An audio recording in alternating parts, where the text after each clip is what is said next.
Alright, hello everyone. So today we are playing in the pack $1,600 Pixelborn Constructed Tournament. Let me bring that up real quick here. So it looks like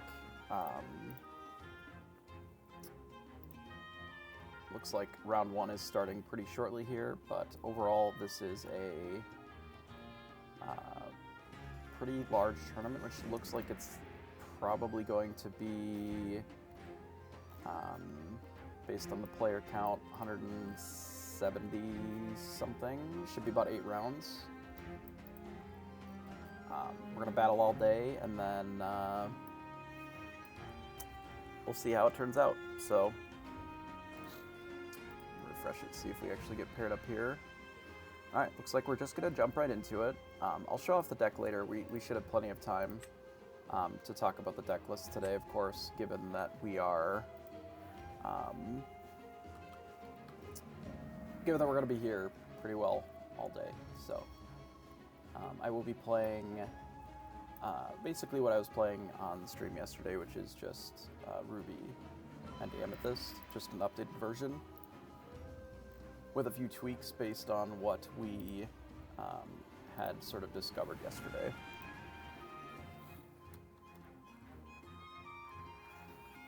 Alright, we've got our pairing code.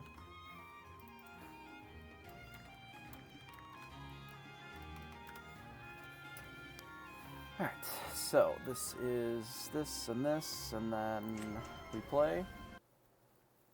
Do I have an example of what I discovered? We just tweaked some of our numbers a little bit. We added more Pinocchios because I felt like they were really important, and that was pretty much the big discovery that we had made. I'm gonna keep the Maleficent and just ink it, I think. Pretty good draw. If we don't need the Pinocchio, we can snake right away, and then we can save the Pinocchio. And then we have this as potential follow-up to draw cards if the Friends is not good enough. Looks like we're likely against the Mirror. So I will get rid of the Maleficent and run out our Rafiki here. So we'll stop them from doing anything other than really snake this turn. Obviously, okay, so we're not the Mirror. This is red-green, and we run the draw.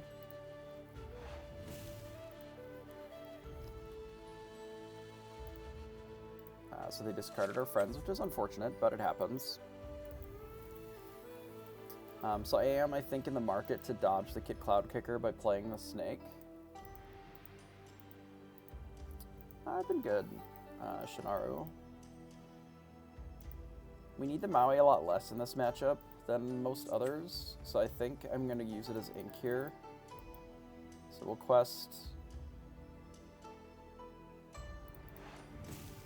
I think play the Snake. This makes us... or this gives us the ability to have this Rafiki in hand. Like, ideally, if they play 3-cost Ursula, we'll just Pinocchio it, and then hit it with the Snake. Pretty happy with that. There's even a world where we run out the Mystical with the Pinocchio next turn, depending upon what we draw for our Inkable. So they end up going with Flynn Rider, which is fine. I'm not particularly scared of this list overall.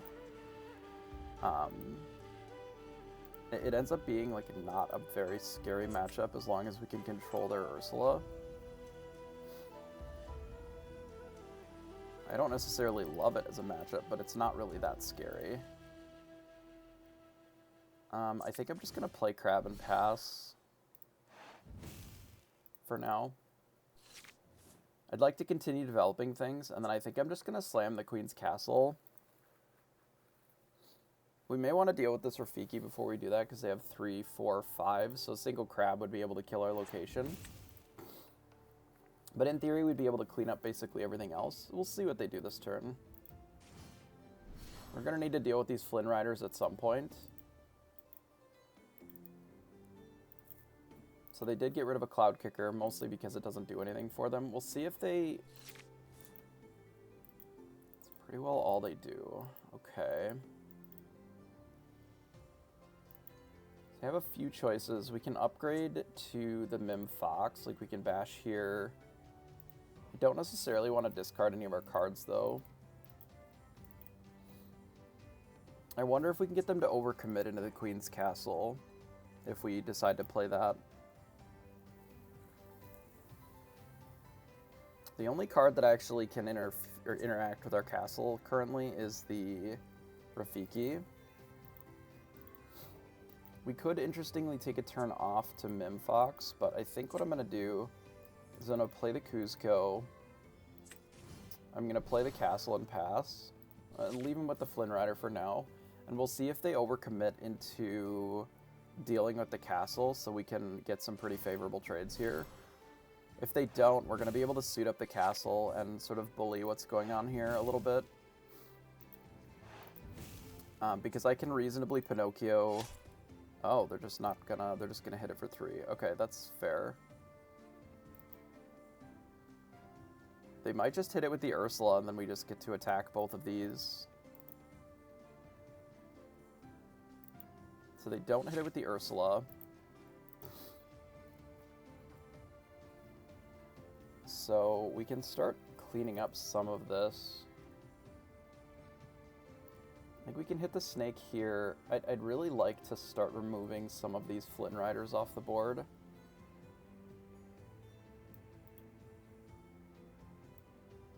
If we can. I think I'm going to hit the Rafiki for sure. I'm going to Mim Fox our snake. I think get rid of our snake. Do I deal with these Flynn Riders now? I have to discard so many cards to do that.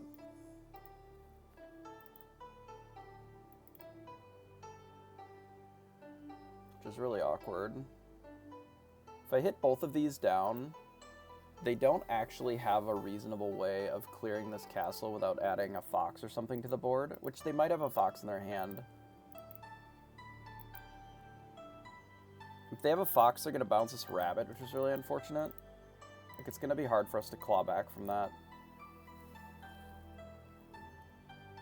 The alternative, like, if we put 2 things in here and then they kill it, it's really unfortunate.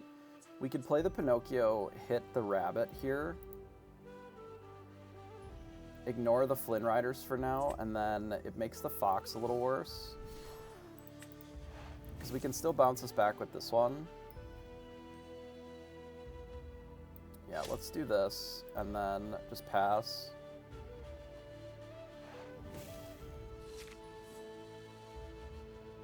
I guess we can quest with the crab.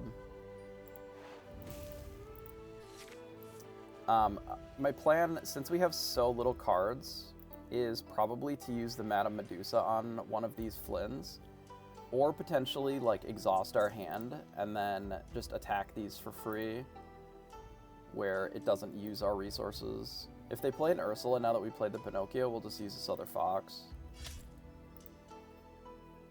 That's fine. That means that they're likely looking to bounce a Flynn Rider to play the fox to deal with this Queen's Castle. Yeah, so they did have a fox, so there really wasn't a ton that we were going to be able to do to protect it. But yeah, if we get to the point of empty hand, we can kill these Flynn Riders for free. They're likely looking to ink and then Flynn here, most like, given that they're at that range. Our draw's been bad. Again, we haven't drawn any extra cards. It's very easy to lose these matchups if you don't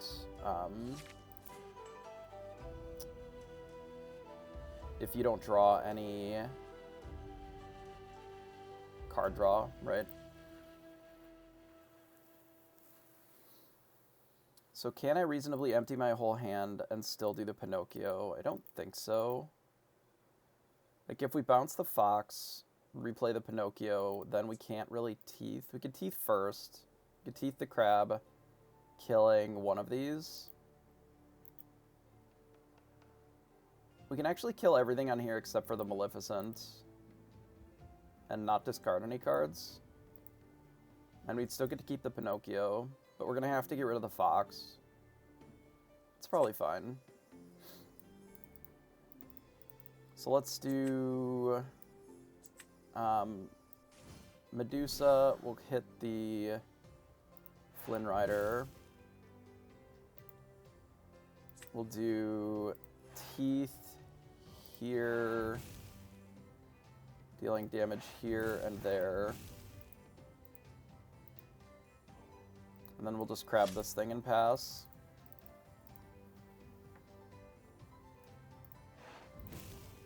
Okay, so now we're in a position where our opponent has a lot of cards over us, and we really don't have a lot of answers because we're just so card light. We really need, I mean, we needed this Friends on the other side, but what we really need is a rabbit or something. Unfortunately, we had to get rid of our Fox, so now we don't have a good answer to this Ursula.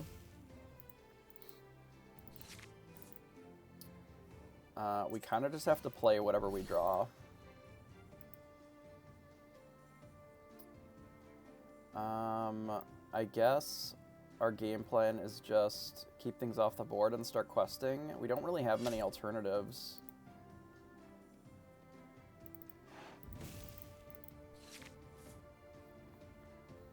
The 3 cards is really miserable.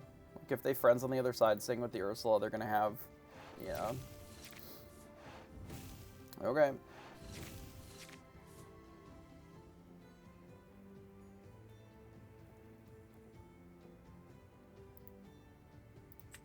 I need more rabbits in our deck. This happened yesterday too, where we were against a purple mirror and we just didn't draw any cards and flailed around and died eventually. It's unfortunate. Queen's Castle is not particularly good here. I guess it protects their Ursula because we can either kill the Queen's Castle or the Ursula. The crab helps because we can just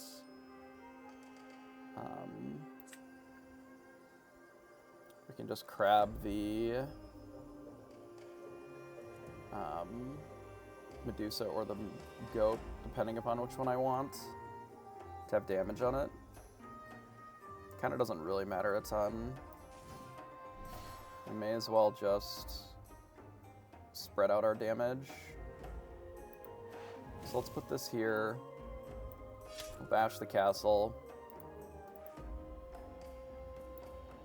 We'll bash the Ursula. That was actually a very good draw for us. The fish hook would have also been viable, but that actually lets us advance the board a little bit too.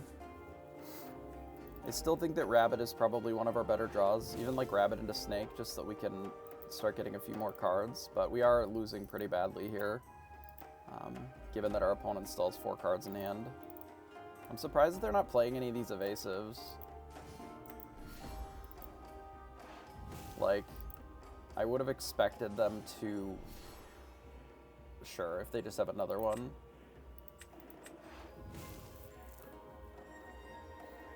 Medusa's probably one of our better draws. I suppose we're going to bash Pinocchio here.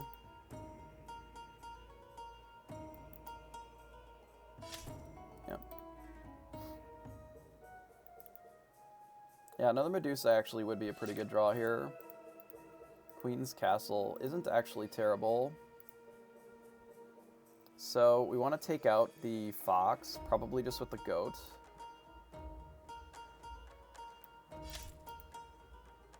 This doesn't put us super far ahead, but if it lives, we can draw 2 cards, and then that can be enough, potentially, to help.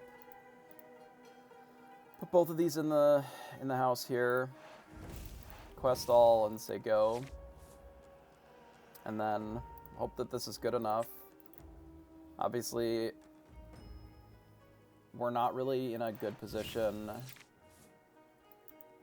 to answer what our opponent is doing. Oh my god, they're playing spellbooks too. So they're going to go to 15, and they have a spellbook. I don't know if we can really race this. Maybe we can. They're gonna go to 16 here. Yeah, I mean, we draw a bunch of cards, which helps, potentially. We actually lose because we don't have enough ink to deal with everything that's on the board here.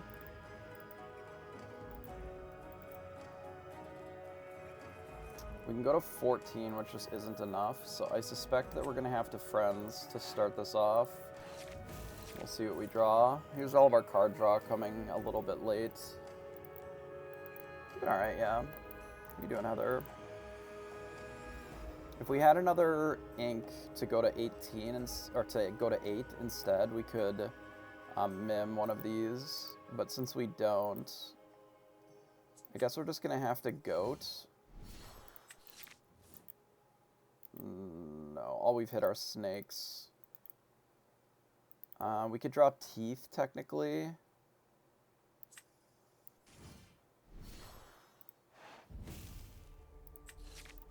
No. Okay.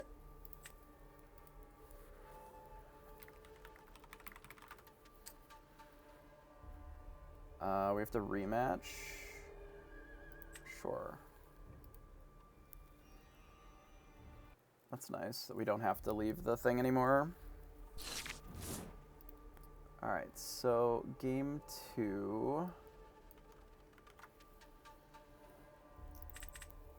We'll get rid of these for sure.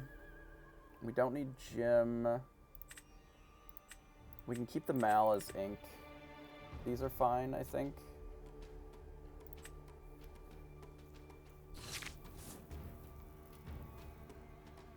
Okay. This could be ink 2 on turn 2. Potentially, just because it dodges the Ursula then. Since we have these as card draw, we may not need it. Yeah, I mean, that happens when you're playing mirrors all day like this. If you don't draw your inkables, like, it's pretty easy to struggle. We got the fish hook, which is good. I am going to ink this friends on the other side. I'm not thrilled about it, but I do think that it is necessary, because if our opponent just slams Ursula, then we lose out on an inkable again. Which can be awkward with the way that our hand is set up. Oh, they just snake it, sure.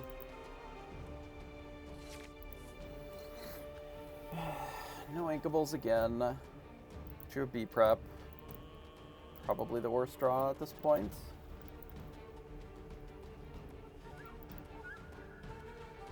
I'm getting rid of the snake.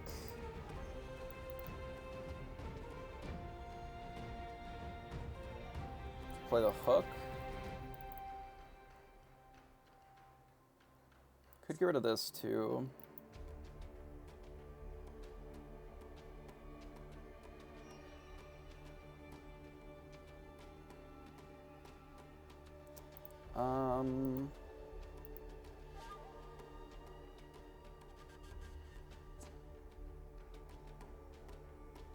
Yeah, I don't know if another Cusco is it right now. I think let's just do this and pass.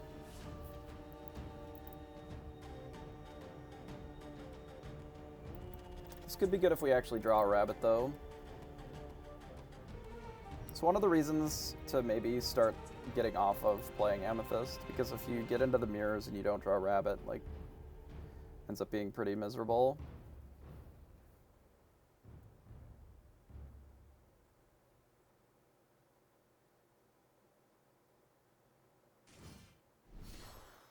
So they cloud kick my Cusco. It's a bit annoying. Drew teeth. Which doesn't do a ton for us right now. I think we're going to use it as ink. And we're going to play the Cusco, and then I think just play a snake and bounce the Cusco and pass.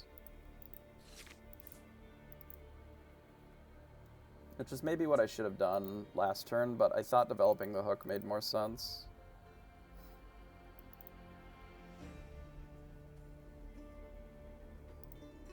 I'm surprised that they opted to bounce this instead of just replaying the Merfolk that turn.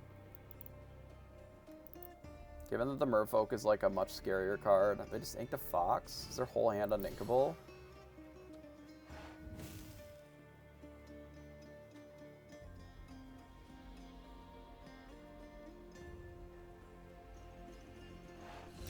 They sing Friends, so we can clear most of this board. We can snake here, and then just Maui and kill the Queen's Castle.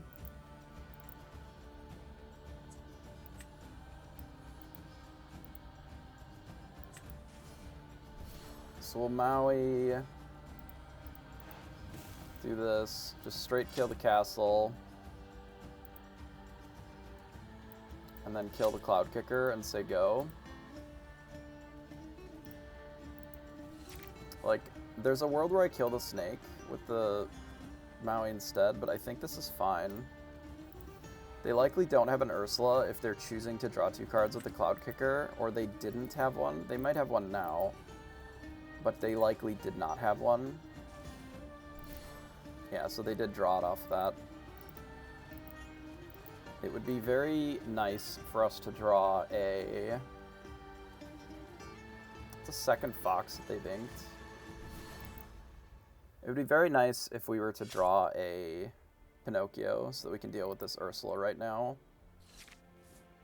Another Fishhook is probably not it.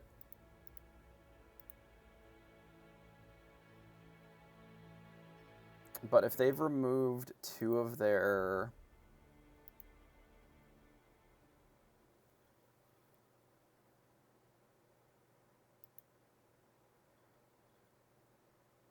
Foxes...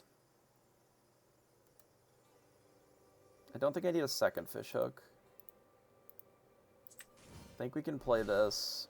I think we can move Maui here. We can give Maui evasive and say go. And if our opponent's play is just to bounce the Maui with something, then we can untap and be prepared.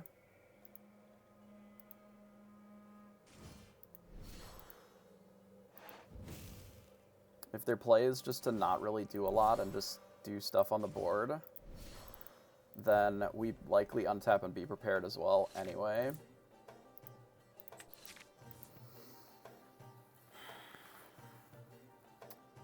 So that's a lot of things that we can deal with right now. We don't draw extra cards, but it's pretty good, I think. So what's the alternative? We can kill this. I mean, no matter what, these are going to be really annoying. I think now is the time just to be prep. Especially since we have the Queen's Castle in play.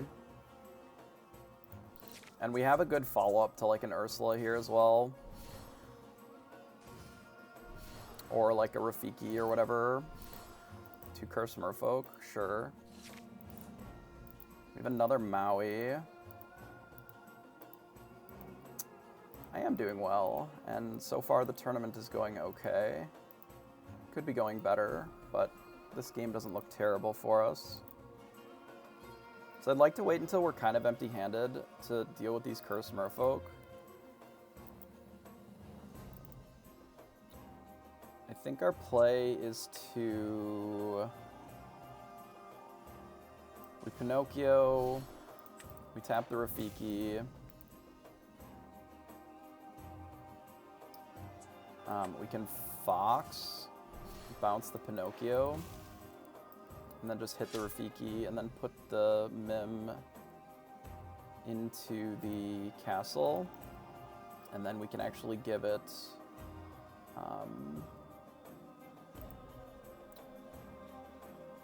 Oh no, that's all of our ink unless we ink the Maui. No, I'd rather keep the Maui. Because it costs 1 to move it. And then I think next turn we can deal with both of these, depending upon what they play here. Because Because we can cast this and then this, and if we have to discard a card, it's fine. That's actually okay for us. They stop us from drawing a card, but that doesn't really matter a ton. So we're going to discard 2 cards if we deal with both of these. Which is annoying, but manageable.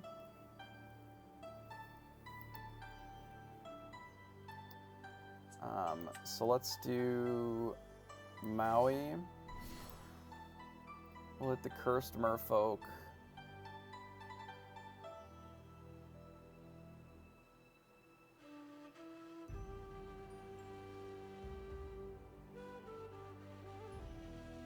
Here. I guess I don't have to. I can just suit Maui up here. Maybe that's fine. Actually, that's probably better if we just put Maui in here instead. Yeah, I actually like this better because it only takes them to 12, but we get to draw a card with Maui, and then we still have this in our hand. And if they just bounce Maui, that doesn't really matter. They're still in just the same position. We can actually just draw extra cards and use the Fox instead, or Teeth. It's also possible. Actually, let's just use Teeth. We'll go Teeth here, here. And then we can do this and pass. And now we're like in an unbeatable position here. So we can close the game faster than they can win with Spellbook as well. But again, a lot of this only really works because the Queen's Castle's been gaining us lore this whole time. So we've been still advancing what we're doing, but now we get to draw a bunch of cards. So let's quest here. Let's play the Fox, bounce the Rabbit. Let's ink a Maui. We'll play the Rabbit. And then we'll put one of these in the Queen's Castle and pass.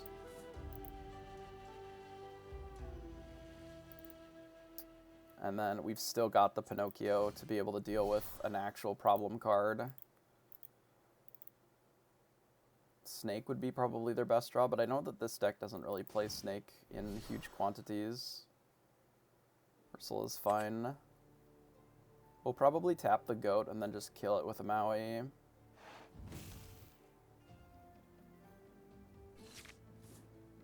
Another castle and another rabbit. Yeah, let's just do this. Tap the Goat. We'll play out a Maui here. Maui could kill the Goat. We don't really need another location at this point.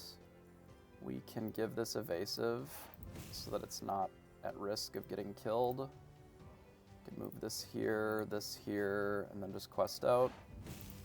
And then pass, and then we just win next turn if they don't interact with any of our cards. If they Fox and kill one of these, that's fine. But it's going to be unlikely to gain 5 with just 6 ink, so we'll go to game 2, or game 3 rather. Maybe counting our chickens a little bit before they're hatched, but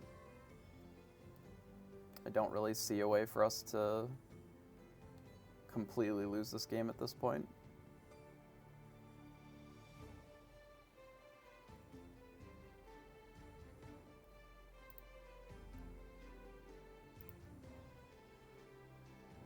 But we'll see what our opponent presents to us.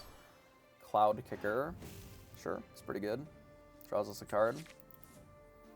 There's a Maleficent. It's pretty solid. Quest with the Ursula. If they play nothing, then this Maleficent will take care of the game here. Alright, we'll draw a bunch of cards, we'll quest, and then we'll just Goat since we drew that off the top. And then we'll go to the next.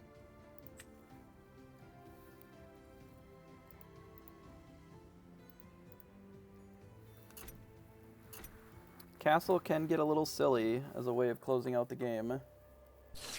Gained us like 12 lore that game, and it was able to be in play for most of the game, I think.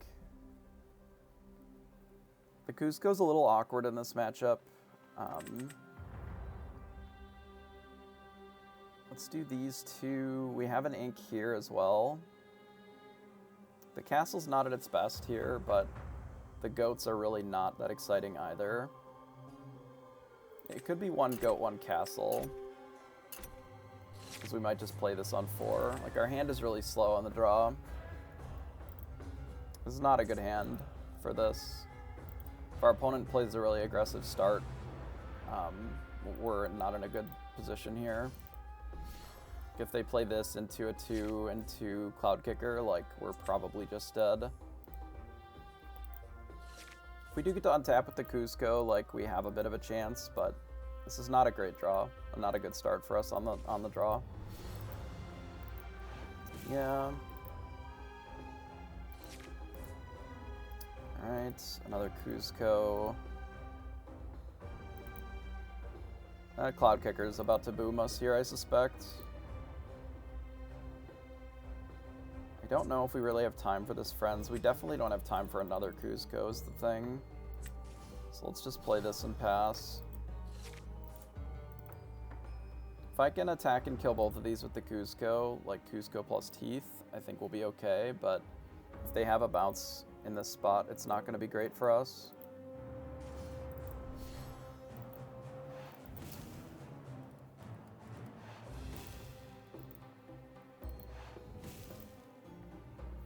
Like that, for example.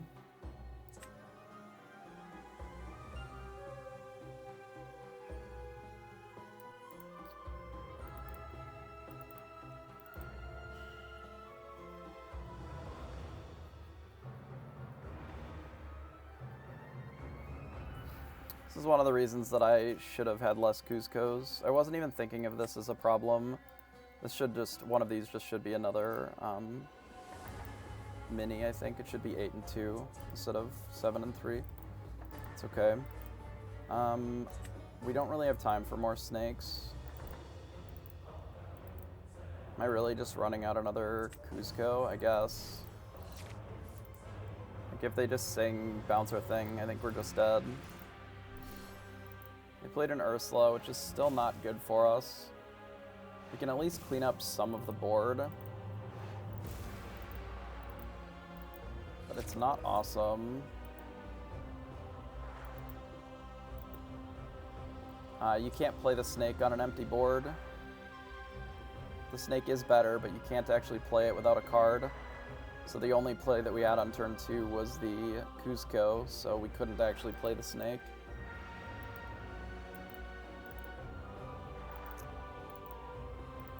So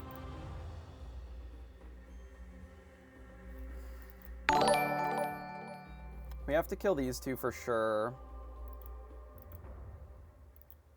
Plus we have to ink something. Given that we don't have another rush, we just have to attack here. Yeah, I sort of hate this turn. So we have to attack there, and we have to just teeth this naturally. Like so. We have to teeth here and here. Like, we have to slow down the clock some because we're just bleeding out. We can run out the mini and then just ink something. I guess in this spot we can ink the goat because it doesn't seem like we're going to have time to play it. And just pass. It's not that the mini is particularly exciting because it's really not, but we're going to have to Maui this. It looks like we lost. I mean, without the 1-drop, our hand was pretty bad. Maybe I should have mulliganed a little bit more aggressively because of how bad the Cusco is. Like, on the draw, we need the 1-drop pretty brutally. Could we have played Snake returning Cusco, then teethed out Snake? This turn, yes, but we wouldn't have had the ink for it. Like, we don't have enough ink to do those things. We could have attacked Cusco here, inked the Cusco, like, and then put 2 damage on the snake, but that's about the same outcome. We would have a 3-1 snake, maybe. It could have been better. It could have been better. Like, we're just losing to the spellbook. We just have no answer to it. Like, we're not going to be able to clear this fast enough to not lose to the spellbook, because this is guaranteed to gain another 3, 4 next turn, so they're going to be at 16. We can't close fast enough. It's really unfortunate. It's really unfucking fortunate. I mean, I just mulliganed bad. I even said exactly what was going to happen with our hand, and then that is exactly what did happen. We did nothing for 4 turns, and our opponent just played cards, so then we lost. If we have a 1-drop into Snake there, I don't think we actually lose. It's very possible that we just need more of these and less Kuzcos, because Kuzco just plays so badly on the draw. Like, almost unplayably so.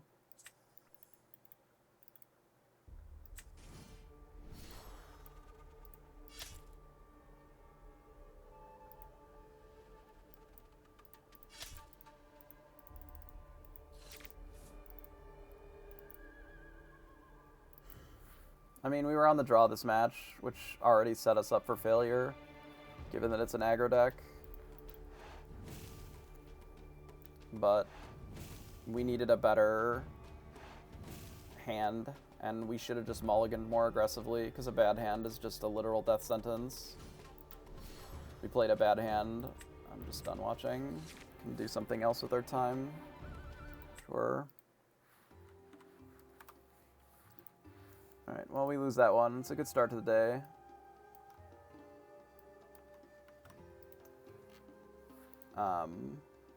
Let's look at the deck here. So, here's the deck that we're playing today. If you can even see it. I may have to move it over a little bit. Do something like this, maybe. Is that better? Yeah, that's fine. Okay. So here's our deck. Basically, we're running 7 1-drops and 3 Kuzcos, which I think the reality is that the Kuzcos, being on the draw is so fucking bad in this game that I feel like you have to just assume that you can never win a game when you're on the draw compared to being on the play, and you just have to assume that you're always going to be on the draw. And given that, it means that we should be playing just more minis instead of Kuzcos. Because as we saw there, the Kuzco just like isn't a card into that board, right? Because of Cloud Kicker. It's kind of one of the reasons that I was considering something like the Hey Hey, because it's a 3/2, so it can't get Cloud Kickered, and it allows us to threaten what our opponent is doing. So for 2, you actually get a body. The ability is relevant occasionally, but its benefit is that you get the body.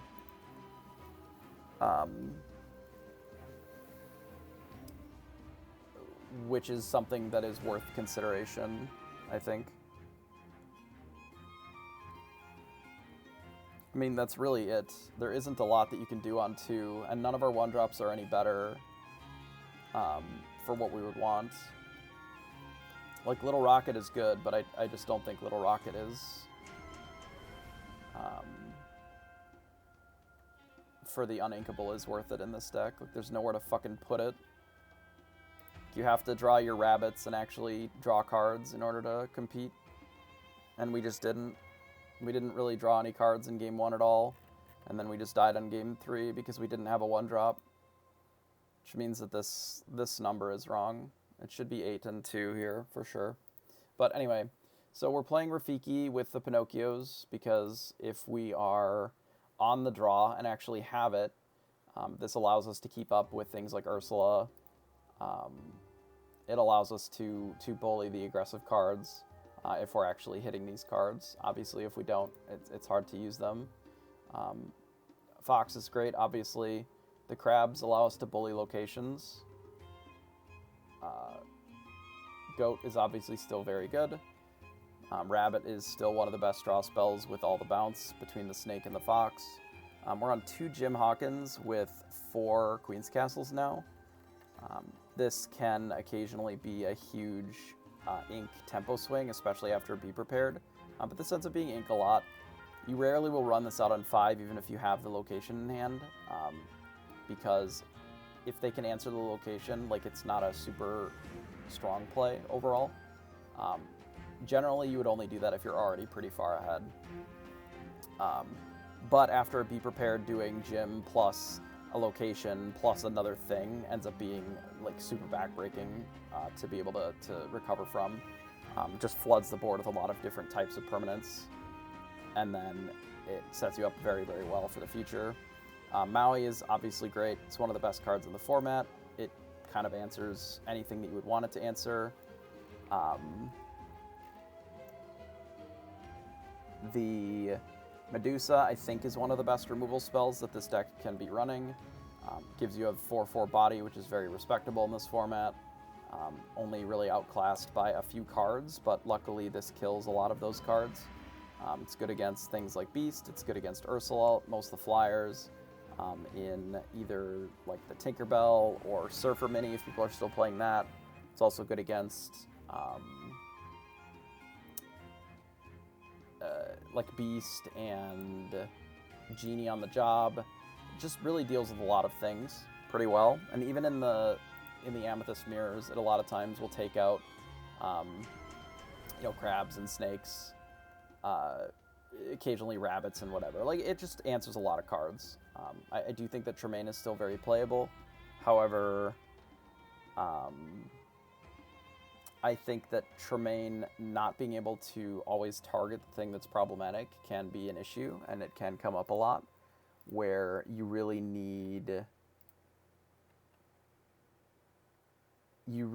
need to be able to pick the thing that you want. Yeah, it can kill Robin Hood as well. So it deals with almost all of the steel and green cards that you care about, and it lets you hit them. So I want to always be playing one of these on turn 6 if we can. It feels great whenever you do. So this is really where you want to be a lot of the time, and that means that I want to run 4 of them. I can appreciate running 3, especially if you don't add another uninkable just to keep your inkable count lower. I can also appreciate running 3 of these plus a Dragonfire, just to have another targeted removal that's different. Though I do think that Medusa a lot of times is better. If you're concerned about, for example, the Jafar combo, if they have already Jafar'd or whatever, then the Medusa obviously doesn't necessarily answer that cleanly.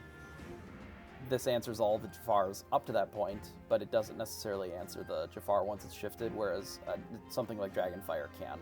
It can kill most of the shifts. It can kill Stitch Surfer. It can kill the Stitch Rockstar. Like, a lot of the bigger cards in the format that are not as much of a problem because Maui sort of deals with them, the Dragonfire could deal with. We put 2 Maleficents into the deck today. I don't necessarily know if these are worthwhile. There was one opportunity last game that it would have been fine. But they're ink a lot. That's okay. We've shaved down on Teeth and Ambitions, down to 2, which may or may not be correct. It was mostly to make room for the Maleficent. Realistically, we're relying on the Pinocchio at 3 to deal with a lot of the early cards as opposed to the Teeth. Because Pinocchio, A, develops the board further, and B, a lot of times we can make the trades favorable for us. I mean, the Mal 9 can be too slow, but also it can be ink the same as Jim. Like, okay, it can be in the same spot as Jim Hawkins. Like, it doesn't really change a lot here. There have been a lot of games that we have gotten to 9 or more ink pretty comfortably, especially in things like the mirrors.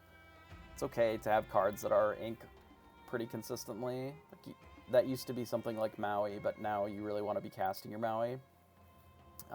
And you really don't need that many gyms. I think once you cut down the locations down to 4, like, having 4 gyms doesn't make a lot of sense. So that's kind of where the slot is for this. So 2 Teeth and Ambitions currently, especially with less or with the more Pinocchios, I think that's okay. We're currently still running the 4 friends and the 4 B preps. We have 2 Maui fishhooks. Fishhook is very, very good at dealing with locations. It also allows us to have an answer to evasive cards. It's like a crab a lot of times with the chosen character gets +3 strength. It can allow Maui to like pretty cleanly answer any location in the game on its own. It can let your, you know, Mim Fox or your Mim Snake or just a crab plus something easily answer most of the evasives in the game as well. Just because you give one of them evasive and you just smash in. I think 2 is the right number for the fishhook. Overall, the card is very strong, but the second one is a lot worse than the first one. It is inkable, which helps, but you can only have so many kind of like do nothing off the top cards. But you definitely want this effect in your deck. I think it's very good. And then we've got the 4 Queen's Castles, which we talked about a little bit earlier. When you are relatively stable on the board, you can have a Queen's Castle in play. It gives you 2 lore pretty consistently, and if you are able to put characters in here and draw cards, the game snowballs out of control very, very quickly. And it's inkable, which all of those things going for it are pretty nice. I think this is one of the better locations, and certainly helps that we have a lot of like random dorks, you know, putting a rabbit in there, putting a random fox or whatever, drawing an extra card or 2 off of it, and then all of a sudden, like, now you have enough cards to control the game, so then you can sort of bury your opponent by putting more and more things in there. While they're trying to answer the Queen's Castle, you're just interacting with their board, you're playing your game, and then drawing cards, which can be very good. As we saw last game, we missed our 1-drop, and then we had sort of the low-tempo play that was Cusco get Cloud Kickered, and then we just sort of got aggroed out of the game. They played a 2-lore character into 2-lore character into like a tempo bounce, and because we didn't really interact with their board at all, we didn't have anything with Rush, we didn't have any ways of really answering anything, like our answers were just like non-existent and very slow. They pretty well just killed us. We couldn't even really super stabilize before turn like 5 when we're playing Maui, and they had already gained, you know, 12 lore at that point, which then any real cards at that point from our opponent are just going to kill us. They played a spellbook, which meant we were just pretty well dead, because we just had no board presence. We were not keeping up with what they were doing. I think if I would change anything with this deck immediately, it would probably be to cut one of these Cuscos back to a Minnie Mouse. And it's possible that we just want even more 1-drops to leverage, like the crab and the, like, playing the snake on 2 consistently and having just a better early game. It is entirely possible that we just need more 1-drops to make sure that that's happening, because we play this game on the draw most of the time. Like, we're on the draw, I would say, the majority of games in this format. Even if it doesn't always feel like that, especially in a best of 3, like, you're going to be in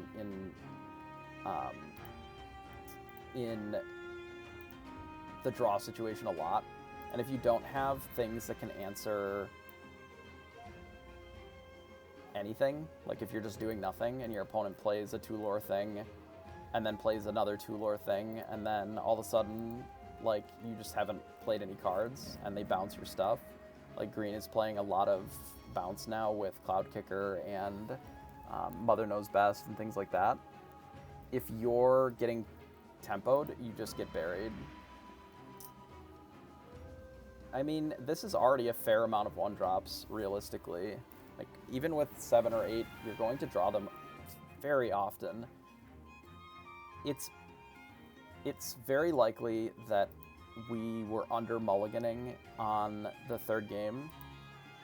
Knowing that we're on the draw, we could have just mulliganed all of the Cuscos. Like, if I'm being real, I just haven't played enough games of this format yet to really play around enough of the cards. Like, to know that if we don't have positive tempo going against, say, the Emerald cards. Like, Kuzco just doesn't work there. Because Kuzco's a 1/2 and just gets Cloud Kickered. Like, you need to have something like one of these into a Snake. You need to have a Rafiki because it is able to challenge immediately big enough. Honestly, Ghostly Flow, I don't know. Knowing that this tournament was coming up today, I only really worked on the red-purple deck and only a limited amount. If you see, I've only played 28 games of this format, not including the ones that we played today. However, I will be playing a lot more, and I'm going to be testing several different color combinations. Like, I do think that there is... this game is free, yeah. You can do Pixelborn. I can maybe add that to the title here, too. Took it out, but... Pixelborn.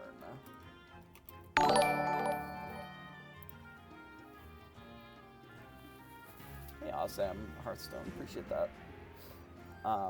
I had the 4 gyms, 6 locations, but I ended up having to make more room for uninkables. So after doing some testing, and we haven't necessarily nailed down, Purple Balloon, appreciate the follow there too. We haven't necessarily nailed down 100% where I want this deck to be, but the cards in the testing that we have done that have overperformed are Medusa and Pinocchio. And since you can't really cut the rabbit because you need it for draw, like, and going down below 4 rabbits is just an error, I think, in this deck. It's just one of the best cards. It draws a lot of cards and is able to really allow you to play a deck like this. And then I don't really think that you can shave on B-Preps because, especially with the targeted discard, like, you need to be sending these back into the mulligans and then drawing them through the mid-game, right? You don't necessarily need to have them in your opener, but you want to draw them. And if you run less than this, you struggle against the wheel decks, I think. The Whole New World decks that generally are pretty bad against Be Prepared. So you need the full set of these, right? So then if we want 4 Medusas, and we want 4 rabbits, and we want 4 Be Prepareds, and I want 3 Pinocchios, we're already at 15 uninkables. So there's not really any room for the RLS anymore. Like 16, I think, is the absolute maximum that I would want to be playing in this deck.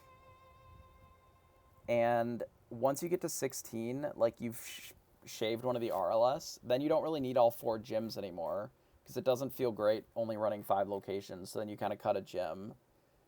And if you want to shave another uninkable, like, that was where we ended up with the numbers that we have now, is to get the gyms to 2 with the 4 locations, because we ended up cutting the RLS. And I don't actually think that in this deck that Agrabah is very good. I think that it is a good card, but in this deck specifically, I don't think that it's at its best. I think that this card has a really big target on it right now, seeing that it only has 5... Did I drop? No, I shouldn't have dropped.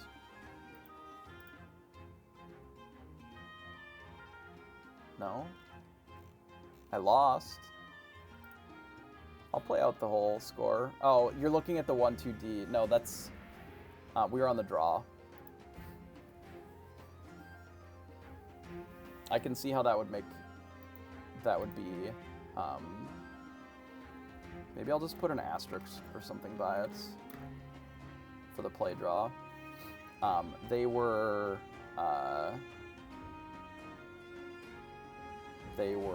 purple-green.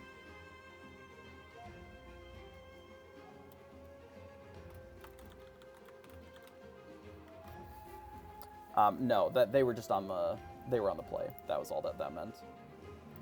Just to keep track of it. So anyway, so yeah, I think that because the RLS is uninkable, like, I think it's a very good card, but I think it had to be shaved. Did I get a lot of purple-green practice? I mean, I've played it a little bit. I actually don't think that it's a miserable matchup. The green-purple, but I do think that it's a very similar deck to like red purple. It just has Ursulas and bounce instead of like the Mauis and the B preps. So like play draw matters a lot, and like just the outcome of your draws matters. In this last game, because we basically threw game 3 by not having a 1-drop. Like, I should have maybe kept the Snake and then some of our other cards and just mulliganed a lot more aggressively. Because the Kuzcos are, from what I'm learning now, really pretty bad in the matchup. At least on turn 2, if we don't have anything else going on. If we obviously get to untap with the Kuzco, like, it's passable.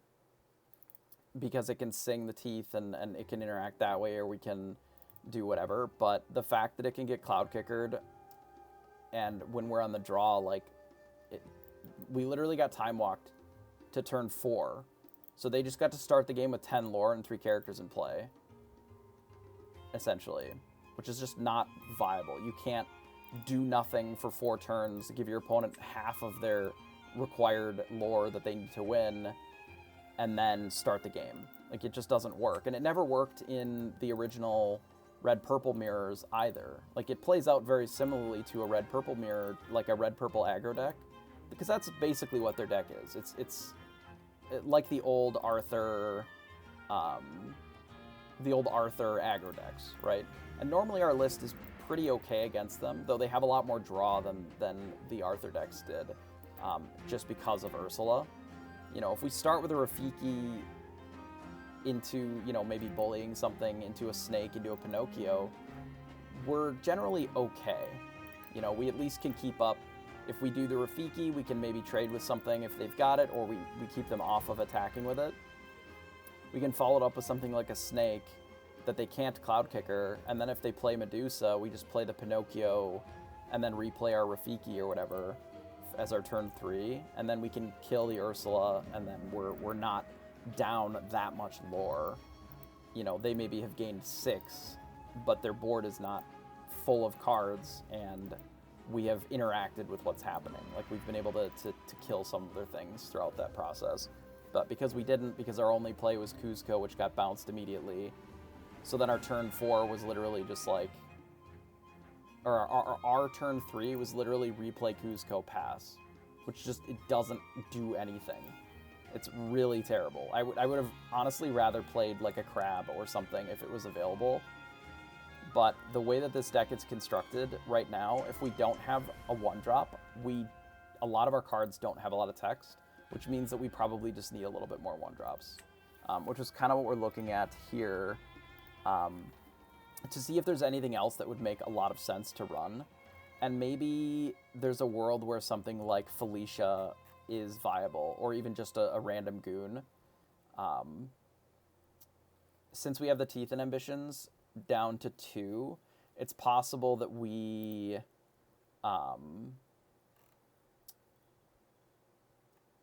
just want more 1/3s even still, but it could be that we want something like a 3/1 just to be able to attack into their stuff a little bit better, you know, because it functions similarly to Rafiki, though it's a little bit more forced.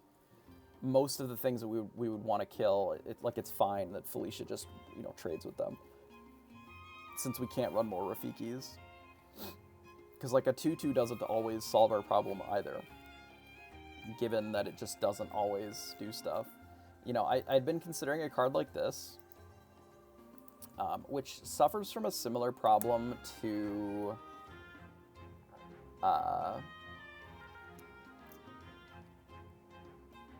like the Kuzco, that it gets Cloud Kickered, but this can at least challenge early aggressive cards, of which there are a lot in the format now. There are a lot of 1-cost 2-lore characters now, or just like random 1/1s, and this can be good off the top with like a Crab as well, or the Maui's Fishhook, because you can use this to just like be a cheap rush character. Even though it's only a 1/3, like it is something that is of consideration, I think. But it could, in thinking about that, it could just be that we would rather have more just actual 1/3s, and then you know, once we get to the 2-drop slot, maybe we want less things like Kuzco even though it does draw a card, which is very nice. And more things like, for example, Hey Hey, or just another 3/2. You know, Della Duck is pretty good, but it is uninkable, unfortunately, so we can't really use that for our purposes here, right? And then once we're past that, we kind of run out of options that are inkable still. Like, we kind of have to change this from uninkable to inkable. This, Inkwell, this. Because we can't really be adding more cards that are uninkable. We've decided we're kind of out of room for those. And then once you are out of inkables, right, out of inkable options, it does limit a bit more on what we can do. We could maybe run something like Chernobog's Followers if we're adding more ones, just because you can, in theory, cycle this if you want by drawing it away. But I don't think that the 2/1 body really is good enough a lot of the time. Like, it's just such a medium card off the top. Every time that I see my opponents play it, it doesn't do a lot for me. And it's not able to keep up super well with the aggro decks, which I think is some of the problem that we're running into. Yeah, maybe the answer is just a Felicia, or like an Olaf, like just adding this in an Olaf to go up to 9. It's kind of hard to say. I'm not really sure what the answer is. I do think that I'm in the world now where maybe trying some of the Hey Heys wouldn't be terrible, because it is pretty good in these matchups still. Just being a 3/2 in a similar vein to the Snake. A little less health, obviously, but it gives us just another high attacker that can trade into a Mim, a Crab, a Merlin, Goat. It can trade into any of these and it's fine, like it can trade with the Snake or whatever. But it also does well with the Crab or with the Hook against a lot of the locations, just being able to deal 6. I don't know, it's tricky. I'm not really sure what the answer is, which is why we've kind of ended up on some of the numbers that we have. Just haven't played enough games yet, which I think we're going to change this format. I think I'd like to play quite a few, because this may not even be the deck that we settle on as what we think is the best thing to be doing. Maybe it is something like the green-purple list of some flavor, or, you know, there's definitely like a blue-red location deck that feels like it's probably pretty good. You know, it's maybe a little light on card draw, but I think there's something there for it. So it's worth considering. Like, there's a lot of decks that I think are pretty solid right now. Like, I think the Fishhook is pretty good in those decks, and it seems interesting at the very least. Yeah, once we get to the 4-drop slot, like, we're already well past the area that we can be giving any of these cards consideration, I think. It just costs too much. Like, the area that we need improvement is a lot lower. There is a world where something like Gaston is maybe of consideration as a 4/2, but the fact that it's Reckless and the 4 doesn't really change a ton for us means that it's very possible that just the something like Hey Hey is where we would want to be. Because we want to make sure that it can punch through Simba, but at the same time we also want to have something that is a little bit better off the top in the late game. You know, this, when you have a location in play, drains them for 1. It's not terrible. It also is just like a body that can quest, whereas Gaston really can't. Though I do think that this would be good in a blue-red version, because I think that the Gaston is just good in those spots. Like, and at 3, I've been considering something like Fairy Godmother, or I had even considered the Magic Broom, but I think that suffers from the same problem in that it gets Cloud Kickered, so it just doesn't do enough. Like, the pain point of the 2 strength is hard to overlook, right? You just have to be aware that that is a number that you can't really ignore. And I think that we did in the last game. Like, we didn't give it enough thought, and it was costly, right? Because our opponent was able to just aggro us to death because they used their Cloud Kicker as like a perfect tempo card. If they're playing something like We can bring up some of the decks. Right, if they're playing something like, I don't know if this is the exact list, but it's something similar to this. So if they're playing Mother Knows Best, regardless of the numbers, instead of something like Cloud Kicker, it doesn't matter as much. It's not great for you, because they bounce your thing, you know, if they went 1-drop into 1-drop or 1-drop into Flynn Rider. Like, it sucks, but if they're not adding another character to the board, it doesn't increase the clock, like it is just straight time walk. It's a little bit more manageable than if they just straight Cloud Kicker you. But this is just a tempo deck, you know. We are going to lose 2 tempo decks on the draw if we do nothing for several turns. And given that, I should have mulliganed more aggressively to be able to interact with what they're doing. Because if we just don't do anything, we die. It's just an aggro deck. Like, they're running so many 1-drops, like 1 and 2 drops, that we need to be able to do something rather than just doing fuck all, which is pretty well what we did.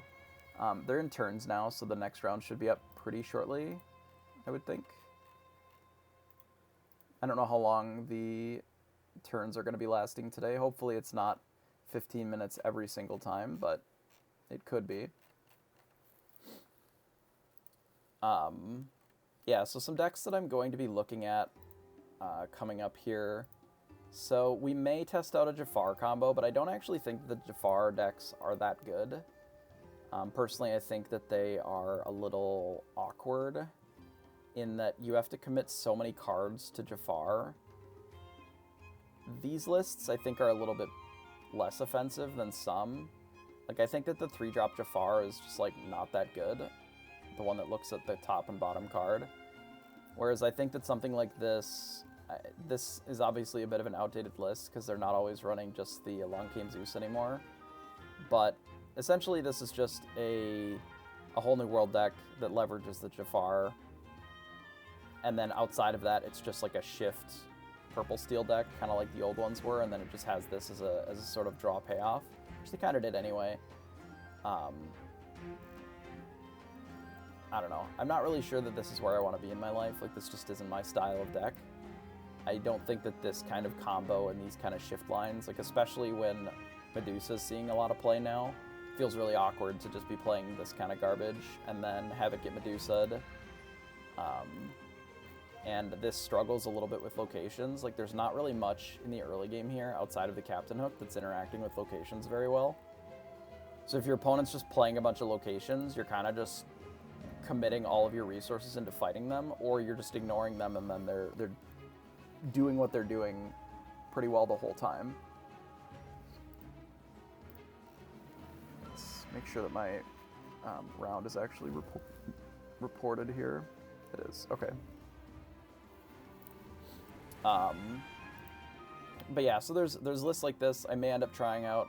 I do think that I would want to try out some flavor maybe of the pirate deck. I think that the like heavy location pirate deck is okay.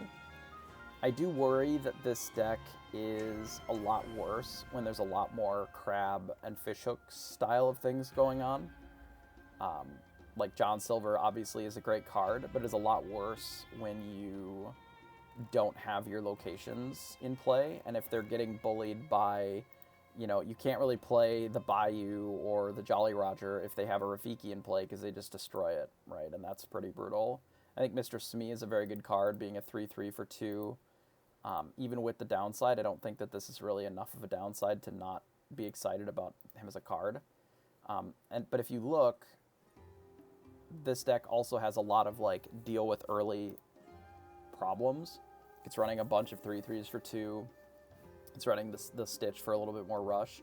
Like, it is cognizant of the fact that there are a lot of really aggressive decks now, and we just maybe need to be more aware of that when we're building our decks. Otherwise, so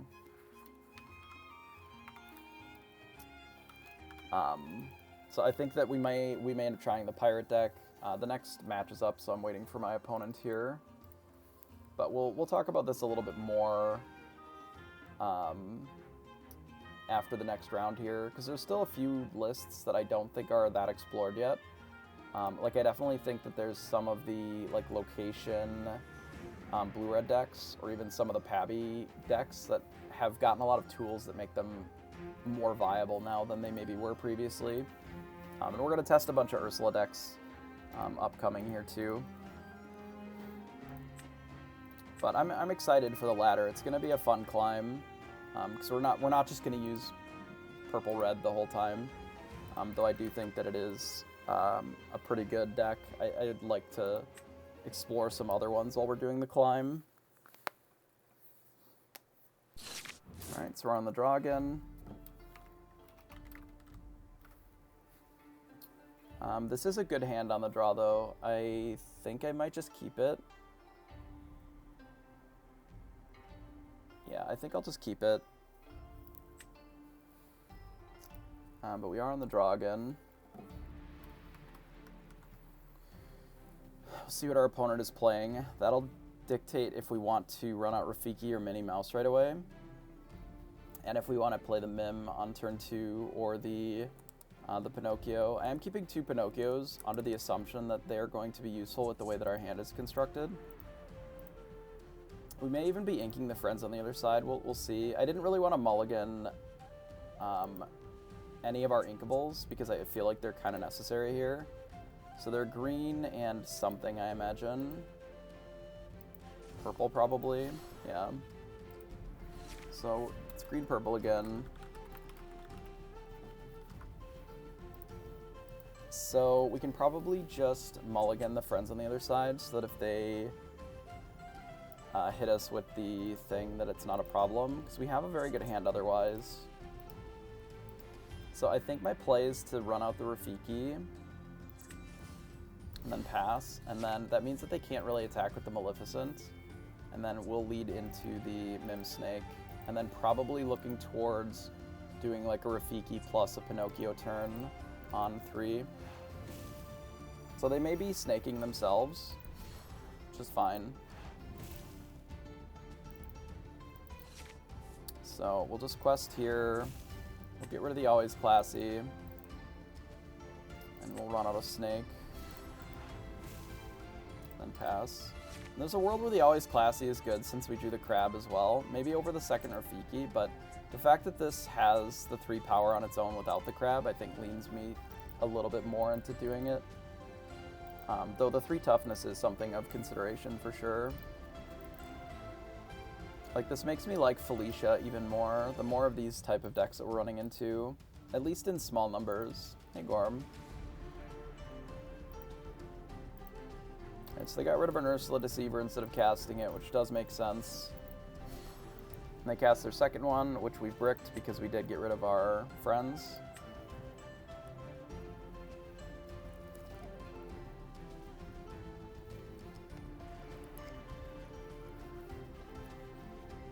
Which is the reason that we got rid of it, realistically.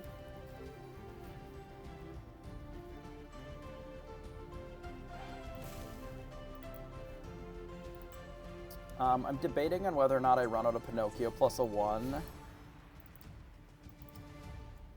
Or I develop like a 3. We'll have to see, because I wouldn't mind taking out this Ursula here. We probably don't need this many Rafikis.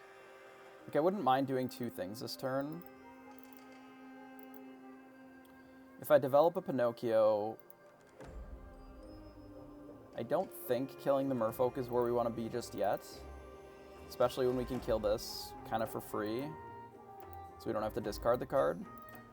Eventually we'll do this, but I think they only have 3 cards in hand. I don't mind taking this out. So let's do Pinocchio. Hit this, especially because they know about our hand as well. So we'll do this, and then we'll play out a Rafiki and pass. So they don't know about the additional Rafiki, but they do know about the rest of our hand. Which, the Pinocchio, without the surprise factor, does lose a little bit of juice, but I think it's still pretty good. The Inca Flynn Rider, which is pretty good for us, actually. We're gonna Cloud Kicker Rafiki, I guess. That's fine. They play out a Maleficent. That's okay. If they trade here, that's pretty good for us, actually. Because we can even Pinocchio the Cursed Merfolk. I don't think this is a good attack from our opponent here. Because we can actually just straight up kill this. We can't actually kill the Maleficent here then. But we can kind of kill this for free and then just play the rabbit. They could Cloud Kicker us again if we don't play a little bit more to the board. But if they Cloud Kicker a rabbit, I don't think I'm that worried about it. So let's do this, and we're going to get rid of the one of these Rafikis.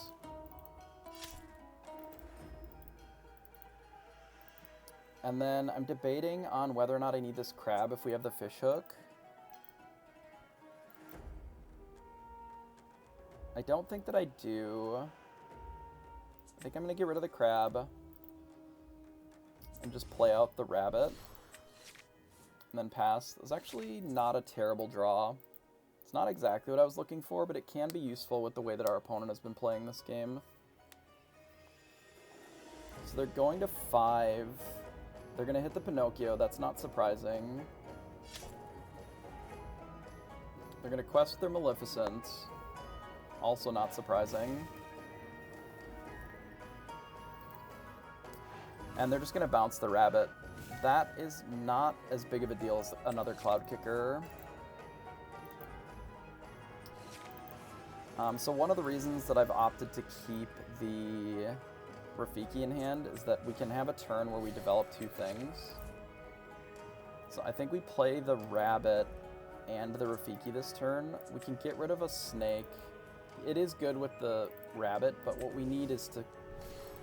We need to stop what's happening first, and then we can worry about winning. Because there's a lot of runouts that our opponent can have that are pretty brutal for us, like playing a Queen's Castle, for example. The castle isn't that big of a concern. We're going to be able to either kill the castle or all of their characters next turn. If they end up doing it this way, we can...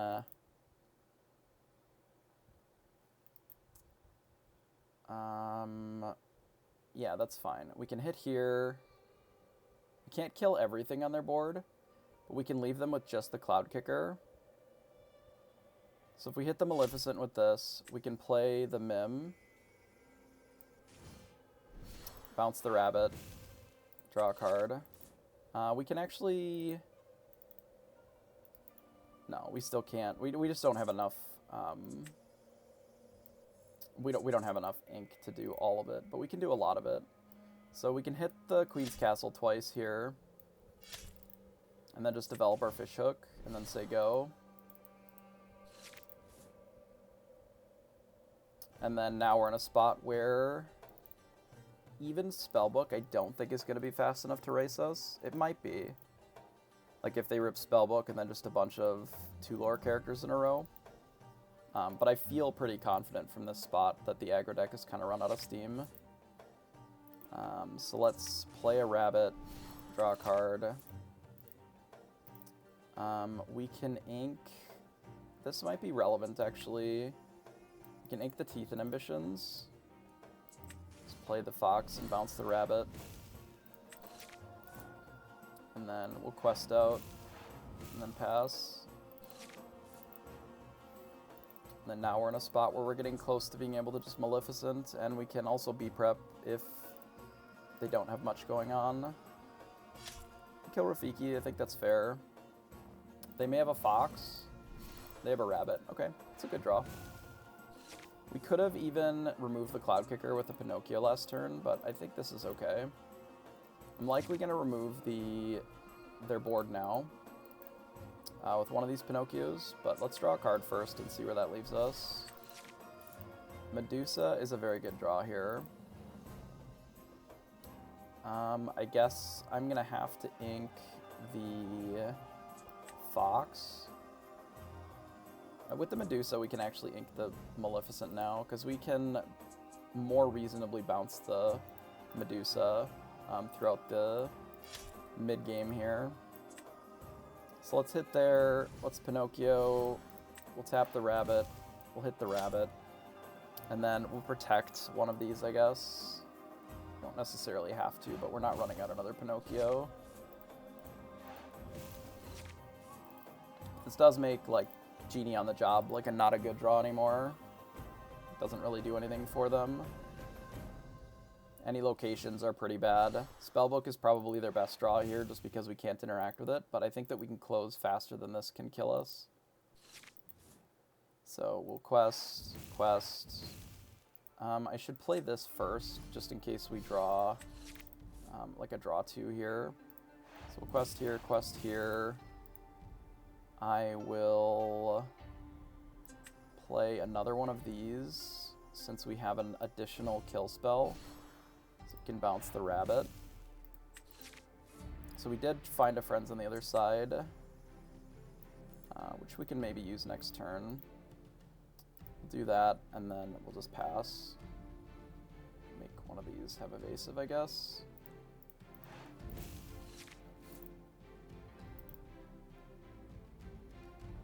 So we're gaining 5, and then anything that they play we'll be able to remove pretty comfortably. And this is just a 10-turn clock. That's just not fast enough. We have 5 characters in play. We have a 3-turn clock. Yeah, here's Genie on the Job, which there's no, like, actual good targets to hit. Like, Bouncing Rabbit just doesn't do anything. We have evasive on our cards. Bouncing Pinocchio doesn't do anything, because then we just replay it and then give evasive.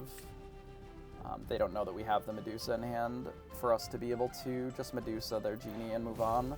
We can also just Maleficent as well.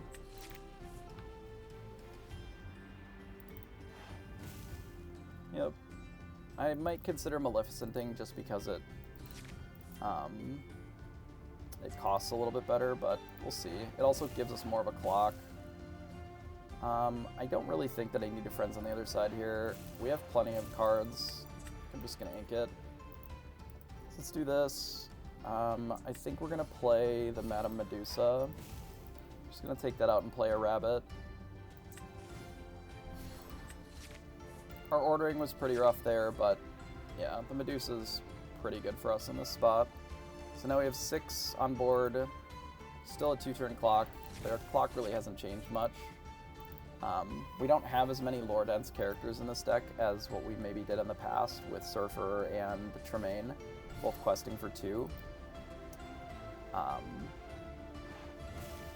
But I don't think that it matters as much because we have so many, like, do a thing and another thing cards. Like, almost all of them do. So you get to this point where you're sort of controlling the game, and then you just kind of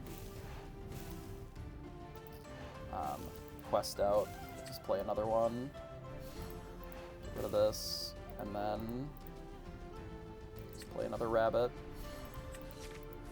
get a gem, play this and pass. Can't imagine that they're going to be able to stop us from winning here. Alright, so that was a good game. We'll go to the second one.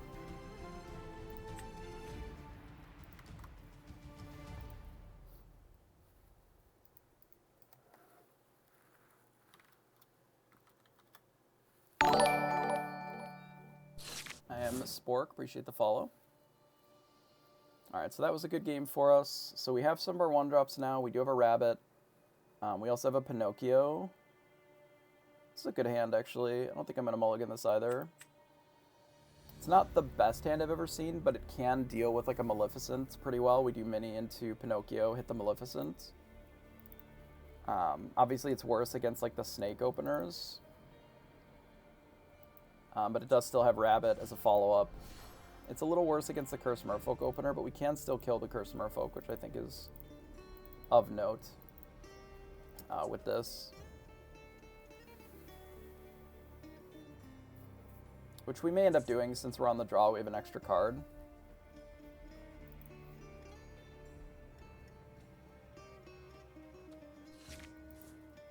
Alright, I will ink one of these minis, however.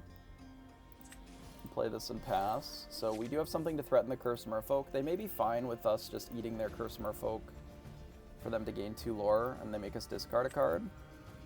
If that's the case, I'm kind of fine just doing that.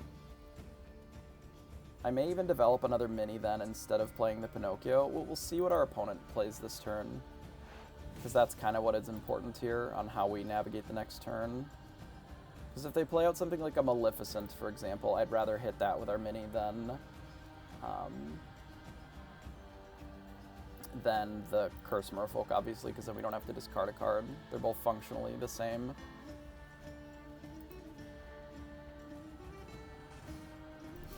Okay, they opt to snake it. That's fine. The snake is a bit of a problem, but it's not completely unmanageable here.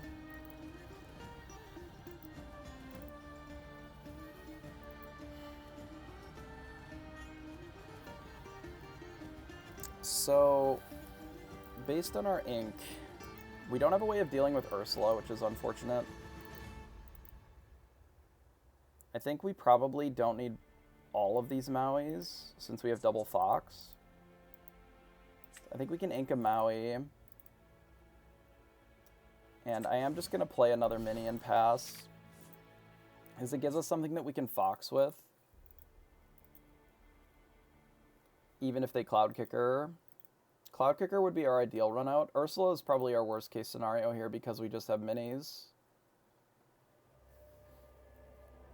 Kind of another reason that Felicia feels a little better. But maybe I'm overthinking just for this particular matchup. But it does give us more answers to something like Ursula, which I think is really important.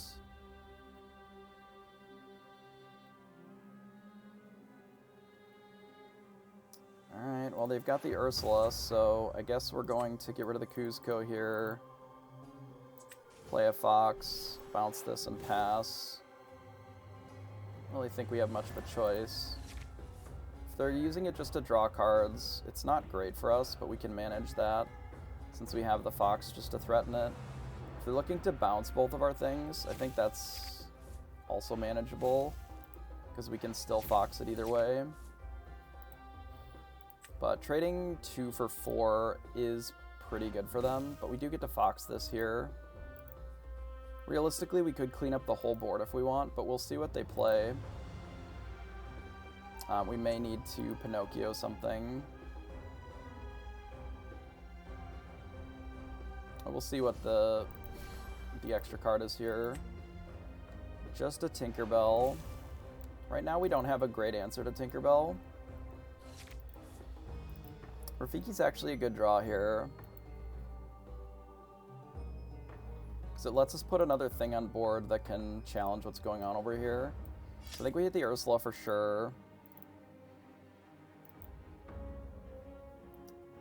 I'm considering putting the Fox back into my hand with the other Fox. We could also put the Rabbit, but the Rabbit isn't super great on tempo, though it does help us in the future turns. This could be ink for sure. So most likely they're going to mim our Fox. So if we just play the Rabbit, we don't really have a way of threatening this except for the Maui.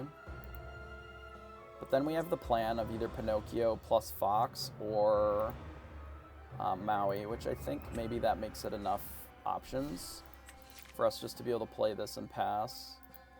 So we have one Teeth, which is half an answer to the Tinkerbell.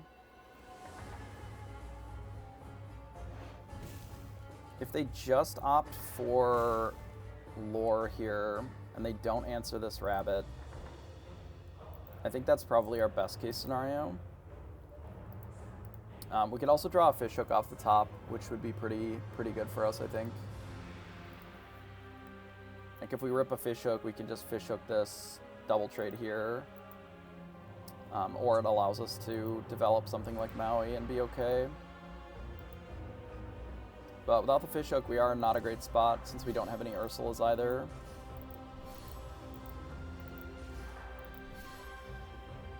We lose our Teeth, which is really unfortunate. Like, we didn't have any spells up until this point. We just ripped one, which would have been a good spell here, too. So we have an answer in 3 turns or whatever, which isn't awesome.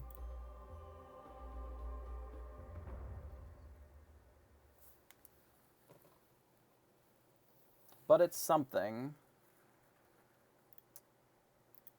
So what are our options? We can trade the fox with the snake and like eat the Maleficent here. That would leave them with 2, 3, 4, 5 in play. And then we could choose to develop either the fox to bounce the rabbit or the Maui. I feel like we want the fox to bounce the rabbit. So let's do this. We'll tap the Maleficent, which then means that we can use the rabbit to hit here. Alright, we can remove the Rafiki. Yeah, I saw that one. I don't really want to pick it up because I don't have the life equity available, like time-wise, to play another card game. But it definitely looks pretty sweet. And then I think I can quest with this now, and then pass.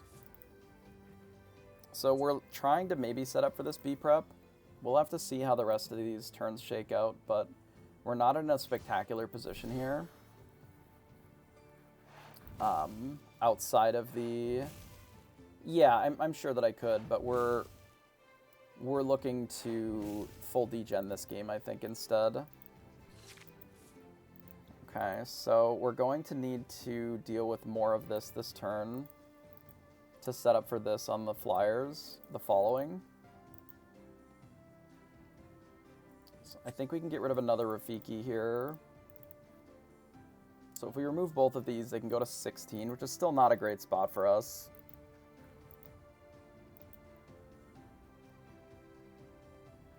I feel like we have to play the rabbit. We drew a snake, so we can actually snake the rabbit, which I think is reasonable here. Snaking the Pinocchio does have some merit, but I think we just need to get some cards. I would like to cast this, but I can't, but we can maybe do it next turn. So I really need to hit this here. And then I need to take out the Curse Merfolk here. Which I guess we can get rid of probably the goat.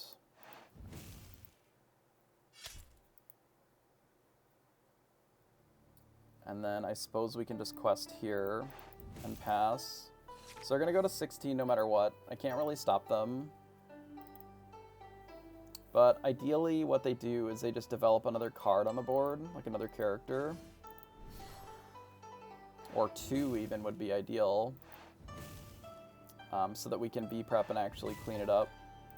And then have a shot going forward. So let's draw 2 cards.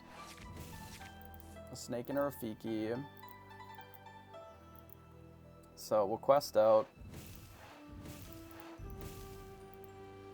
We'll get rid of the Rafiki, and we'll just jam the B-prep here.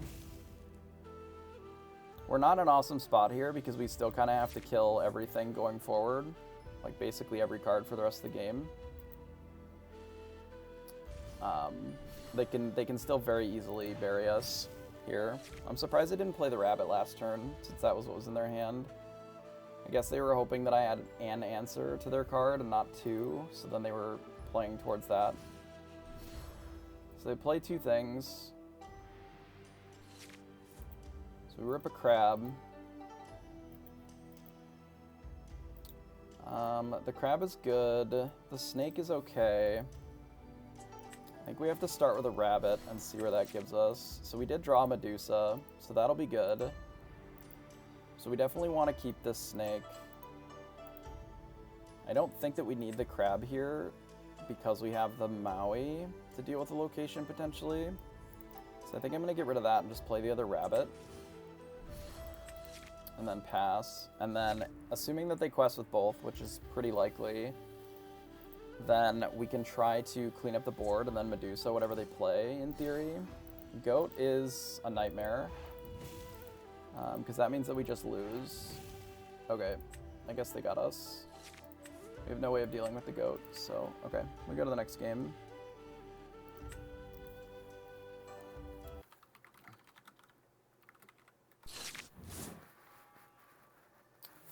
Unfortunate, but it happens.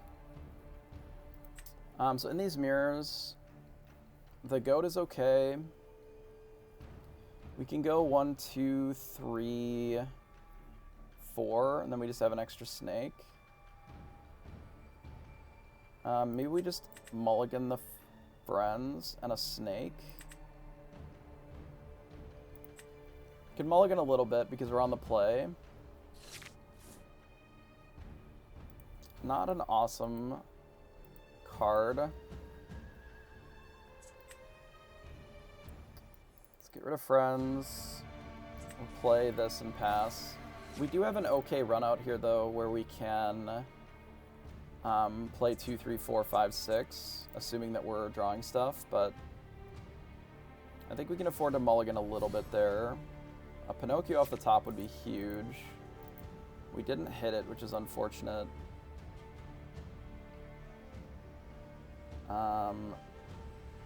We don't have another 2-drop, so we're really kind of forced into the Mim snake play,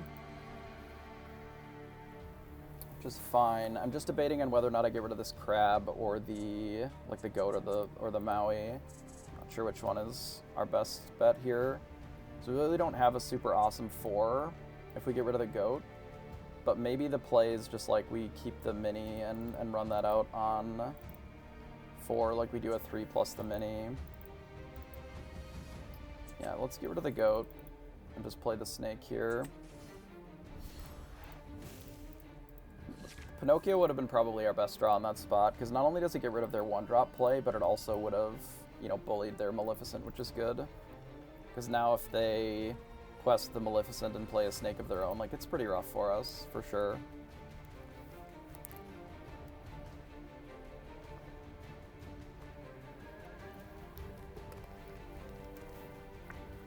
And maybe this is just a terrible matchup, I don't know. Especially with less 1-drops.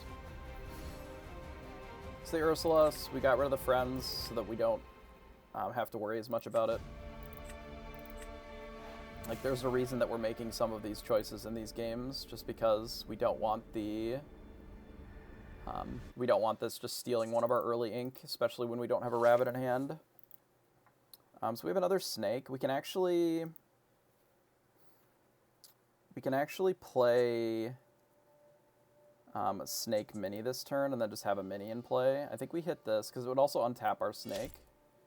That might be better than just running out the crab, though we could just run out the crab as well. Like, those are all very viable options as opposed to worrying about the mini. Like, we ink this, play the crab, and then we do it that way. Otherwise, we can play the snake and the mini.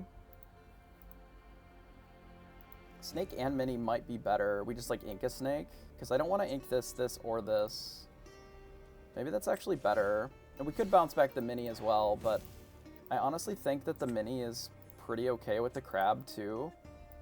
Like, if their play is to Cloud Kick or the mini, that doesn't really do anything for them. It puts a 2/2 on board. Like, it doesn't really change much on our end. So I'm fine if that's their whole turn. Like, it's unlikely that that's going to be their turn. Like, it's going to be a lot of this kind of nonsense. And if they're just questing with stuff, like, we can still clean it up with some of our other cards. Now we probably should ink this. Though having more bodies to fight what they're doing doesn't seem terrible. Like, I think this is pretty forced, though we could always crab and do it this way instead. I think I'd rather just ink this, because we kind of want to cast this Friends on the other side in a turn or two. Or just ink it. Not having... Let's do this. I'm going to play the Fox. I'm going to bounce this. I'm going to ink it. And then I think I'm going to quest here. And bash here. And say go. So far we've mostly kept up on lore. Obviously they can gain 4 this turn, but then we'll be able to reasonably clean up the board shortly thereafter. If I can quest with this, or sorry, if I can draw 2 cards with this Mimfox and the friends on the other side, and then just Maui these 2, I probably will. I think that'll be a little bit of a better line. We'll see what they play for their 4. Just a Tink, that's fine. We have an answer to the Tink this time. So let's do this. Draw 2 cards. We have another answer that's very good. We also don't necessarily need this Kuzco, but I don't think that we're going to be at 9 before we want to ink that. And we may be able to run out the Kuzco as a way of like fighting with the crab too. Or we could just get rid of the Kuzco this turn as well. Yeah, that's probably it. Then we can keep the crab. So we'll play Maui. We'll keep Maui at full health, I think. So we'll bash this. We'll get rid of the Kuzco.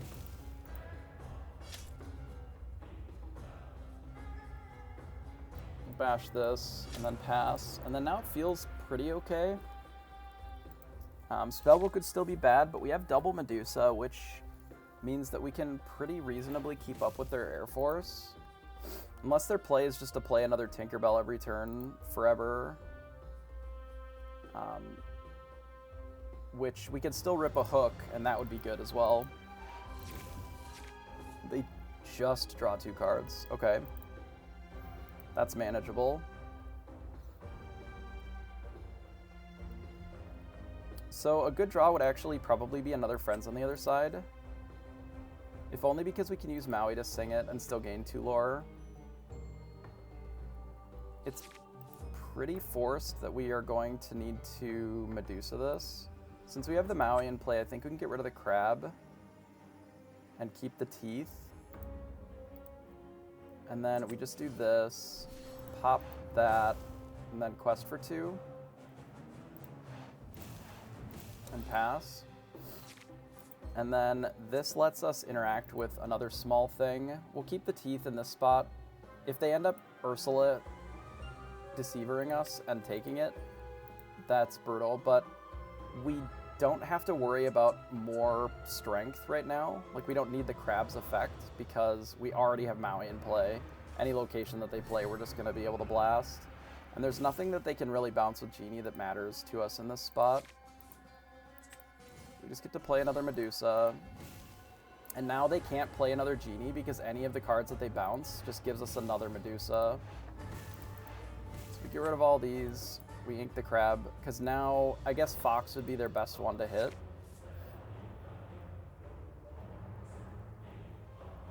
Yeah, this deck does close a little slow without the castles. Like, we've cut the mini. It's possible that because we've been shaving so many of the higher inkable cards that, like, the game is kind of slow, especially if you don't draw the goats. And maybe that's just too costly. They bounce the snake, sure. How do we do with the goat? We really don't.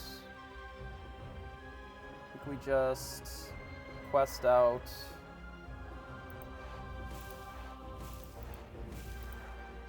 Right now we're 0-1, so we lost round 1, Borderland. I think that I just play the Maui and the Rafiki, and I don't ink here. I could have inked the teeth, but I'd like to use it as an answer to something.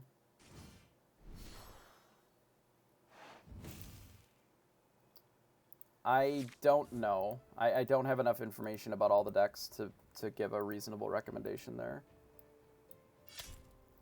That's a lot of things that I would have to recommend. So let's do this, and the Rafiki. And then I think I can just teeth on one of the Medusas, and then that should close it out here. We could have played another thing, like bounce the Maui, but we don't actually have to go that fast. Just answering their things is fine. You get a Cloud Kicker. It only has 1 target, which is the Rafiki. That's fine. They buy themselves a whole extra turn, but it's going to be impossible to gain 7 lore. Outside of this anyway. So we'll just do this. I'll ink the Rafiki, and then we'll just bounce this and replay it to kill their thing.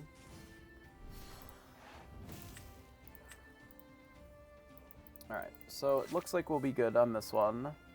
So we have learned a little bit from our previous match, which is nice. One of the main important pieces against this deck is that we absolutely have to have the 1-drop. Because the deck is so fast, we can't really afford to waste the early few turns. We really need the 1-drops. So I think that that's important to be aware of. I mean, like, honestly, if you're looking to build a deck with all the colors, should report real quick here, and then I'll jump into the next thing.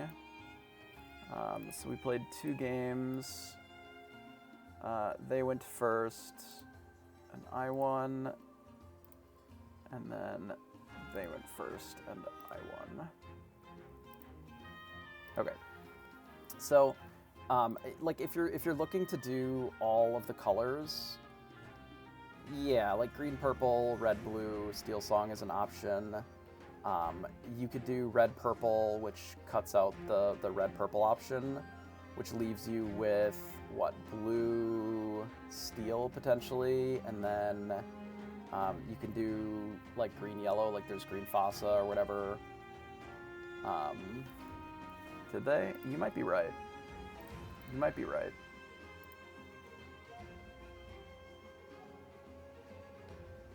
Did they? Was that this one? Maybe. How much time is left in the round? Still 17 minutes left. Maybe. You might be right. Oh no, you are right. You're absolutely right. We played 3 games. They went first and I won, and then they went first and they won, and then I went first and I won. There we go. We fixed it.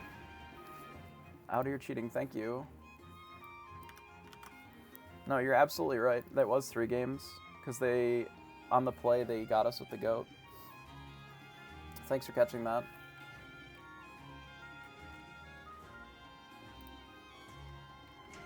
I, like, totally blanked. I forgot about that game even existing. I did think it was weird that we won on the draw twice, but I wasn't about to look a gift horse in the mouth, I suppose. There is also the option of doing, like, you can do pirates or green steel, some green steel deck, and then I think if you do green steel, that leaves you with, you know, like the blue red, which was sort of the suggestion, and then you could do what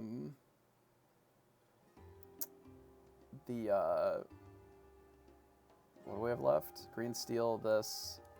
Then there'd be, what, purple, yellow, like an aggro deck. Like, that would be viable. There are some aggro decks that I think are passable in this format as well. Like something like this, where you know, sort of have the Blues. Even the Kita I don't think is embarrassing here, because it just protects your idiots. Just turn all these sideways. Piglet closes pretty fast. You know, you have a lot of 2 lore, 2 and 3 lore characters, pretty good. I think there's a decent amount of, if you're not looking to share colors, options right now. Probably more than there had been previously. I even think that there's some, like, some blue-yellow lists. I'm not necessarily sure that it's the dwarf one, but I do think that there's some lists in here that we have dabbled with a little bit that seemed reasonable. You know, there's some Alice lists, and then there's some item lists, and some of the Grammatala ones, like the this one Bobby's been playing a lot with, the really leveraging Mama Odie and a bunch of the songs to turbo out ink that way, because like most of these songs with Mama Odie are putting 2 ink into play, and then you can just cast a lot of these spells pretty quickly. I don't know how well he's been doing with this, but I know that he's been playing it a lot. So this is kind of a cool deck if you don't want to use like the amber blue in your other color combos, because then you can do amber blue, like green steel and red purple. Like I think all those decks are pretty good. And if at the very least this deck is not embarrassing, I think that's good enough generally if you're trying to do like a teams tournament or something. I know that he's been having a lot of fun with the Mama Odi, like cheap singers stuff. Lets you do a lot of these, because this sings for 4 and this sings for 4. So you can do these and then go straight into like how far you'll go. This gives you card selection as well as further inking, which I think is sweet. Certainly a little bit better than the 1 jump ahead in a vacuum if you're casting it for free, right? And then this is just a very Grammatala heavy deck. Plays a lot of 4/8s, which I think are a good stat line right now, because Medusa doesn't hit it like it's good against steel. And outside of the Grammatala, like obviously Stitch is a terrible card to bounce, etc. So I think this is a pretty sweet list. I like where he's sort of ended up. What is the deck looking like? So far, this is where we're at. You can bring that up here. I think there are some changes even to this list that I would like to make after the event, for sure. Flippin' Eli, appreciate the follow. So one of the things that I think it needs is just more 1-drops and shaving on the Cuscos for those. I appreciate it. How you doing, Zero? I think that if you don't have your 1-drop, the deck sort of struggles a lot. It does look a little better in other matchups, but I think I'm overvaluing the benefit of the draw from the Cusco. I do like the draw, but the way that the deck is constructed, like our 3-drop slot is kind of non-existent without a 1-drop happening, right? Because if your crabs aren't good, if your fox isn't good, like you need something in play to make those viable. So if you don't have the 1-drop, like the rest of your, like these don't work, your teeth isn't great. Like, yeah, you can develop the fish hook, but if you're on the draw, like that's not awesome either. It's okay, but it's not amazing. But if you have your 1-drop, like that opens up the snake line. If it's Rafiki, it opens up the Pinocchio lines. Even if it's mini, it can open up Pinocchio against a lot of decks now. And the Cusco just has not impressed today over what I would normally like him to. Like what he had done in the previous format. Like this number was okay with the deck before, because you just ran a lot more 3s. You had more stuff to do on its own on turn 3. Whereas this deck doesn't really open up until turn like 4 or 5. With, you know, Rabbit on 4, but then on 5 you have options like Pinocchio, Mim, you have options of Maui, you have the Queen's Castle plus putting it on there. You could even Jim Hawkins plus a location, and then once you get to 6, you know, you're in the Medusa range, the Snake plus Rabbit range, and I think that it feels a lot better, but I think the 3-drop is a little awkward right now, if you don't have the 1-drop. So given that, I think I would want to shave some of these Cuscos, and I think the cards that I'm considering are probably the 4th Minnie Mouse, and then maybe 1 Felicia. Because the 3/1 effect is good with the Pinocchio a lot of times, and there's very few cards that you wouldn't want this to trade with in the format. It would be fine if it traded with most things, I think. And if it's bad, you can just bounce it or ink it, you know, if it's really terrible. But you just like want an effect, and the 3/1 obviously plays a lot better against locations, plays a lot better with the Pinocchio. Like, I think because we're so heavy on Pinocchios, I like it a little bit more, the Felicia. Just being such a large attacker is really valuable, and it functions similarly to like the Rocket Stitch, but it's inkable, which I think is important. And it could be that instead of the Cuscos, we want to run something like Hey, just because it gives us a little bit more oomph to attack with. Strength is just so incredibly important right now. We don't really have the healing to justify Gothel, so I don't think it can be a Gothel line. because this is just a 3-1 functionally, so then the 3-2 is just better without any healing. So then it's sort of between that and like Gaston, and I think I would rather have something that can quest and sometimes drain lore, as opposed to having a 4-2 Reckless. So if I was to do anything, I would probably, if we're looking to go up to like 9 1-drops, I would probably add a Mini and a Felicia, or even double Felicia. I think the Mini is a little bit stronger than the second Felicia, but I could see 4 Rafikis, 2 Felicia, 2 or 3 Minis as well. Especially since we're only on 2 teeth, like the Felicia gains a lot of value there with all the Pinocchios. Because like you can Pinocchio and kill a Rafiki, you can, honestly you can Pinocchio and just trade with a Mim, and that's not embarrassing either. Kind of like that more and more.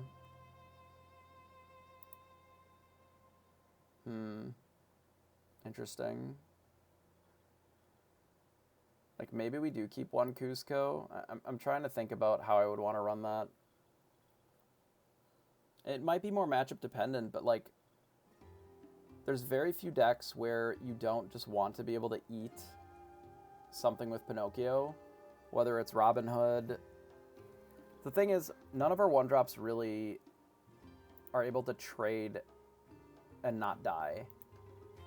Unless you have Crab, right? The 1-3s are fine if you have Crab to be able to fight into, say, Robin Hood or whatever. But like, let's take a look at a couple of the decks, right? Some of the more popular ones. So let's look at, for example, the green, steel, wherever Bobby's list is. Or like the mid-range deck. Did they actually put their deck up anywhere? Maybe it's this one. It's only 3 morphs. I'm pretty sure that they weren't on this many morphs.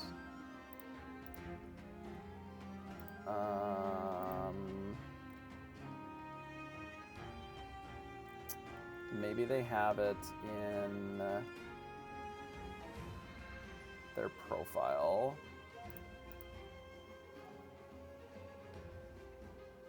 I bet it's this one. Full Bucky's, 3 morphs. Okay, yeah, so this is the list that I'm thinking of.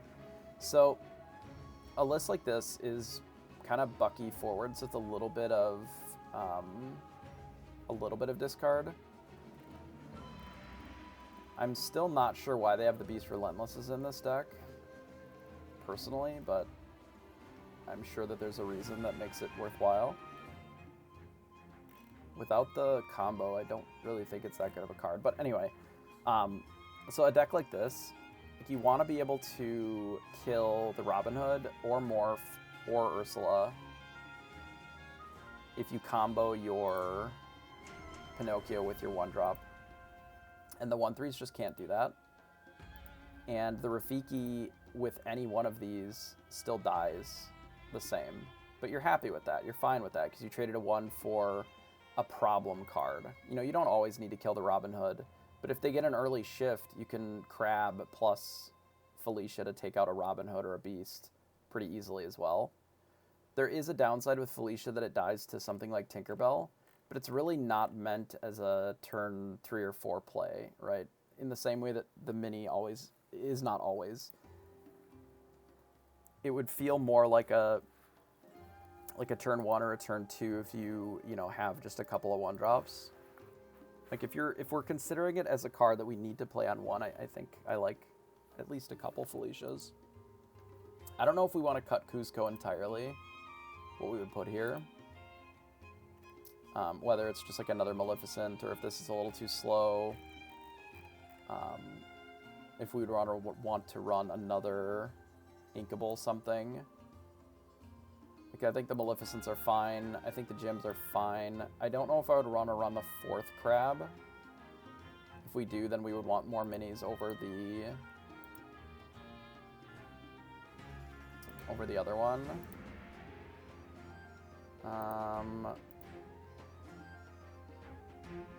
what do we think here? Let's look at these two. Let's view it by cost. So if we look at, we have a pretty good idea of what our 1-drops are. Let's see if there's any 2s. Maybe it is just the 1 Hey instead of the Cusco. So you can't get Cloud Kickered. And it dies to the same stuff. It's just bigger body. Like obviously we're a little bit less on draw then, but they only really replace themselves. They don't necessarily forward our game plan that much. So maybe it is just like a 1 of Hey. And then 2 Felicias instead of the 2 Cuscos, or the 3 Cuscos. The rest of our numbers have felt okay though. I haven't really felt like I needed more Teeth and Ambitions. 2 hooks are good, the 4 castles are great. I do like the gems. I think they're still good, and they're not always for the matchups that we've been playing. We've only played against green purple.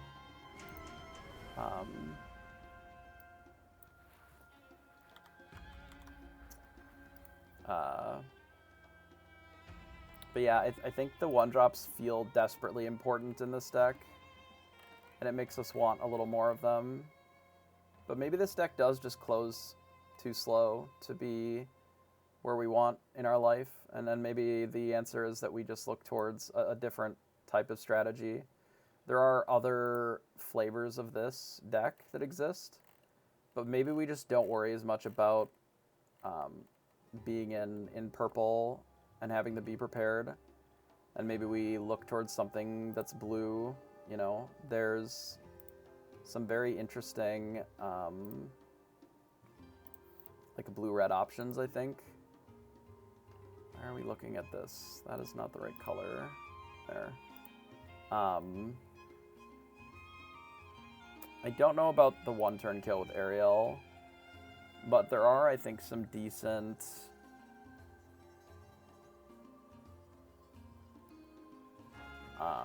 sort of controlling decks that maybe are unexplored. Yeah, there's really not much in here for like an item control deck or an aggro deck. Interesting. Maybe this is something that we dabble in a little bit, because we're still pretty empty on people making decks for this.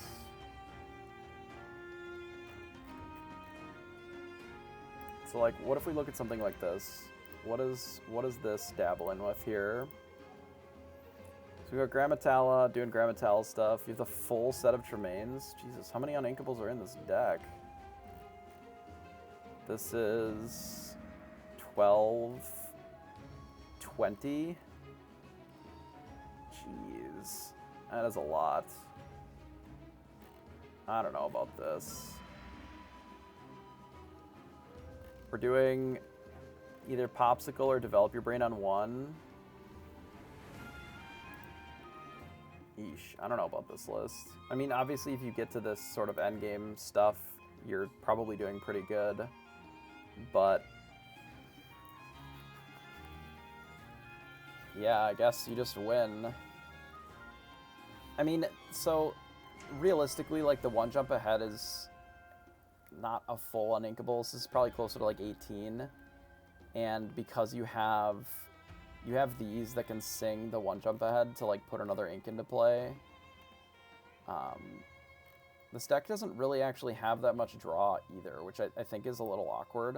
Like, you just have the Flaversham plus the Popsicle engine, and that's it. So you're sort of just hoping that you ramp with just your 1 jump ahead, and then you, I guess, just get to 6, and then you blast them that way. I mean, Queen of Hearts is probably pretty good this format. I don't know about the Minnie Mouse, though, here either. Like, the deck seems so slow. Like, if your play is just to play a Minnie Mouse on 3... I don't know, getting to this is a little rough. I mean, I don't hate this. Like, a lot of these... So, these are like 187s. 187 is just the like police incident code for murder. So these like 187 something when they come into play, all of them, which I like. I mean, technically Maui is kind of too. You don't really ever play Maui without being able to bash something most of the time, or it being very favorable to have it in play. So the majority of their deck is 2-for-1s, right? You remove something off the board, plus you get a guy. So I like that part of it. I just don't know if like these are enough, or this is enough draw. Like if you don't hit Popsicle Flaversham, it's probably pretty rough. Because even this is a little out of place here. It's probably good at closing, but it's a little out of place because you don't have enough to control the board to that point. Like, are you just do-nothinging and then on 4 you play a McDuck Manor and hope that they need to kill that instead of just doing their game plan and killing you? I guess.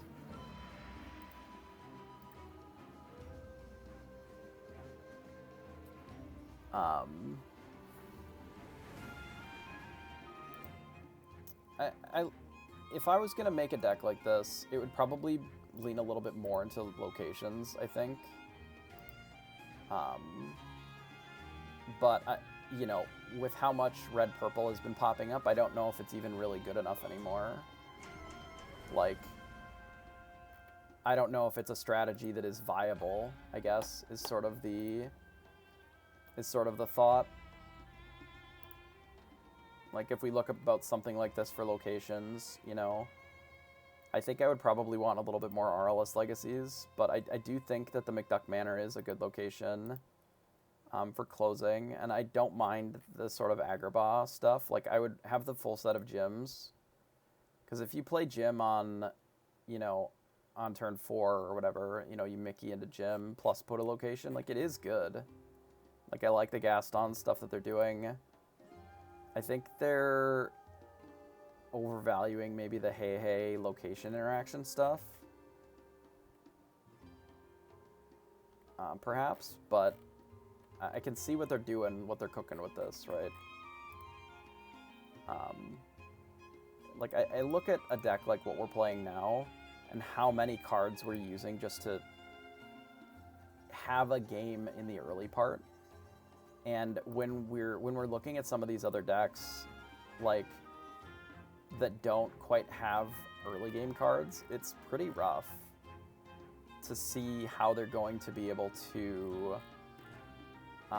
sort of keep up with some of these other lists, you know?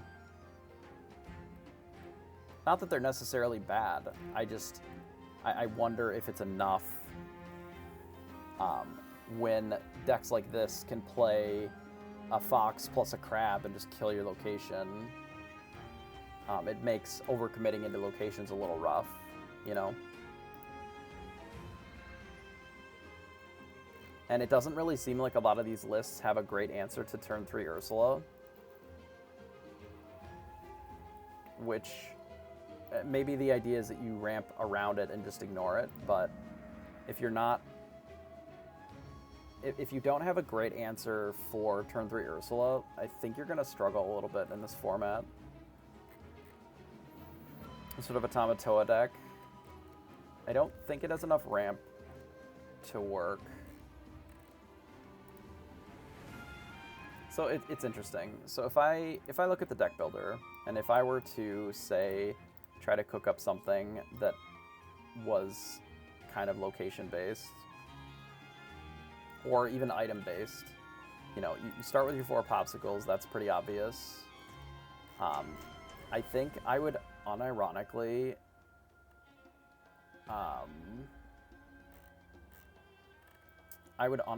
start also with 4 of these. And possibly 4 quills. Some amount of these. I don't know if 8 is the right number. But I do think that the heart of Tifiti is just draw a card every turn and puts it directly into the inkwell. Like, I think if you're looking to do a strategy where you're trying to ramp, I don't think that this card is bad at all. I actually think it's pretty good. I think the quill is maybe better, but the quill doesn't draw you cards. The quill just ramps you. So if you're trying to, you know, gain a lot of resources to be able to play more expensive stuff, I think the heart is a better way of doing that.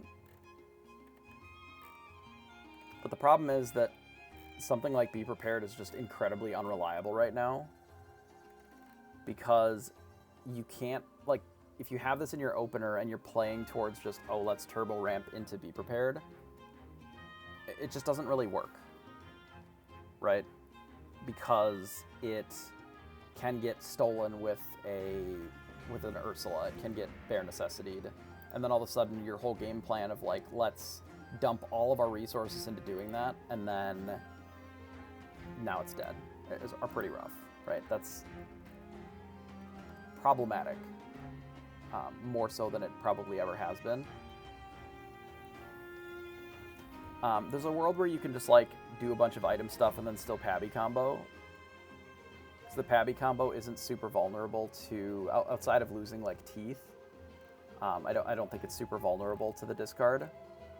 Like obviously they can take your items randomly with the bare necessities, but if you're running the Maurice's Workshop kind of stuff, I don't think that matters as much.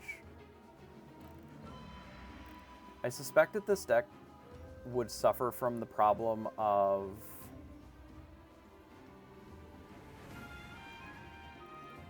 if it opts to run like locations like Bell's House and go that direction, that it's going to just lose to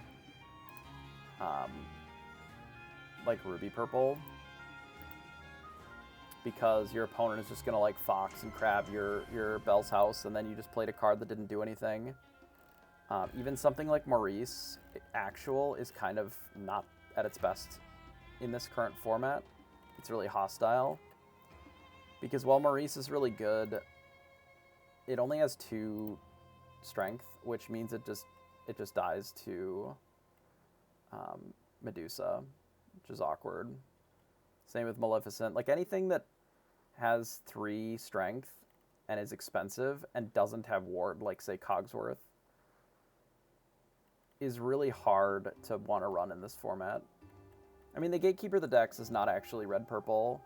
The Gatekeeper of the Decks is actually green-steel, but that's just a steel problem more so than anything else. Like, you have to have cards that are able to deal with the steel things that are going on. You have to have cards that can deal with Ursula. You have to be able to not lose to grab your sword, or your characters can't die to let the storm rage on. And then once you start getting into the realm of locations, which is a way this deck doesn't have incredible answers to locations, right? Like a lot of the cards don't have a ton of strength, not a lot of challenger, right? You know, they have like a Long Came Zeus, or they've been playing the like the Titan, whatever it is, like the 3-drop, the one that just eats a location or an item. So it's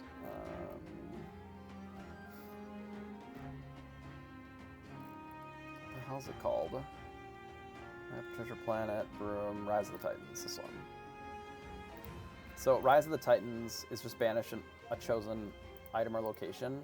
Decks have been adding these in so that they are not losing to, you know, like Queen's Castle, or even the Fishhook, like, is generally pretty good. A lot of times if they're able to remove it. This is just, it's a little narrow, but I think that there's enough random spattering of items. Hey, Space Mooncake, appreciate the follow. I think there's a random spattering of items and locations that are enough that a card like this is viable, since it's inkable. And it's like a sideboard card that you can put in your main deck because you can just use it as a land. There's a resource as an ink when it's not good. So some of the decks have been adding more of those so that they're not just losing to locations off the top. So then when you get into a world where you're trying to,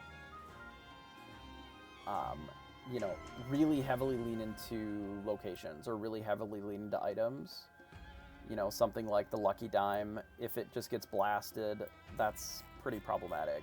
Or if you're relying on the Sumerian Talisman or the Fishhook to be able to be functional against those decks, like, that can be rough. Like, I think Agrabah has a lot of stuff going for it, but if you're aware of that and you're running things like the Rafiki, the crabs, if you're running, you know, even to some extent like a Long Came Zeus, and you're actually having things that can answer locations by just directly blasting them, anything that's small enough to die in a single hit from really either of those things is not great.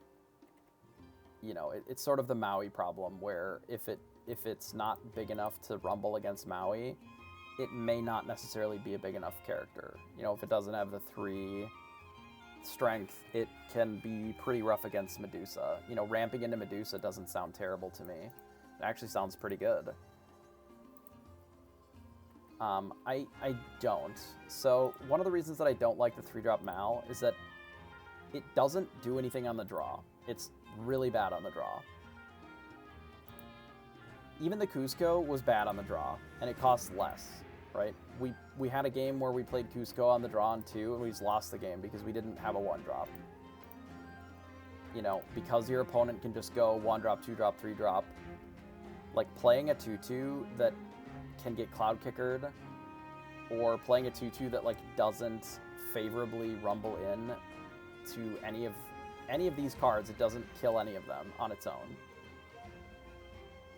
is just not an awesome spot to be for a card. It's fine on the play, right? It's fine on the play, you play it, you sing your friends, cute, whatever. But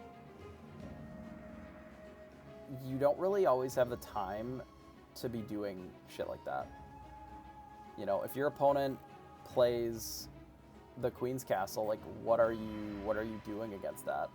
If your card is a 2-2 instead of, you know, a crab, where now all of a sudden if you Madam Mim your crab, you can just kill the location with 1 card. Crab comes back, buffs this, boom, dead. You know, you've got the fish hook, you Maui, dead, right? Those are things that you can answer much more easily, where the Mal 3 just doesn't do that. I think it's fine. I don't know. I have not found it to be particularly exciting. I don't think you necessarily need the full set of Medusas, but I do think that this is the best 6-drop that you can be doing in this format. You know, you look at a deck like this, and what doesn't it kill? If you look at their entire main deck, what doesn't it kill? Beast and Tinkerbell. Maui just dumps both of those. So your Medusa literally kills every other card in their deck and puts a 4/4 on the field. So, like, if I get to 6, what I want to be doing is casting a Medusa, because that just solves our problem of not... of any of these. Even after they're shifted, right? They shift a Robin Hood, they play a Beast on 5, they draw an extra card, and then you just, you know, you remove it off the board with the Medusa immediately. The reason I'm running 4 is not because I think that it necessarily needs 4, but because I want it on turn 6, most games. Because it just does exactly what I want it to be doing at that point, right? Whereas Tremaine doesn't always hit what you want. You know, if they have a Robin Hood Goon in play, or a Bucky and a Beast, and you have Tremaine, it just doesn't solve that problem for you. You know, if they have this Ursula and this Ursula, and you're at 6... if you have Tremaine, it doesn't solve your problem. They just sacrifice this one, it's not great for you. But if you have Medusa, you just, boom, hit this, it's done.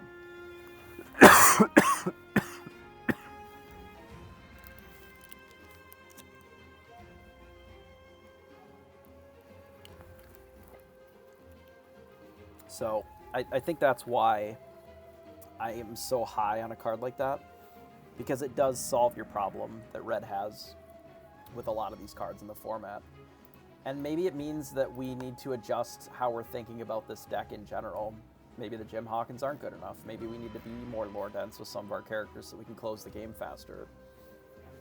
But I've found that once we get to the point of controlling the game, closing wasn't ever really our issue, especially with the goats. But maybe that will come up later, where we are just struggling to get enough lore once we've sort of stabilized to close out the game, right?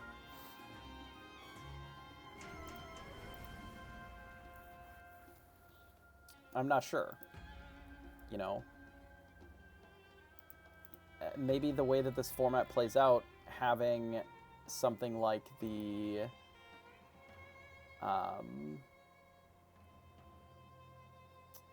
you know, what am I looking at? Something like a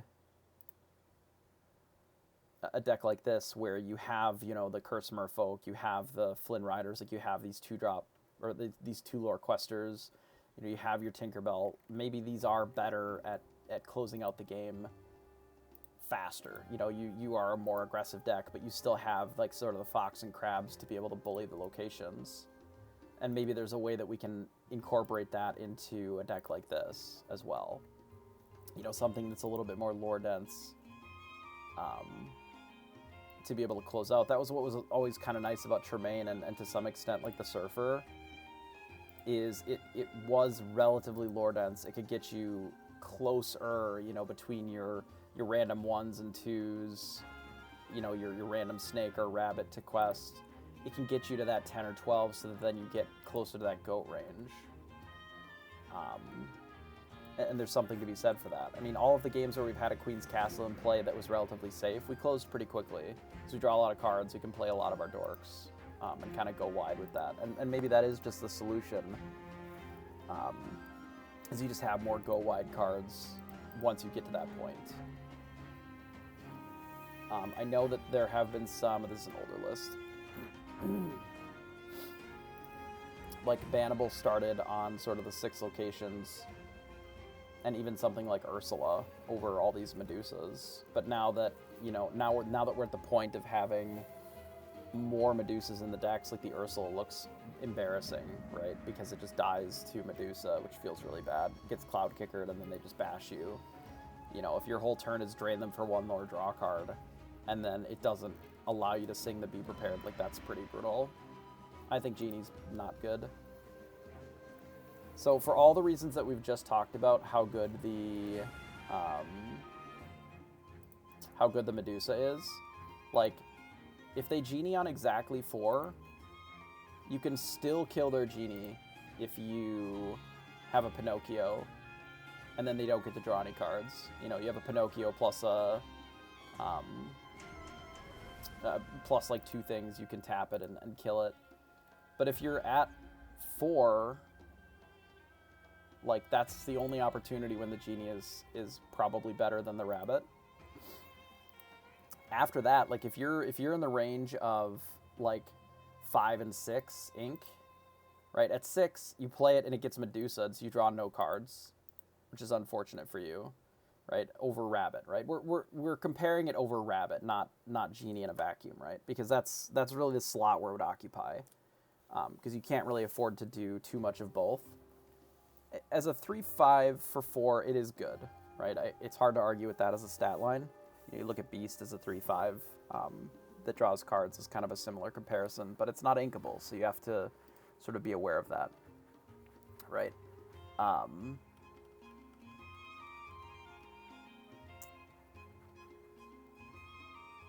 It looks like our next round is up here, so maybe we'll have to table this. Okay.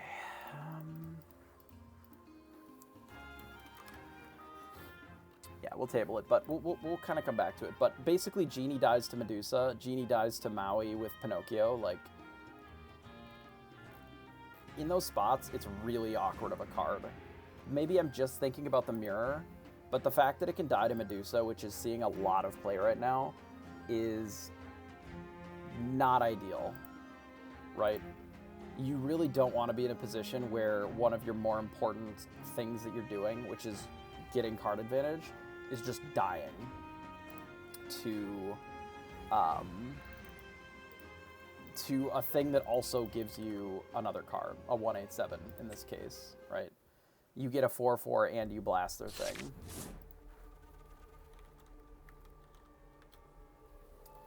Okay, so we are on the play. I think we can get rid of these.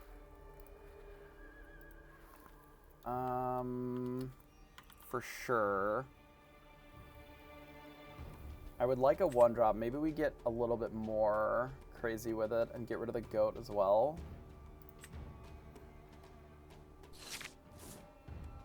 Okay, so we didn't get a 1-drop. We have a pretty awkward hand, but we are on the play, so that gives us a little bit more wiggle room to work with. We're likely going to get rid of this snake as well, but I think we're going to start with the fox and pass. We may be in a reality where we use the gym to put out the location on 5. Sort of depends on the matchup, but so it looks like they're green amber, probably Mufasa. Would be my assumption. So we have teeth, which is probably something that we should ink here. I know that it's a good card against them generally, but we're not going to be able to play it soon, and if they end up playing just an Ursula or Bare Necessities, it's a little awkward. And we do need ink, so I guess we'll ink it. Just pass. Yeah, this is a terribly slow hand. We just don't have any characters to put into play before turn 4. And this is what I'm saying and why I think we might need more cheaper cards in the deck, just in general. Because we really aren't doing anything. Like, we're going to just lose to this dock almost 100% of the time here. Like, I really don't even think that this gym is ever... Like, this gym and this location just aren't going to do anything for us. Because our next several turns are going to have to be spent, like, literally just attacking their shit. Which is brutal. Really brutal.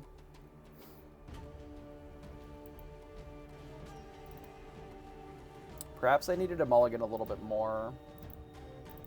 With 15 uninkables, it can be pretty rough, but...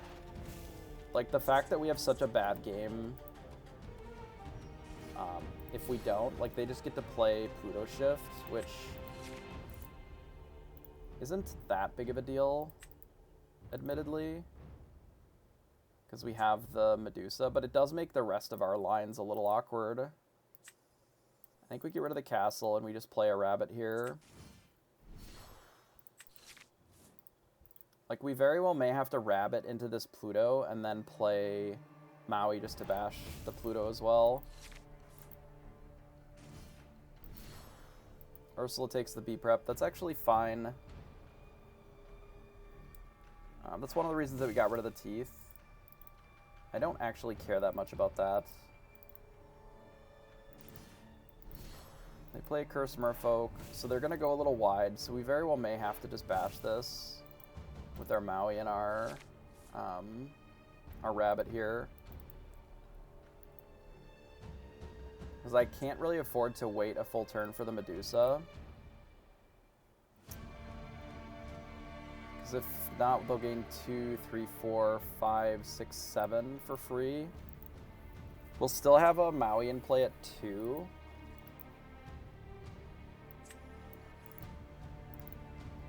And then it'll leave us with the Medusa as a follow-up.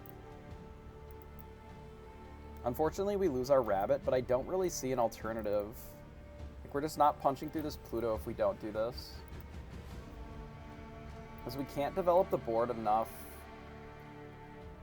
Like, if we let them go to 13 by just playing a Maui, then next turn we play Medusa, kill this, and something else. But then they're going to add another thing to the board. And it also gets them even more lore. Yeah, I guess we have to do it this way.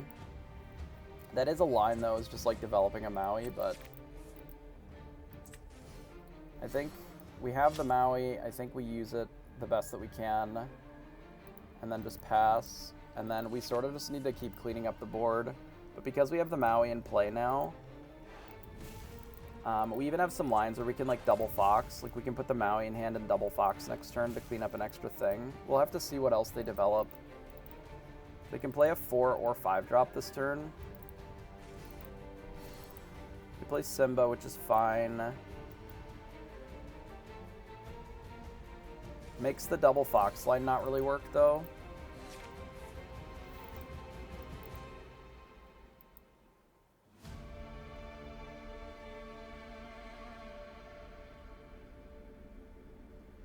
So if we Medusa this, We can bash this or the dock.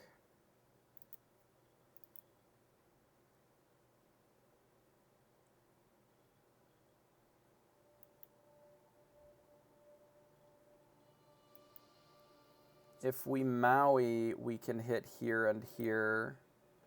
That leaves them with these three still. But then we still have a Maui in play at 3. Which is probably stronger than the Medusa, because then the Medusa can still hit something that's untapped.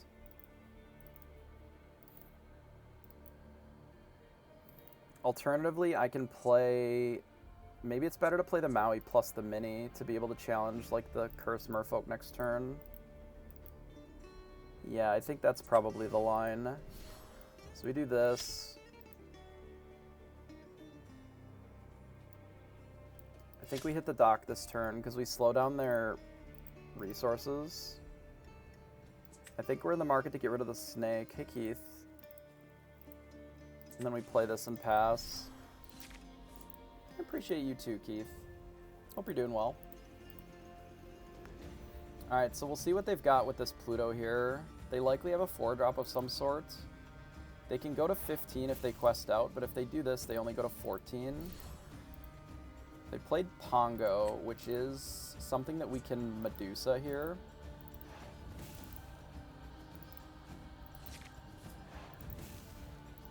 We're actually in an okay spot now. Not a great spot, but we're in an okay spot. I don't think we should take out Jim. Jim is still very good in a lot of other spots, but I think shaving it is reasonable. So we definitely want to do Medusa for sure on the Pongo. And then I don't think that I ink here. Like, if I ink and play Rafiki, we're going to lose all of our foxes. I think what we do instead is we just hit this into getting rid of the Rafiki. And then I also bash the Pongo. Like this, and then I pass. We could ink one of these maybe. We just aren't going to have the opportunity to play enough of these. They're going to be at 15. Like, we're going to have to be bouncing this Medusa to replay it. Like, I'm just not going to have time to, like, double bounce on the foxes. Because we're just going to be dead by that time. But we may need to be in a spot where we, like, play the Medusa more than once in a turn. This is the problem, I think, with having such a slow draw. Is that our opponent just, like, doesn't have to do that much here. Because we didn't contest anything that they were doing up until this point. So they have like this pretty flush board, and we haven't really done anything to fight against it, right? I think we hit here, we quest here, and then I think I do this to put the Medusa back in hand. Then I also play the crab, and then pass. Like, I just don't know if we're going to be able to close fast enough even with the Medusa. The Medusa probably helps. Because now if they quest with their Ursula, like, we can still take out the other one. And then gain our handful of resources. Share in a bog. Well, that's not good for us. I guess we're wiping the board. Not really the best when we played so many of these, but we don't really have an option to not wipe the board with Chernabog in play. But we do have a Medusa now, so if they only play one thing, we can take it out. So they're debating which one they want us to kill. Since we have the Medusa, we're almost certainly going to be playing it. So they play a Simba, that's fine. I think we'll Medusa, take it out, and I'm probably just going to play this Rafiki as well. There's a world where we would want this as ink, but I think just developing it is better. Like, we're not in a great spot here. So we have to play the Merlin. We just have to quest out. Like, we need a good draw to be able to slow them down enough. Because they're going to go to 18 here. I just don't know if I necessarily have one. They play a Mufasa. Goodness. Okay, well... Guess we tap the Mufasa and hit here. See what it does. It hits a Stitch. Well, I guess we're dead then. Okay. Why did they decline? What? Why? That's not... Okay, sure. It's fine. Apparently it's been bugging out for some people, so...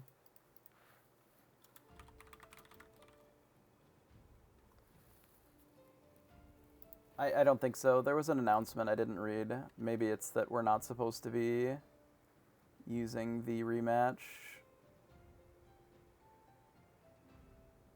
Yeah, okay, so they do want us to recreate it each time.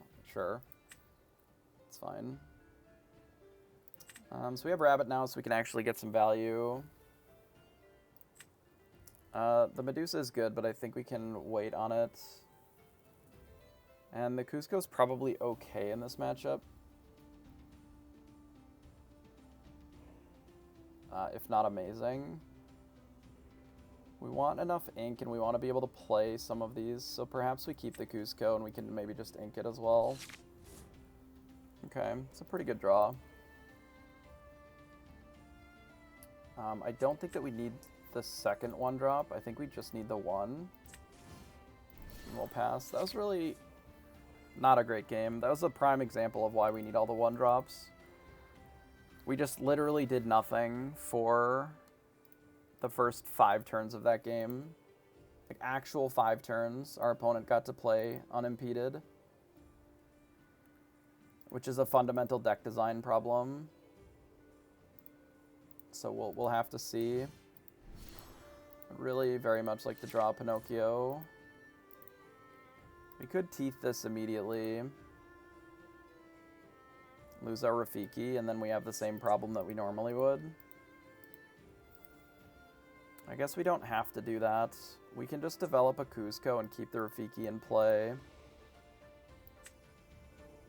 And then we can use the... We can use the Cusco to sing the teeth next turn.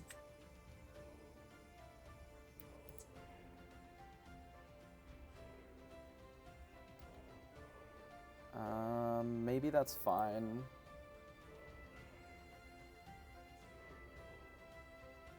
Yeah, alright. I'm okay with that. We'll play the Cusco. We'll quest and then pass. And this gives us an option to sing. Like, if they use the Pluto just to play Doc, I think that's fine. As we also just get to kill the Pluto for free. They remove Doc. I wonder what they're looking to play then. Maybe they have another Doc. Okay, they just have a redundant Doc, sure. So in this case, we can Rafiki and just remove the Pluto then.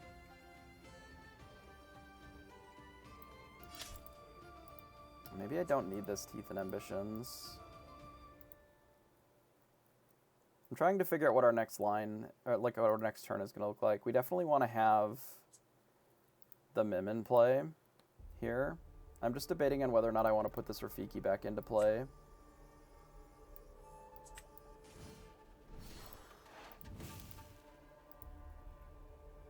I think we quest here.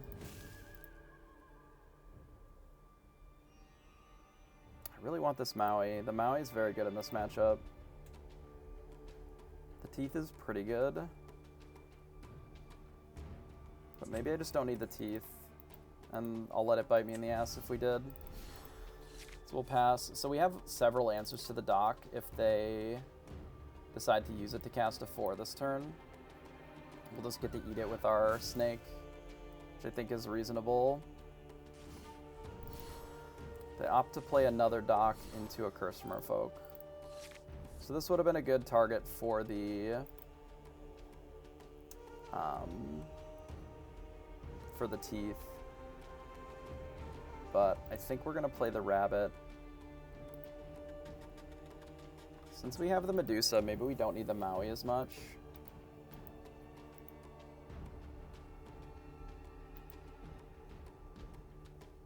Like, because we want to be able to draw cards, but maybe we don't need the snake to draw the extra cards. And it's just fine without it. We just have an extra Medusa, which I think is acceptable. So we'll just hit here. We'll quest. I think I'll quest with the Rafiki too, and offer it up as an option for them to be able to attack. So they might play a Mufasa here.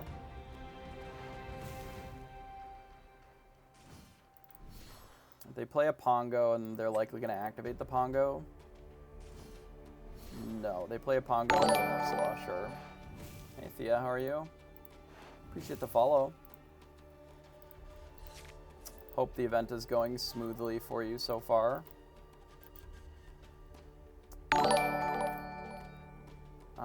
I really need to draw a card here.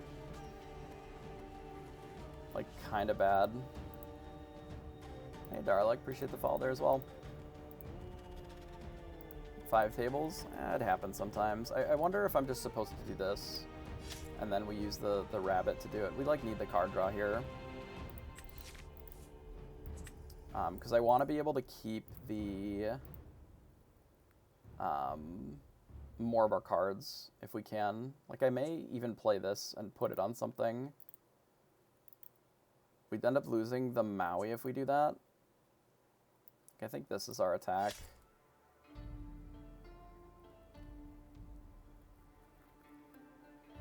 I guess I don't have to kill this. I can leave their Cursed Merfolk for a turn and just develop the Queen's Castle instead. Maybe that's better. So let's develop the Queen's Castle and just put the Rafiki in there and then just say go. And I'm not even going to quest with this, because then that gives us the ability to start slamming the Medusas down as well. And once we start drawing some extra cards, I'm a lot less concerned about what they're doing over here. Like, we can deal with the Cursed Merfolk a little bit easier then. And if they quest with the Ursula, like, then we're in a good spot, I think. Okay, so we get to draw an extra card. We don't need the extra location. So we are going to need to move most of this off the board. We can leave them with just the Piglet, I think, this turn. So let's do this. We'll take out the Pongo, so they stop drawing cards. We may not have our card in the Queen's Castle anymore because I opted to put the Rafiki there. I guess I don't have to do anything with the Rafiki here. I can choose just to do this and then get rid of the Mim. Yeah, that's probably fine. Get rid of one of our Mauis. And then we'll just keep our Rafiki back for a turn, and then after this turn we should be in full command, because we'll get the extra card, which allows us to keep inking.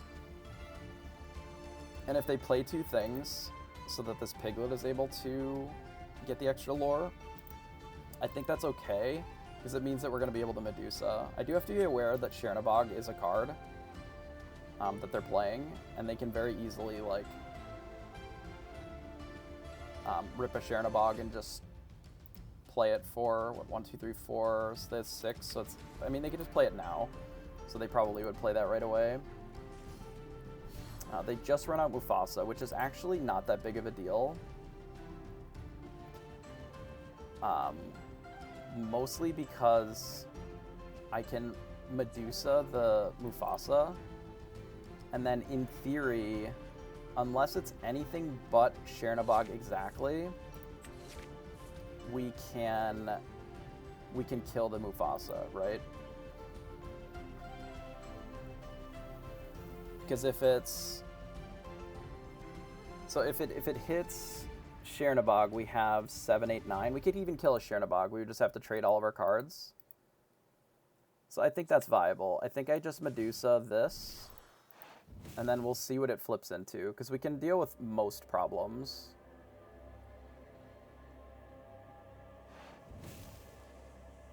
Okay, that's fine. We can deal with a Stitch pretty easily. I think we do this, and then Rafiki, and then we move the Medusa to our location.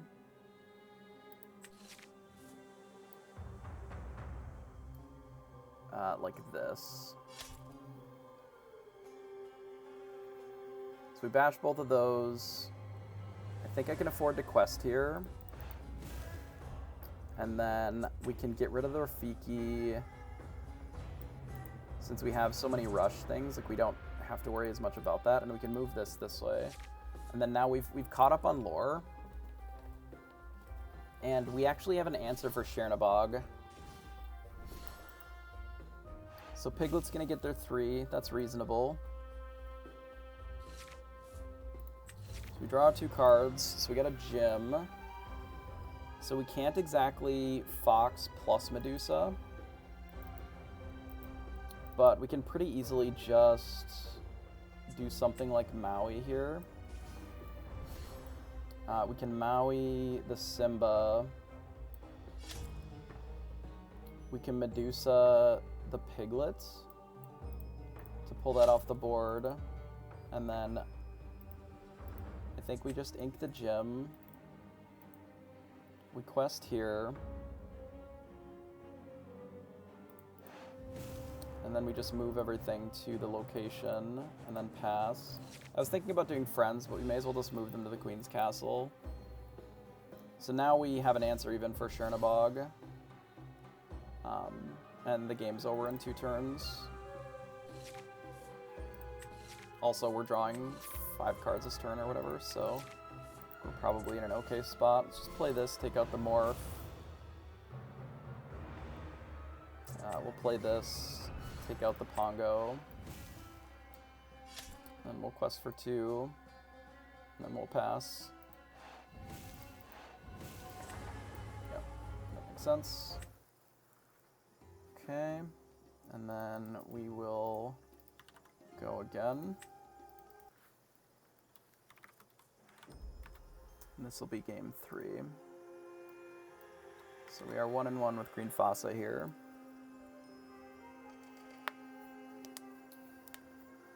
So we are on the draw, which the Pluto plus dock lines do have some very aggressive starts. Ideally, we would lead on a Rafiki to open it up.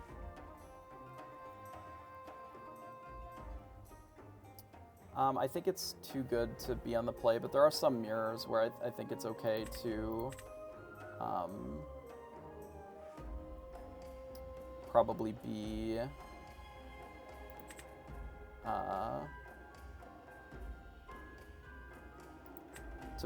on the draw. Like, we're trying to build this deck in such a way that it can be on the draw and it's not miserable.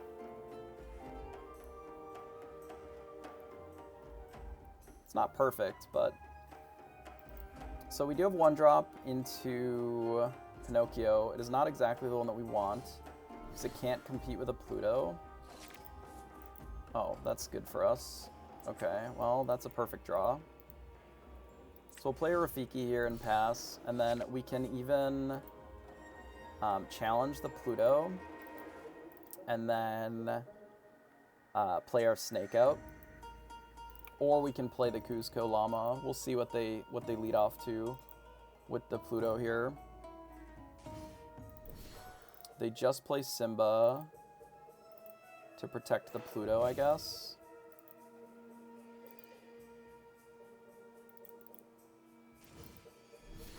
And then they play another Pluto. Okay.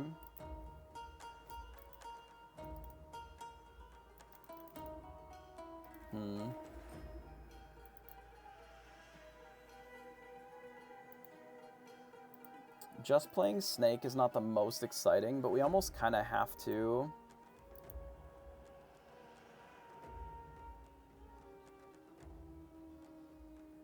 with the intention on 3 of just doing, like, Fox on the snake, potentially. This protects the double Pluto. They're likely going to be able to play a Mufasa, which is unfortunate, but we can't really do anything about that. Like, we can take out the Simba and then just play like a Kuzco, but that doesn't really help us any more than just having a snake to be able to do that and then take out something else as well. So we may as well just do this. And then pass. This is a lot of Plutos, though, which is problematic. It's a ton of ramp. But they're really only going to be able to get off, like, 2 good turns with it before we're able to sort of clean these up, so assuming that they're not just, like, rushing out a Pluto bodyguard, I think we'll be okay. And if it is Pluto bodyguard, I think we're still fine, because it doesn't necessarily, like, dominate the game here. Like, I think it's good, but it doesn't really beat the Maui. So we can't quite do...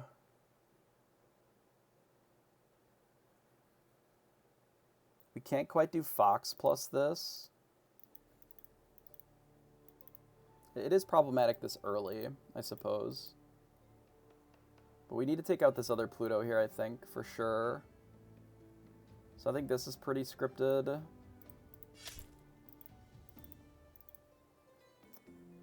And then we can get rid of the Kuzco. And we can Fox the other one. We can't Fox the other one because of this, right? That's fine. I mean, it's not, but... Really, they only have the 3/8 here, which is good. It does protect their ability to do this, though. But we can deal with it in 2 turns. They're going to run out of cards. The Pongo's problematic, though. Okay, so we're not in a great way. But we do have the ability to, like, add a lot more power to the board to be able to bully this next turn. So we'll have the Maui, which we can combine the Maui plus the snake, maybe, to be able to take out the Pluto. So I don't think this matters. I want the Rafiki plus the Maui to take out the Pluto.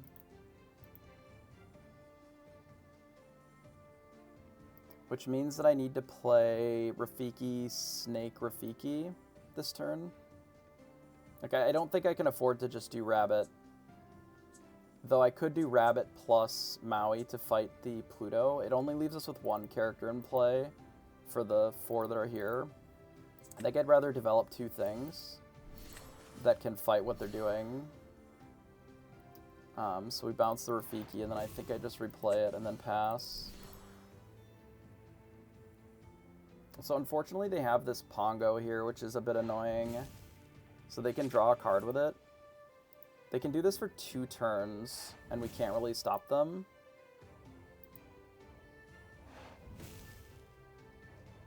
They drew a Dock, so if they ink something, they can play Dock.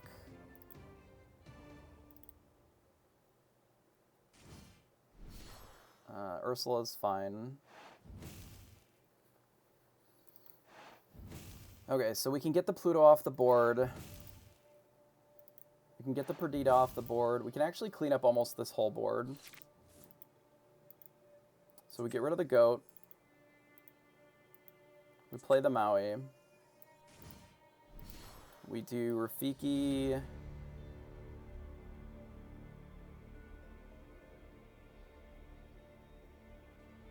We're gonna have to leave, like, the Cursed Merfolk in play, probably. Like, if we want to take out the Pongo, Pluto. Like, if we take out these 3... Well, this is forced. We have to do this. I don't think I really have much of a choice there. And then here, I think we have to take out the Pongo to stop them from just drawing more cards. And I think we can just trade this way, and then we can use the Fox to take out the Pluto. So how many cards is that in the bin? 5. So if they have a Chernabog and they ink the dock, they can just play Chernabog. But we can actually kill a Chernabog, so it's not the end of the world. Because we have the Maui still. So we'll let him go to 11. And we can kill everything that's on the board here.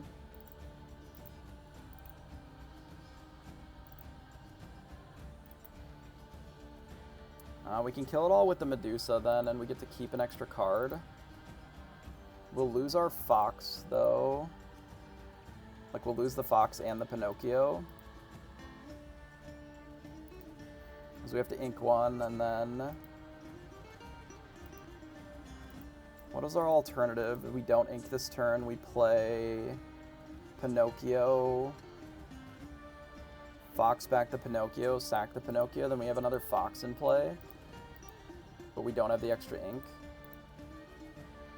So it's either having a Fox or a Medusa in play. I think I'd rather have the Medusa in my hand. So let's do that line. So let's play the Pinocchio. Tap dock. We'll play this to bounce the Pinocchio. And then where do we want the damage to go? I think we can do this. And then just put damage on our Foxes. Get rid of the Pinocchio here. And then we'll just attack here. Attack the dock and pass. So if they do play Chernabog, it does go to 14, but we do have the resources to be able to follow it up and kill it, which I think is fine. And if they're playing some other 3s and we draw any inkable, we can get rid of it with the Medusa. If they don't play anything that's particularly threatening, we can actually just rabbit. But because we've dealt with so many of their mana resources, like, we have a turn where we can take off with the with these other cards. We can get rid of the redundant crab. So we might need the goat to be able to close the game a little faster. I was supposed to sing with the Maui. That was a bit of a mistake. Played a little too fast there. I could have sung for free and gotten an extra lore to be able to close a little bit quicker. I wonder if they have a Cloud Kicker and that's why they were debating on what to do last turn.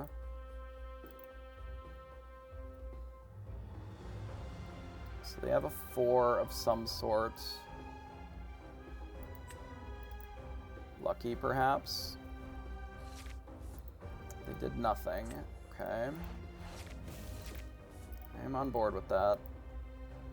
Welcome to do nothing as many turns in a row as you'd like.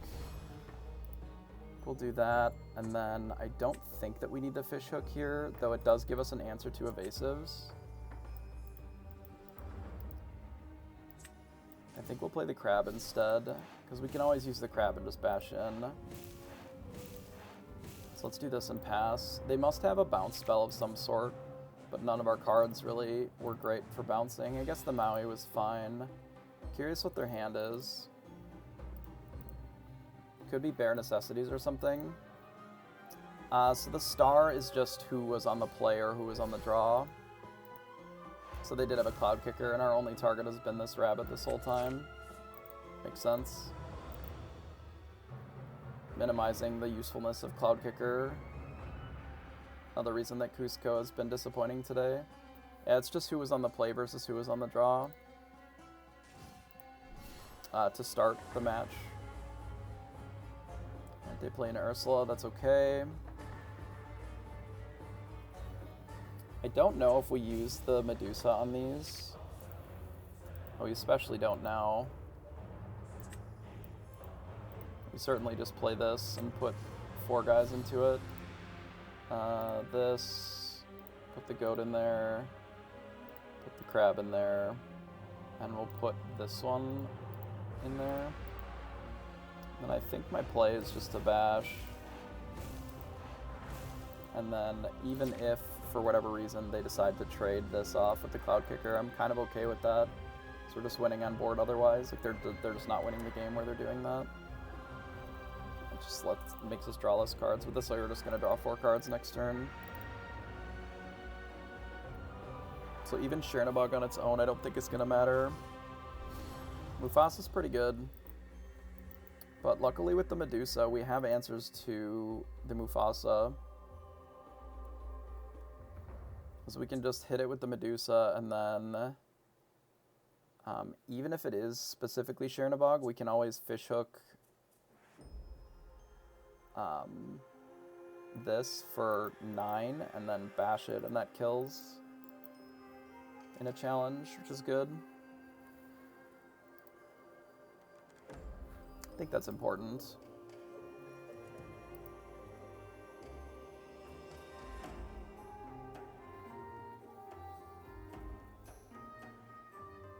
So they can go to 13, and we just need to clean up the board. They can trade with both of our foxes, which could be the line.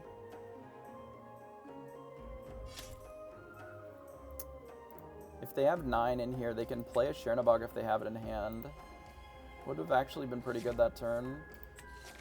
But no, I think the game is just over. To draw 4 cards, it's going to be hard to come back from that. It's just too many cards. We'll see what the Mufasa hits. Hits a morph. We can just ignore that, I think. We'll just bash it. We'll bash it with a crab. Okay, they conceded. Alright, fair enough. That makes sense to me.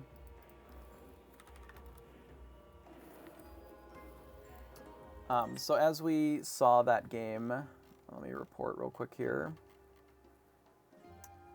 This thing, and then this thing. Played 3 games. I went first and they won. I went first and I won. And then they went first and I won. Okay. Alright, so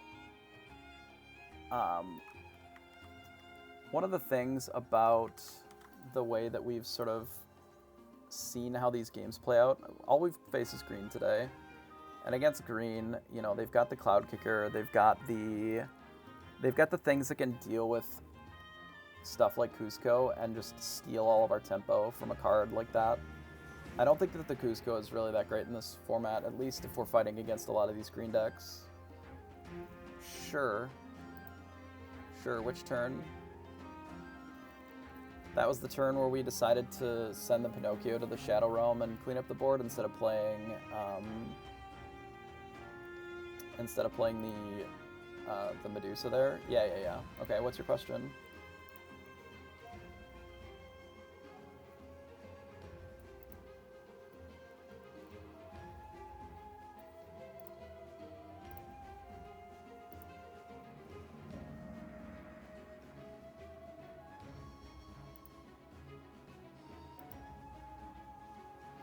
I wanted the Maui in play.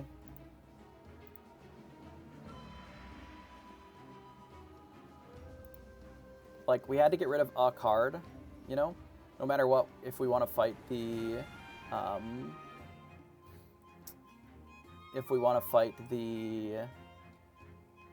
Merfolk, like, what are we... If we don't play the Pinocchio, like we just get rid of the Pinocchio, then our board ends up as just Medusa and a Fox, right? Where instead our... Right, because the other deck has some scary things, right? So the Maui gives us the ability to still contest Chernabog. So Chernabog is a 9/9, right? So if we get rid of all these and we go here and then we filter it high to low, right? So Chernabog is a 9/9. So if they play this, and we only have 2 4/4s, 4 power things in play, 4 strength characters, we cannot favorably kill this. But if we have Maui in play, which we did that whole game then because we were a little conservative with it, if they ever had this, we just had an answer, like a very good answer. If they play something like Medusa, or Mufasa, and we have a Maui in play, we kill the Mufasa, and then the Maui can very easily clean up whatever comes in. Because this always enters exerted, we now have just a 6/5 that is on deck to be able to just blast whatever they've got going, right? So then we don't have to worry as much about the Mufasa. We don't have to worry as much about their bigger cards because we have that in play. You know, if they just play a Pluto, if we don't have the Maui, it's very difficult to answer because we have to, at best, have multiple cards to deal with it. Whereas a Crab plus Mufasa can kill, or a Crab plus Maui can kill every card in their entire deck on its own, right? You only have to trade that one away. So that is the reason that that we wanted to keep specifically the Maui around there, as opposed to not. Hey, Roach Pope, how are you? But anyway, so yeah, so looking at that game, like we saw game 1, where we literally didn't have a play until we played Rabbit on 4, because our hand was just like some snakes, we had some foxes, and we could do nothing until we got to the point of playing Rabbit, which is just too slow. You have to be doing something, especially against a deck that's playing ramp cards, that's playing really anything. I mean, even if they had just played a Lilo, they would have gained 8 off of the Lilo before we even had an opportunity to interact. So what that means to me is that the deck absolutely has to have more like 1-drops. I mean, obviously, if we had had a Cusco that game, that still would have been passable. But like, if we just play Cusco on 2 and then they untap and Cloud Kicker, then we're in the same position that we were previously, right? Where the way that a lot of those games worked out, if our opponent plays Pluto and we immediately follow it up with Felicia or Rafiki, or we have a Snake or whatever in play, all of a sudden then it doesn't have the ability to just freely attack, freely use its resources. They have to do something with it, right? They played a Simba, and the Simba was able to brick us for a full turn because we only had Minnie Mouse, which maybe is why I'm liking this Felicia idea more and more. And maybe this is just the case of some of these like small ball green piles, you know, the green purple, the green yellow. You know, we have to take that into consideration. Like maybe we fight against some of these much larger decks and the Felicia's not good. But like even against a deck like this, the Felicia would still have a lot of room to play. Obviously it's a lot worse against Tinkerbell, but on turn 1 we play it. You know, if they play Robin or Morph or whatever, we can just immediately Pinocchio it and then bash in and it trades, right? We don't want them to freely be able to shift with this. Obviously, if they played Bucky, it's just not good for us anyway. Like it never will be, I don't think, until we have some way of reasonably answering Bucky. But that's why they're playing it in these lists. Like I definitely think we'll try a list like this at some point. I'm not super happy with all of the numbers that they're playing, but I do think that it is a very powerful deck. You know, being able to double Strength of the Raging Fire is just a great removal. Double Listro, being able to draw 2 cards with it is pretty powerful as well. I'm still not sure about this Beast Relentless in their deck. I might have to ask Wonder what the reason for the Beast Relentless was, or Bobby. Or whomever else was playing. I don't think Bobby was on this. They were on something else. But 3 of them were all playing the same 60 cards. And it makes me wonder what the point is of this as a card. Maybe it's just because it's a 4/5 and it sometimes can quest for more than one. So it's just like an interestingly lower dense card on its own. That might be all the consideration, right? It's just if you have this and you know, just have any of these other idiots that can smash in, all of a sudden you get to quest for 4 with this. Like, it just closes the game a little faster. That might be the consideration on it. But, you know, you look at a deck like this, and, you know, even against something like this, the Felicia would be good. And obviously this is just a green deck, so most of them are going to be kind of like this. But against even the Mirror, or something similar to the Mirror, you know, you have these Mims, these Crabs, these Goats, these Rabbits. All of these things still have that 3 3 willpower, so you'd be able to trade up into them. But also just any of the locations, just because it has the downside of needing to attack every turn instead of anything else. Like, Reckless says you have to challenge. It doesn't say that you have to specifically challenge a character. So you can very easily hit locations instead and keep it alive, and then make them have to bash something into it. And I mean, that's pretty good overall, I would say. You know, if your 1-drop is trading favorably with anything higher than a 1, you're okay with that. And if it's trading with something that is a good shift target like this, you know, shifting into like the Robin Hood, you're usually not that sad about it, right? Because now they have to pay full price for this, or they're just kind of SOL.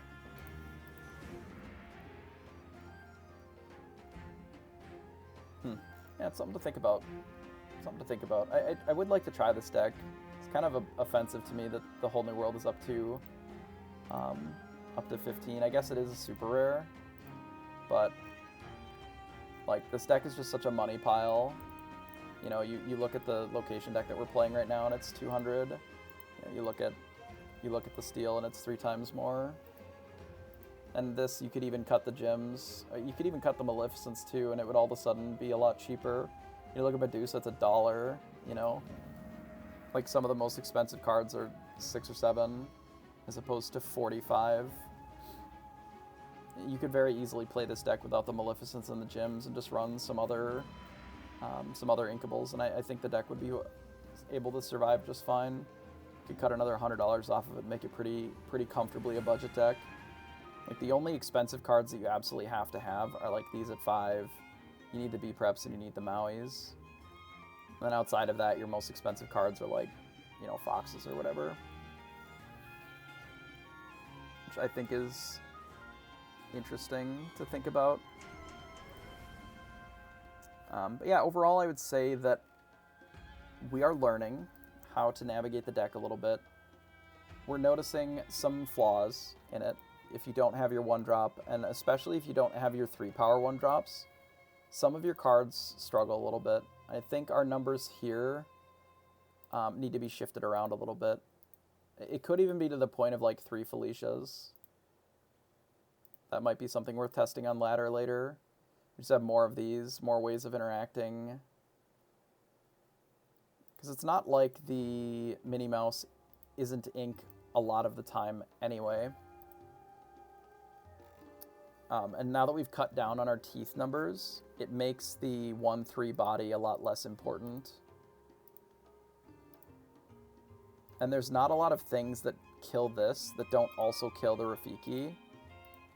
Obviously, it's at its worst against something like Let the Storm Rage On, where they can deal 2 damage and draw a card. In the same way that it's bad if they have Grab Your Sword or Tinkerbell, right? But a lot of those cards are going to be good in those spots often anyway. Like, if they're favored, it's going to be heavily favored in those spots regardless. So, like, Let the Storm Rage On obviously is worse against a Minnie Mouse, but if all we have going is Minnie Mouse, then we're not really keeping up with what else they're doing either. So I think that's something to think about. But yeah, I'm not sure about these Cuscos. I think they're a bit awkward with their positioning because we need so many 1-drops to be able to actually play our game. And since we have so many Pinocchios as our 2-drops, I want higher strength attackers. I wonder if this deck was steel. I guess you lose the parts of red that I really quite like. I could Take or Leave, Be Prepared. Like, obviously it's still a very good card. But if I go into steel, I lose, like, the things that remove locations, which I think are really important. But you could play a similar deck to this and be playing steel pretty easily. Like, you can play these. They just don't have the same feel, the same impact. And you don't have the ability to, like, come back from being super far behind, I don't think. Like, the Maui just is able to do something that no other card in the game can. Which I think is really interesting to think about. Like, it just is such a powerful rare. I think it's one of the most expensive, just regular rares as well. Just because the size is so impressive. Like 6/5. 6/5 rush. The Reckless just doesn't matter. You're using this as a removal spell, not as a way of closing out games. Yeah, I don't know if you would play like sort of this shell, because you could swap out the minis just for Hook, and I think that would accomplish what we're looking for. But, you know, then you have your Rafikis and your Hooks, so you're always at the 3 slot. And then you have your Pinocchios, but like once you're playing Steel, all of a sudden then you just like don't need those cards. You can just live without and play just better removal spells, play your Grab Your Swords. And then the low to the ground boards just don't matter as much.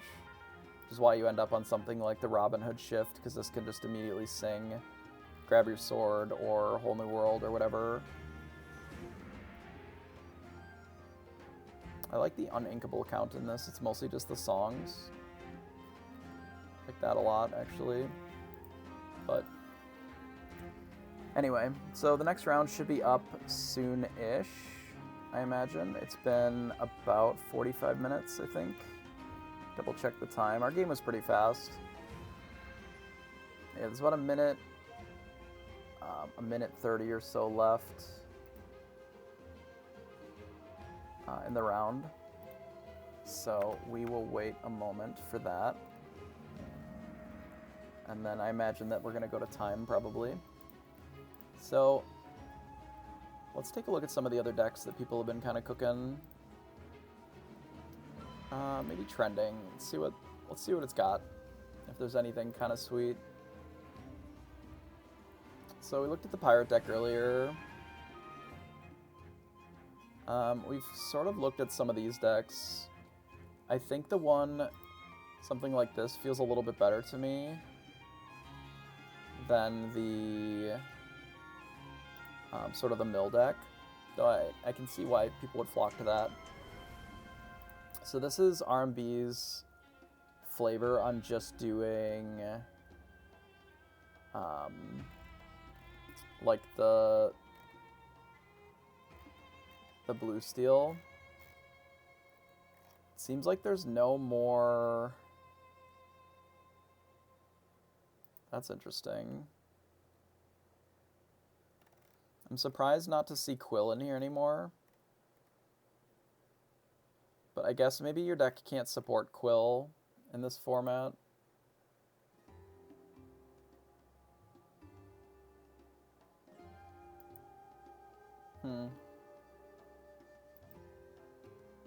I guess you can't really afford to play Quill if your opponent is playing Ursula. I think if you need to be able to answer it with Smash or whatever, and the one jump ahead is sort of your ramp spell there. This doesn't seem like it's going to be able to turbo ramp as much.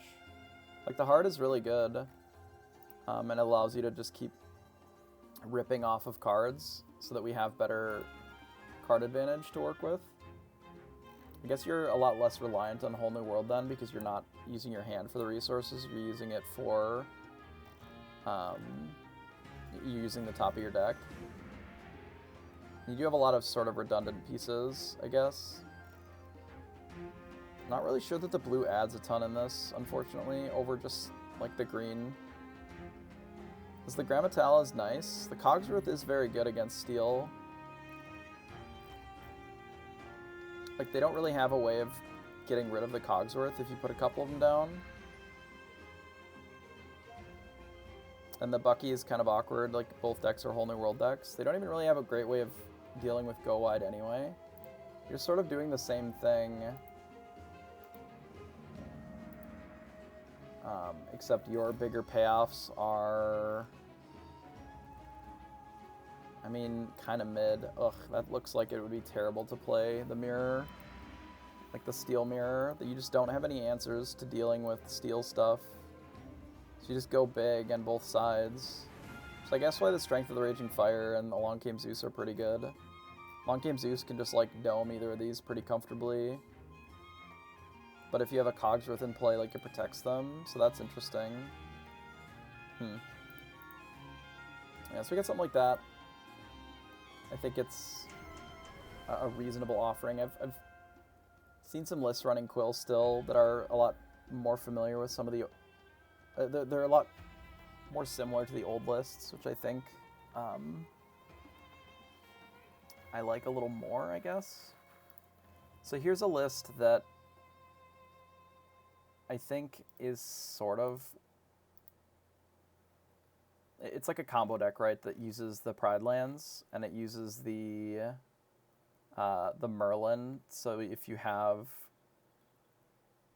2 Pride lands, or even if you just have 1 Pride lands with something in it, you can use the Mim snakes as cheap to just like bounce them back to your hand a bunch and buff your Merlin. I feel like this deck would struggle a bit against Cloud Kicker, because you kind of just Cloud Kick this. Or the Simba, even once you put it into the Pride lands. It's just really expensive to do that. You pay 4 to not really accomplish much, and then they bounce this back to your hand. A little awkward. Is this the only Prince in the whole deck? I think so, right? Ugh. So it's a combo where you have to have specifically Simba. Oh no, Cusco works too, right? Is this Prince or King? Oh yeah, so Cusco works as well. So you can put Cusco in there. So so it's running 8, so that's a little better. Interesting. I do like Perdita a lot. I'd like to find a deck that has Perdita in it. There was a Mufasa list that I battled against that had like Rocket Stitch and Perdita that felt pretty good as a removal. As you play Perdita and you just get back a 3-1 with Rush and use Bash. It's pretty good. I do think that there's some Steel Song that is improved over what it was before. The Bare Necessities is obviously very good and still the whole new world.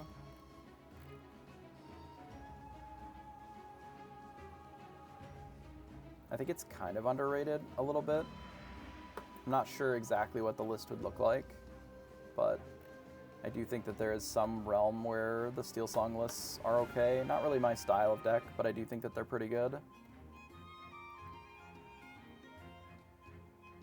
So Pongo in a list like this has what, 1, 2, 3, 4, 5. So I guess it's not really that many targets the way that this one is constructed. But it is some.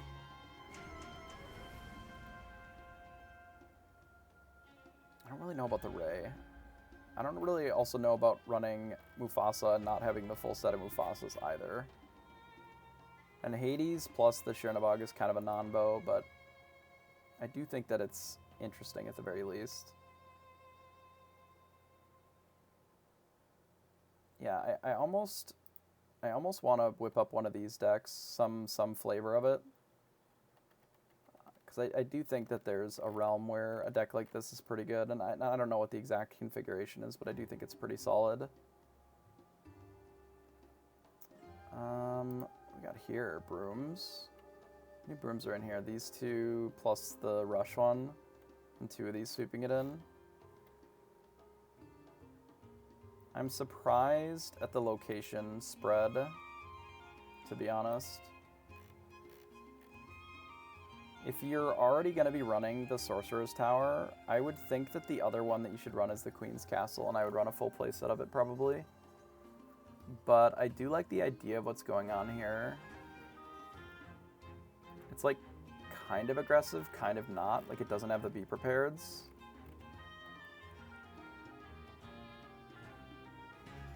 Interesting. This doesn't really have amazing answers to Ursula again. Which maybe you're just meant to be playing the aggro because you're running like the Maleficents instead of the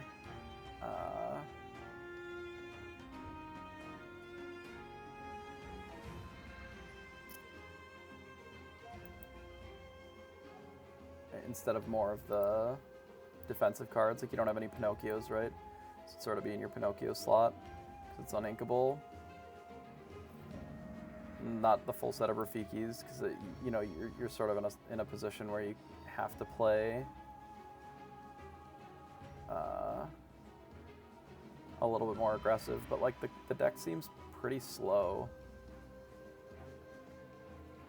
Though I guess this lets you close out a little faster because your characters get +1. And it's not just your Magic Broom ones. The Magic Brooms just get to go here for free. So like this card is acceptable with Jim as well. It's kind of interesting. It doesn't gain any lore on its own though, which is why it doesn't see a lot of play. But the fact that any of your characters that are here gain additional is kind of interesting.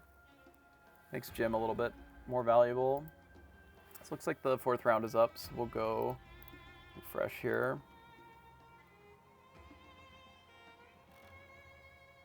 Double check our points. Somehow here. This, standings. Yeah, so we got 6 points. All right, say hello to our opponent, and we will grab our code.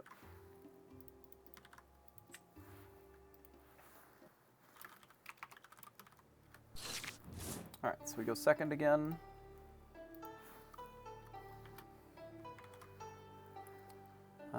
This hand, we can get rid of the Medusa for sure. We have like 1, 2, 3 with the crab makes the mini acceptable. And then we have the friends. This is probably fine just to get rid of the Medusa on the draw. The Rafiki's a little better, actually. I don't hate the other option. We'll see what they play. So they're green steel.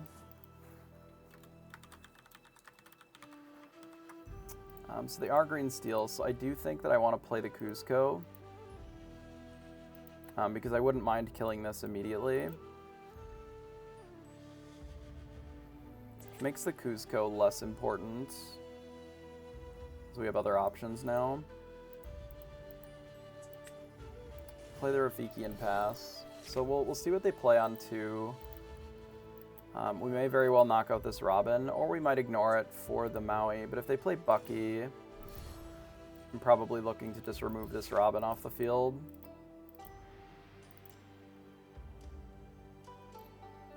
Which means we probably don't need the Fishhook as much. If we play the Pinocchio, tap the Robin, then just hit it with the Rafiki, that takes away the shift line. We say go.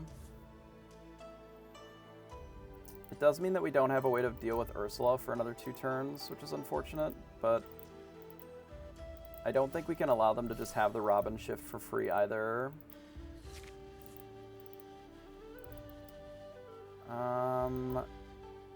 Given this,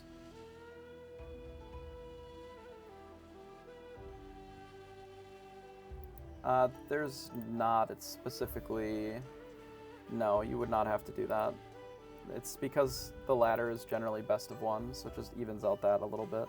So there's going to be a lot more scouting, typically in real games, real life games. So I almost want to put this Mim Fox into play, but if they smash it, it's really awkward. But it would let me put the Pinocchio back into my hand, which I think I'm interested in.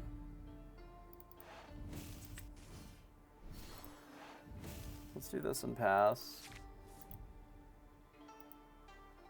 We'll see what they do with their Ursula. They draw 2 cards and blast our Mim. It's really unfortunate. But they may start making us discard cards, which means that we're going to want to start drawing cards. Another Bucky. They make us discard 2 cards.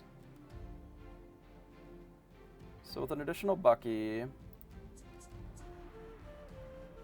like, we're going to hit here for sure, and then play our Rabbit. So we can get rid of Pinocchio. And I guess the crab.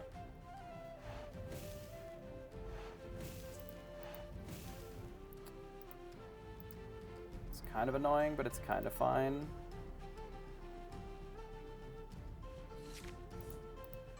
Yeah, I do think that this is the play. I think we hit the Ursula.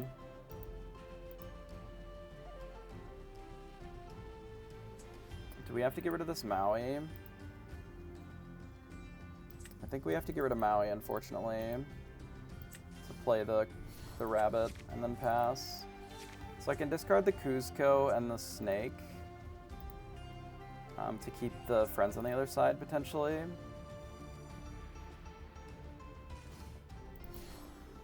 Wow, they are full discard, huh? Well, if they don't do it this turn, we have a very reasonable line to just draw like a ton of cards here, so... Draw 2 cards. We can bounce this to draw another card. Let's ink this. We can quest here.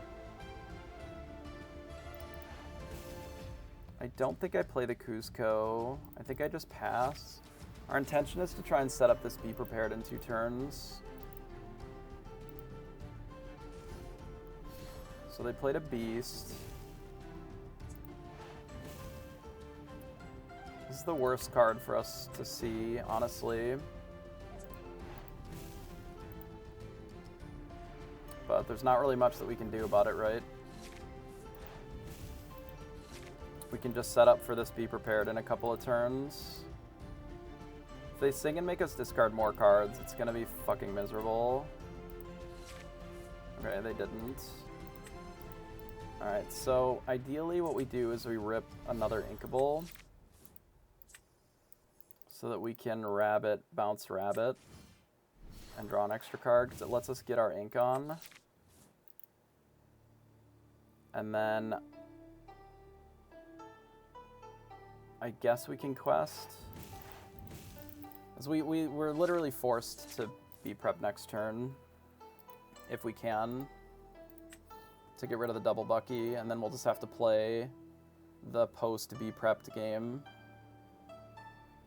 If I have to get rid of, if they make us discard 2 again, which is pretty likely because their whole deck is shift characters at this point, then I'm likely gonna do 1 B prep and the Kuzco. But then if we don't draw an Inkable, like we just lose the game, which is kind of rough. We'll have to think about it a little bit. Like if we don't have Rabbit as a follow-up,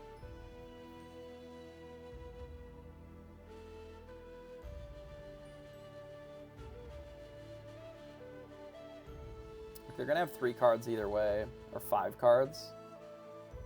So we almost need the Rabbit as a follow-up.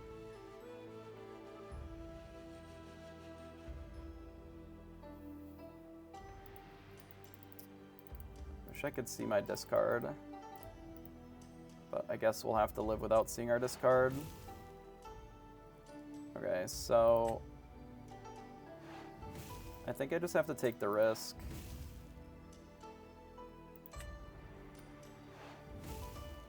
And if they do another thing, like we may just lose, because we're facing double Bucky John on the fucking draw.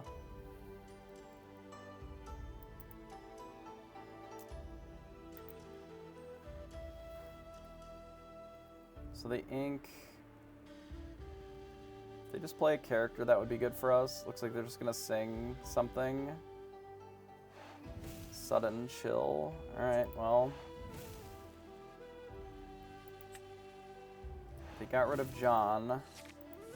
It surprises me. Like in a whole new world. They're gonna trade off their Bucky. Weird. I guess they're assuming that I have the B prep. We just didn't draw it. Nice. Classic.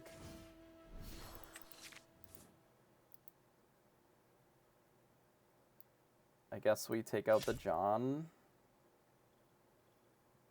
and pass.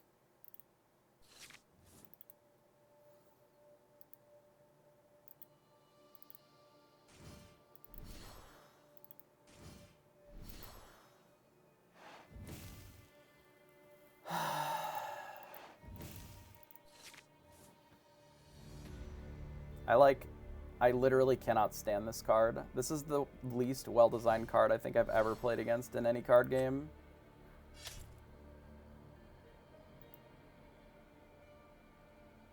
Like, not being facetious, I don't think this is a well-designed card at all. With the way that their thing is constructed currently.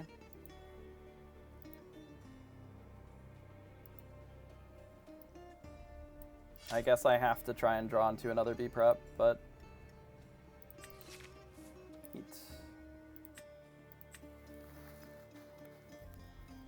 Like, they literally don't have any answers to a ward character like that, so they may as well have just printed it as not a character.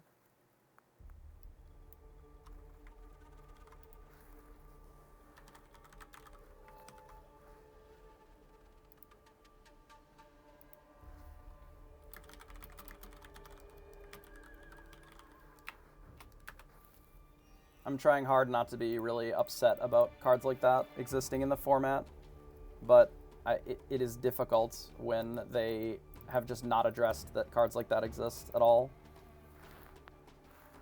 It is some of the most toxic garbage. I can't stand it. Like, we just don't have cards that answer it in any colors except for steel, so they just want you to only play steel, which is why all the steel cards are so expensive.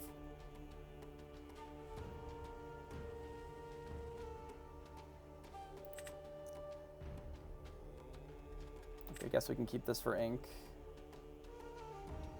So we can draw into the Mauis later. Like, the teeth just doesn't do anything. Nice, we have no card draw, so we're just gonna get boomed by fucking Bucky again. Really looking forward to that.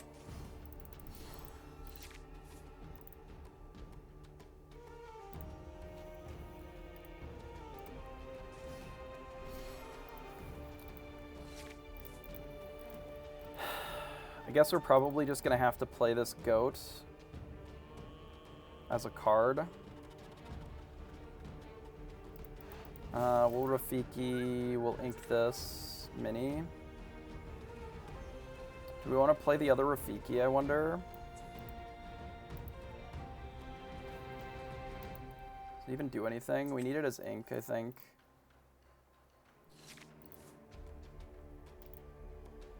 Like, I'm just so upset that a card like that exists in the game. Here's a Bucky. I mean, these cards are also toxic. I wonder, truly wonder who showed a designer discard cards and was like, this is a mechanic that players really enjoy participating with, is discard. They like not having resources to play with, so then they can't play their game or the game at all. And that's really where a lot of them want to be when they're participating in your game. Losing to a deck like this will make new players never play your game again. I promise. And that's not being facetious either. I think that is just the truth.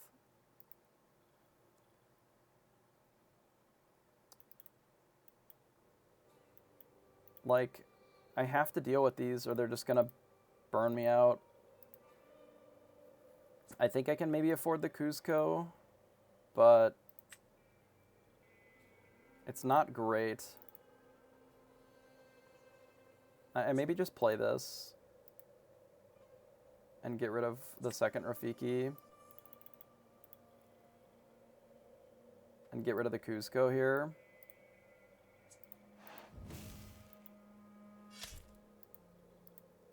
And then we put the other Rafiki in my hand and just have a 3-4 or a 4-3. I mean, if I lose to this, I lose to it. Like, there's nothing that can be done. Oh my god, stop.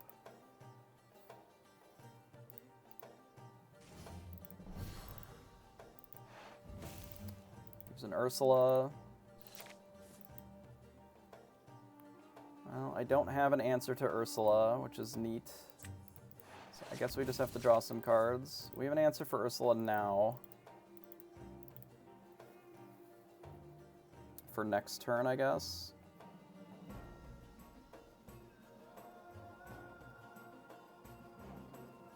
I could develop the location or the Merlin goat. If I play the goat, it gives me more things to do with the Pinocchio. If I play the location, I'm never putting anything in it, but it does make them have to deal with it then. I sort of need to have an answer to Ursula, but if they just like play another character and then sing Strength, they would just get to kill them both then, which is really miserable. So it's kind of shit either way. But then I guess I could just get to Maui it. I'm gonna play the location and pass.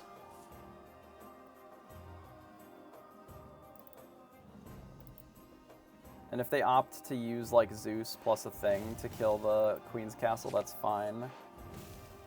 If they're just using Let the Storm Rage on, that might not be that bad for me.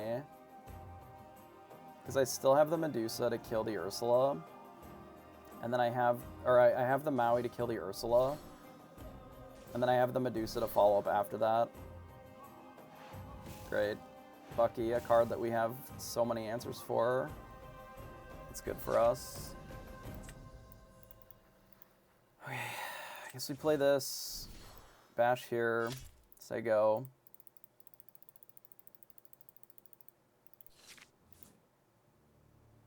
This is the least fun card I've ever played against. Maybe Grief in Magic is worse, because it's just some free dumb shit. Cool.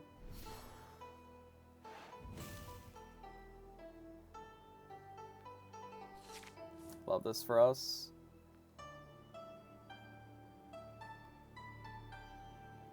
I mean, if we have no cards, they can't make us discard much. So that's an option.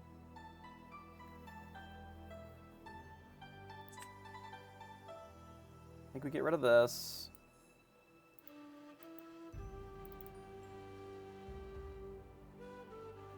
So we have a couple of choices. We can... it's so miserable. Like, if I fight this, then we just, like, lose even more of our cards. If I don't put my things into the Queen's Castle, like, we just have no way of drawing cards either. I can just gain fucking 8 because for some reason this quests for 2. I guess we just make it so that they only make us discard 1 card. Because we only have 1 left. We could also play 2 and just discard the Medusa. And then this discard does nothing. No, we can't hit that this turn. So none of these have Rush, so it has to be this. So it has to be this into the Maui hitting here. And then we just pass.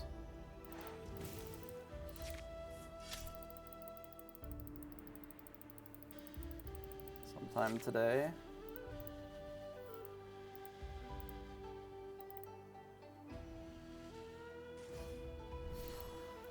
Cool. I also don't know why this is a flood, like why this has shift either. This doesn't make any sense to me. Like, why does this have shift? Why are all of the best cards in steel and green? Like, there's a reason that this is fucking $800 or whatever for your deck. It's because all of the best cards are in these colors, and it's just not even really close. So I guess we'll play the goat. And we'll put some of our idiots in here. I guess this one. We like have no answer to the beast, just like attacking. Guess we just do this and pass. Just let him draw 2 cards. Like, there are just no cards that answer this.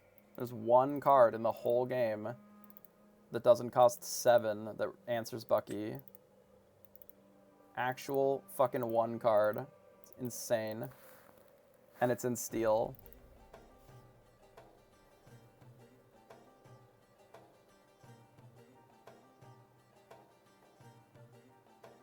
is like my least favorite thing.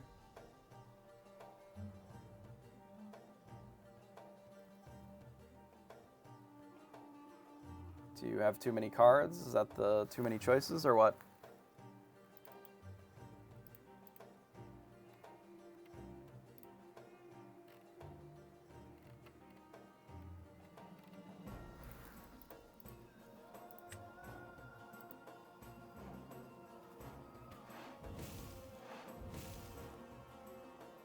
Sure, you have Strength of the Raging Fire at our guy. It is dead for 0 cost. Our other guy is also dead for 0 cost.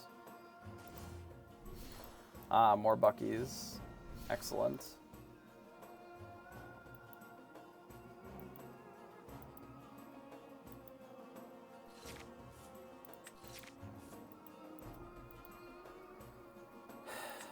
Okay, I guess our option is just to be prep and then hope that that's good enough. We have him on a several turn clock here, I guess. Like, this is a game on the play too, by the way. We're racing this on its own. This card doesn't have text, so I guess we just pass.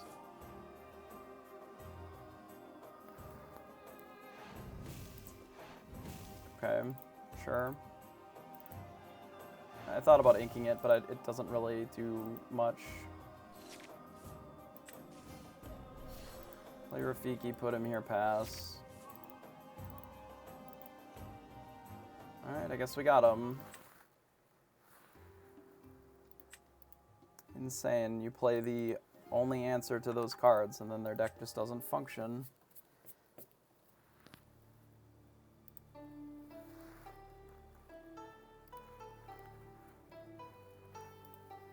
But now that we're on the draw, like, we're just not beating a Bucky outcome most of the time. I wonder how many Johns they're running. I haven't been seeing them run the full set of 4, but maybe they are. Maybe this is just full-on discard.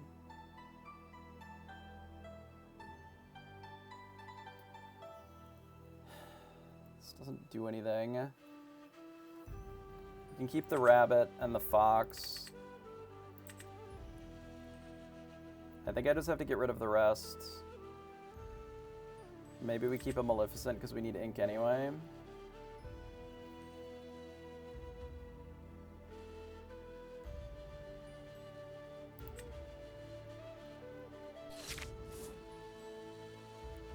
Well, we got a snake. Something, I guess. It's not exactly what we need, because we don't have the ability to stop an Ursula, because we still don't have Pinocchio, but maybe we'll draw one, who knows. It is better than Rafiki to be in play, and it gives us another ink, so I don't hate it. But if they just play Bucky here, like, that's fine, does nothing. It's just a 1/3. And then we rip this, that's pretty good. So we quest here. I think we have to get rid of one of the Mauis to play the snake.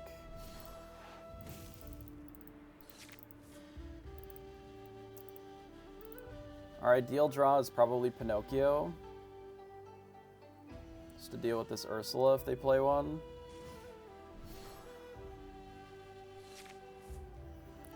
Okay. We're just gonna call shot every turn. That'll make this a lot easier. I'm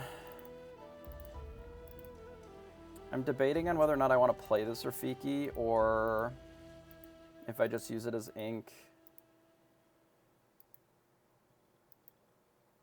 If I play it, I'm gonna have to get rid of a fox. But if they kill my Pinocchio and my Mim, I don't really have any targets for this anyway. But I guess I'm just going to rabbit next turn, so it's probably fine. I was debating if replaying it made sense, but I don't think it does. So we've stopped part of our problem, which is that we dealt with the Ursula and we blanked this Ursula. So the half of the deck that actually has cards we've dealt with. So they played Prince John, which is annoying, but making us discard cards just to draw cards is manageable, right? That is fine for us. Because now we get to untap and play Rabbit. I guess we're going to have to get rid of one of these rabbits for ink. So I don't think we're going to have time to do the Mim Fox. When we're going to likely need to use this Maui instead.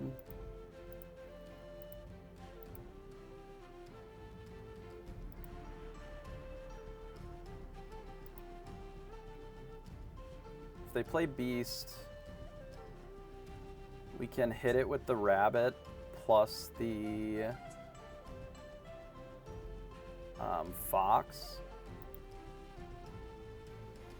The Maui might be ink next turn, but I think I have to do one Fox this, or I have to do it this way this turn.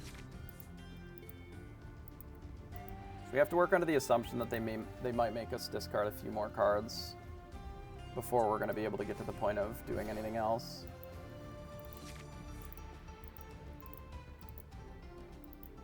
So we could let them draw 2 cards with Beast to get us farther ahead with the friends. Like we draw 2 cards here.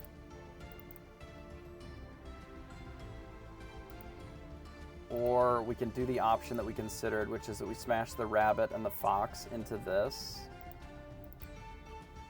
This is ink either way. The problem is that if they make us discard more cards, like that puts us pretty low on cards. We'll draw 1 more, and then we don't friends, and we have no way of friendsing then.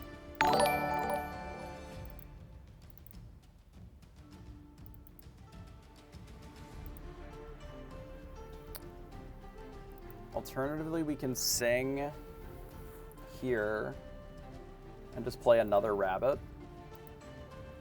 And then if they want to just bash here, that's fine. Maybe that's the line.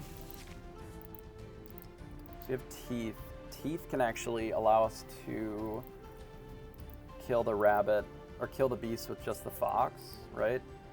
So we can do Teeth, deal damage here, here. Okay, that'll work. So let's sing Teeth, this, do damage here and here. We'll Mim Fox the Pinocchio, play the Pinocchio on the Beast, and then hit here, then pass. Hey Joshua, appreciate the follow. Okay, so they played a Bucky and another John, and then they killed one of the Johns and we drew a card. So we are now in a position where we're going to try to set up, I think, for the B prep. So we'll do this, we'll draw. This will be good as a follow-up after.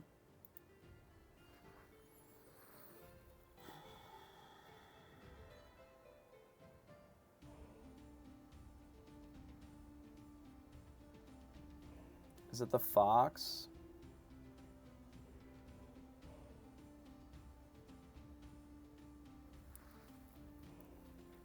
It might be the Fox. It's like we don't have a clean answer to something like a Beast, but the Maui can answer it. The Fox is better with the other stuff that we have. Maybe we do get rid of Maui here. And then say go. And then our plan next turn is like to friends plus the B prep just to wipe the board. If they make us discard a card, I guess it's the Fox then. Like if they play Beast and make us discard 1 to draw 1. Another Bucky. Okay, well that's great for us then. Just draw 2 cards. We'll quest here. We can get rid of the Crab and just be prep, and then we draw a card here. We just wipe all this out, and then they concede. Fair enough. All right, well, we'll take what we can get here.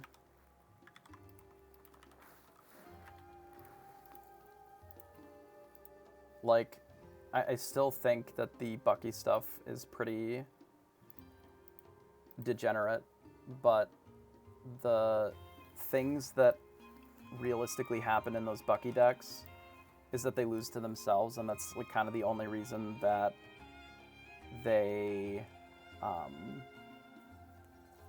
don't feel as oppressive as they are.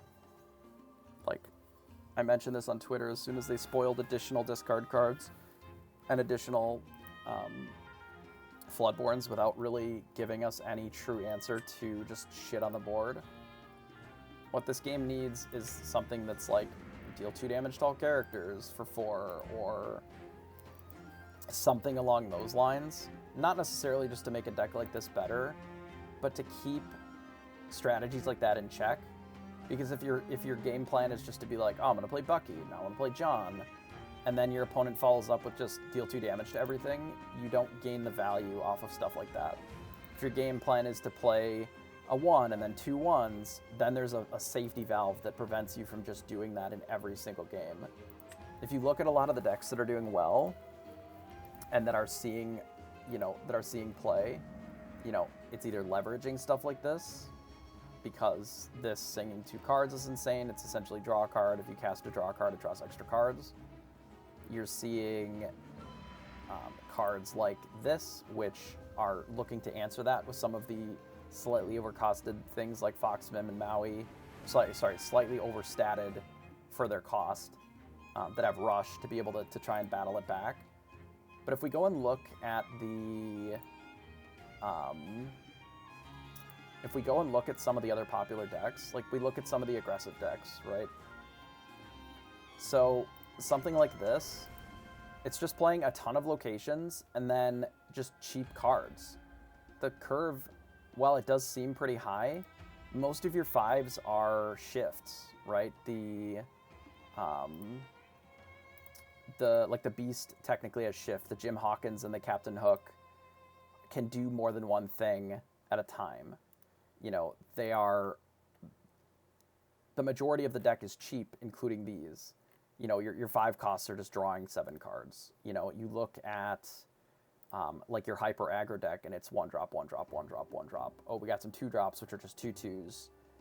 1 3s, 1 1s. Your whole deck is full of very tiny cards in general, because the intention is that you are, just playing this into 2 of these, or this into a Simba, into a Kita, into this, into a Piglet, into 2 more of these, or whatever. Very lore-dense, uninkable cards that, if you have somebody who's on the play and they do something like that, it's very hard to fight against them without a very strong draw. You have to have a very specific draw, which is the reason that we're running things like Rafiki, Pinocchio. Like, we have to be running these early game interaction cards because there just aren't any... There are no spells that answer these things reasonably. This card sucks. This is a bad card. Dealing 2 damage to our thing just to do 2 damage to their thing is not a good rate. This is not great. We don't have enough things that can take advantage of our things having damage on them for this to be a viable card. Realistically. If there were more cards that moved damage counters around, we look at the new set and we look at the cards that can actually move stuff around. So we have this, which moves 1 damage counter from a character to an opposing character, so it's okay. Like, it doesn't draw a card, it doesn't replace itself, so you're setting yourself up super far behind just to move 1 damage around. So it's okay with teeth at best, right? Because it still costs 1. Like, there's a real cost. You can't sing it, it's not a song. And then, what else moves damage that isn't 1,000? Let's look, because I'm pretty sure that it's nothing.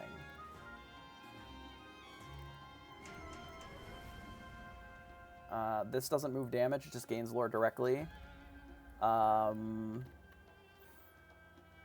It's like they introduce new mechanics and they're just incredibly conservative with them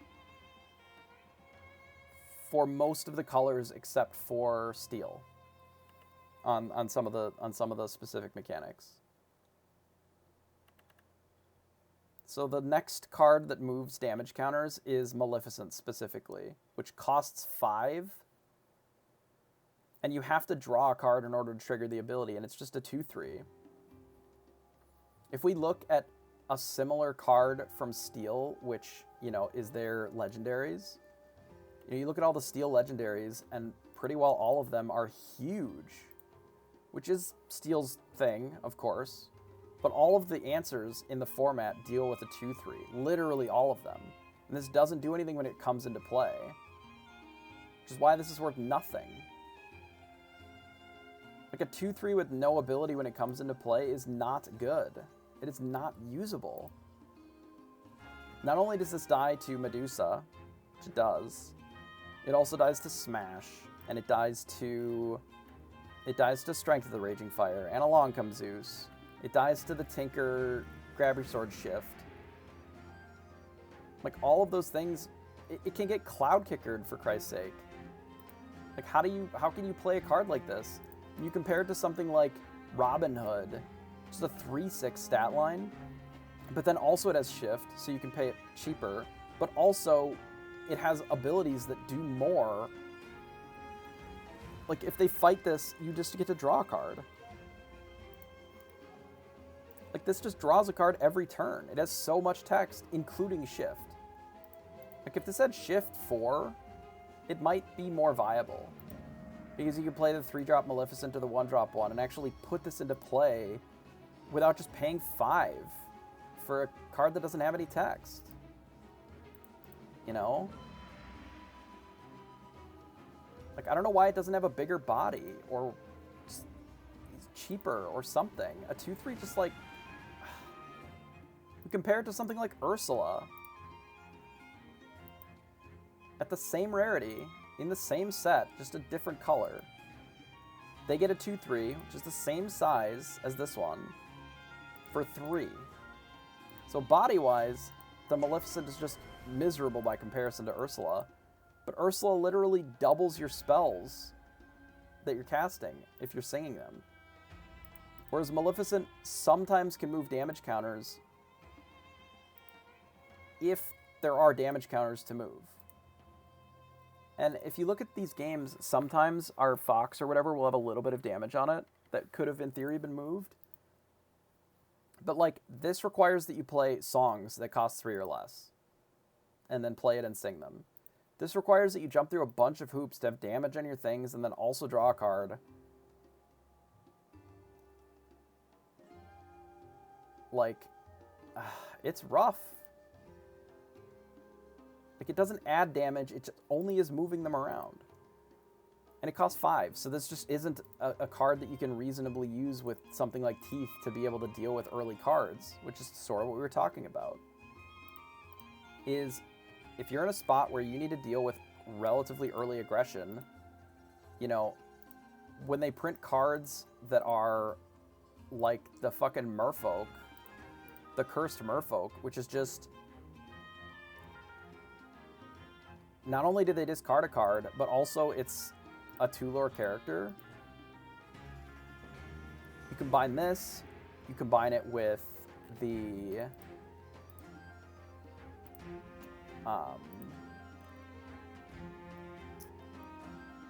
Flynn Rider, right?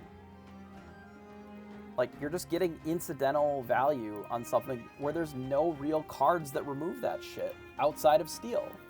It's only in Steel. There's no other colors that interact with this shit anywhere close to favorably outside of turn 7 with B-Prep. Right, on turn 7 you have interaction that you can do. But there just really aren't red cards that interact with it. There's not really blue cards that interact with it anywhere close to favorably, especially not early. You know, the best blue removal spell, like, for the cheapest is what? Launch does 5 damage to a character. This is the best that you got until turn 5 or whatever, when you can put it into their Inkwell, which is a very real cost as well. Or falling down the rabbit hole to also put it into the Inkwell. You know, so you kind of just have to ignore their character. Otherwise, you just have to discard a card, which are your resources, you know? Like, you can use Let It Go, I guess, but Let It Going a 1-drop, putting it into their Inkwell for them is miserable. Actually, factually fucking miserable. So then again, they're back to either playing Steel or Ruby. Because you have to. Because those are the only colors with interaction. Green has more interaction now. They've done an okay job of sort of adding more interaction with green in that they have added stuff like Cloud Kicker to be able to bounce a thing while you play a thing. You know, they have some cards that do stuff like that, but I don't think that they have enough identity-wise. This is a good start, something like this, to be able to interact with some of the cards that they've put out. But it doesn't really stop something like Bucky. Having a card with Ward like this, that is a literal resource denial card, when 5 of your 6 colors in your game cannot interact with this before turn 7, is terrible. And, you know, maybe if you look at set 4, set 5, set 6, once you get a little bit farther out from this, there are more reasonable board interaction cards that can deal with something like Bucky, that can deal with something like John just being on the board and existing. Like, this isn't a location, even though it probably could have been, you know, if you have something here and you play a Floodborn and they blah, blah, blah. Like, I don't mind locations. I don't mind locations that have really weird and cool effects. Because although this has a lot of things going on for it, you know, they gain 2 lore, they get to draw extra cards, or, you know, you sort of look at something like this with the RLS Legacy where they have evasive and you gain 2 lore and whatever. They aren't a problem because if you want to deal with them, you can. You can add cards in your deck, you know, like the Crab. You can add cards like Rafiki or Along Came Zeus. You can even add even green has cards that just deal more. You can leverage support out of yellow or blue to be able to sort of stack up your cards to be able to interact with it. Because it is vulnerable. If you play an item, it is vulnerable. There are cards in multiple colors now that can deal with items. Right? Location's natural enemy is just characters. And challenging. And sometimes spells, of course. Sometimes, you know, Along Came Zeus or the Titans can deal with it. But their natural enemy is just having bodies on the board to bash your location. And then now all of a sudden it's not an issue. Even something like Maui's Fishhook, just giving you extra power to be able to attack and challenge it. Green has plenty of ways of buffing. Most of the colors have either support or they just have strong individual strength characters that can rumble. You know, Beast with damage on it beats almost every location in the game on its own. So it's just like a 7 strength character. You know? Blue has plenty of support if they want it. There's items that can increase your attack. There's many characters and many cards and mechanics that are favorable with dealing with locations that are baked into the game. Support is a mechanic that's favorable towards it. Even just having a couple of things in play and then bashing. All of them together. You know, Vicious Betrayal, just giving them flat attack. They have cheap cards that do it. They have things that give Rush. Rush can interact with locations. So locations have a natural enemy that is all around them in every color. Like, none of the colors are without the ability to interact with locations if they want. Not every deck will build towards that. You know, they may sacrifice some of your early game ability to deal with locations just to have better characters that they're putting into play. But like even a character like Sir Hiss is just a common 3/1 evasive. This would be able to do well against locations. It has, you know, an evasive mechanic on its own, and it can bash into a location if it wants. Or some of these characters that just have support, can do well there. Even something like giving a character support, though, there are a little bit better ways of doing that. As long as you're still playing characters, that can work well, and you can sort of run them up the chain and battle it down, right? And even there's not a lot of location healing, so just attacking it one turn and then doing it again with a challenge the next turn to sort of beat it down is viable, because there just isn't a lot of location healing in the game currently. Most of the healing is all from characters. Like, this removes damage from characters.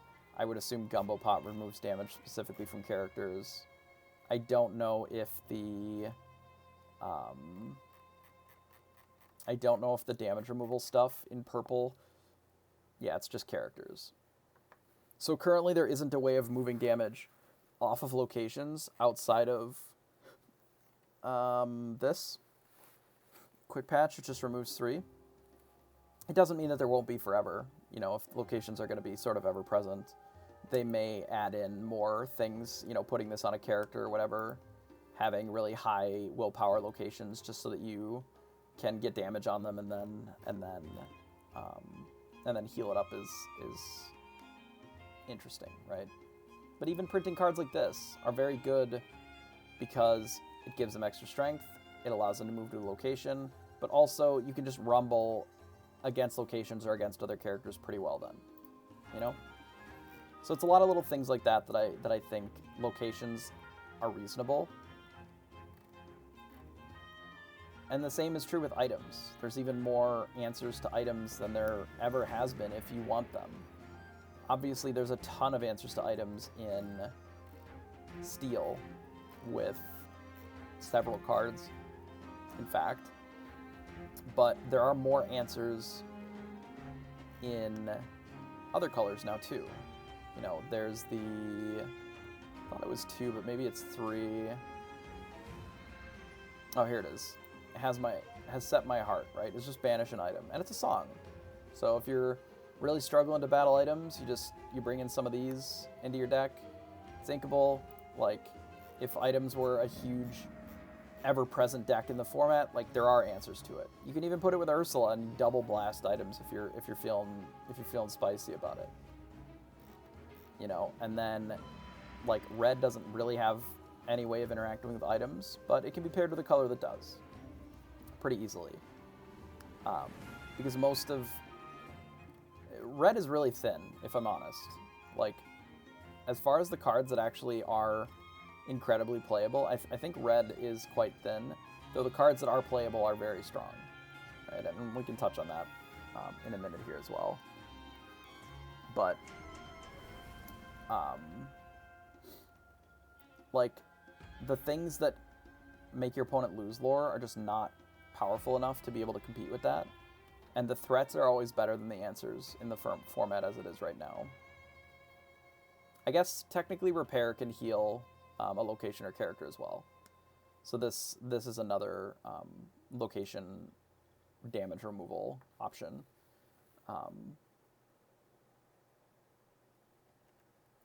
But it's kind of few and far between. But it's okay, because but then you have a card like this, ba-boom, Steel. It's a good removal spell. Deals 2 damage to a character or a location. So it lets you sort of clean up the locations. It sort of functions as double duty, and it's inkable. So it does a lot of things. It's not a song, so it can't get taken with the Ursula as well. Also can't be caster free, but being an action has value to it, right? But Steel has plenty of banish items. They can just banish it directly as an action, or they can play something like Benja or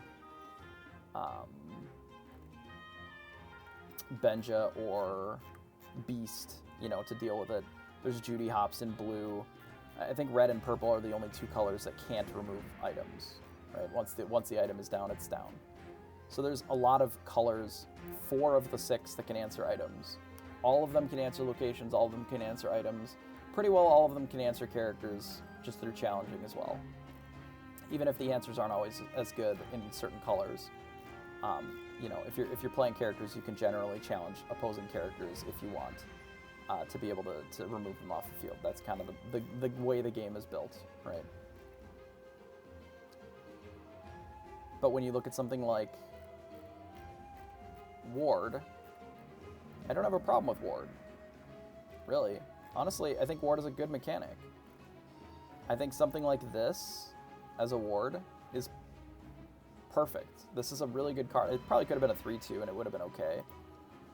But as a 3-1, there's only damage that hits everything, which, again, there's really only in steel can interact with it. So the 1 toughness isn't as big of a deal unless you're fighting steel. But because it says support and ward, if you play this, you have a pretty good shot of being able to use this support, quest for 2, and then use that extra strength on a location or on another character or whatever. You know, if you want to have a character that's protected, that's great.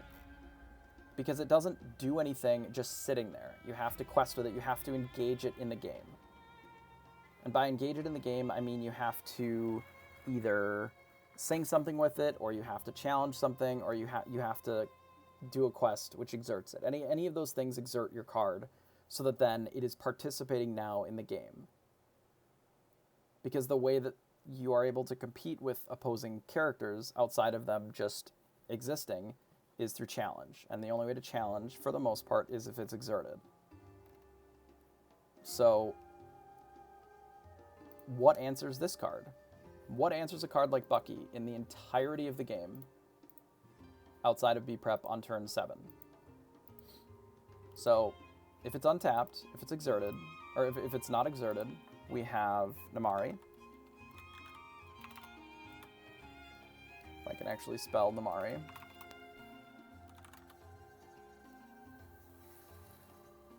We filter, hello. No? Alright, well, I guess we'll just go find it. So we have Namari at 4. Here. So Namari can do it, because it can challenge ready characters. Alright, so it's a 4 cost. It can attack Bucky on turn 5. Or 4 if you ramp it out, somehow. Or if you give it rush, or whatever. Right, so this is a 2/4 for 4 that's uninkable, that can attack your Bucky because of that. You can use a Cinderella, right? The 7 cost Cinderella with the same effect if you sing a song. Right, this one is you may challenge ready characters, so that's the same effect. Both of those are in steel. You can use Big Tink, which deals 1 damage to each opposing character, which can kill Bucky because it only has 1 health. You can shift it as early as turn 4. So this is an option in steel as well. And the other card that can answer it before Be Prepared on turn 7 is Grab Your Sword, which deals 2 damage to each opposing character, which is also in steel. So you can do that as early as turn 3. If you morph, you shift out some of the bigger 5s, and then you just sing it immediately. You can shift out Robin. You can shift out Beast on morph or on their actual character, etc. So the shift plus swords can deal with it. But all of those answers are in steel. Every single one. So what if we branch out and look at the other colors? So it has to interact with Ward. And it has to be able to deal with that character outside of it just being an item that's uninteractable. Or a location that's uninteractable.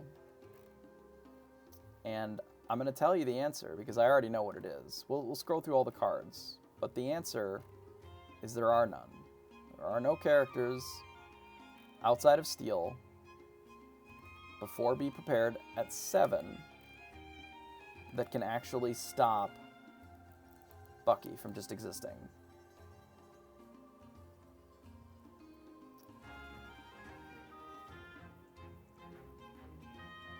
That's true. But what stops them from then playing... Okay, so you dump your whole hand out. You barf out your hand. What stops him from just now playing Ursula and then drawing 4 cards with it? So now your whole hand is in play. We're assuming by turn 4, right? Your whole hand is gone, so now the Bucky doesn't do anything. So now they have an Ursula in play. What's your response to their Ursula? They play a beast. How are you dealing with their beast? Because their card is discarding your things while it's improving their board. It is not a matter of, oh, just barf out your hand, it's fine. They still have the same steel cards. They still have this grab your swords and this Tinkerbell and these things that are able to clean up what you were doing to play your entire hand out early. I mean, okay, so we're imagining a world where this Ursula doesn't sing Let the Storm Rage On or Strength of the Raging Fire to kill your cards, right? Like, what aggressive card is able to deal with Ursula when they just killed your board? Strength of the Raging Fire can literally deal 3 to 5 damage to 2 characters pretty easily with Ursula, right? And this is if they're just like, here's a Bucky into, you know, like a Cloud Kicker, into Ursula, you know, into a Beast or whatever, right? You while they were doing that, you were avoiding Bucky by just barfing out your whole hand. There aren't that many cards that answer Ursula that don't require some setup, right? You can Cloud Kicker it yourself, put it back in their hand. You have to have this, so you would have to draw it if we're assuming that our hand is empty. You can Maui it once it's sang. You can attack it with any one of these cards, obviously, once it's tapped, sure. Any one of these bigger cards can beat it. It is just a 2/3 for sure. But while all this is going on, they're making you discard cards, right? So that those are not just your cards, they're also your resources. Like, this doesn't allow you to keep, you know, lands in your hand like a lot of discarded Magic has gone to. They're your lands, but also your spells. So if you're holding anything that's more expensive than wherever your ink is at, then they can play Jafar, Robin, Beast, Tinkerbell. Any of these just make you discard a card. That's not a great spot to be, you know. Right? If they play a Beast, make you discard a card, and you don't have an answer for this, now they're drawing 2 cards. So you're empty-handed, but they're getting resources for cards that also quest for 2. You know, and I think that's the problem. Is you're right. You can absolutely just play an aggressive draw and sort of barf out your hand and then make Bucky a lot worse. You know, there aren't that many aggressive colors that can do that, but there's a few. You know, you play like your Lilo and your, you know, your Lilos, your Simbas. Even if you're playing like the purple-green version, you know, you're sort of ignoring the Ursula and just doing your own thing. You just play out your whole hand. You ignore sort of this discard element. But then that is what makes you vulnerable to things like the Let Your Storm Rage On and the Strength of the Raging Fire. If somebody Ursulas and sings this and kills 2 of your cards, I don't know how you're ever winning the game. Because they're drawing 2 cards, you're losing 2 cards, and then now you also then have to deal with the Ursula. And that's a song, so they still have whatever resources that they have remaining that turn to do stuff. And that's why the songs are so powerful, because they're free, but doubling it is even more powerful. You know, I don't necessarily know about the Strike a Good Match. I suppose it's nice because it allows you to dig a lot deeper. But it's the value engines on top of, like, stapling on the ability of discard a card when I play all of these, right?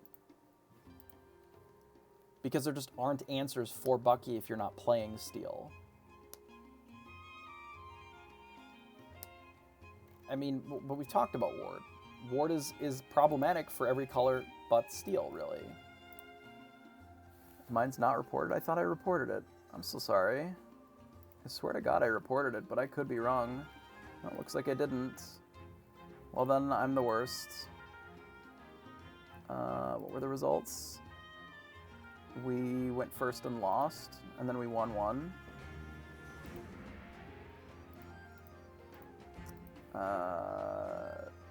This.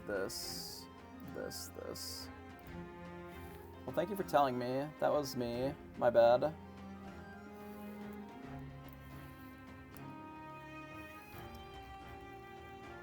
I thought I'd already reported. I must have. I was in the little screen. I must not have actually clicked through. That's my bad.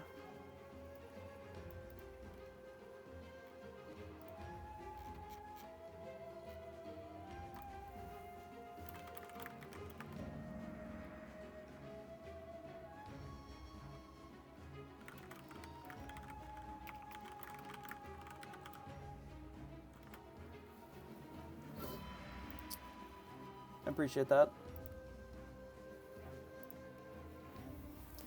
But yeah, like it's not that there aren't answers, but all of the answers for a card like that are in steel.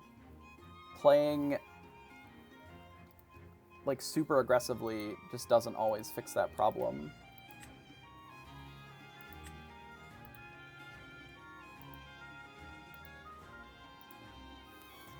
The next round is up. Let me join that here. Yeah, that's my bad. Make sure to double check that before we do anything next time.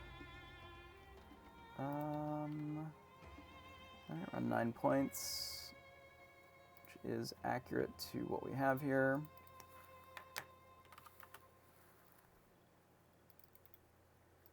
Alright. So let's go play custom this thing. Okay. Yeah, I mean, it could be just because I'm unhappy that the majority of the game feels like you have to play steel or you're pretty well behind, and that is just a bit of an issue with where all the legendaries are at and where all the AoE removal is that's outside of B-Prep. Because realistically, B-Prep isn't an amazing card at its cost. Like, it is a very tempo negative cost at 7. Right? The only way that it's able to be functional is that, you know, there is so little answers like that. And the threats are not designed in such a way that they can work around Be Prepared, that it feels oppressive, but it only feels that way because it is just the only answer that does anything like that. You know, if you make threats that have more sticky options, such as locations, or items, or other strategies that are designed to allow you to oh wait, hang on, this is not the right number.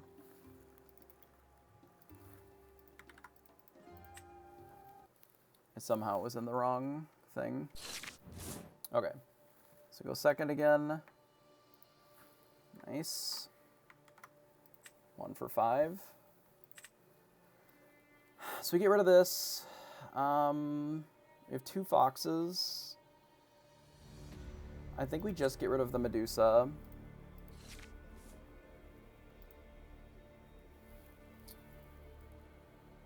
So we have a pretty decent start.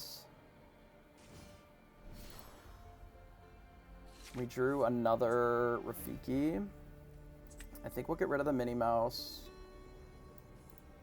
And we'll just play out Rafiki here and pass.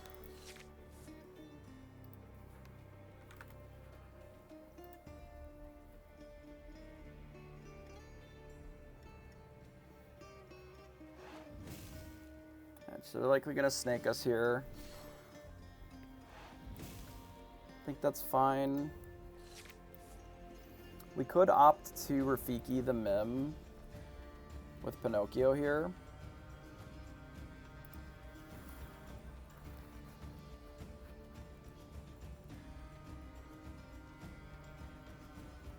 I don't necessarily think that we need to do that, but we could.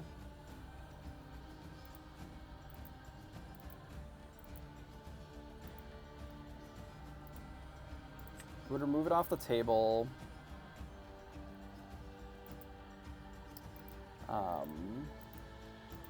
Which I don't hate.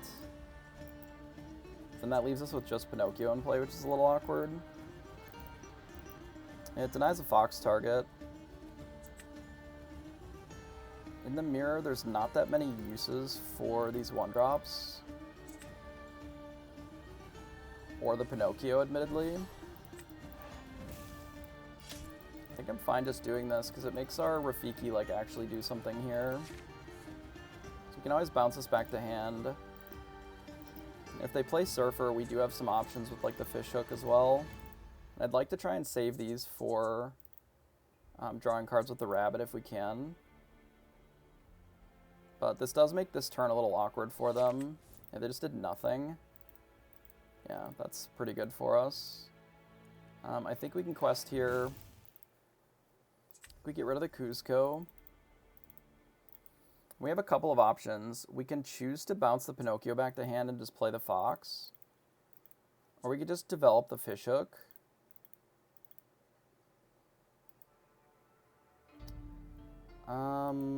Alternatively, we can play the Crab and just get some more on the board.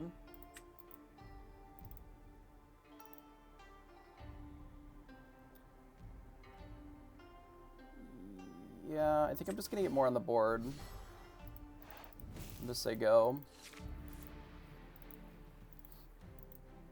So we don't necessarily need the Fishhook just yet. And we can always bounce the Crab with this to deal with a location. Like if they just slam a thing, we just bounce the Crab, Fox it, boom, we're done. Prince Eric, sure. I do like the Fishhook in this matchup generally.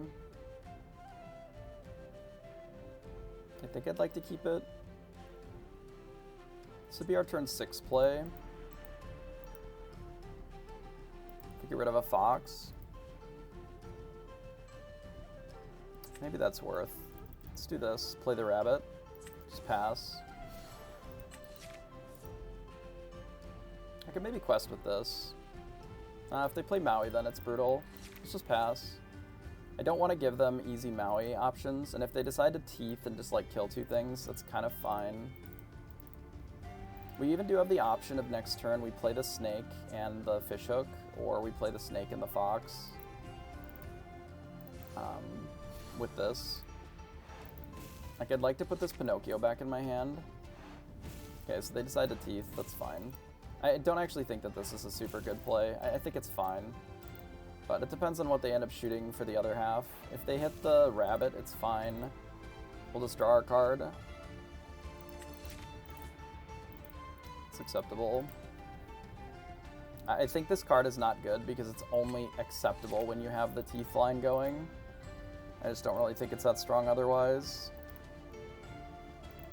Would be nice to get a little bit more action on the board. It's unfortunate we don't have our Rabbit, but I can understand why they would blast it there, for sure. I don't mind the mini. Perhaps we quest with this. Play out one of these snakes.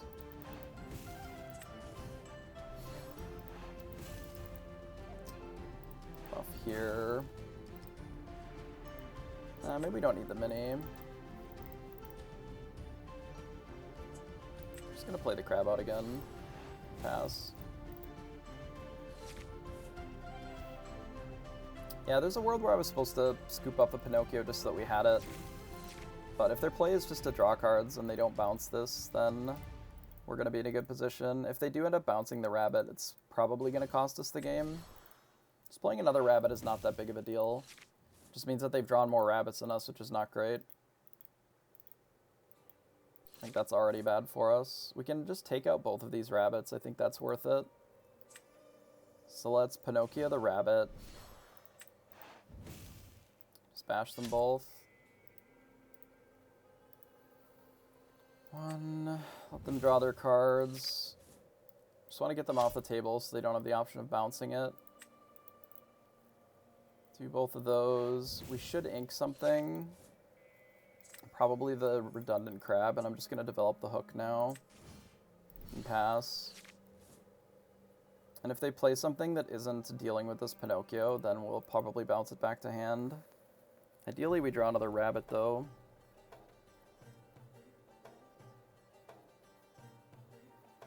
So they have a hook themselves. They just opt to B-prep. That's fine. That is a Maui. That is not it. This would be good against locations, though. Maybe we get rid of the snake. Because we can still rabbit fox. We're getting buried in card draw here. It's unfortunate, but it happens.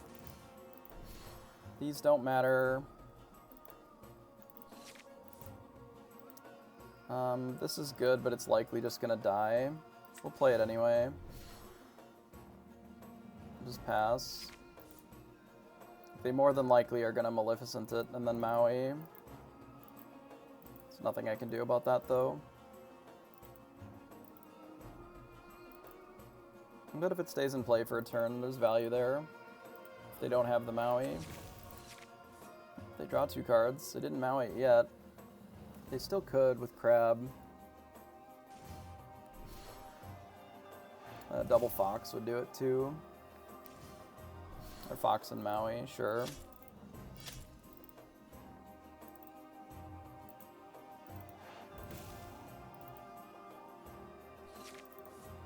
It's another castle, but we don't really need to play that right now. Not with the Maui in play. Give this evasive, hit the mini and pass. Could have killed the fox, but I don't think it matters if it's in play too much.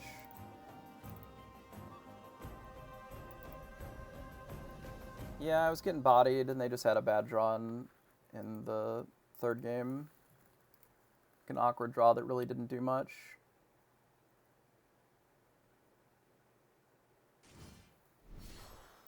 So play another Maleficent. We desperately need a rabbit. Our opponent is fucking like 6 cards ahead of us, which is not ideal. 7. Yeah, we're just getting buried. They've played 2 friends on the other side and 2 rabbits. To our 1 rabbit. It's not a good spot to be. I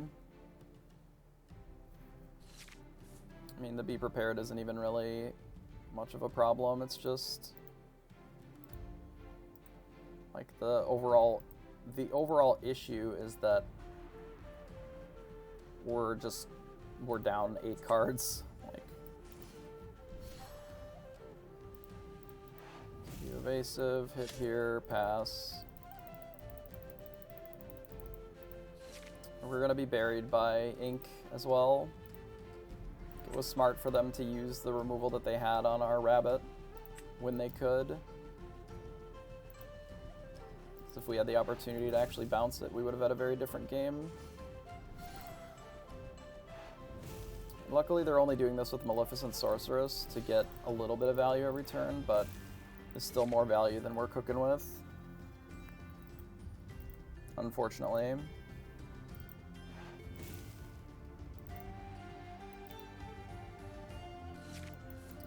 Pass, so we just bash here.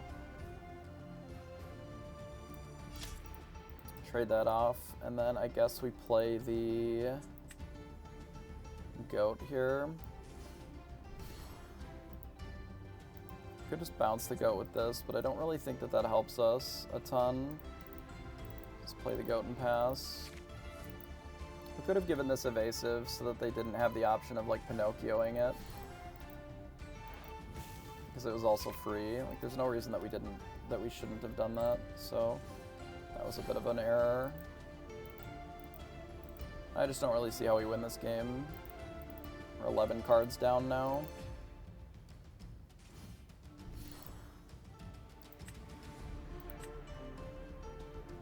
Immediately punished. Maybe they'll kill the Maui. I doubt it, but maybe.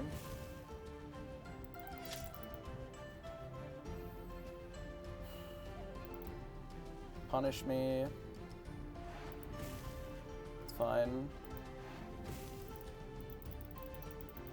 It's well deserved.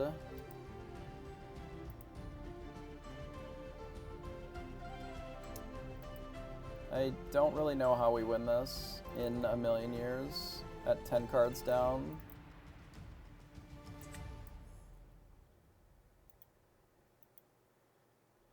Like, we actually just don't have the ability to win this.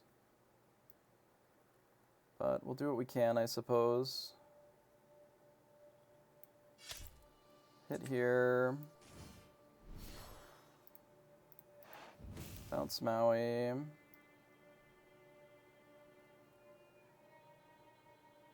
So we have to hit here.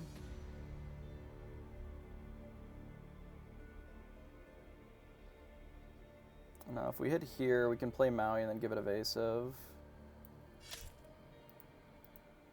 And then it doesn't have to rumble in. And then they have to trade with this, I guess.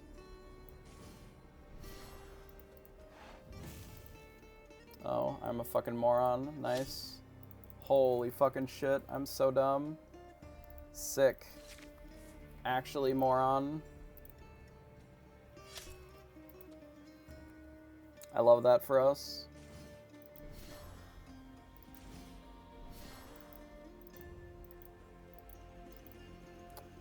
I love that for us.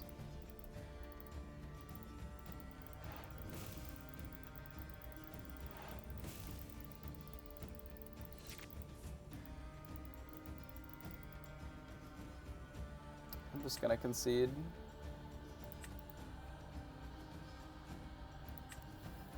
Love that for me. That was unbelievable. I like just want to stop playing in the tournament after that. Unreal.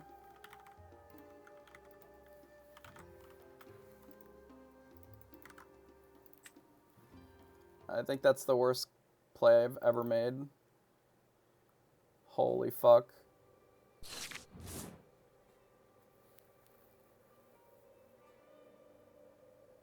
This card is useless. Pinocchio's okay. Cusco's okay. I think this is fine. We would like a rabbit, but there are some lines here where we can play the Rafiki and kill their 1-drop. And then set them back quite a bit.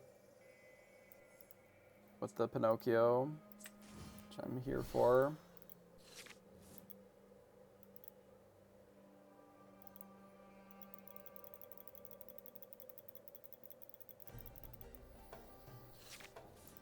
I just don't have one. Makes sense. I guess we get rid of a snake to play the Cusco. Just pass.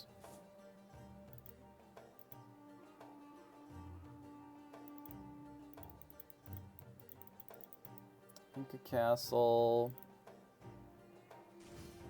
The Castle in a Maui. They play a Pinocchio. Well, I have a good answer for Pinocchio. Is our own Pinocchio. Because if they're playing a raw Pinocchio, that means that their hand fucking sucks. So we'll do that. We'll hit here. We'll quest here. We want this Maui. Maybe not over these other cards. Let's do that and pass.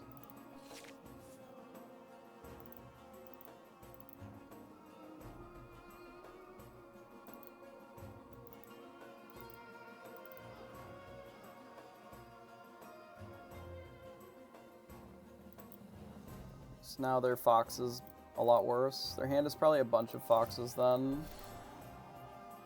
I played a Maleficent, which is problematic, but we'll manage. It's a bit awkward for us, given that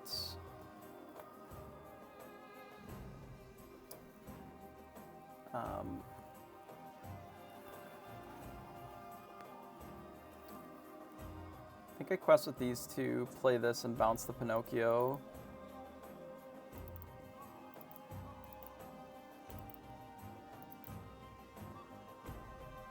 And we can remove the crab, maybe. So we have other challengers currently. Let's do this and this. We'll put the Pinocchio back into our hand and pass. The intention is to probably use this to draw. This Maleficent, if it hits the Cuzco, is probably kind of annoying for us. But we could really use some cards at this point. Despite us actually attacking what they're doing. Like our opponent is still cards up because they're just drawing cards here. Which is not unexpected. It's one of the reasons that Maleficent is playable is because it does put body on board, but I find that it's been pretty awkward for me, but maybe I'm just wrong, and that's okay too. I could very easily be wrong about how this deck is constructed, and you need the Maleficents. Play a rabbit, not unexpected.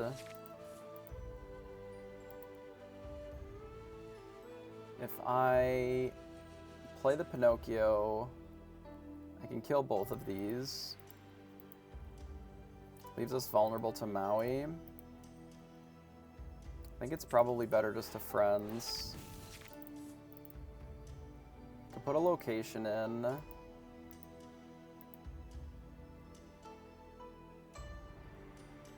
In theory.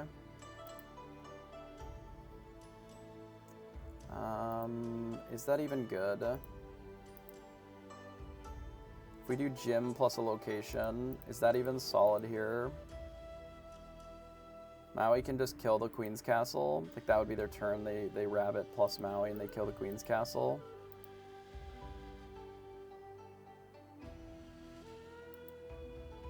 But then we've developed a gym, I guess, so there's something there. I think maybe that's fine. I think we bash this. I think I get rid of the snake. And we'll see if gym on this turn is viable. I think we'll do that. And then I actually think I can quest here too. Because there's too much else going on for them to worry about this Cuzco, I think. Like if they have Maui, they almost have to Maui the Queen's Castle. And then also hit with Merlin. I don't really think they have a choice. Maybe they do. They could Crab Fox, that would work too.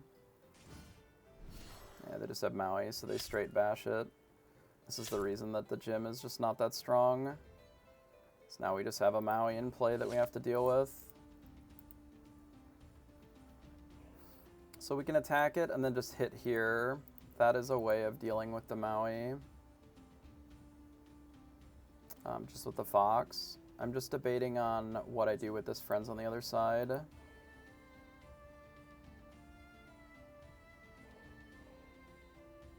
So I'd like to kill this too. Maybe we sing it with Jim, and then we attack here.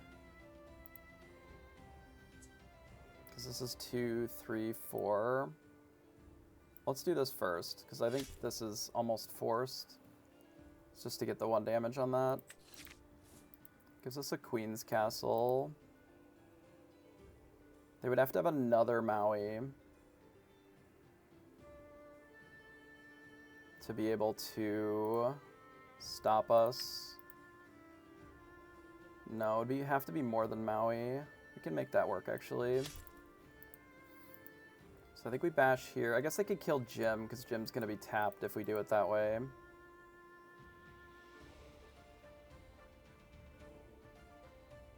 I was supposed to use this fox, wasn't I? No.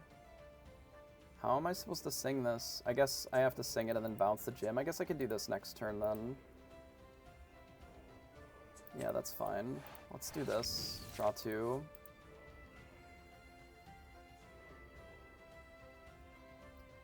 I'm 1 short of being able to do what I want here. That's really unfortunate. So fox is really good against this. Unfortunately, I think I do have to just kill this then. Let's do it this way. Let's bounce Jim, bash this. I guess I just don't ink here. That can't be right. Maybe we do just get rid of this gem.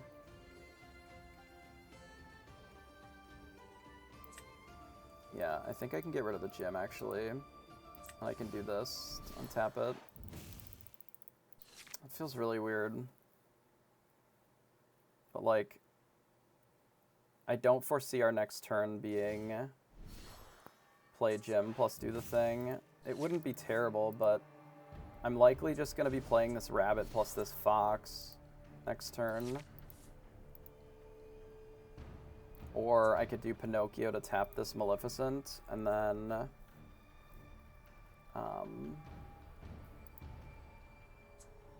like Maui just now always kills this Queen's Castle, so it's pretty trash. Like any Maui just deletes it forever. If I remove Maleficent, it removes their ability to like bounce stuff comfortably.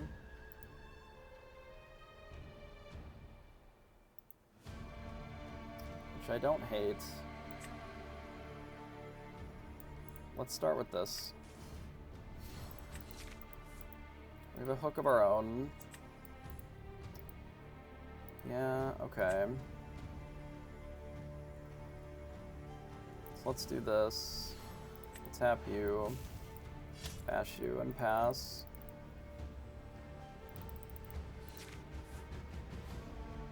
Yeah, the reason that this is so good is now, like, all of your locations are just bad. Maybe this is just not usable anymore. So they B-prep us, so now our rabbit's gone. Like, I fucking played this better.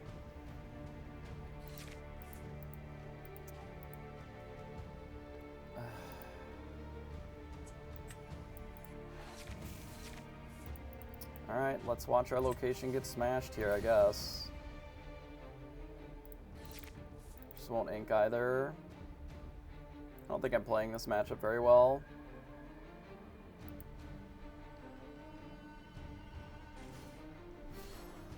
Well, we get our Queen's Castle in for a turn because they didn't have a Maui, so that's good.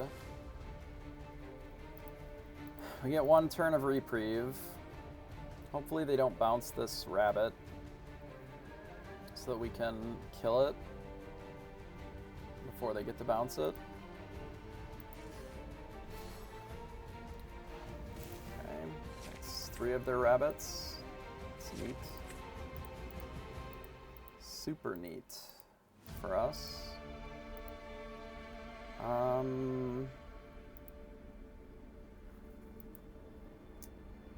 I can kill one of these rabbits.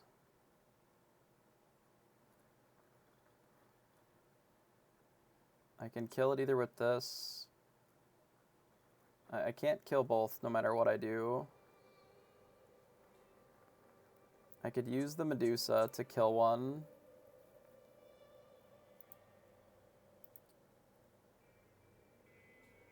And then that's like my whole turn. What is my alternative to that? If I ink the fishhook, I can use Pinocchio Maui, and I can actually put something in the castle. But then we don't have a fishhook anymore, which is problematic. Perhaps we get rid of our redundant castle here, or our extra castle, because it is a lot worse with the hook in play.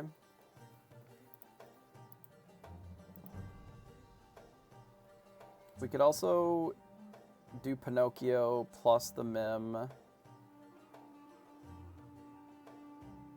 Ink Maui? No, that's not a good idea. I think I'm gonna ink this. I think I'm gonna hold on to the Mim. We're just gonna play Pinocchio, tap one of these. Play Maui. Attack here.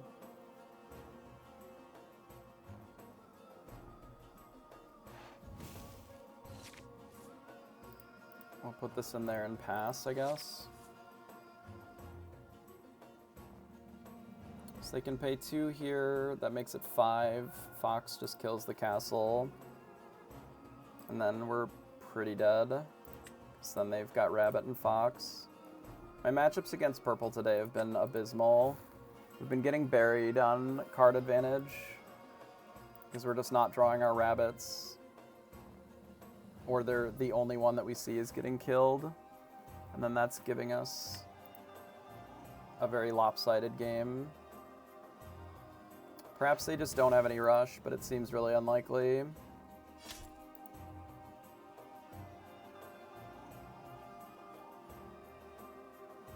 I'm surprised that they're doing it that way if they do have the Fox. Well, they don't have Fox. They just have the way to remove Pinocchio. Yeah, I was thinking I should have put Maui in there to play around Medusa, but I fucked it, so... Okay, I already didn't do that. Here's a goat.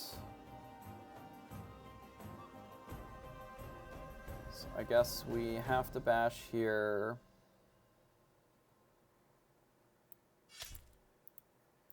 And then... let them draw their card. Just getting buried. Play goat. Play Mim Fox, bounce the goat, I guess. Let's say go. If there's a world where we just Medusa there. But our Queen's Castle's dead. Didn't make any sense to not put something in here, but it's going to be dead no matter what, so it doesn't really matter. If our Maui lives, it can just eat the Medusa, I suppose, so there's some value there. But I don't know if we're going to have much of a game here. Prince Eric, using Teeth and Ambitions to clear our board. Sure. They discard 2 cards to deal with our 2 cards.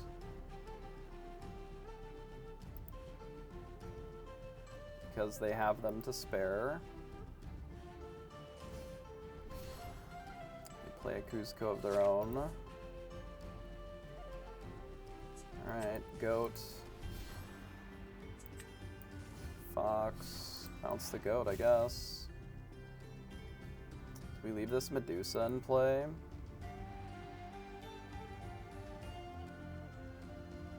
Probably.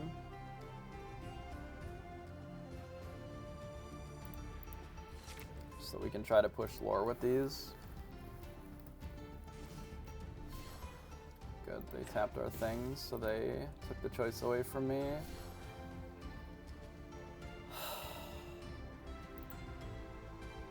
I just like...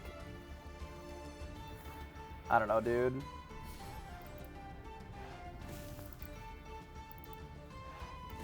Guess I'm just trash. I don't really see another way of thinking about it.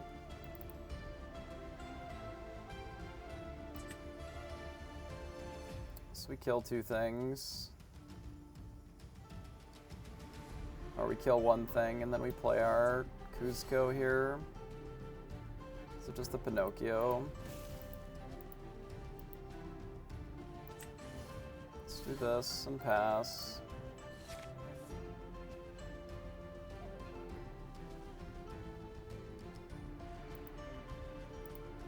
How many Pinocchios is that? That's 2. I doubt that they're running more than 2. They could be, but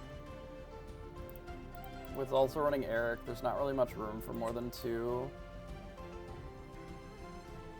So These are at least safe for now, and we can give one evasive. They can solve that anyway, that doesn't really matter. It's kind of a fucking rub, right? Because they have the hook. So the evasive doesn't matter. They opt to B-prep our 2 guys. Sure. And they play a mini. So we'll play a goat. We'll play a snake and bounce the goat. And we'll play another mini, I suppose, and pass.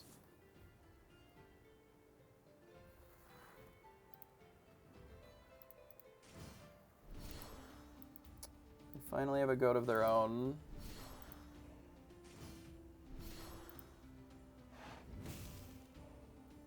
They're likely going to bury us here. We have 2 fish hooks now.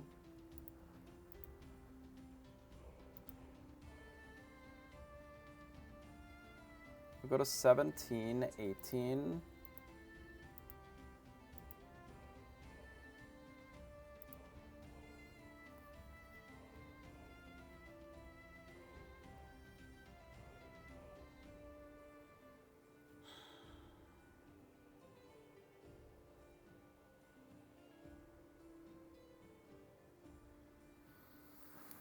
So I have a line where I can like hit here and then fish hook to give this evasive.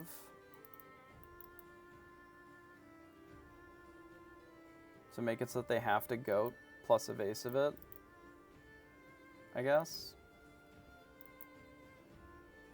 We can just go to 18 with the goat. How many goats do we got left? All of them, probably. They're only gaining 5. I guess we just play the goat. And then we quest with all our shit. Quest with this, quest with this. And then we play a fish hook. We ink a fish hook. And then we give this evasive. So that they don't have an easy way outside of fish hooking to battle these. Like, but they have to fish hook both of them. Because if we get to quest with the goat, I think we get to win. Because then, like, they have to blow up the board or they're just dead the turn after, and they have to kill all of these. They're looking for B-prep, I suppose, but then they'll go to 2, 3, 4, so they'll go to 11, and then we're at 19.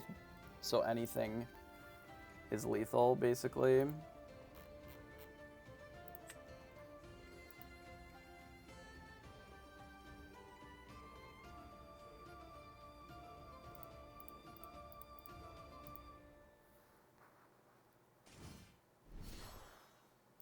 So they drew a crab, so they're going to trade their mini with our min, which I think is forced. They're going to fish hook our mini, which I think is also forced.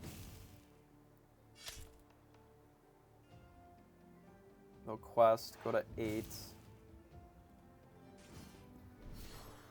And then they have to win in 1 turn, which I don't think that they can do. We'll just give this evasive and then play this. And pass. Like, I don't... Maybe they have Ursula in their deck, I don't know.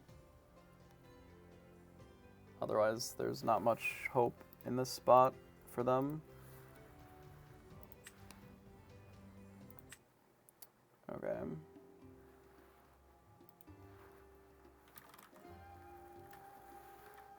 Alright, that was our on the play game. Now we're on the draw again, which is not great. This is RP control. We go second this time, which makes a lot of these cards a lot worse.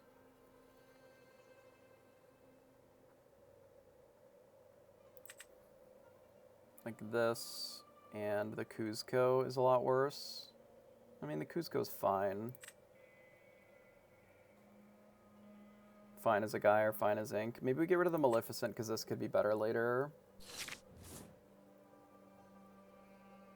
Well, we have an awful lot of friends on the other side with no 3-drops to play it, so that's not great.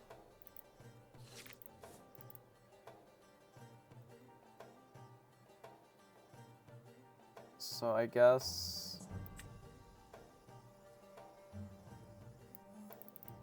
I mean, the game isn't going to be particularly fast, so let's do this. Maybe we do just cast one of these on 3. I think we just use these as draw spells.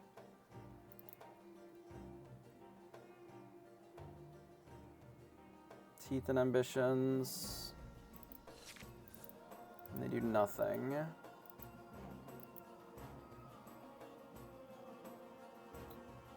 So let's quest here. I don't think Queen's Castle is actually that good in this match. Like, we're not running this out on 4.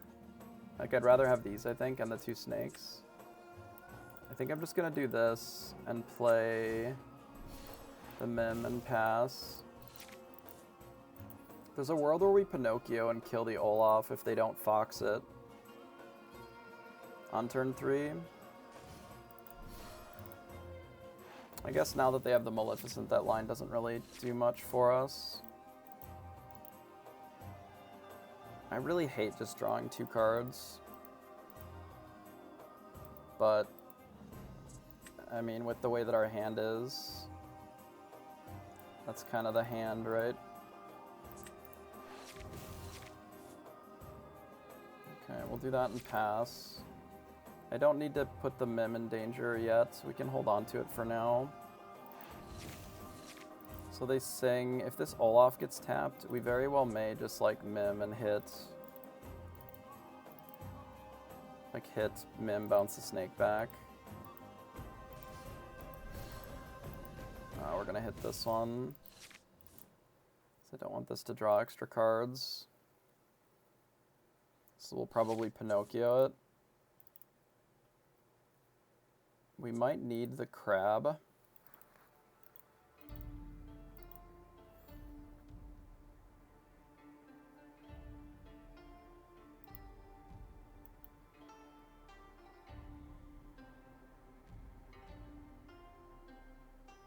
So I can't Pinocchio plus a thing.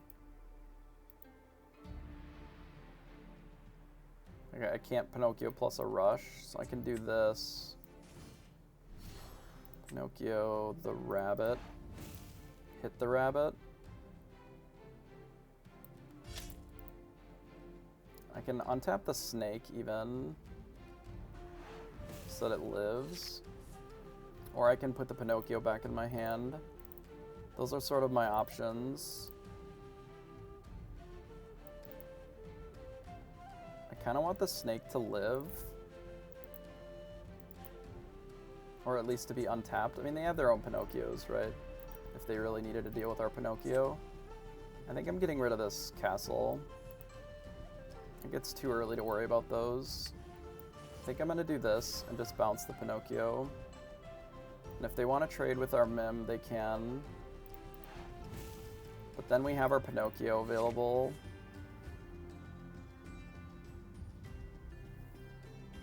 Which I think is more useful. I could be wrong about that. Like, the snake is obviously very good. I like to hold these on deck as long as I can. Like, if we can get to the point of having a Maui in play, to be able to sing them, or maybe one of these foxes that's just not dead. But I'd like to keep our card draw as much as we can. It's a Cuzco plus a fishhook. And then they trade. That makes sense. Okay, we can Pinocchio this Maleficent and hit it. And then we can put the Pinocchio back in hand and just leave the fox back. And then if they want to trade here, that's okay. I think we're done with this Rafiki.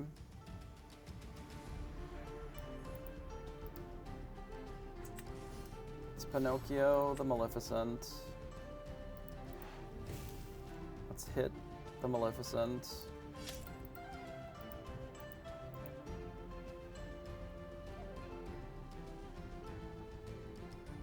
Debating how much I care about this Pinocchio versus just putting the snake back into my hand. I think I'd rather have the Pinocchio. Like this. And if they want to trade their Cusco with the Mim, I think that's fine. Because, like, they have the fishhook that they can trade up anyway.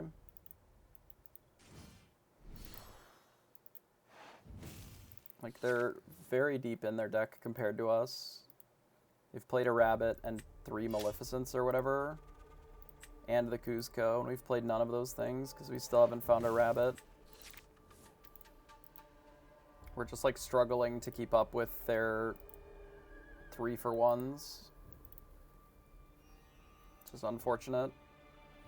Even the Pinocchio, like, eating a thing and then they trade has not been strong enough to outweigh what's going on here.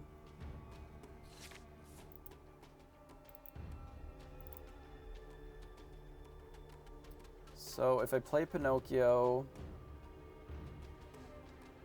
I can sing here, play Snake, bounce it again, and then we'll have Snake plus the Fox in play.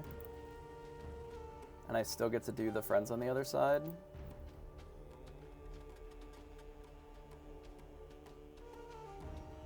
I have enough for that, right? No, I don't. I'm 1 short of doing that, so I don't have enough to do that. Maybe I don't care about this Maleficent that much.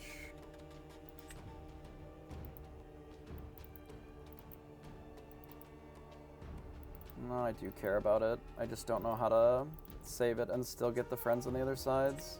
Let's start with this. So the teeth can do it. Teeth here. And then we don't actually have to...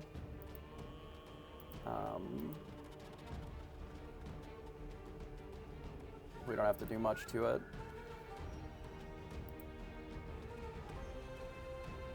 Okay, let's play Teeth. Do this, this. Teeth and get it out of there. And then I think I can remove the crab. And just play Snake, bounce the Fox, and play Cusco and pass.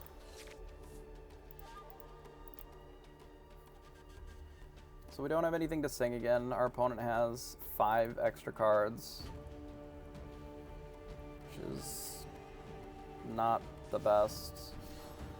They drew a Rabbit. I mean, that makes sense. They're 1,000 cards deep. You're getting buried by Rabbits. And they've played the same amount of friends on the other side. Literally every card that they've played so far draws a card.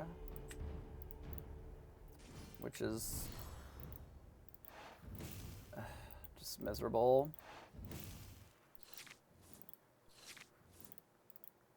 We have found a Rabbit.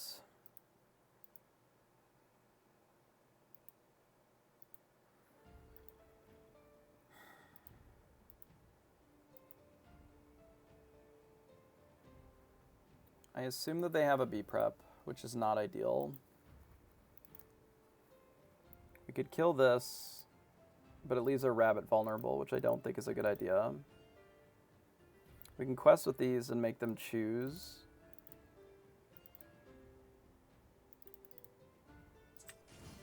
Let's start with this. That's fucking useless.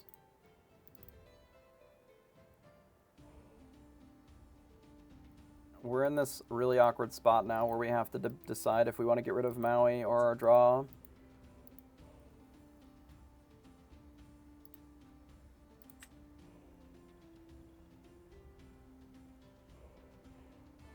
Like, if they just drop 2 locations, we're just going to lose.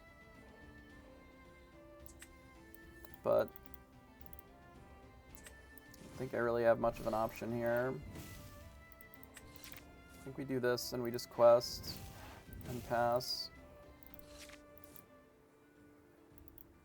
It's fine if they want to let us draw a card with the Cusco here and keep their Fox alive.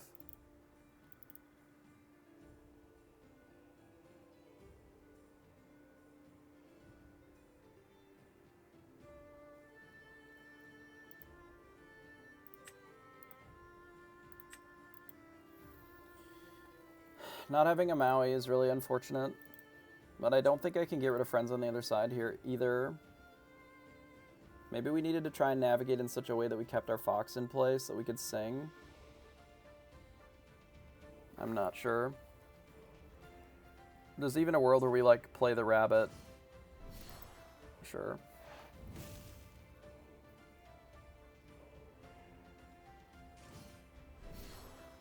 They Pinocchio to kill our fox so that now we don't have the ability to sing friends on the other side.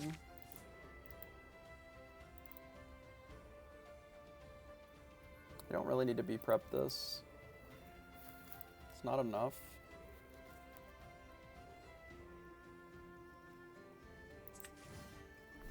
I'm gonna play one of our rabbits.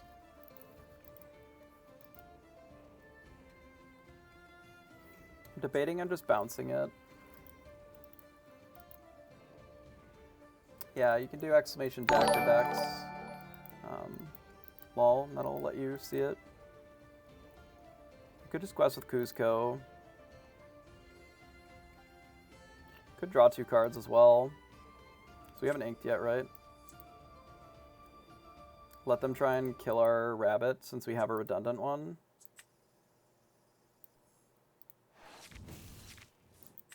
Oh, damn it. I really need this. That's fucking tragic.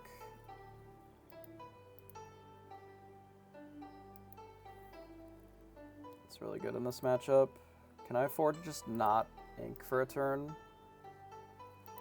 Puts us pretty far behind. But maybe it's doable.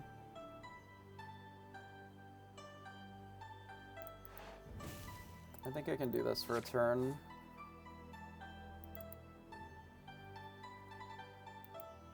I don't know what inkables, like a 1-drop or something, I needed over the second B prep.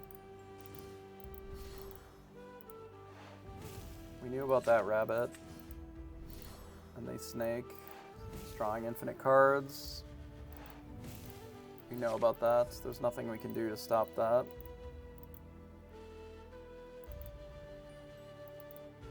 They can use the Medusa to kill our Kuzco, which draws us a card. Like, they're not really going to overextend. They don't have to.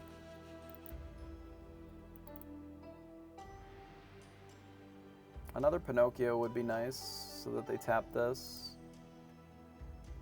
They could have killed our rabbit here, actually, if they didn't want to bounce the rabbit of their own. They opted for their own cards versus mine. The ink can go up to 9, which is not great for us. I give the Pinocchio evasive. Let's to quest with it. Okay. The castle does nothing for us in this spot.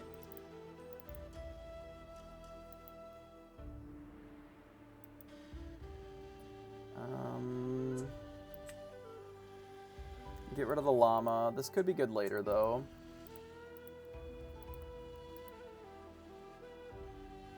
We can quest here. They have only 3, right? So we can quest here.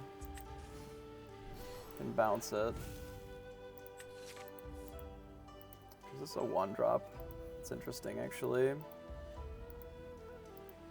We've already inked.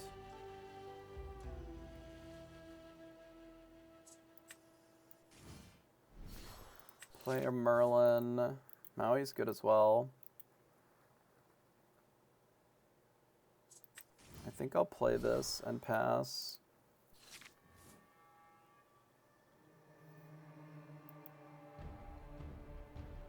I still need to draw more cards, but like this threatens the Queen's Castle like pretty brutally. I haven't kept close enough track of how many Mauis they have left to know if our locations are even remotely safe. I doubt that they are. They have so many cards that one of them is bound to be a Maui, and then that can just eat the Queen's Castle for free. Which is generally kind of problematic. They play rabbit, same rabbit. They play fox, bounce the rabbit.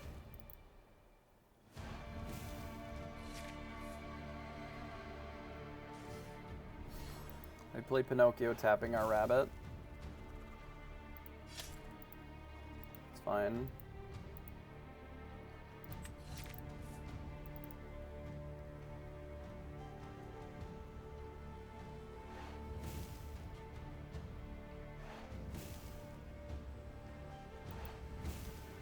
They might have overcommit a little bit here, actually.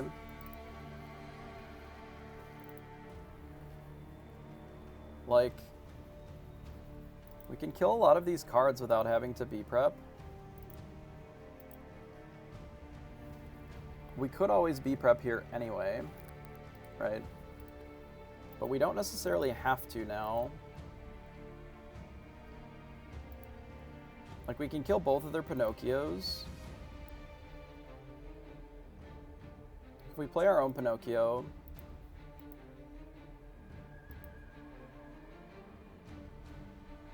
we can tap the Pinocchio, be like, boom, boom.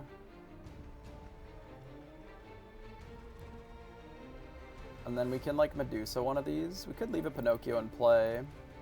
We can kill a lot of these. I'd like to hold on to this Maui if we can.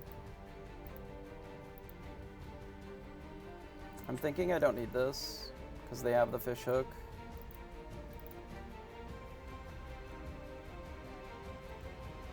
I think this is free. I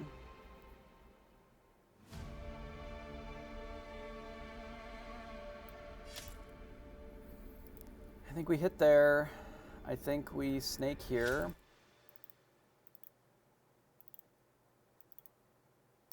And then I think I Medusa the snake.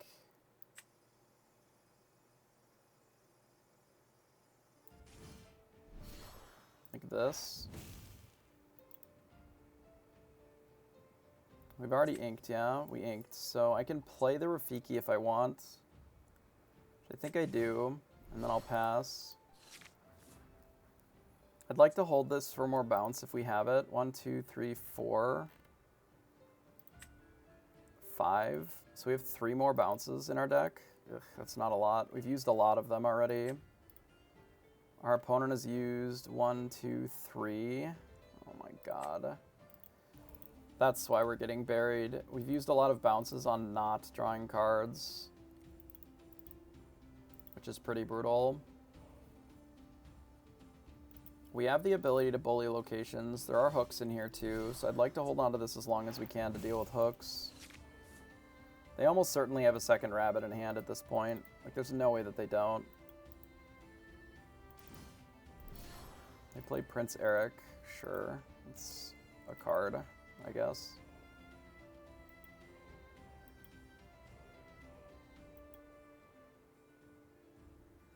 What does it read? When it's banished, you may banish. So ideally what we need is to... Like, if we assume we B-prep here, care about your teeth and ambitions, Prince Eric line.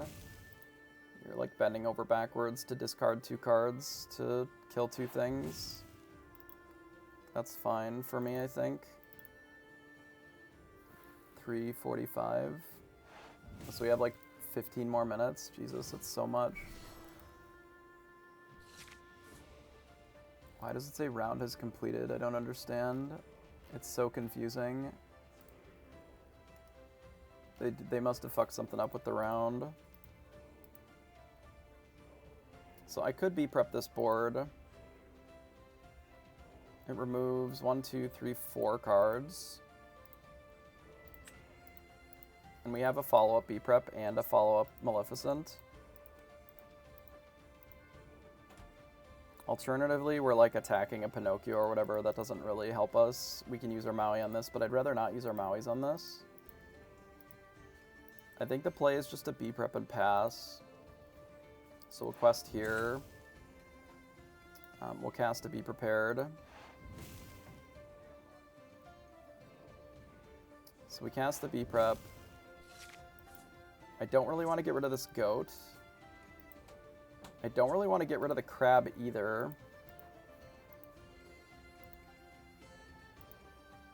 I may just not get rid of anything again.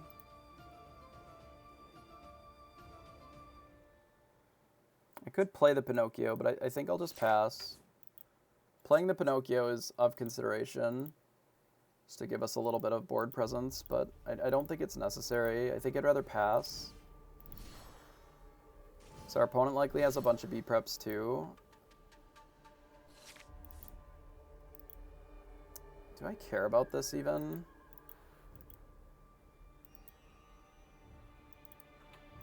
Like, it is annoying. We have to get this off the board. I could just Maleficent it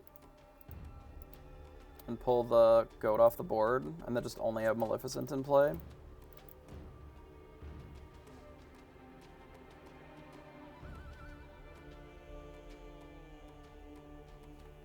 If we do this, it doesn't really do what I need here. I think I'm going to do this just to pull this off the board. And I think I'm going to ink this Minnie Mouse. And pass. Like, I'm fine if they decide to do something with this Prince Eric to kill our Maleficent. That doesn't really bother me that much. But this can sing B-Prep, which is interesting. So if they just decide to play a couple cards, I can sing B-Prep and do something. All of our snakes are gone, which is really awkward. And most of our friends on the other side. So we don't have that much card draw left. Our opponent still has at least a couple more friends, probably. And maybe 2 more rabbits. There's one of their friends. They just cast it. Like, if they decide to just teeth this here, I think that's fine. Sure. I think that's a lot of resources just to remove a card that also removed another card. They did gain 2 lore out of it, which is good for them, of course, but like, that ends up not really being that impactful.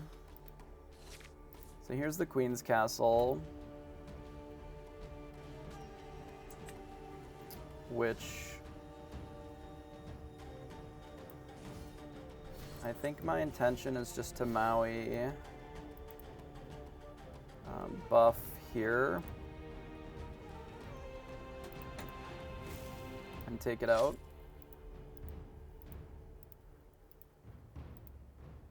There's a world where I'm supposed to play another thing this turn.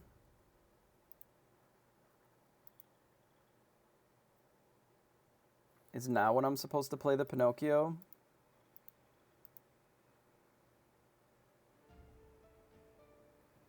So if my opponent goes location Maui,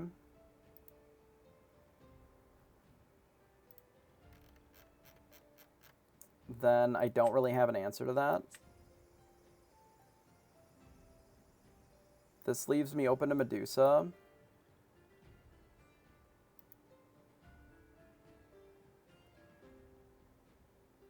Like, this lets me kill a location if they also Maui. But this gets Medusa'd, if that's what they have. So there's benefits on either direction.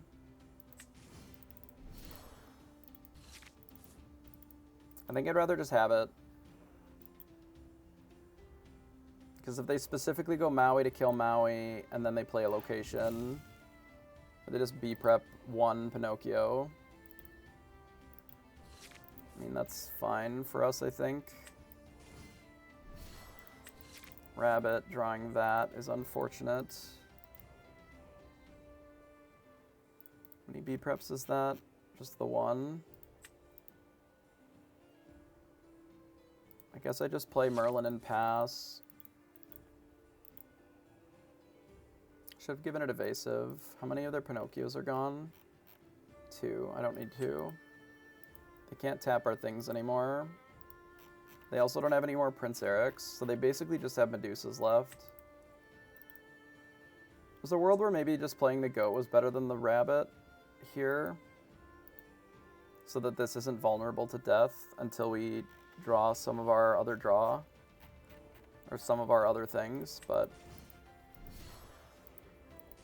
there's a castle and a Maui. Yeah, if it didn't draw B-Prep specifically.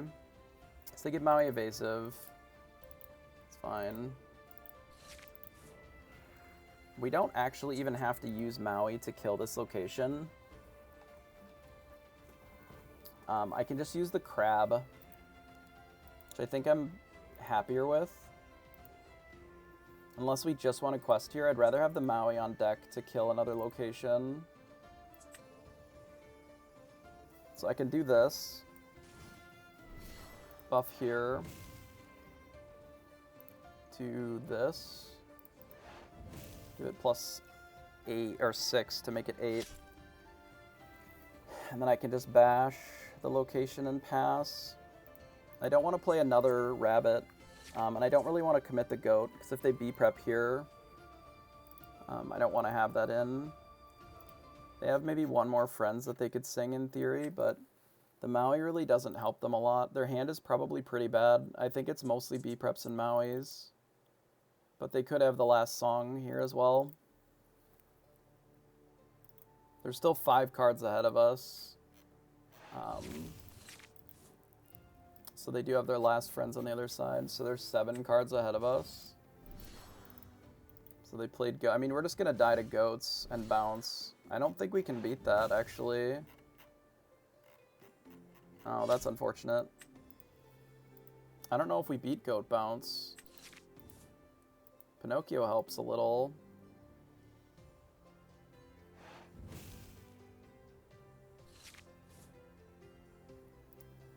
So we can use the crab to just trade with the Maui. And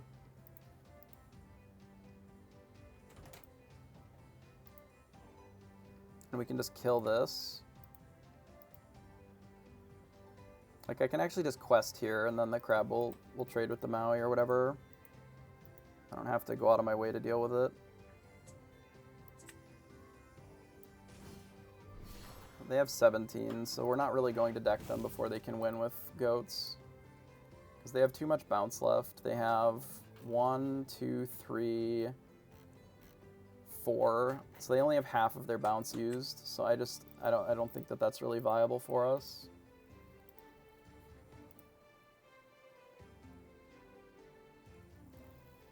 If we play this, they're going to B-prep almost certainly. I can just give this evasive and then quest here. Like, I just don't see how we beat all their goats, because they should have presumably 4 goats, so they have 1 in hand at least, plus 4 more bounce. That's just enough to kill us. Well, it's more than sufficient to kill us, because the 3 goats is already 6, and they bounce twice, and that's already 10. So we like have to close the game before they do that, and I just don't really think we can. So they're gonna bash our crab here, which is fine.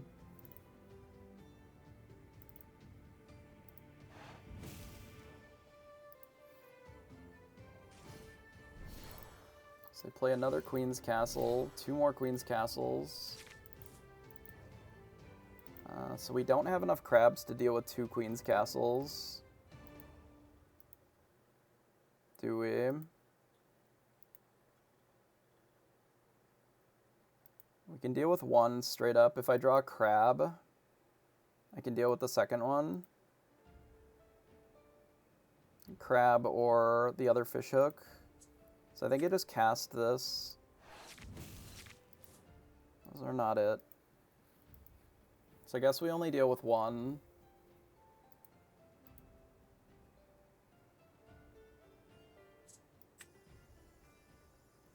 But that's okay.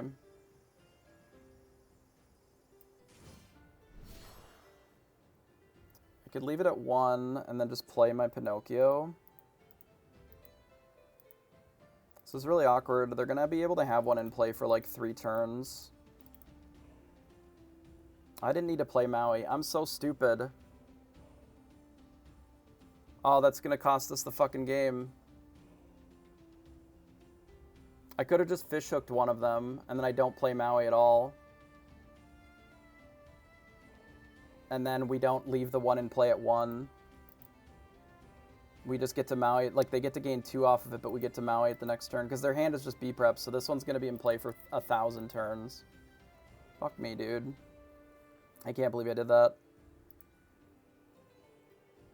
Oh, that's so stupid. Well, we threw this game in the garbage then. Damn. That's a fucking shame.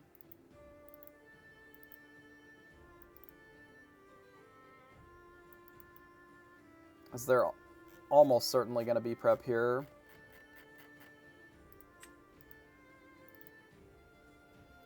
I almost want to ink this gym so that next turn we have more opportunities to draw into the last fox that we have left. Fuck, dude, that's so stupid. I can't believe I did that. I just pay 2 for this, and then... we're just dead because they just gained 2 off of this. That might be possible, too.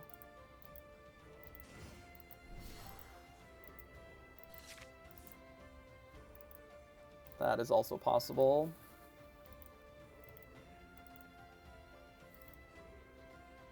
So they just have another goat in their hand.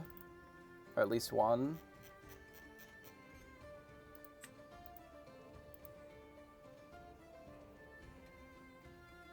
So we can get at least one of these dead. We can probably get both of them dead. Well, we definitely can, right? And the location. Which we're going to have to do. We're going to have to do all of those things. We do have an option of... We can hit the location and be prep as well.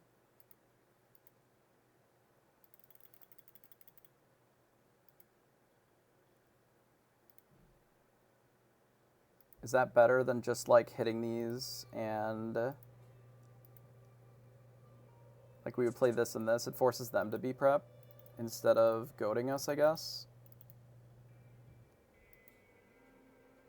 Maybe that's fine. Okay, let's try that. So let's do Pinocchio, tapping this.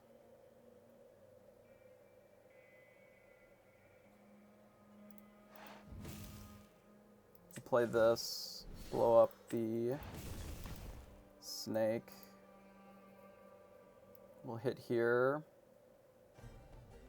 with the Queen's Castle. Then we'll give this evasive.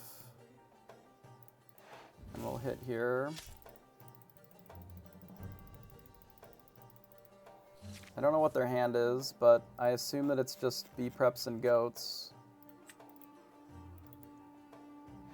But if they B prep this turn, they can't also goat. Which has value. There's a rabbit. 16, 14, he's another rabbit.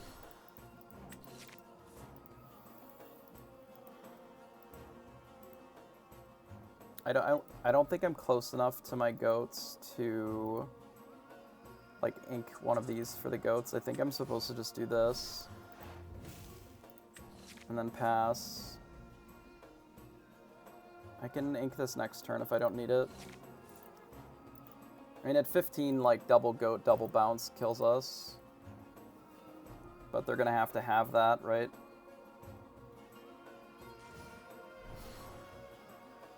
There's a goat. There's a bounce.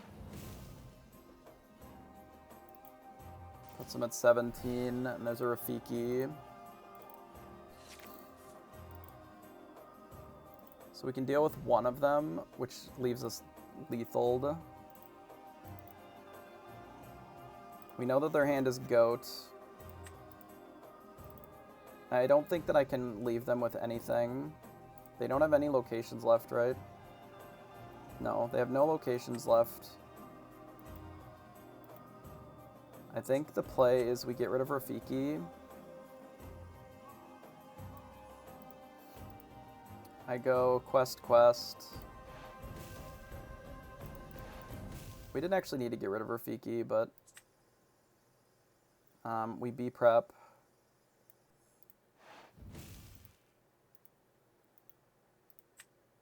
We draw a card. It's actually good.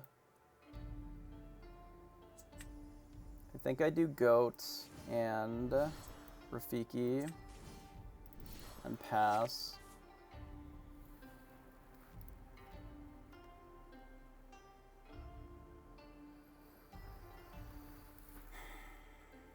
If they have double goat, we lose. There's nothing I can do about that. But if they don't have double goat, we maybe have some room to play. And if they don't have goat bounce goat, we maybe have some room to play. Like if they're just looking to B prep, that means that they probably just have goats. So we can follow it up with rabbit, castle. We can put our guy in the castle. Drawing card's even helping. Or do I just play the goat?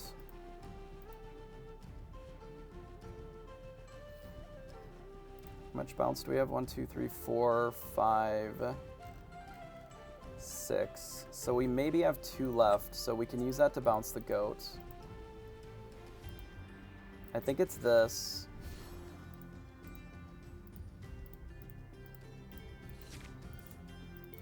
And we try to draw into our goat bounces. Like, I don't really see another alternative victory condition here. So they have a Maui left.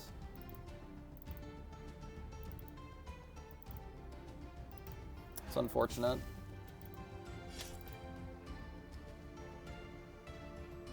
It was one of our ways of winning still.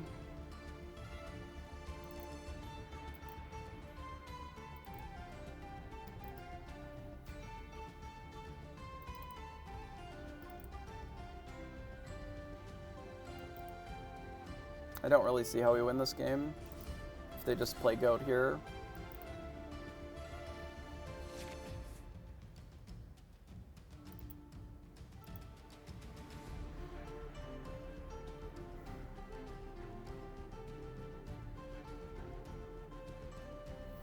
So this is 1, 2, 3, 4, 5. That puts us at 16. That's not enough. We can remove this goat off the field, which I think we have to do. So we have to quest here. We have to bounce this. Like, I don't think we can B prep here. I think we have to do it this way.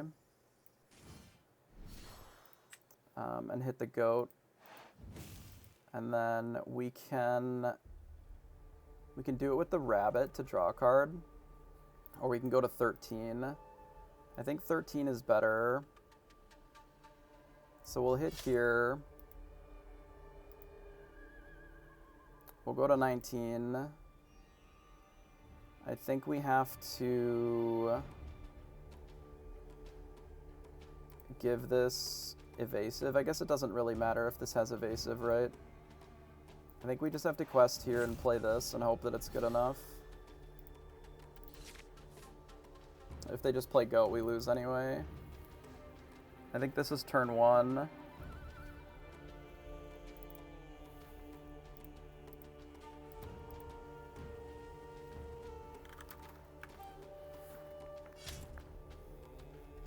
So they hit our rabbit.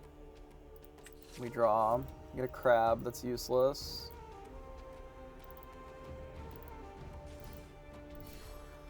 They have a Medusa for our Pinocchio.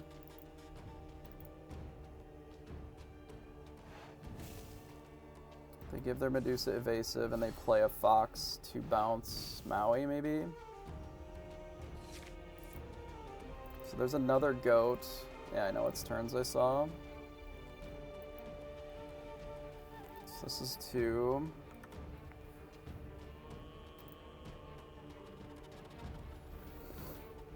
So we need to be fox on top specifically. I think that's our only hope. I don't even know if that's enough. I think that's our only option though. So I think it's this. We B prep.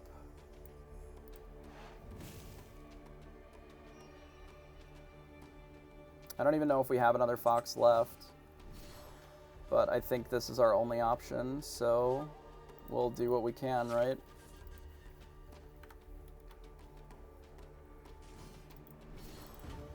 Redraw for goats. Cuzco. So it has to be fox specifically.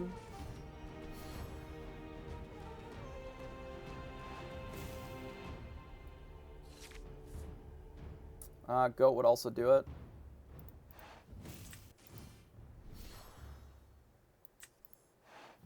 Holy fuck.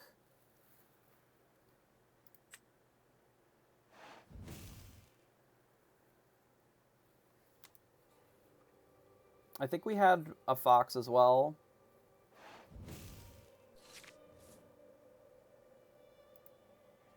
I think there was a fox in there that we could have used.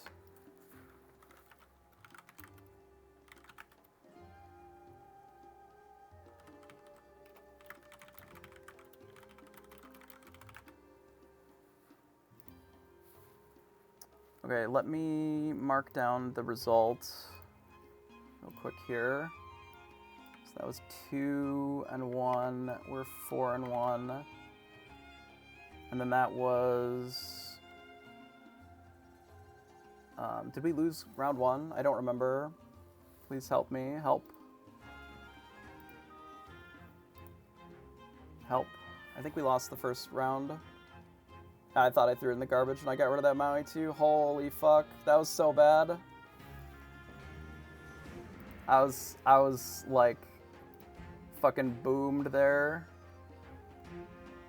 I know that we lost game 1, so then we must have won the next 2. That has to be what happened.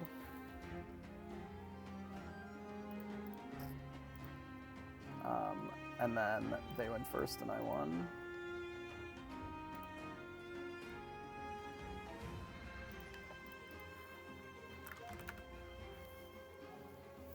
Yeah, that's the only possible outcome. It has to be that they, because they went first, so they won, and then we won, broke serve, and then we got it in the last one. I gotta fucking pee, holy shit. I'll be back, give me like 5. And then I'll be back for the next round. Thanks everybody for hanging out. Hope we're having fun, but I will give it a second here. We'll go pee, and then I'll be ready for the next round.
Alright, holy, that was a round.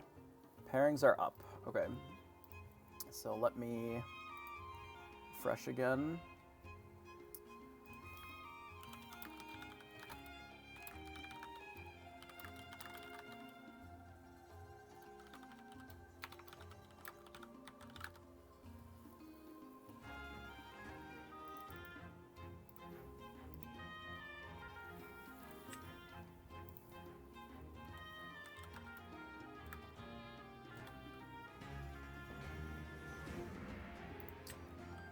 Alright, well, we got a rough matchup, but it should be fun to watch.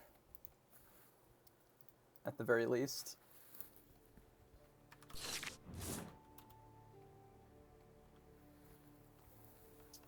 Alright, well, this is a hand of cards that we can have. So we have this, which is good. We have this, which is good.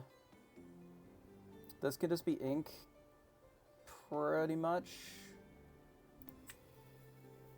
Let's do this. Yeah, we are pretty sure what they're playing, but yikes, those are not good.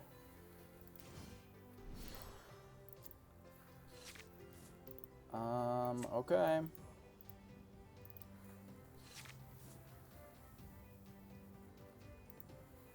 We're on the draw again, which is not ideal.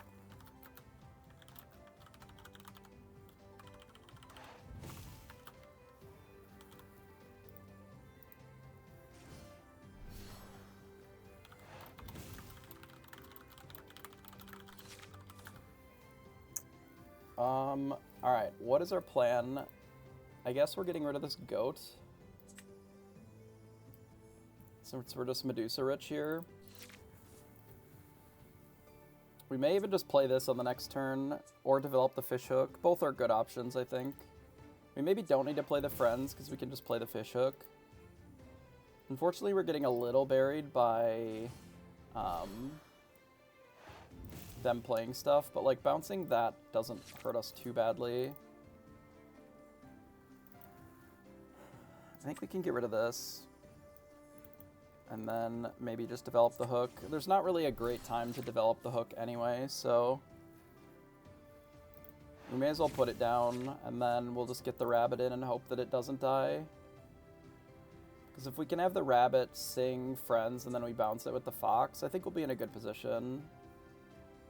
But it'll be a little bit.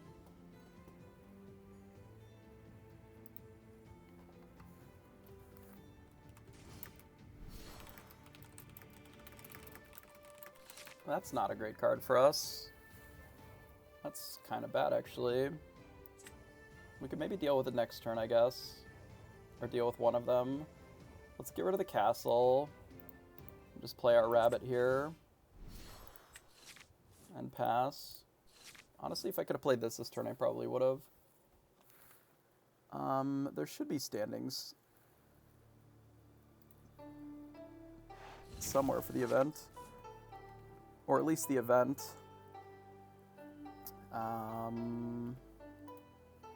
Maybe just at the LPN. Yeah, I can just link this tournament probably. I don't know, what happens if you go here? Oh, we got fucking boomed, so I guess we lose. Because he had the Pinocchio, so we're just dead because we're on the draw. It's unfortunate. I think we're just dead, actually, though. That's really a shame.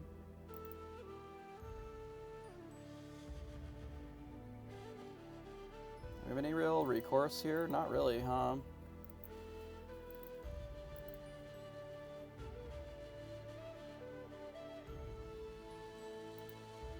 Could set up for a B prep in a couple turns, I suppose. Just like get a Rafiki in play. They have a fox, so we know that this Pinocchio is really fucking annoying for us. Get rid of this. Like if they fox the Pinocchio back, it's really bad. We can Medusa something potentially next turn.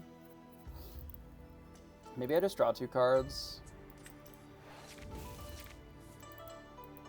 Yeah, we can draw 2 cards and play this. It's fine. This plus the hook can compete with one of those things as well. Not having a rabbit is going to cost us this game, though. Like, them being able to Pinocchio rabbit means that we just probably lose. So they'll keep the Pinocchio back. We can kill... No, we can't. Yeah, we're just dead. I don't see how we ever win this game. Nice. It's very favorable for us.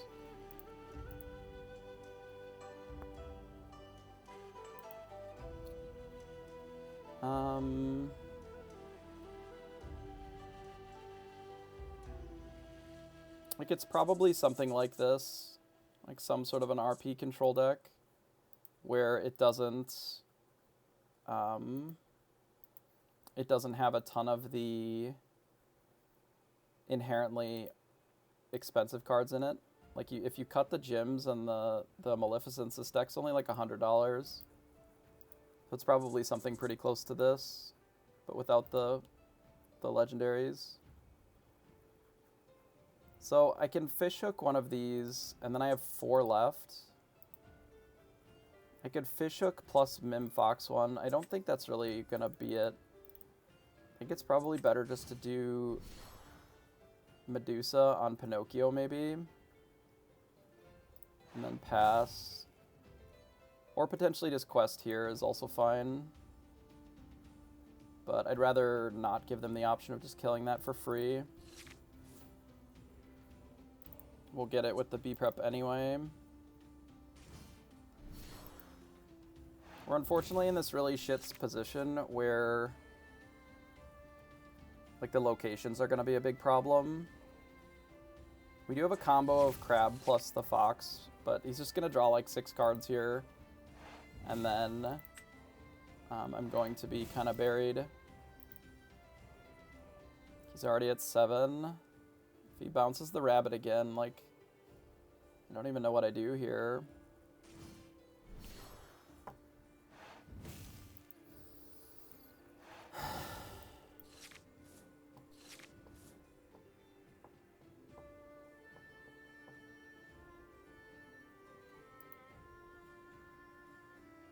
He's got, what, 5, 8 cards? He's 5 cards up on me.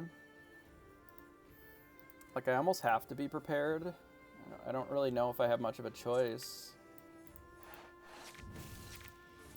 An extra B prep. This can be useful later as well. I think I have to get rid of the Kuzco, quest 1, and then blow up the board, but it's not really an ideal situation. Like, it's so negative tempo.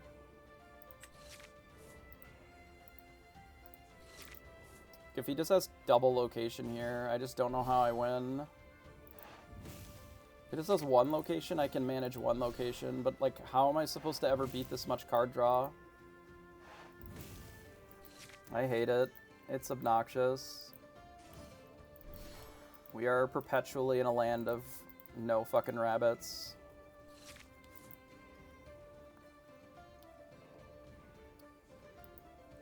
I have to get rid of a crab and just like Medusa one of these, I suppose.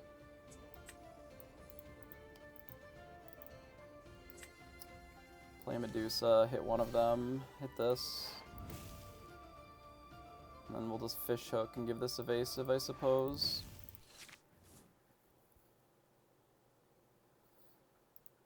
Five cards. 6 cards. How many bounce have we used? 4?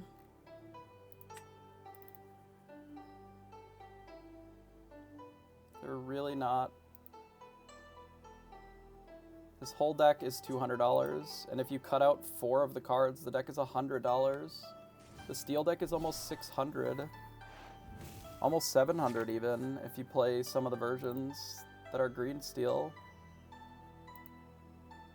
If you remove the 2 gems, and you remove the 2 Maleficents, the deck is like $110.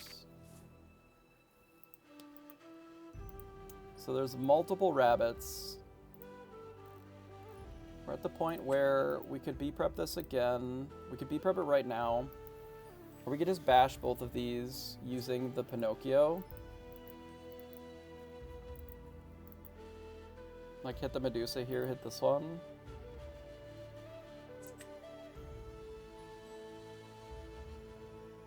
We're gonna have to play the Pinocchio twice, and we'll likely lose it, but...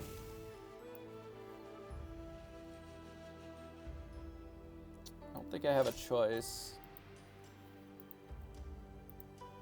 We could also play the other Medusa, but I think I'd rather keep it. I don't want it to get B-prepped either. Like, this doesn't commit as much to the board, I don't think. I mean, it still commits some to the board, obviously, but...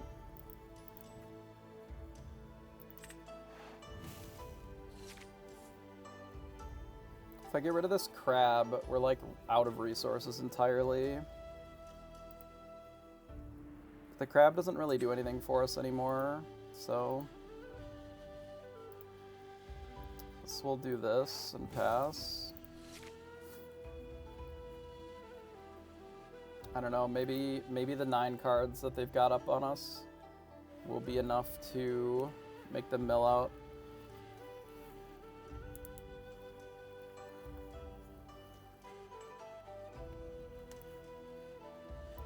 Two of the rabbits are gone, 4 of the bounce. They have a Medusa on the Pinocchio.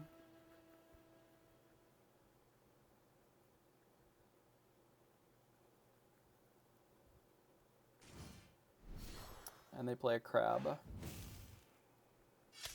That's fine. They would have traded anyway, I think. So we have Maleficent Dragon. We can just, like, pop the Medusa. If we quest here and they have Maui, they may very well smash it into the Medusa. What else is this killing if not for Medusa? It may as well. We don't have to quest here necessarily, but this is a pretty juicy B-preppable board, so maybe we will. He may have Tremaines, which makes this worse. I don't know if he's running Tremaines or not. He could be, certainly.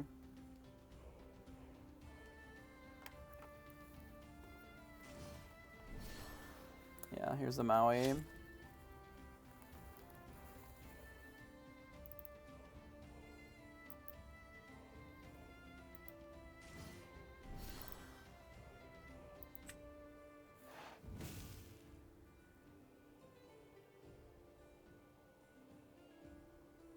Is there like a LeFou? What are we doing here?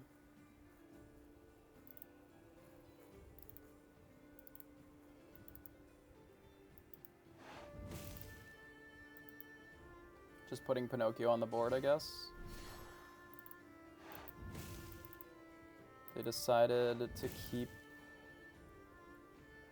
Oh, they didn't have a way of actually closing and killing it. Interesting.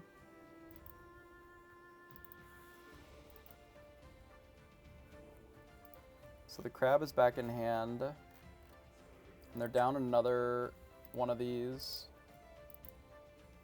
If I quest here, we lose to the Maui. We lose our Maleficent to the Maui.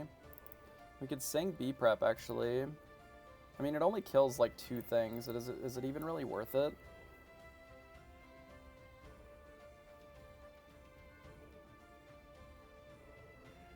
Let us play a rabbit.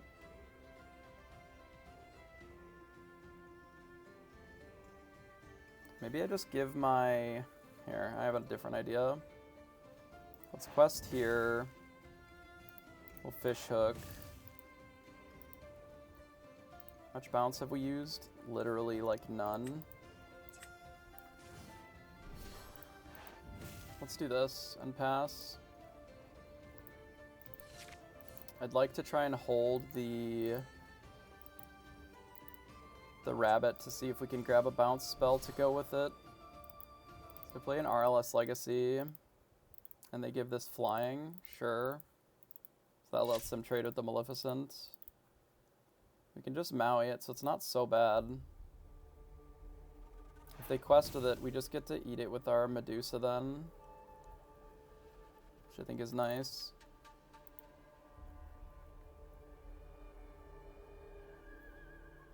Last ditch effort is also doable. It's not bounceable. Like, it's possible that you can run like a little bit of both would be the most likely outcome. Where you sort of have the, like the last ditch effort as like maybe a one-of or something. Yeah, I've played Gym once or twice, but you don't necessarily need them. Alright, well, we'll just Maui here. Maui plus this just takes care of the RLS legacy. I think we play one of these rabbits now. And then I think I can quest here. And pass. Our opponent's still up a lot on cards and on lore. Which is unfortunate. But if we do get this killed by, say, a B-Prep, this looks like a B-Prep, potentially. No, it's a Medusa. That's fine. Drawing extra cards is going to be important for us here, mostly because we need to get to our bounces so that we can catch up in cards, right? Because there's so many cards that we're behind right now.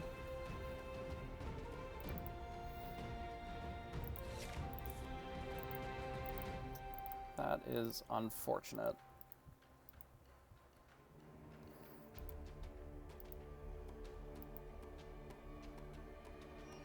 How many locations? Have we gone through one? I don't really want to B-prep this board. We're in this really awkward position where we have this Maui who is like the only thing keeping locations under control, but he's the only thing that we have keeping locations under control. If I B-prep this, it's two things. It's my alternative is I play Maleficent on the Medusa. Actually don't hate that. So let's do this, blast here. We'll give this evasive and pass. We can actually ink this teeth. Just in case we draw the bounce so that we have more ink to work with.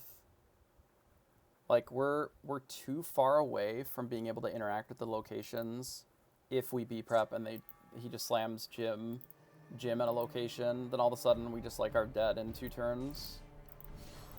So he's got a Fishhook of his own. That makes sense. Fishhook, Kuzco. It's a lot of card draw. It's annoying. But that's kind of his whole hand. Like, we're getting closer to being caught up in cards here.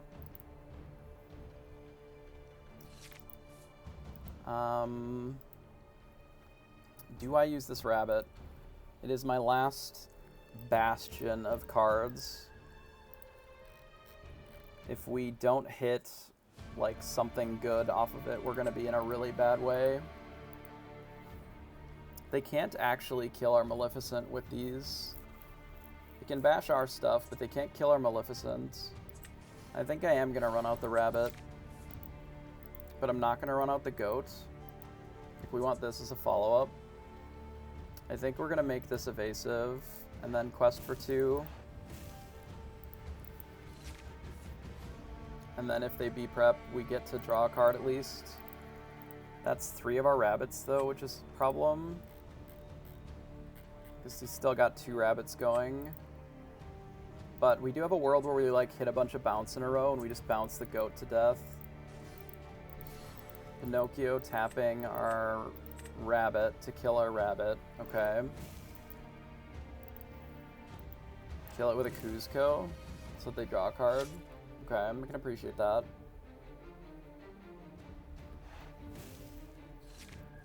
So we get to draw a card.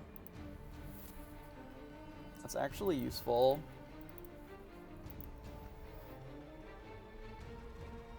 We can almost race them with this Maleficent. Because if they quest here, we just get to beat it down with Maui. Which I think we will do. We'll see what we draw. Another fishhook. I could give both of these evasive. It's almost interesting. I don't think I sing. Because there's not much that I would want to play immediately. I'm just going to draw 2. Okay, so we finally found a fox, which gives us some options to be able to bounce this Maleficent as well, if we were so inclined to be able to reuse it.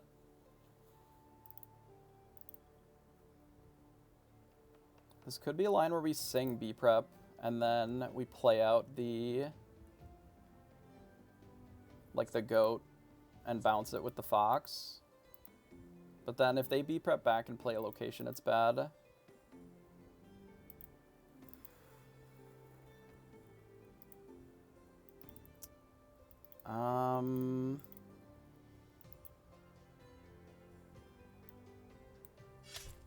I think this is fine.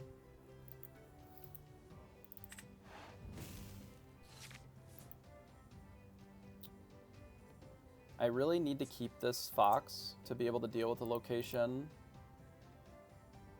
because we currently don't have any other evasives. I could give the other one evasive as well. That's true. I was considering that. Actually doesn't seem embarrassing.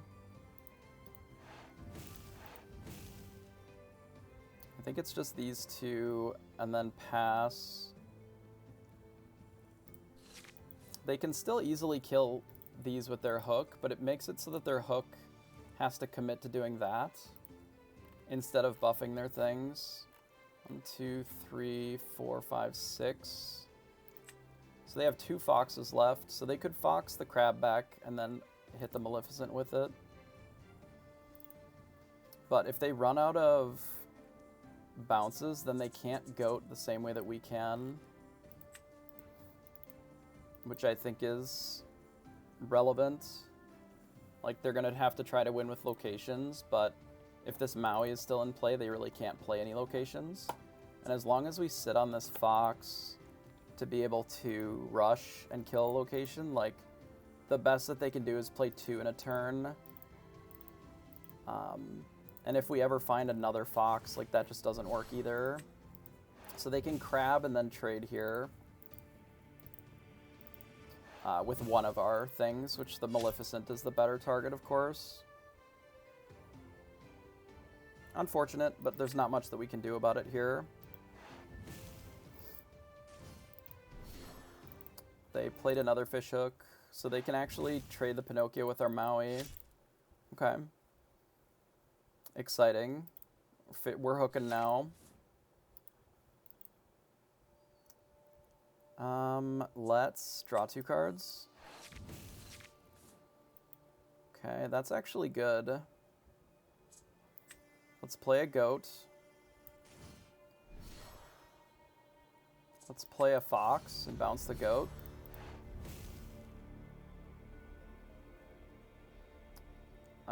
I don't actually necessarily need this crab. Right? But I'll keep it because we don't necessarily need 12 ink either, because this is only 11. This does cost now, but we can still eat a location. Like, if they just jam a location here, we still have the foxes, and then we can use the crab as well for the other one if we need to. I don't know if they have any Pinocchios left. 1, 2 Pinocchios. It is unlikely that they have more Pinocchios, but there's definitely a world where they have multiple locations that they can drop in a single turn.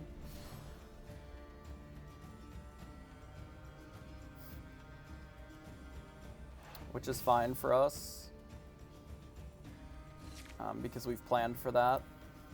So I can play crab. I can buff here. That puts this at 7. I can use this to go to 8, or whatever, more than 8. And then I can hit the RLS Legacy for 10. And then I can play this to bounce the crab. No, I can play this to bounce the fox and actually keep more foxes in play, because I can use this like so to hit here, and then that keeps more bounce, which I think is more valuable. So that's 4 of the locations. 1, 2, 3. 1, 2, 3. Oh, maybe that's only 3. So their whole hand may still be locations. So they crab. We'll see what this is probably Maui. Oh, it's Jim. Okay. So Jim, and then they don't have a location to go with it, or do they? If they did, they opted not to play it. I'm surprised they didn't play Jim last turn. They give both of these evasive. Okay, so I probably am supposed to just B-prep here. 7, we need 13 to do what I want. But we don't need a second goat, necessarily.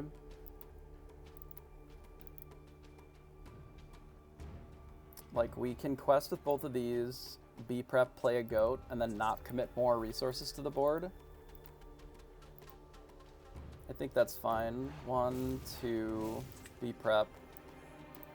Because we have the extra goat, I think we can afford to do this. We have to clear those, but we can just play a goat out, raw, and pass. And then this is 1, 2, 3, 4, 5. So it's almost lethal on its own. As long as we're able to quest with any of these, I think we'll be in a good position. Gives us evasive, that's fine. Oh, well, I think we just got him then. So we can just quest here, puts us at 15. We can play a goat, that puts us to 16. I think we fox it, like this. Puts us to 17. Then we play this and go to 18, and then we pass. And then they need to gain 6 this turn, which I believe is impossible. At least it's impossible with goats specifically, right? But we have another goat, so it'll be fine. Nice. It's a long game.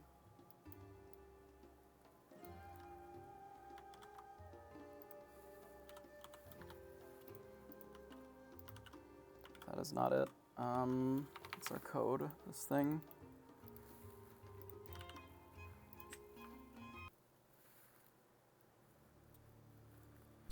Okay, we go second.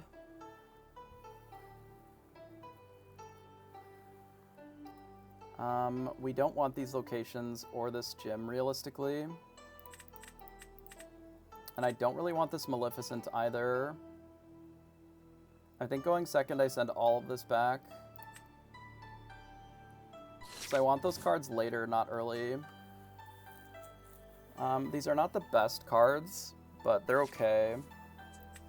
We can play Mini, just run out of Rafiki and pass. So our opponent isn't really doing anything for a couple of turns. So we can gain a little bit of lore. They Pinocchio. Man, if we draw Pinocchio, it'll be very good for us. Unfortunately, we did not.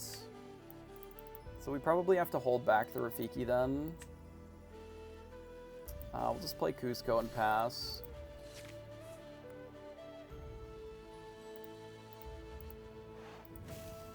They're likely going to play a fox here. Oh, no, they play the snake. Okay, sure.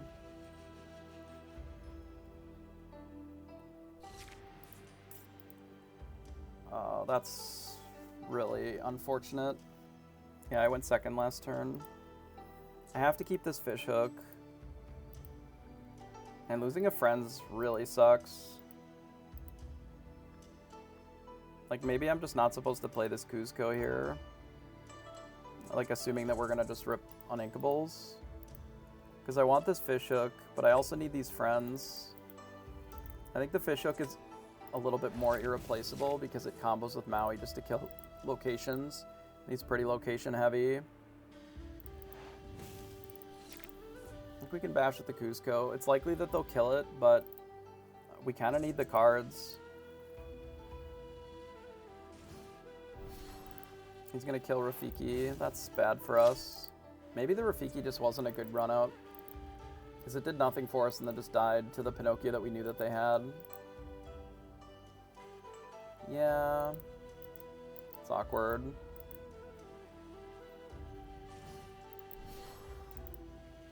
They're going to bounce the Pinocchio again? Oh, they bounced the snake. Okay, sure. So we have another Kuzco.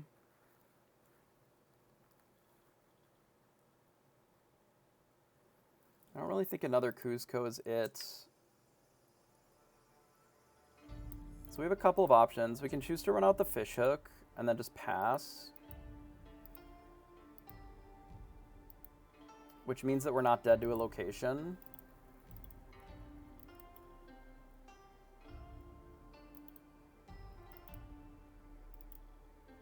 I think it's this. I think it's Kuzco.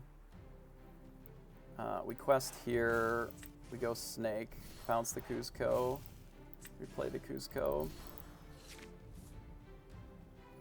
This threatens the Pinocchio at least. He can still choose to kill the Kuzco or trade with the Mim, but that's kind of his whole turn then. It would have been better if we were a little deeper so that we could Medusa this, but they're going to be able to snake this before we can actually interact with it. Unless we rip exactly Pinocchio. That's a shame.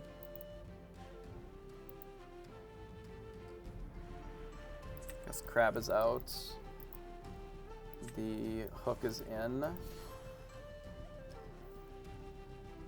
And then we probably quest for one.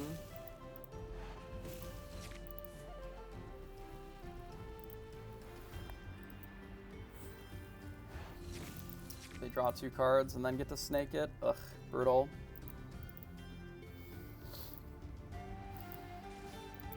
Pretty brutal.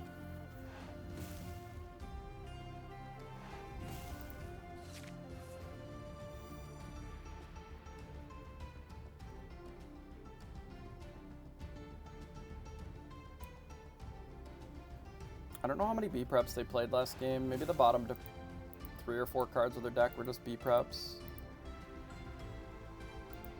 It'd be weird, but not unheard of, right?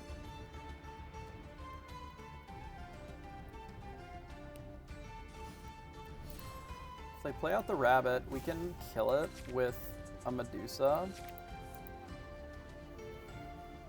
Bro. Gonna ink Maui. That's super rough. Guess I don't have to ink Maui. Okay, so what if I don't kill this turn and let him have draw? He's already a couple cards ahead of us anyway.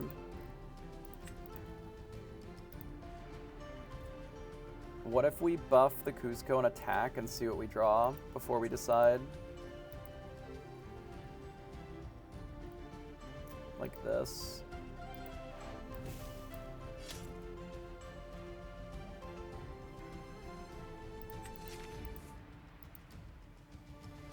That card might unironically be better than the Maui, but not right now.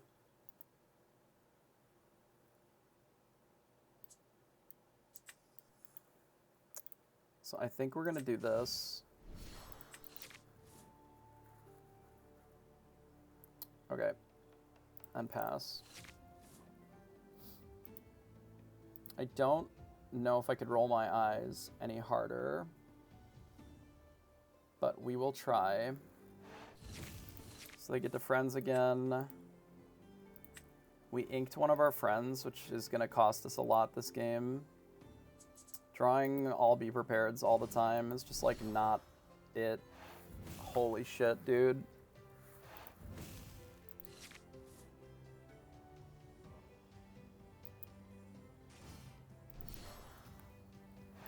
guess if he replays the rabbit, we're probably committed to just like having to be prepared here.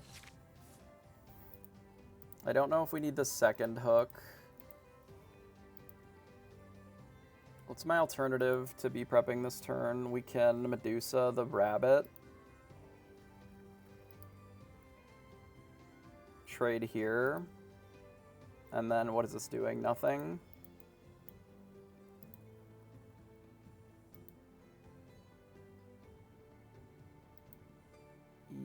Yeah, it's doing nothing, so I think that's the plan. And then we'll just die to Jim, and that's fine. I don't really have much of a choice here. Hey, new soul, appreciate the follow. Alright, let's say go. There are 5 cards up again. This is going to be a much more difficult climb up than it was last time because we're so far behind now.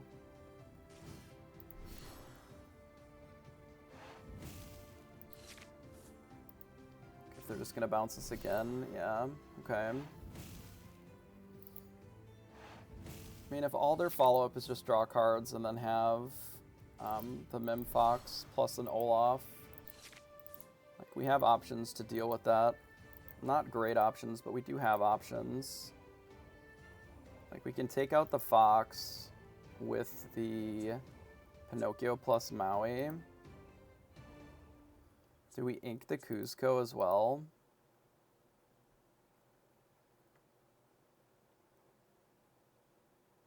I guess I don't need to ink the Cusco right away.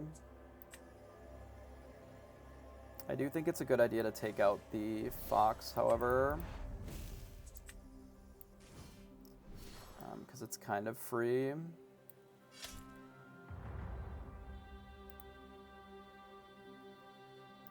Give him evasive and pass.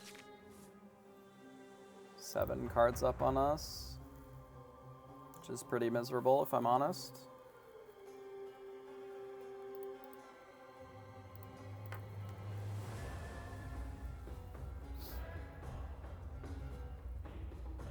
Something's in play that can be Medusa'd favorably, that would be nice. I mean, we do have the Be Prepareds, but right now we're at a big risk of the... Oh, that's brutal. Teeth being able to blast our Maui. Now location is very good. Like, Jim would be brutal here, I think. Even just a Queen's Castle, if we don't have... like a Fox or something is going to be rough.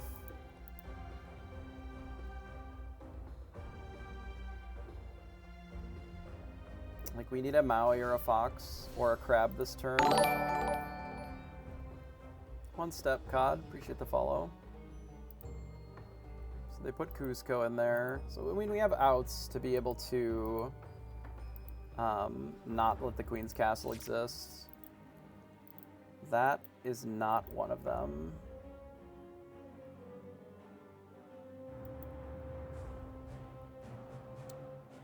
Do I draw towards one? I think I have to.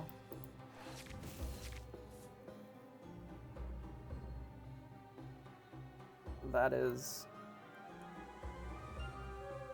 fucking unbelievable.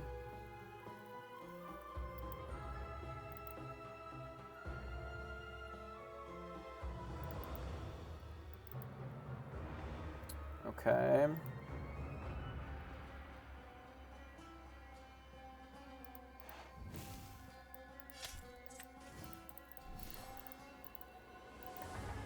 I am so impressed with my draws this game. They've been very good.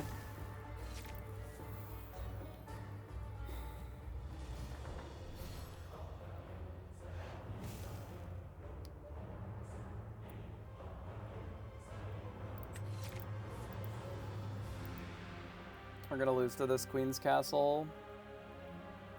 Because all we've drawn is just the same card, but like 10 of them.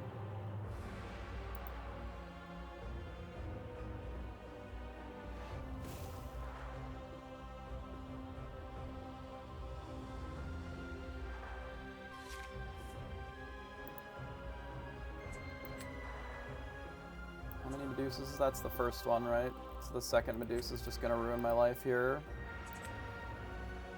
Oh, that's not ideal.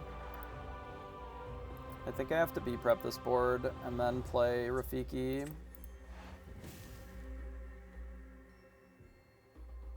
I guess letting him draw one card really doesn't matter that much, but...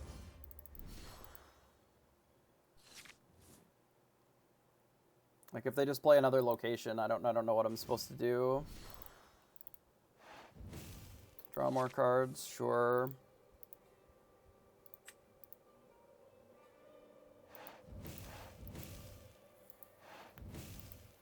Unreal.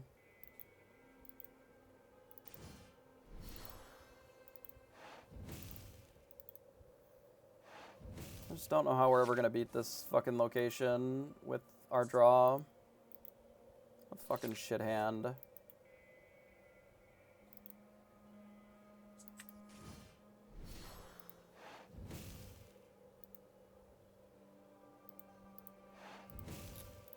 Okay. It's gained 6 so far. Like, we're just getting buried by cards again. They're 9 cards up on us another time. Here's another location, plus a thing.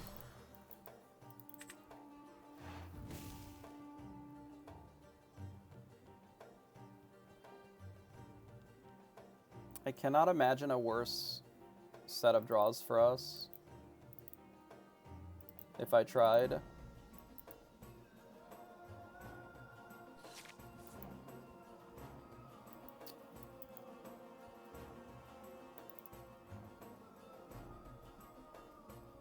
So we need to draw Maui exactly, I guess.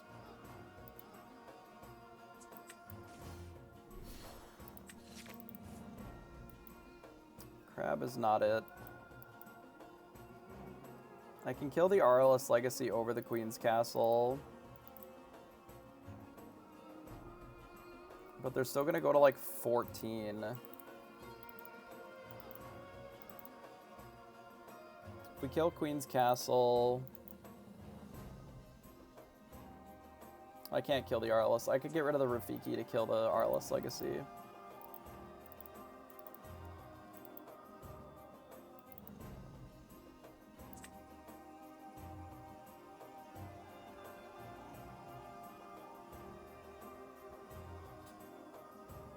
I don't even know if that's necessarily better than just bashing here. But like, what else am I doing?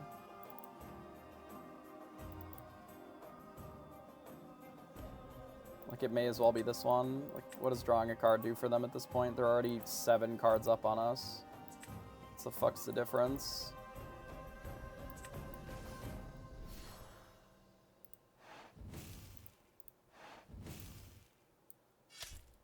Hit that for 10 and pass, I guess.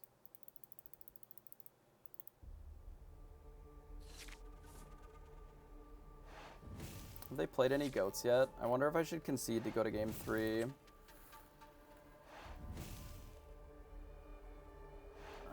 What's our time left in round? We have 6 minutes. Oh, we're just gonna draw anyway. Oh, I just fucking didn't draw a card off my rabbit. Nice.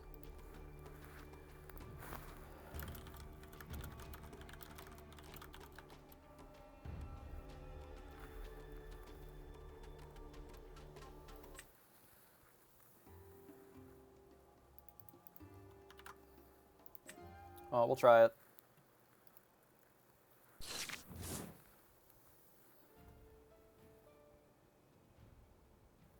We don't need this or this. And I really could use a fucking rabbit so that we can actually participate in the game. So we'll mulligan a 3rd card. We drew a rabbit this time. So let's... ink Rafiki. Actually, let's play the Rafiki. Since we have the snake. We can bounce it back to hand. There may be a world where we want to play this gym if we draw a location heavy draw so we can actually close. Probably not, I guess, though. We just do this and pass. I don't know if we're going to bounce this. I suppose that we can just have the fox in play instead of the snake. But we'll see, because it is better with the rabbit. Request here. Get rid of Rafiki. Play this. Bounce it. Pass. I might even play the goat over the rabbit. So they play a crab. Let's use this to draw 2.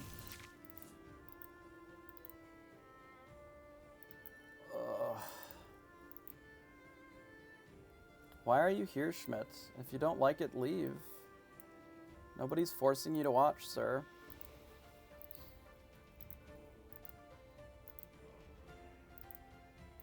If you're not enjoying yourself, you know where the door is.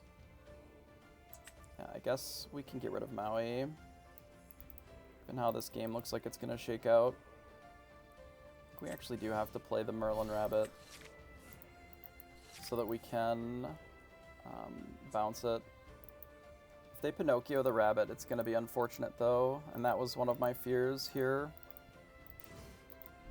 If they do a rabbit themselves, that's fine, but if we don't have the ability to bounce this, it's going to be unfortunate. Okay, we can use this way.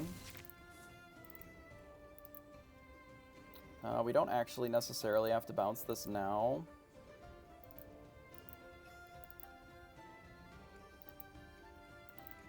The triple Medusa is actually going to be okay for us this game, I think. I'd like to get rid of the crab here. I really do actually wish that we had... Maybe we don't. Maybe we end up with just snake and fox in play and we leave them with the crab.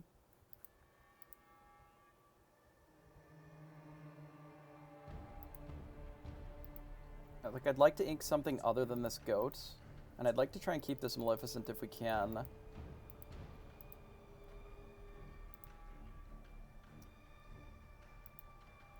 But I don't think I can have them all untapped without inking one of those, so let's just do this. Okay, we'll do this then. And then I will ink this then.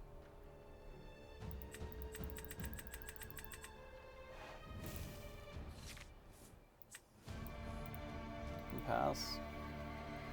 So now we have the Medusas, which we can use to battle what's on the board.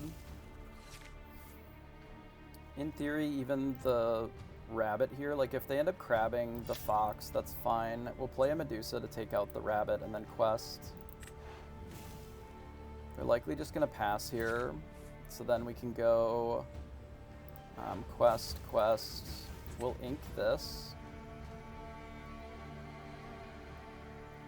I think I'm fine without that. We'll do this and pass.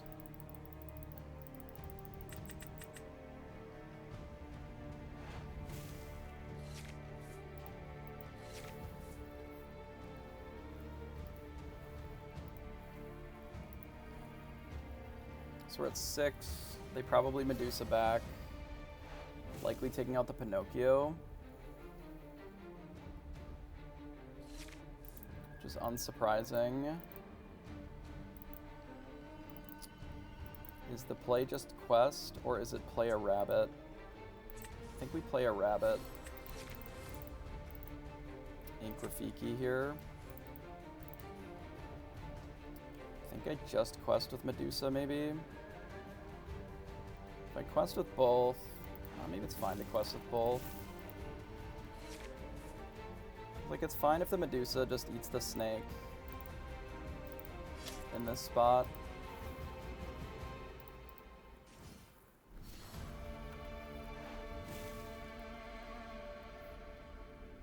I don't think we're going to be able to finish this game, so it's likely going to be a draw. which is unfortunate, but such is life. Like, we can B-prep this. We can opt to just quest and kill this with another Medusa of our own. This is turn 1. I don't think we can close fast enough. But we can try, I suppose, with our goats. Yeah, B-prep's the easiest way, but we actually have to try and win, too. Like, maybe we just ignore these 3 and, like, play goat, rabbit, or something.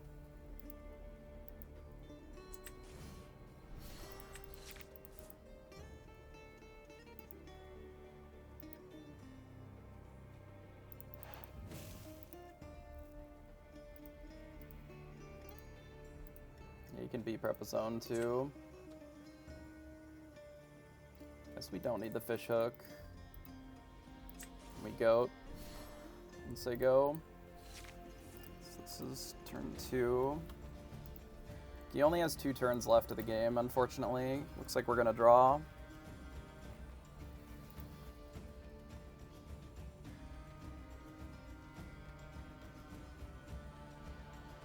We tried. Maybe I should have conceded a little earlier in game 2. We don't know for certain that we were buried.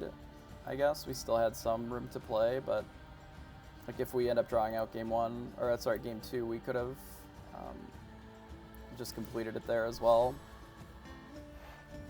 So they're gonna mini and kill the Medusa that way. It's pretty good.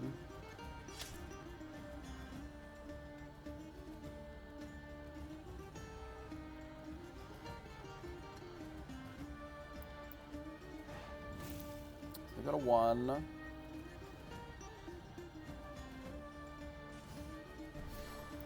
Play a fish hook, and they ink their 3rd castle. And they give this one evasive, sure. If we quest with these 2, bounce the goat, replay the goat.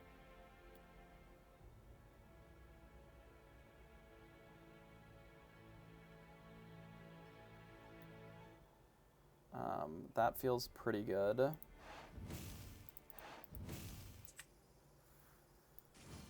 This is turn 3.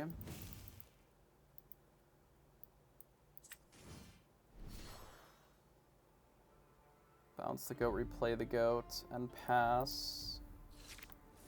So this is 4.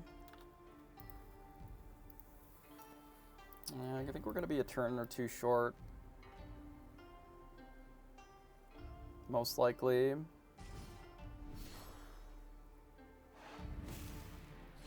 Because we can gain 1, 2, 3.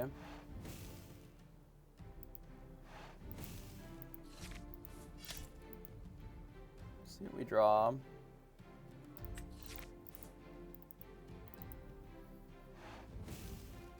So they quest. Go to 4. Ink a mini, give something evasive, or play another thing. Play a thing to bounce. Sure.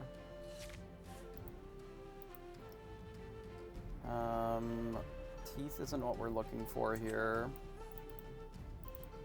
Like, they could have B-prep of their own. This gets us to 14, 15, 16, 17.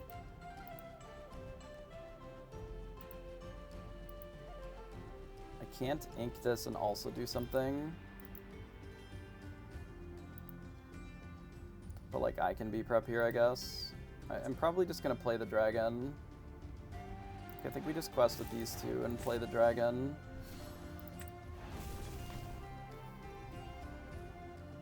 And then I guess that's the game.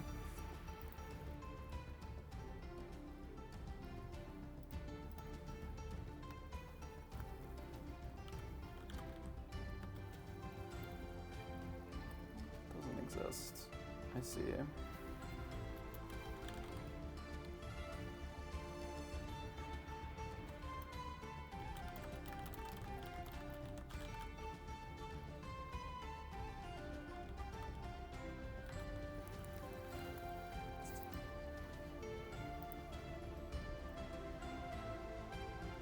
Yeah, it's like a 2-lore dragon. It's good.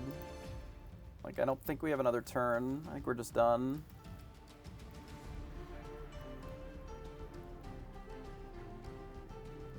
So, the game is just rip.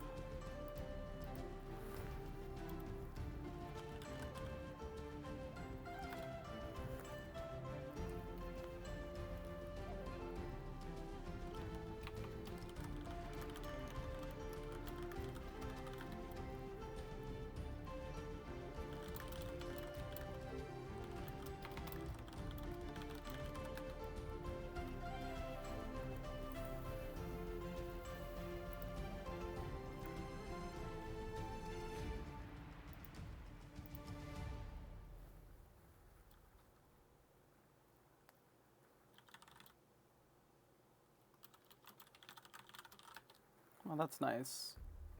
So no, I'm not going to concede to make sure that at least one of us has an outside chance of crawling in rather than giving us both the big middle finger and making it difficult to go.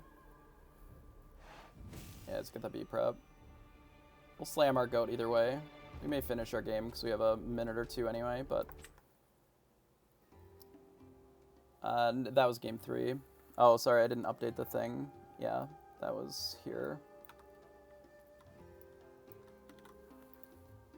No, you're good. I didn't update the thing.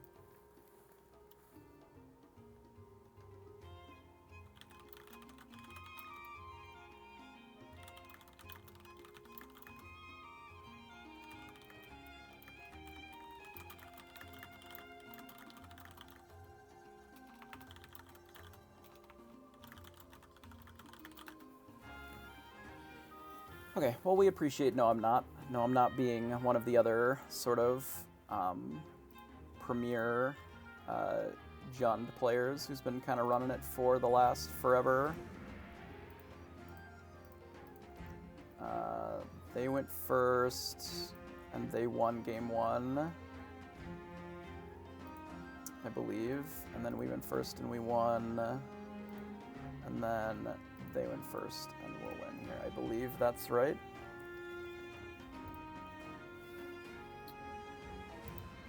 And it sure is pretty late already.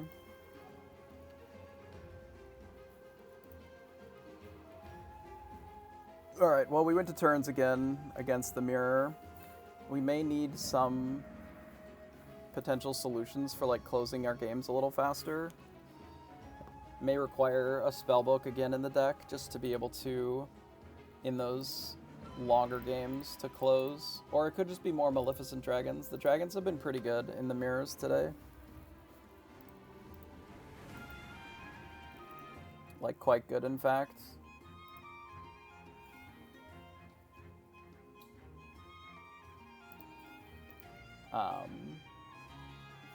If we look here at our list, we ended up running 2 Maleficent Dragons, and normally the dragons are a little slow against some of the green decks, but they are still good against steel. Michael, sometimes I feel that in my soul, where you just time travel to the middle of the next day. I've been rocking some sleep debt pretty bad. Like, getting up at 9 a.m. is kind of ugly for me. Normally I'm like a noon kind of at best person, you know? So the 9 a.m. start time for my local was a little rough. But, you know, we battling, right? We've made some not so great plays today, but we've made some that are pretty decent. I have not really looked at the standings. It kind of doesn't matter. We just battle. And then wherever we end up, playing the best that we can. I made some good ones too, yeah. I mean, no, I'm not as a very good Jund player of this style of deck. But I do think that is some of his early iterations of the deck having, like, the 6 locations and things like that are a little worse than where we're at, but not necessarily that much worse, right? It's still got all the good cards, right? You know, you play the rabbit, you just bounce a lot. they've still got some Pinocchios, so the major points are still there, and there's some hooks. Like, not really much else that you can ask for out of the deck, but there's a little bit more of a amount of the locations that probably just don't need to be there.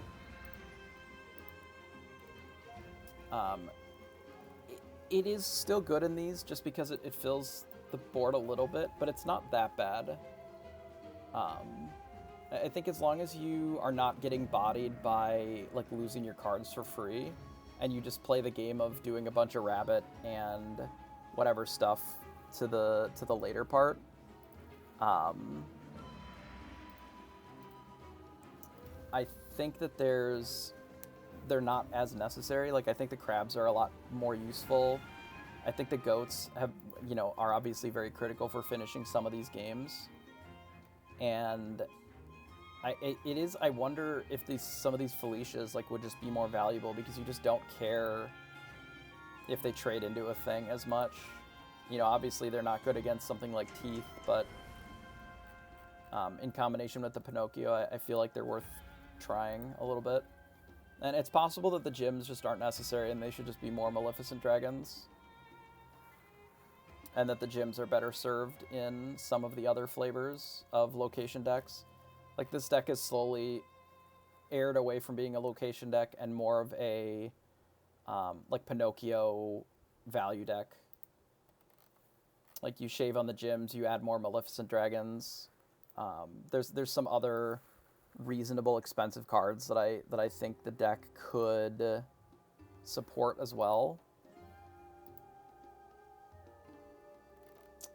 Yeah, I mean, there's a lot of these, there's some spots where Jim is obviously very good because you get both a character plus the location, which is very good. But the body is like not any larger than the Medusa, and it doesn't kill something when it enters. Like, this is more of an aggro commitment than a control one. And I think that the Maleficent Dragon being able to blow something up and then still be useful is maybe what's important in the mirrors, like in these dirtily piles.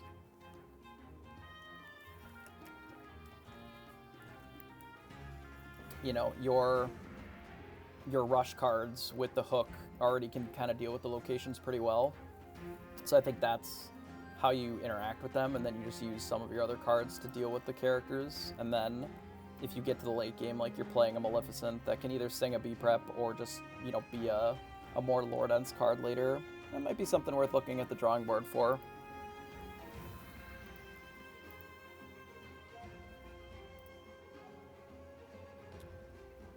Well, we appreciate No I'm Not. He's a good RP player and is a very terrifying matchup for sure.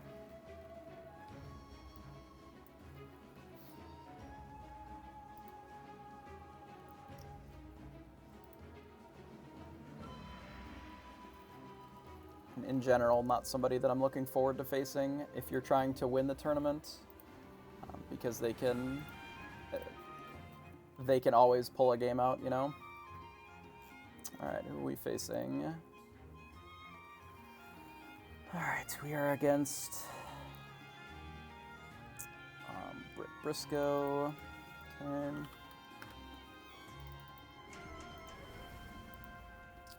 Okay, we go back here. And we battle.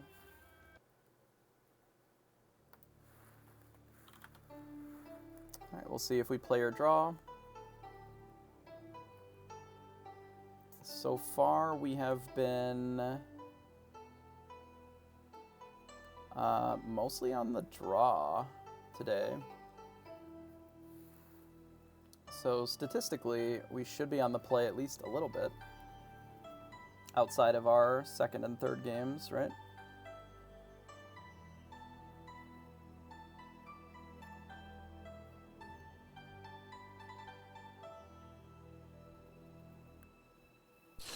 Oh, we go first. How convenient. The numbers don't lie, I suppose. I want to keep the rabbit. Kind of get rid of this. We don't necessarily have a great answer to an Ursula or something, but I don't think we want to over-mulligan too much because our hand is, like, okay. Alright, so we kick it off. We don't know what they're on. I think we'll get rid of the Minnie Mouse and just play our Rafiki and pass. I'd like to keep this if we can. We may end up getting rid of the Cusco just because we have these rabbits and we don't have a way of putting the Rafiki back in our hand, but we'll see what they're playing. So they ink a snake and they play a Curse Merfolk. So this is likely the this is the green-purple again. So we do need to be aware of that as well. Luckily, we're on the play, which helps. So let's quest here. We don't need this Cusco. We'll snake back the Rafiki and pass. They may be more discard heavy than not, so we'll have to be aware of that with these Curse Merfolks. We do have double rabbit, which is good. Ursula is something to watch out for. They inked one. Interesting. Okay. I don't think we need Fishhook in this matchup.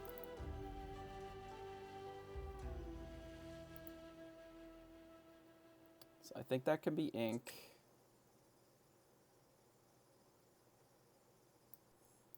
Like, it's okay, but it's not that exciting. We currently have no answer for an Ursula. They'll get to do a thing.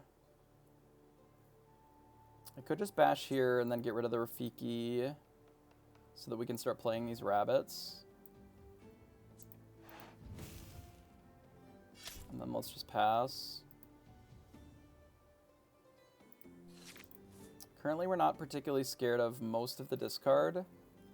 A Pinocchio would still be a good draw, and I honestly think that if they Ursula, we'll Pinocchio it straight up, and I think I'm okay with that. There's a world where we're supposed to play the Rafiki there and just ink the goat, just because it's not going to be likely that we're going to be able to use this goat anytime soon.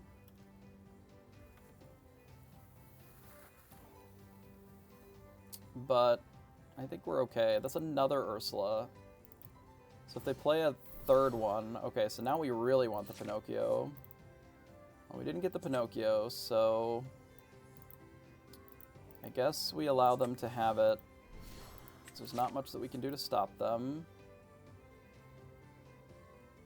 We can bash the Flynn Rider and get rid of the goat.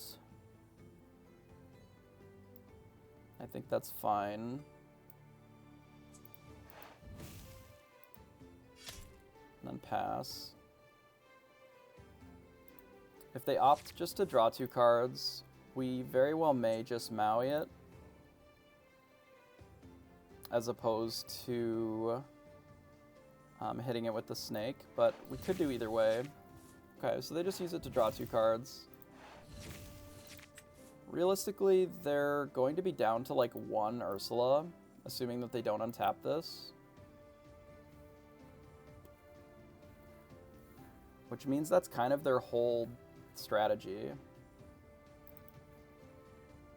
I mean, they could play Rabbit and stuff still, too. They definitely have those cards. They opt for a more aggressive approach. Okay. Well, given that they've played so many 1/1s, realistically, that makes me want to play this Maui all the more.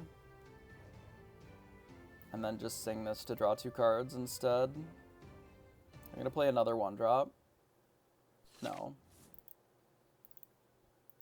That makes me like the Maui line a little less. Well, not necessarily.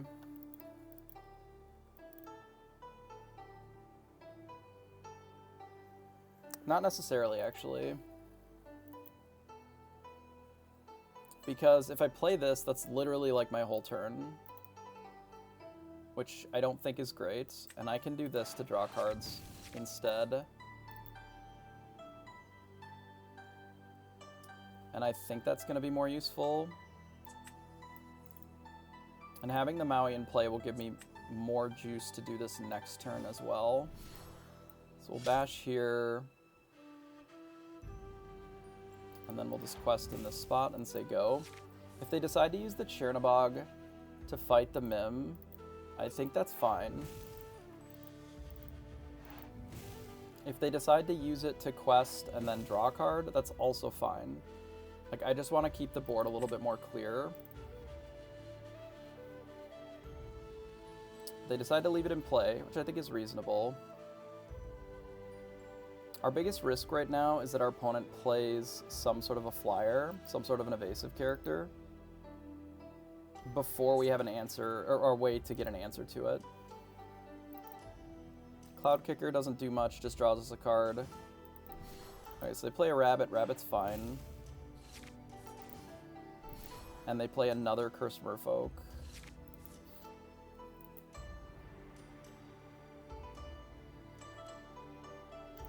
Okay, so how are we cleaning this up?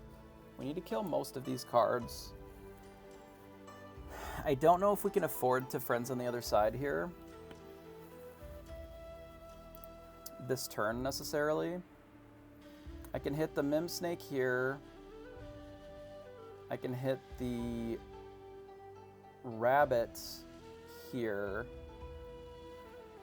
We can bash this here. Just play another thing. And then save the Pinocchio.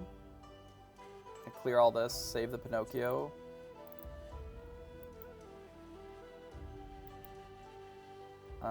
That's probably fine. We could also Pinocchio this and then leave them with just the Chernobog followers and the rabbit, but that deletes our whole hand. I think we're going to play this first and see what it draws us. Draws us a fox. That's pretty good. Okay, so we'll get rid of the goat then. We can use the fox next turn to clean up the rest of this. Maybe we don't take out the Curse Merfolk. Maybe we take out the rabbit. Oh, that's terrible. No, that doesn't make sense. We have to get rid of some of the cards that are a problem, like the ones that quest for 2. So I think we hit here. 2, 3, 4. Maybe we actually sing this now.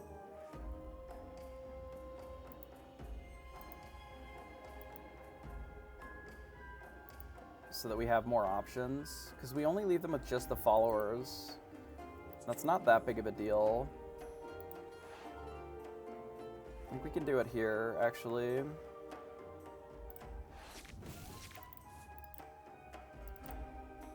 Okay. I don't think we play this now, but I think we can bash the Curse Merfolk with this. And then we can get rid of the Maui, so we don't really need it. And then we can just say go. Okay, that was a long turn, unnecessarily long probably. But we're at a spot where we're gonna clean up this whole board next turn. And then we're gonna see where we're at after that. So they don't up quest, or they don't end up, oh, they do draw a card. Okay, so we'll see what they draw.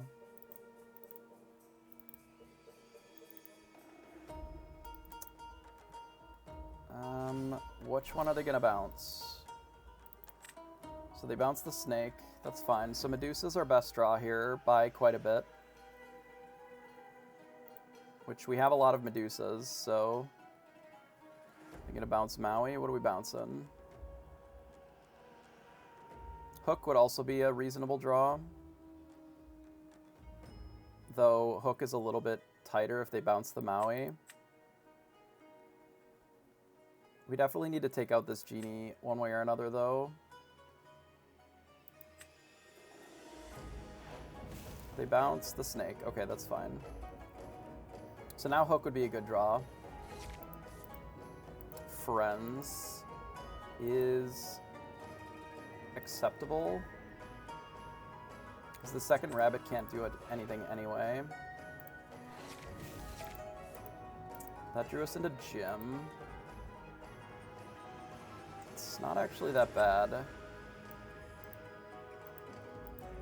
because we can't really interact with this genie right this second anyway. I think we're binning the snake. Or we can play...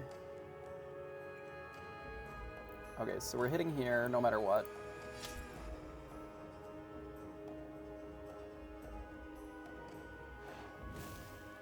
We're going to play this plus this, and we can put them all in the location. Maybe that's the play. Rather than doing the snake. I think that's fine. Or we put at least a couple of them in the location. So we do it that way. We play Jim. Jim bounces this into play. Put him in there. And then let's put a rabbit and maybe the Maui in. And say go. And then this can, in theory, draw us into something that can answer the genie. Because right now we don't have anything. And if our opponent goats or spellbooks us to death, then they get us. They had a good draw that supported that, and we just were a little too far from being able to outrace what they're doing, because the extra card draw. So they go to 15. Like, unironically, a B prep would probably be usable. They just do another genie choosing to bounce something. Jim is fine, so we still draw 2 cards. So yeah, B prep would still be pretty good here, I think. Certainly if they play another 1-drop. Pinocchio, Rafiki, B prep. Nice. Okay, so we'll quest here. We'll quest here. We'll ink Jim.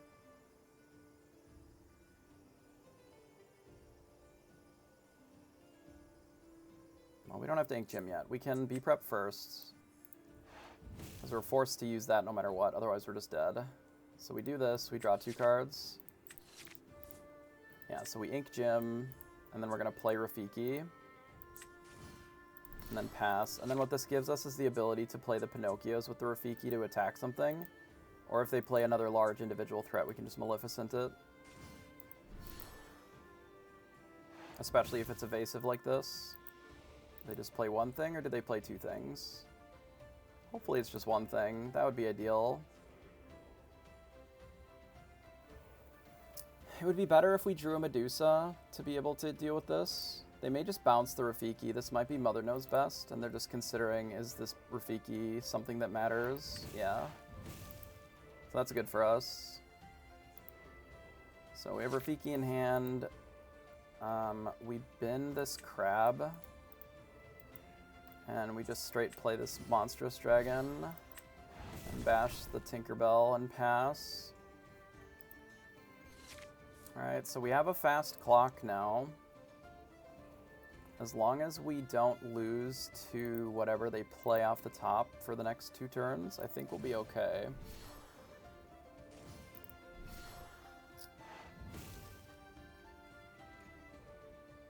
Okay, so we draw. So we have a Medusa now, so that'll be good next turn. I would like to deal with this Mim, and the best way to do that is not with Jim Hawkins. It's actually not that bad to do with Jim Hawkins, but then we don't have Jim in play. Oh no, we can have Jim in play. We just can't put them in the Queen's Castle, which is actually fine. Okay, so let's get rid of the Rafiki. Let's play Pinocchio. We'll bounce this. Back to our hand. We'll attack here. Because we don't need more cards. We have plenty of cards to win the game. We just need a clock. So this is 2 turns as opposed to potentially 3. And we have the Medusa now to just kill. Like if they play the Cloud Kicker or whatever, we can just get it with the Medusa. This game's looking okay. Yeah, the Maleficent Dragons have very much overperformed today.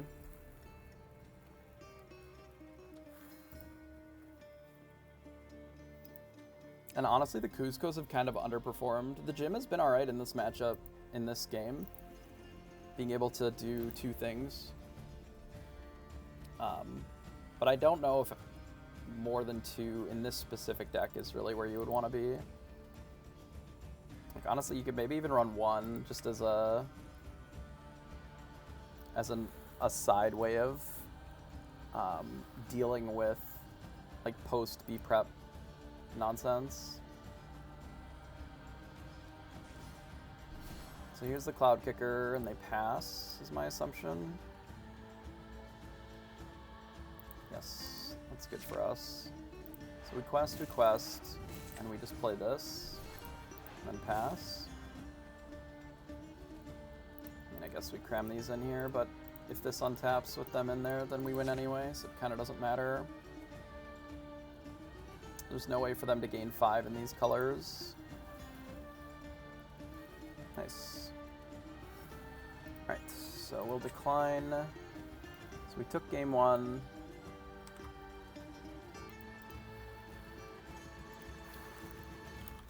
Which is good, because that was our on the play game. So this, allow spectators. I do think that this deck, this green-purple deck, has some legs. There's something to it, for sure. I don't know what the exact configuration of it needs to be, but it does feel like a pretty solid list. There's something in there, for sure. We need to get rid of a lot of these cards. Like, this is not good on the draw. This isn't great. We need to keep a little bit of ink to make sure that we can still play the game. Like, what if we just keep these two? Mulligan 5. I think this is our most aggressive mulligan today. That's a pretty good mulligan. Like, I don't know if this card is necessarily going to be useful for anything more than ink. But I do think that running out something like the Rafiki on turn 1 is pretty critical here. Maybe we get rid of the second location, just in case we want to play the other mini. Like, if they kill this somehow, then, like, we want to be able to still have a threat. But this will probably just be ink next turn anyway. As long as we can snake, I think it's fine. There is a world where we just, like, bash this Flynn Rider, but I think we can do that just fine with the 3/3 as well. So if we're doing that, we definitely don't need Cuzco. So let's quest here, and then we'll run out the snake and pass.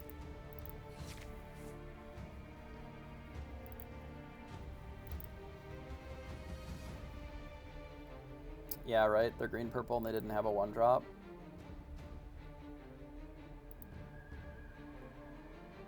Now, what we need to draw is another Pinocchio, or a Pinocchio, so that we can bully Ursula.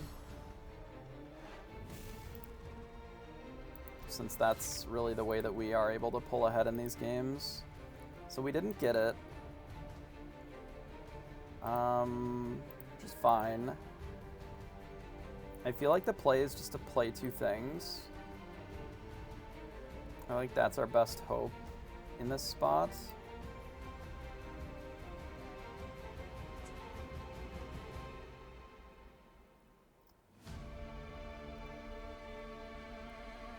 I don't think this castle is going to be it.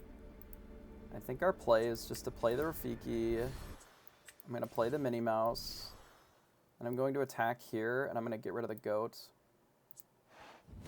And just remove it off the board.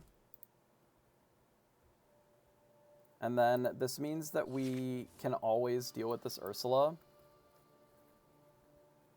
The problem being that, okay, let's imagine that they double bounce, like they bounce these two. We can't really location on 4, because then now all of a sudden the Ursula just, like, isn't killed, and we need to kill this Ursula. Like, it is more important that we remove this off the table to get less value than leaving it. Because, like, now if they want to draw 4 cards, like, it's not great for us, but it does cost them their Ursula. That's kind of their turn. They're turning Ursula into 2 cards, like 2 extra cards. Yeah, because now they're bouncing 2 things. They're bouncing the Mim and the Rafiki. If we didn't play this Minnie Mouse, like, we had no way of foxing that. And if they Cloud Kicker this, that's fine, because then we can now just play our 1-drop into Fox and still kill the Ursula. Like, the most important thing is removing the Ursula at this point. But now we can also play the Rafiki to follow up and kill these. Okay, I think we can actually just get rid of a snake. Actually, no, we can ink this Minnie Mouse and keep the snakes.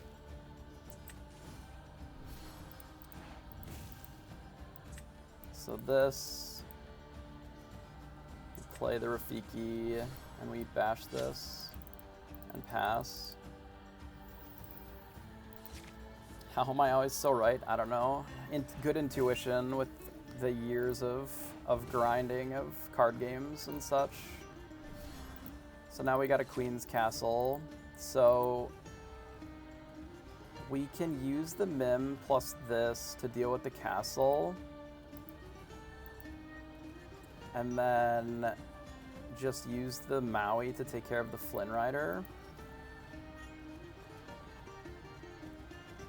I think I'd rather take care of one Flynn Rider and the castle than double Flynn Rider. And then we'll bin a snake and the gem. I think I'm okay with that. There's also a world where we like Fox, but I think I'd rather just develop another thing on the board. It doesn't really matter a ton how we do these, but I think I'll just do it this way. Because this lets us keep our Fox alive as well. Let's hit the location, and then pass. And this could have easily been Fox, and we just like replay the Rafiki as well, because it kills it all the same. But we just have to make sure that the location is off the board. But this lets us develop the Maui, which I think is valuable. Because now they've played out their whole hand. We can do this next turn if we want, but I don't really think that there's much room for that. I mean, maybe there is. Like, we're going to have to discard an extra card to this if we attack it. Alternatively, they gain 5 this turn, which is a lot. Like, is trading a snake for 5 lore worth it? Probably. Like, we have to kill it anyway because of this, but we could bounce the Maui and then not.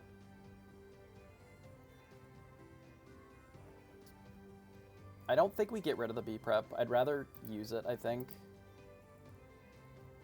But I do feel like we have to do this, and then we'll just get rid of the snake. Because they don't necessarily know that we have the B-Prep either. I think we can do this, and we can reset the health on our Fox. And then I think I'd rather keep a Fox in my hand than the Maui. Rip fucking B-Prep. That's unfortunate. I mean, maybe you're right. Maybe just getting rid of the B-Prep there is fine. Like, in this spot, we're just gonna, like, do this. We're gonna play this. And we're just going to... How do I keep them both alive? I can't. They can always Ursula one if they want. Like, there's no way for me to prevent that, so I may as well have them trade with the Fox instead of the Maui, because the Maui can trade with more shit. Let's do it this way. Boom, boom. This makes the hook better, too. And we'll cram both of these in the location and pass. And then as long as this card isn't amazing, we can draw 2 cards. If they trade with the Ursula, that's also fine. I would rather that they just quested, but that seems unlikely. Yeah, the trade makes way more sense here. And then they Cloud Kicker. Okay. Draw on a card. We can kill the Cloud Kicker here, which I think I'm going to do, but let's draw 2 cards first. Let's play this, get the Cloud Kicker, and then put the Pinocchio in the bin, or in the castle, and then say go. We didn't ink, but we probably could have. So they have a Rafiki. So we draw a bunch of cards. So now we ink. Now we play Medusa. Kill this. I mean, I don't know about stuck at 4 ink. They sort of chose to play their cards in such a way that they kind of capped out at 4. I think that's kind of this deck, right? It's a pretty aggressive deck. The goat is good here. We are going to draw like 4 cards this turn, though, so I don't think it's going to be enough. We'll draw 2 cards with this. We can snake the Pinocchio, tap this, and then hit it with the Medusa. Maybe I don't care enough to do that. Maybe I just play goat and bounce the goat instead. I think we just do this. Get rid of Cuzco. Actually, do we get rid of Cuzco? Yeah, we get rid of Cuzco. Get rid of Cuzco, and then I think I just play this straight up. And then we quest with these, and say go. I don't think that they can actually race us here. Not with the goat.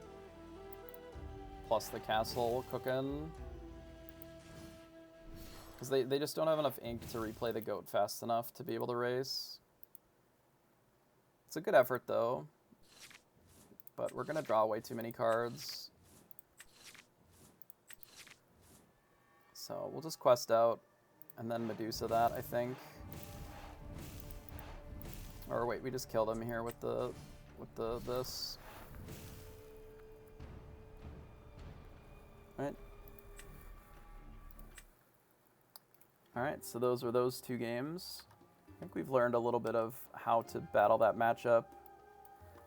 And it involves a lot of aggressive mulliganing in order to be able to do it.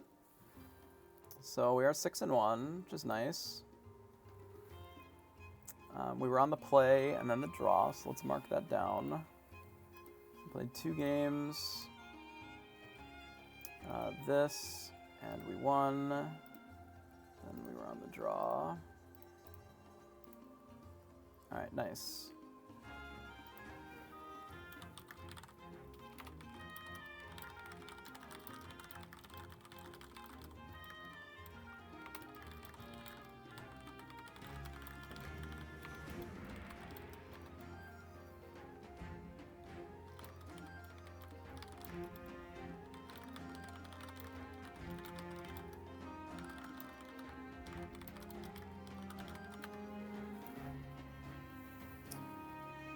Yeah, I think with more matchup practice, the first one, like mulliganing 5 at the end there, I think is something that we weren't doing in our first few games with it. And I think it is important to do in those spots, right? And we just weren't aware that that was something that was necessary. Like, we weren't aware of how bad the Cuzco was at the time, and we didn't necessarily know what our plan needed to be, I guess. So we have improved our plan making as far as that, and that has helped us improve our deck a little bit. But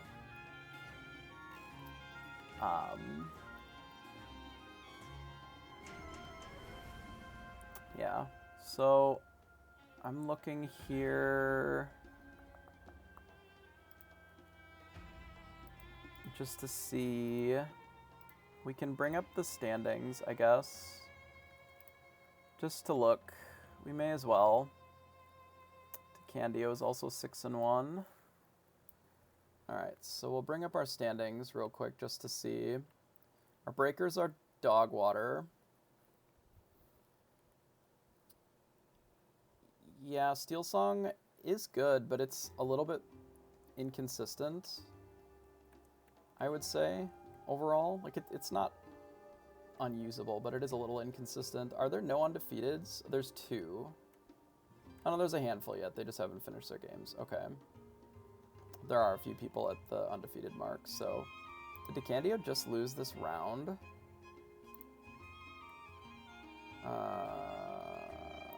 Pairings?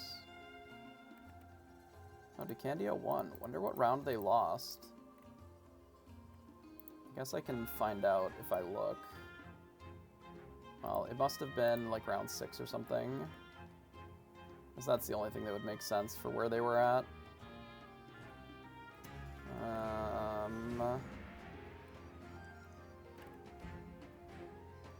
Decandio won, so round 5 maybe?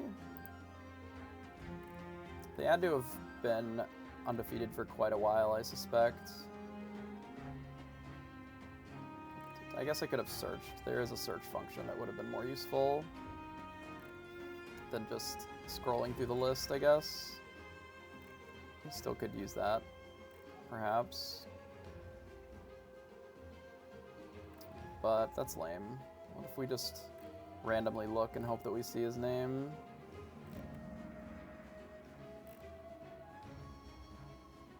Okay, fine. We'll go search his name and just see what round he lost. No, he won there too. Maybe 4. 3. Lost in round 3. Why is our breakers so good? Damn. That's unfortunate for us that our breakers are so bad.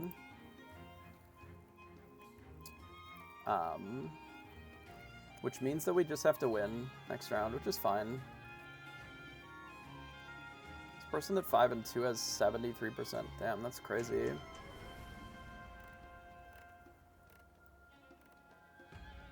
I don't even know how to look at this. I don't care. It doesn't matter. I don't know how many people are going to have 18 points. It really doesn't matter. My breakers are bad. I just have to win. There's not really any drawing in this event anyway, I don't think. Yeah, I know it's the opponent win percentage, but generally if you lose early on, your opponent's win percentage will just be lower. But it seems that they've run into a lot of tough opponents today. And so it's possible that some of our opponents dropped as well. Like, I don't know what our round 1 opponents...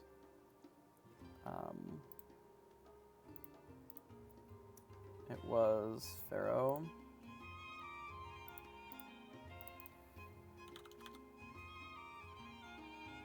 They are currently 3-4, our round 1 opponents. So that would explain why our breakers are bad.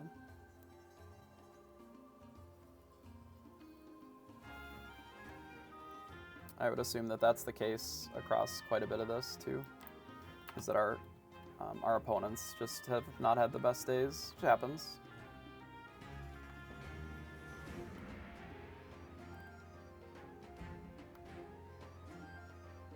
I mean, whatever, we battle, it's all we can do. We'll play, we got one more round today, and then we'll see where we're at after that. If we make top 16, I believe, I guess I can look and see if there's a cut for top 16, or if that's how they're deciding to do the cut, or if it's top 8 still. Yeah, so it's top 16, plays again tomorrow. So we'll see where we shake out.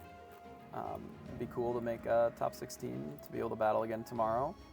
I do think that there are a few cards in our list that are not at their best. However, you know, that happens. You can't know the perfect list until you've played enough matchups to really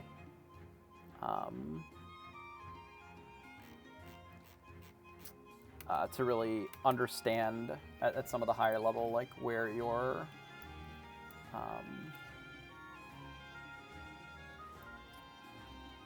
where your list lies, you know, what cards are important. You know, I think that the minis are okay, and that the Rafikis are more important. I mean, it's almost certainly green steel of some flavor, probably purple green and red purple. Without knowing everybody that's up there, I don't know exactly what list they're on, but I would guess it's those 3 decks probably. Or some flavors of them at least.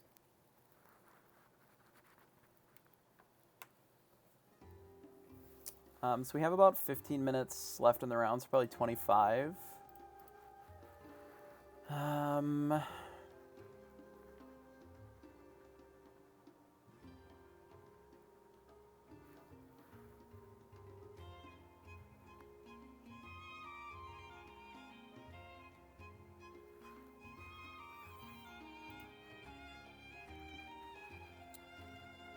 It is possible that there are still some random outlier decks, depending upon who's still in. You know, if RMB is still up there, you know, you could very easily be playing blue steel or whatever. But we don't really know what everybody's playing.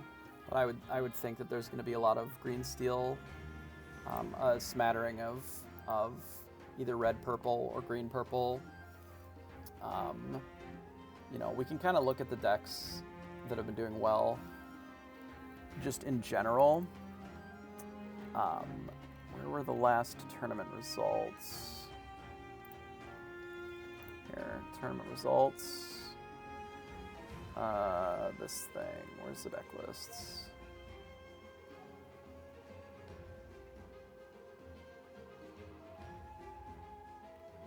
Standings, is it here? No. Those are just the standings. That's not helpful. I'm not in the right fucking column, of course. Okay, so the Manticore's Tavern 3. When was that? That was the January? What the hell?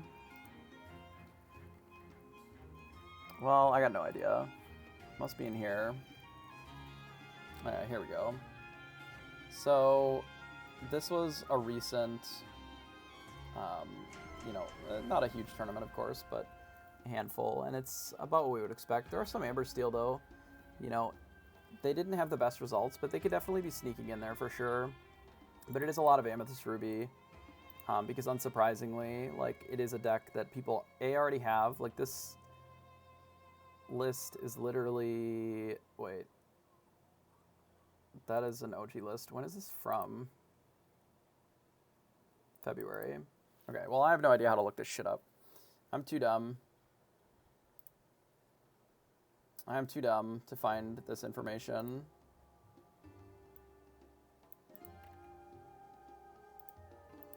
I've been playing cards for too long today on not enough sleep. Whatever. Alright, well, there's decks that exist, and I don't know what they are.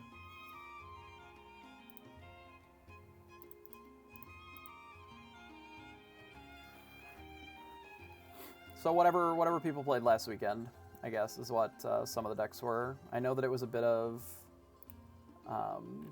like, a bit of steel and purple. It was a bit of purple-green. Quite a bit of green steel. Not necessarily the one-turn kill decks, but just like the mid-rangey sort of decks. You know, something similar to this. I still don't know why the Beast Relentless are in here, but also why all of these are full arts. It's ridiculous. But it's something like this, where they're sort of playing this stuff, and then they play the Ursula for removal value, and then they're shifting these kind of cards. Bucky's weird with the Whole New Worlds, like making them discard and then also having Whole New World in your deck feels a little weird, but maybe if you are making them discard successfully, you just don't do the Whole New World, I have to play it a little bit to know for sure. Genie actions. Oh, that's this genie. Interesting. I don't know. There's some decks. They do some stuff. Here's what we're playing. I'm pretty happy with most of our choices. I think Jim's could maybe be Maleficent's to be favored in the mirror, because this card like is okay in the mirror, but not great. Could even cut down to 1 Jim and just go to the 3 Maleficents. And then I think the Cusco's could probably be more 1-drops. At least 1 more for sure. But I'm going to take a short break.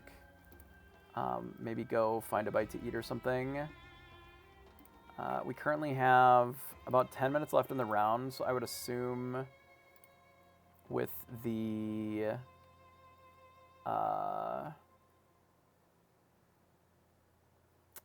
turns or whatever, it'll be not terribly long after that, but you know, maybe 15-20 minutes. But I will be back in a little bit. Thanks everybody for hanging out, and I will see you then.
So we are down to our last round here. Time is up. So the turns should be happening.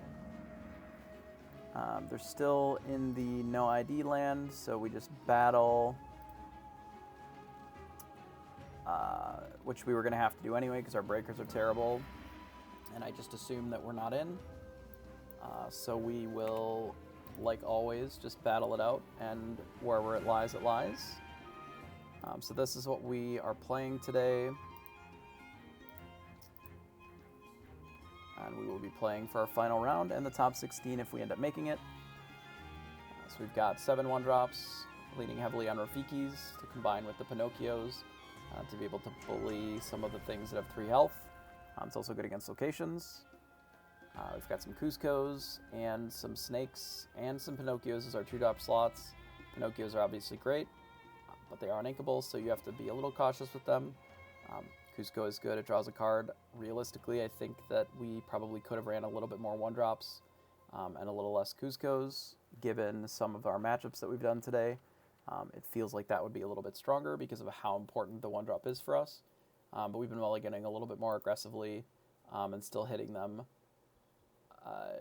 hitting into some of this, and it has been a little bit better. So it could be that we just need to mulligan more. But I do think that maybe a couple Felicias or something has some merit as well. We got the full foxes and the full goats and rabbits, along with 3 crabs. I think 3 is a good number, especially if we're not running the Maleficent 3-drop, because this does the Challenger 3 effect, which is the same thing that Rafiki has, which is a similar effect to what the fishhook is able to grant us, and it really lets us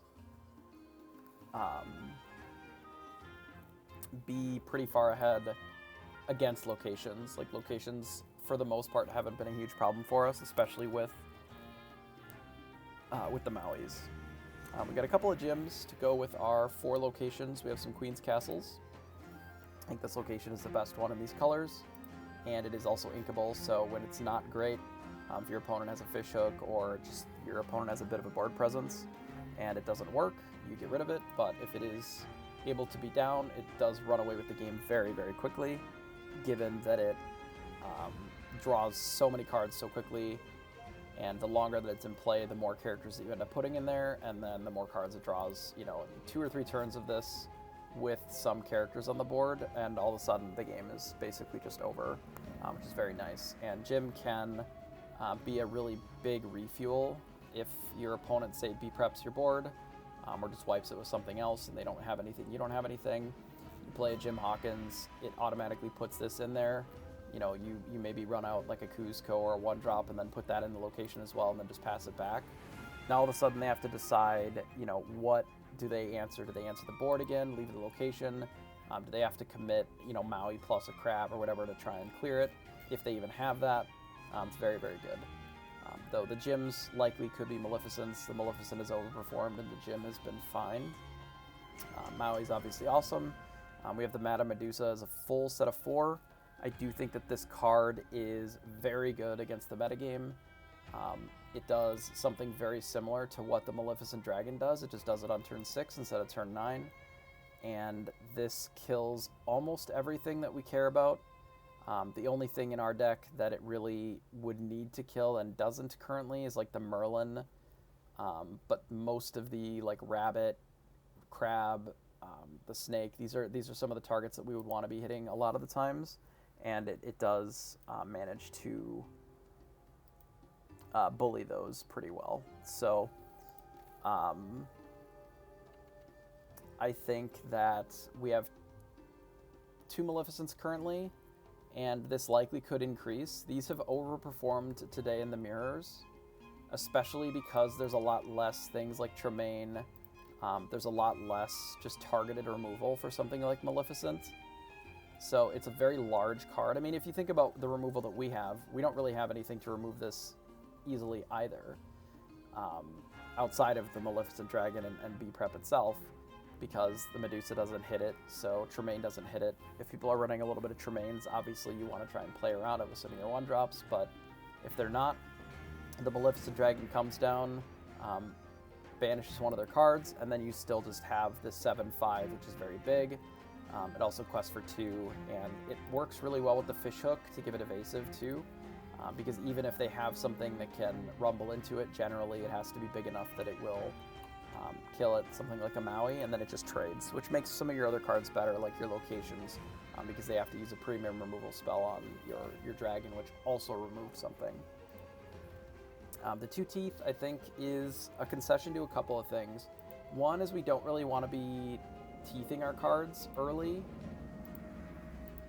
We're okay instead doing something like Rafiki into a Pinocchio, or putting our snake into play and then Pinocchioing and killing the cards that way as opposed to teeth.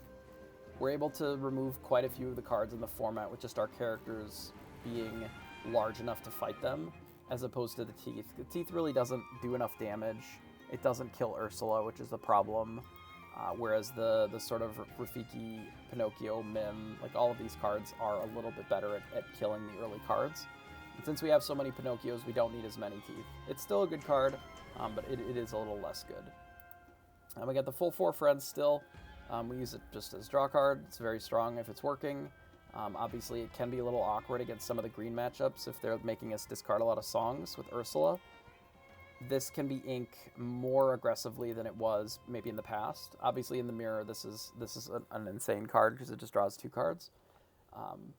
But against something like the Ursulas, it can be ink just to not have to discard it, right? You put it into the inkwell so that then it's protected, as opposed to it just being discarded. Get the 4 be prepared. Card's great. It's one of the few ways of answering a board, especially problematic board. And then we've got 2 fish hooks, which I think this card is very, very strong, especially against locations. Giving evasive is sometimes pretty good. This allows almost all of your characters to trade up into pretty well anything. If you have a Maui, like this can just eat. Maui plus the fish hook kills any location in the game. I think it's very, very strong. I don't know if I would run more than 2. I think 2 is a great number. Often the second one is not that useful, but it has come into play a few times where it's good. And even when you're using it just to give evasive or +3 without Maui, it's still pretty good. But obviously it's even better once you have Maui in play. And then we go back to the Queen's Castle, which we talked about a little bit. We have 4 of these, which gives us our additional card draw, but also a way of closing out the game. There are some games where you end up with a Queen's Castle in play and you just sort of control the board for several turns, whether it's through B-Prep or just attacking their characters, even without putting them in the castle, and it just sort of passively is gaining the 2 lore a turn. I think this card is better than Spellbook a lot of times as far as being able to close out games, though there is something to be said for Spellbook not being able to be answered just by Maui, for example. But this is inkable, so it gets a pretty big nod there.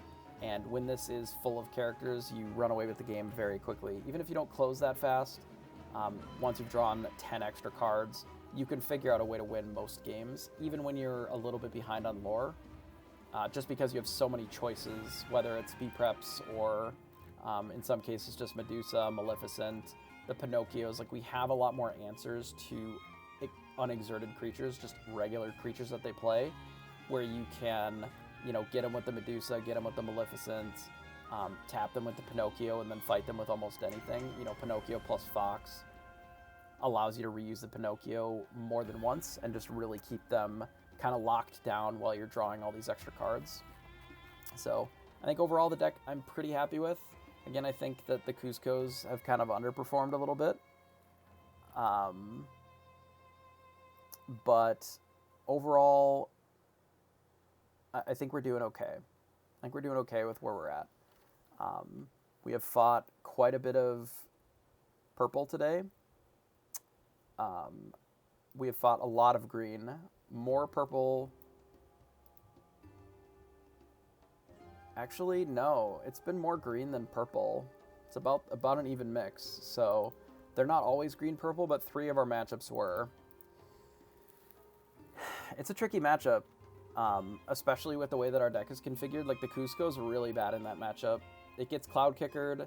they don't really have anything that this body matters against that much. Like, you're not the aggressor, you're the defensive. Your 1-drops are better because if they get bounced, they're just cheaper. And I think that you really want to be able to contest an Ursula on 3, even through bounce and cloud kicker and things like that. And Cusco just like doesn't fit in that plan at all. So I would rather that I had a little bit more 1-drops that had some oomph.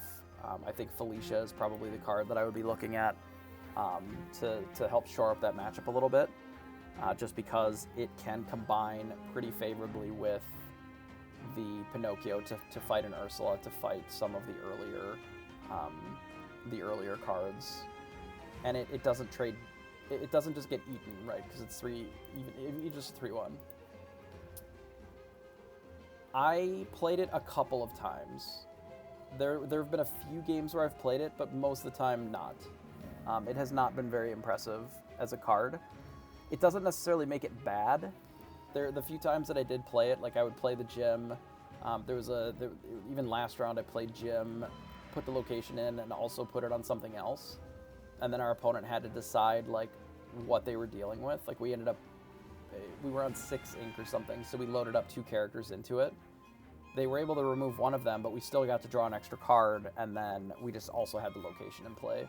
So there are times when you're able to cheat it in on ink, but in a lot of these games, like, we're just not the aggressor, and I don't even necessarily know if this is an aggressive deck. So the gym ends up feeling better at like 12, where you be prepared and then also Jim Hawkins and put the location into play. For how much the Maleficents have overperformed for me today, the Fishhook has been very good. I think 2 Fishhooks is almost necessary for a deck like this now. There are definitely answers to it. Like, it's not the end-all be-all card, but it does make locations very manageable, and it allows you to also deal with evasives. Like, this sort of solves a lot of the problems that the deck struggled with before, which is that you didn't have a lot of great answers to evasives, and your characters couldn't always trade up, right? Sometimes they just weren't big enough. But now, like, a Fishhook plus, you know, your goat or your fox or even your Maui or Medusa is able to kill even the Queen's Castle just straight up, right? But if you combine it with Maui, all of a sudden for 5 you just bash something for 9, or you have a Maui with evasive, which sometimes you're able to fight, you know, some of their larger cards, but then still have your Maui protected with just the Fishhook on its own, because it now has evasive. And then that lets you keep the Maui to be able to do something else with.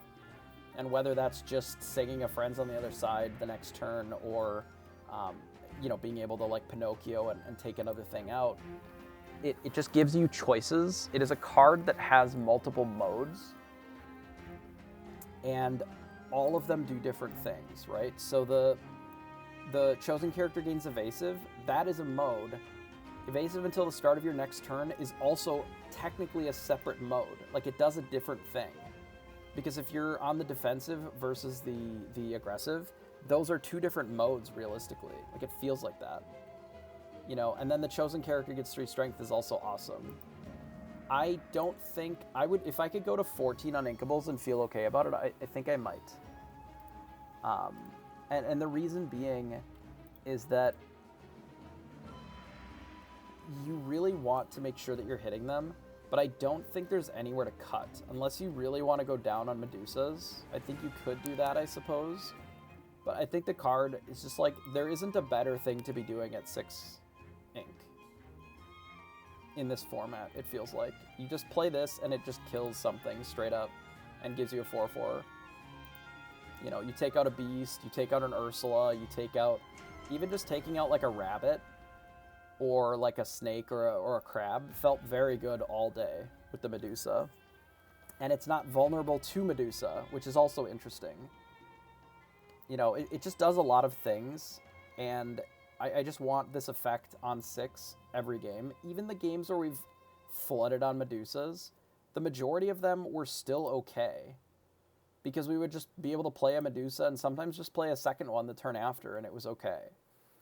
You know, obviously if you flood out and draw like all Medusas and all B-preps, it's pretty tricky.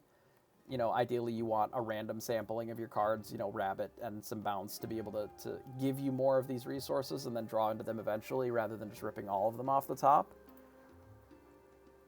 It still is a very important card to just play on 6. In the same way that Maui, I think, is important to be able to play on 5 or Rabbit on 4. Like, each of these spots have very critical points where it could just be the best thing that you're doing at that spot. You know, you don't always have to play Maui on 5, but there are some spots where you play Maui and he's just a house and just dominates the board. Or you play this and it removes something off the board, but then also leaves you back a pretty sizable body. And I think that's why I like Medusa so much. You could go to 16, but here's my reasoning for going back down to 15 as opposed to up to 16. So many of the cards that we want to play now that are very critical even to try and hold, like, let's think about Maui. In the last set, there were a lot of times when you would be okay with inking Maui in most matchups. Like, you didn't always need it in every single spot. You know, against Steel, you kept it generally against Tiana or whatever because it just was a clean answer to that. But you didn't always need a ton of Mauis. Now, you think about the mirror, and Maui is a very important card in the mirror, especially when combined with the hook to be able to challenge locations. Because if your opponent resolves a Queen's Castle and you just don't have an answer for it, it's a big problem. It's a big problem. And Maui is always a great answer to it. You know, so there's a lot of cards that you just don't necessarily want to send to the Inkwell that also happen to be inkable. You know, you kind of always want a fishhook, at least one. You don't feel great about inking your friends on the other side unless you have to. Like, we've already shaved kind of down on teeth. You know, you can get rid of the goats, but there's some games where you need the goats to close. You know, so after the first or second one, you got to kind of be wary. Like, you don't necessarily have the big closers that you would. You know, so then you're already sort of running out of your inkables that you feel great about putting into the well, but you still want to ink every single turn. So then you have to think, what are we getting rid of then? You know, the uninkables have to be so much better than the inkables that we absolutely can't live without them. And they are. They are very good. But Maui being inkable is amazing. You would probably play Maui even if he was uninkable, right? Because he just does everything. You wouldn't be happy about him being uninkable, but you would probably be okay with it if that was the world that we lived in. So you end up, you know, a little bit tight on what you're inking. You know, do you really want to be getting rid of a lot of your foxes and snakes if you don't have to? Not really. You want to have this snake in play because it's a 3/3. Right? Like, the cards that I feel great about inking are these Kuzcos, these Gyms, you know, one or two of these, maybe one of the crabs, and then a lot of these locations and like one of these hooks and these teeth. But, you know, we're ending up having to send the 1-drops to ink a lot too. It's tricky. It's tricky. Down a goat, crab, and Kuzco, and 3 Maleficent 3. I mean, but the Maleficent 3 is not a draw spell. It replaces itself. So you're paying 3 to get a 2-drop. Like, you're getting a 2/2 that draws into another card. So, like, there are a lot of times when you may try to draw with your Maleficent and it doesn't get you an inkable, and then now you're stuck with this 2/2 in play, and then you have to ink something that's good. You know, and it's the same situation. It's the same with rabbits sometimes, right? You play a rabbit and it doesn't hit you an inkable, and then you have to get rid of one of your good cards. But that's the reason that I shaved down to 15. I think 16 could work as well, certainly.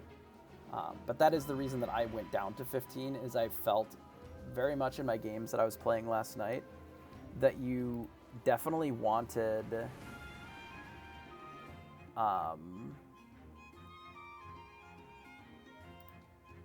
like, you definitely wanted to have just more cards in the inkwell.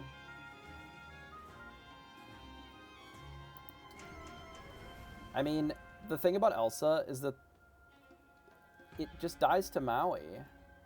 I mean, it's okay, but this isn't really a tempo deck. I don't know. I'm sure that Elsa's fine. It always has been. But being uninkable is pretty rough. Like, the difference between Maleficent Dragon and Elsa is that one of them is inkable and the other one isn't. They're both good cards. But the fact that this can be ink in the matchups where you don't need the Maleficent Dragon, or it can be ink in the matchups where it is good, but you need the ink right now, you know, against, like, RP. But this was a key in defeating the red-purple list earlier that we played. Because we played a Maleficent Dragon and it gained like 6 or 8 lore before they had to 2-for-1 themselves to kill it. Because we'd already banished a character. You know, it came down, it removed like a Medusa, and then we just now have this monstrous dragon in play that's just questing for 2. And I like Elsa's ability to close the game, but like, is the tap 2 effect that much better than just banish a character when it's uninkable, you know, and you can't guarantee getting it down at a reasonable rate, right? It's tricky, right? There's not really an easy answer, because if there was, you know, we would just be doing that. I wonder what we're waiting for. Is there like a round that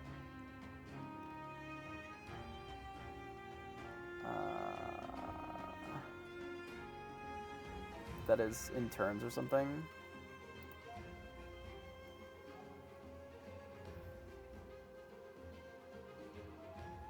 I don't know, whatever. We'll wait until the round pops up, but yeah, and that's the reason that I have stayed away from it. It doesn't mean that the deck won't eventually go back to that, but I think that the Pinocchio is much more important right now as an uninkable. I don't think I would ever cut a rabbit or a B-prep from my red-purple lists. Unless they make a card better than rabbit, but I just don't see it. That would be pretty rough. And then I think that the Medusas are very good right now. I think it's just what I want against a lot of the steel decks, and it's a very good cleanup card against most of the other ones. It's just what I want to be casting on 6. I just want to have a Medusa, and I want to cast it on 6, and then when I stabilize, I want to be able to play another one. I could see shaving a crab, you know, but it does make you a little bit more vulnerable to locations. Like, any time that you're taking out things like crabs, you know, fish hooks,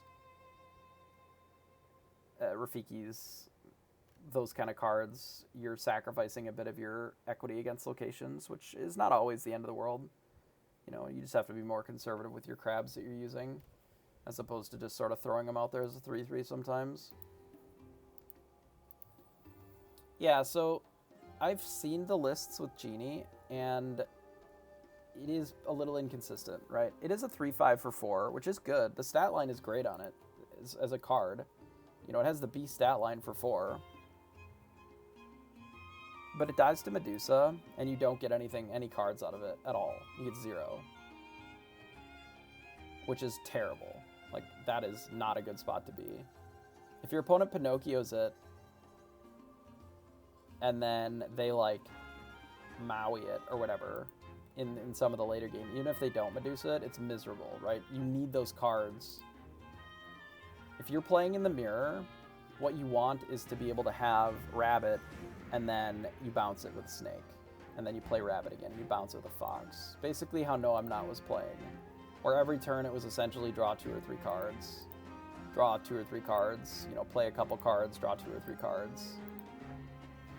You know, there's not necessarily anything wrong with Genie.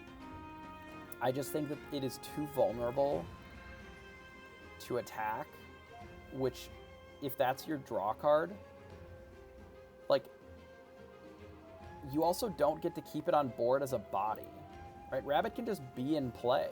It can just be a 2/3 in play, and it already drew you a card. You can challenge something with it, and then you can bounce it and play it again.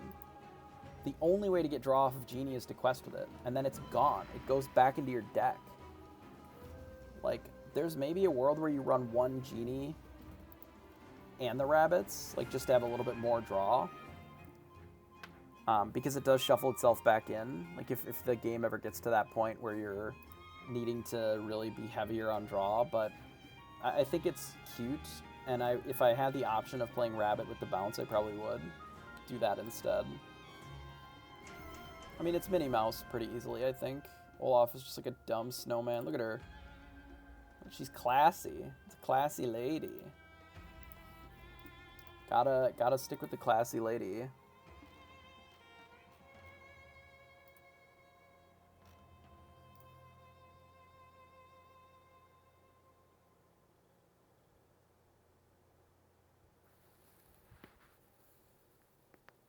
Olaf is uncommon, though, so it does make him rare. That's true.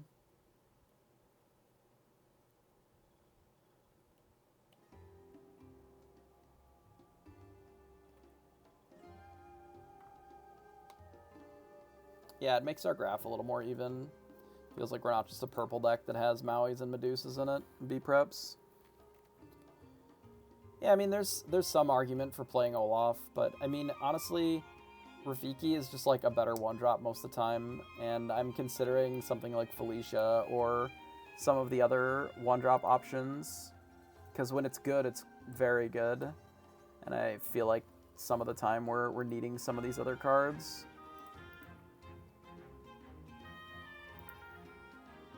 Mostly because the Pinocchio combos with them a little bit better. Like, the Minnie Mouse stat line hasn't been as relevant lately because we're trying to kill Ursula, right? We're trying to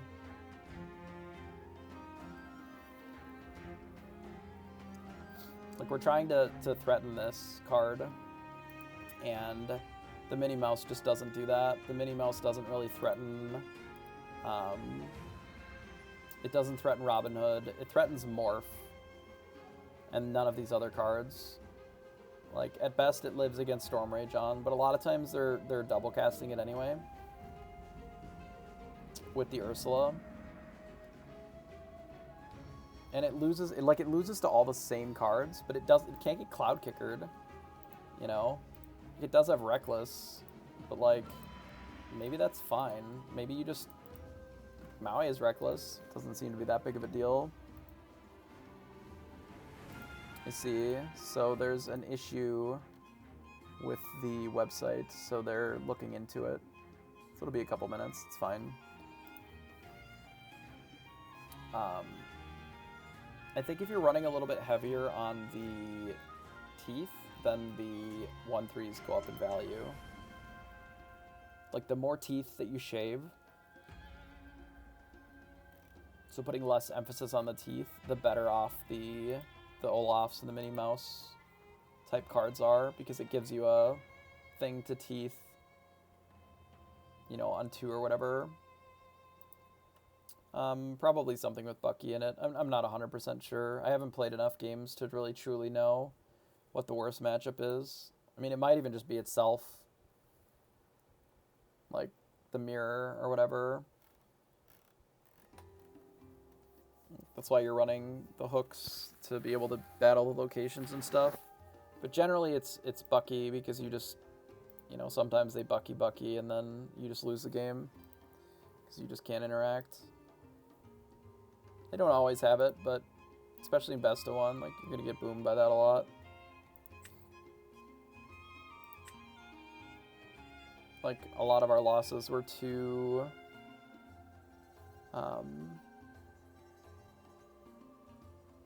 you know, just the classics. Like, the green-purple, I think we've improved a little bit just by better mulliganing decisions in that matchup.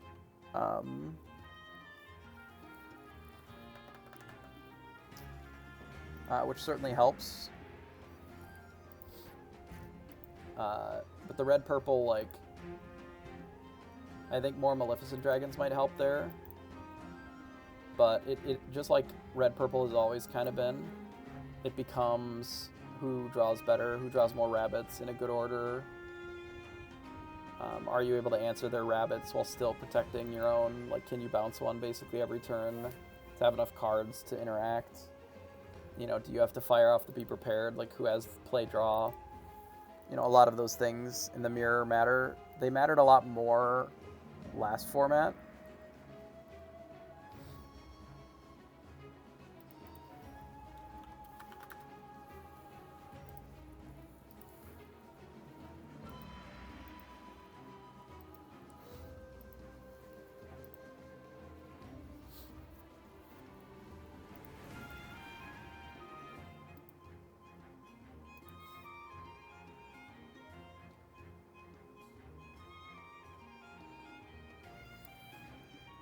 Yeah. I mean, Grabbit is just such a good card. And so is Fox. I don't know if Green Steel is necessarily the worst matchup, but the ones that play Bucky and really lean into that could be. We've improved that matchup a lot with things like Pinocchio and the Fishhook as well, being able to just kill stuff. And also the Medusas. Like, the Medusa is able to deal with most of their real threats.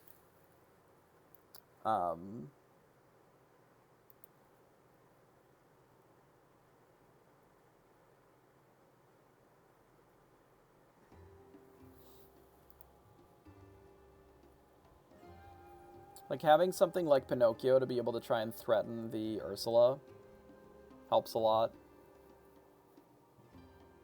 Yeah, Medusa's very good.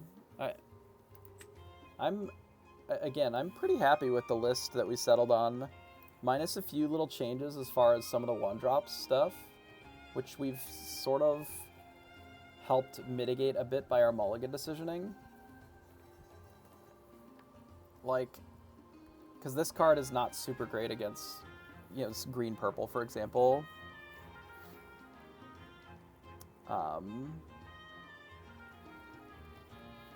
So, like, a little bit more one-drops might be valuable just because of the way that our turns shake out. Like, you want to have the Pinocchio battle, but if you can bully the Medusas so that they don't get a ton of value with your Pinocchio, and then, yeah, if it had to be exerted for the ability to work, or something, like if it had some sort of a downside so that it was interactable, that would be different. But it's one of the few cards in the game that, like, there's no way to interact with it outside of the few board wipe effects that exist in the format.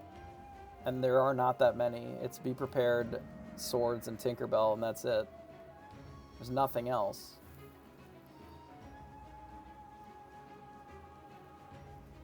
And so if you don't have those answers to a bunch of Buckies or whatever, like, it can be pretty brutal. Because they play Beast, which is already very good, or they play Robin, which is very good, or Tinkerbell, which is very good.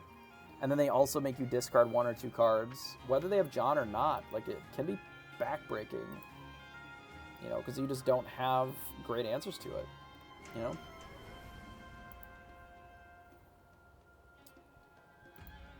Like, it doesn't necessarily mean that that's untenable, right? You can still very easily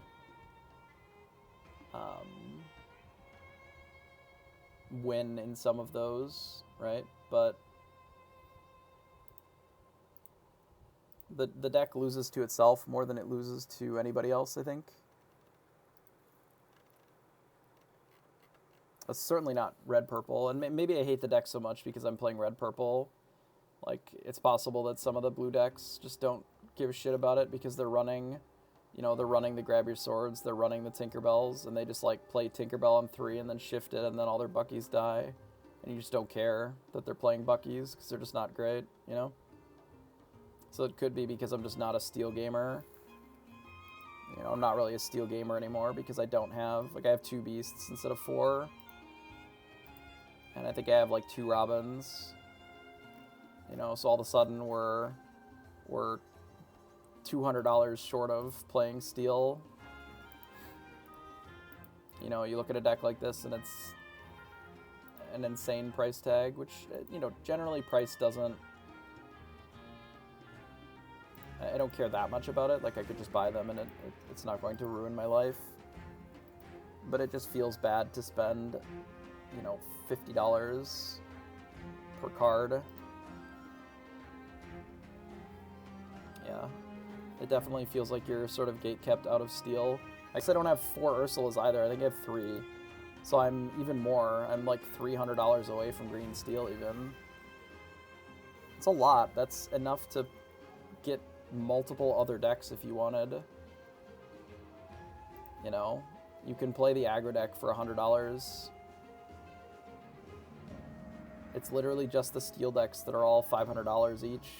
It's pretty brutal.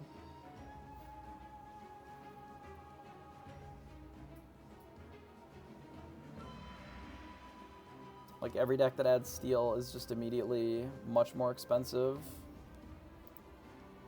And this one, the green ones are only really expensive because of the Ursulas, I think.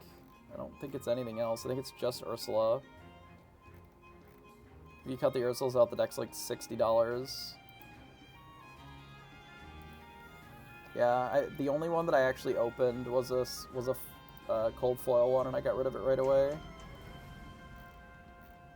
Which was a reasonable decision.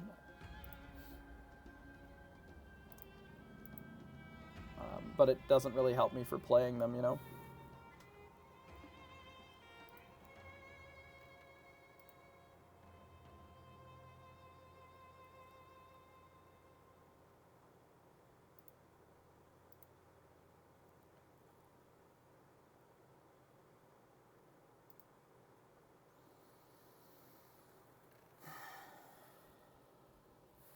While we wait, I guess, for them to figure out what's going on with the software. Looks like they're maybe putting the round up now. Or at least they're trying.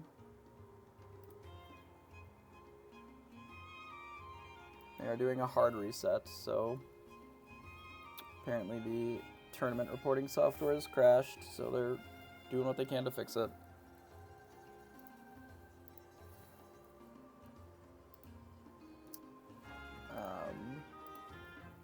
I'll be curious to see some of the other deck lists that do well.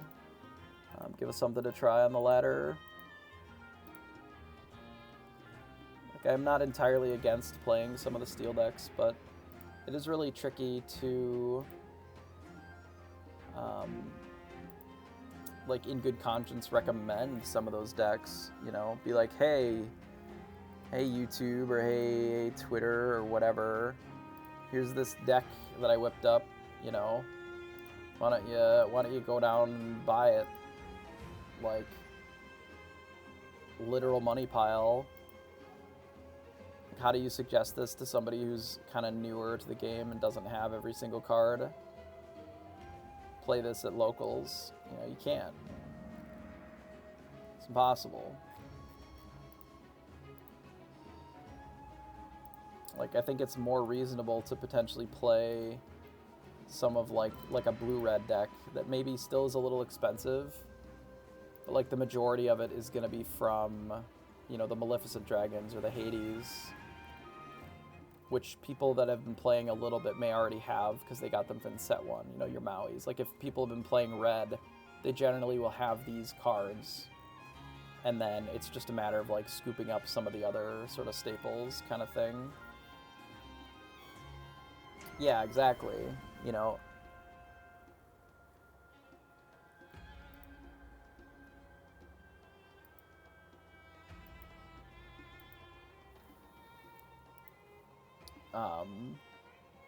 it's tricky. Like, I want to make decks that are good and that are some of the better decks, the better options, but I also want to be making decks that I think people can actually reasonably play without buying, you know, 2 cases of every single set. You know, which is why I think updating Ruby Amethyst was a priority for me, because it is a pretty competitive deck, but it also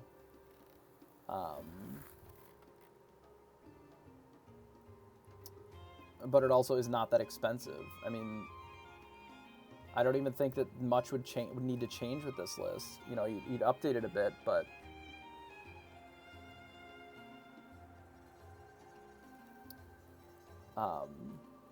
you know, I do think that there's something to be said for a deck that's $50 or $60.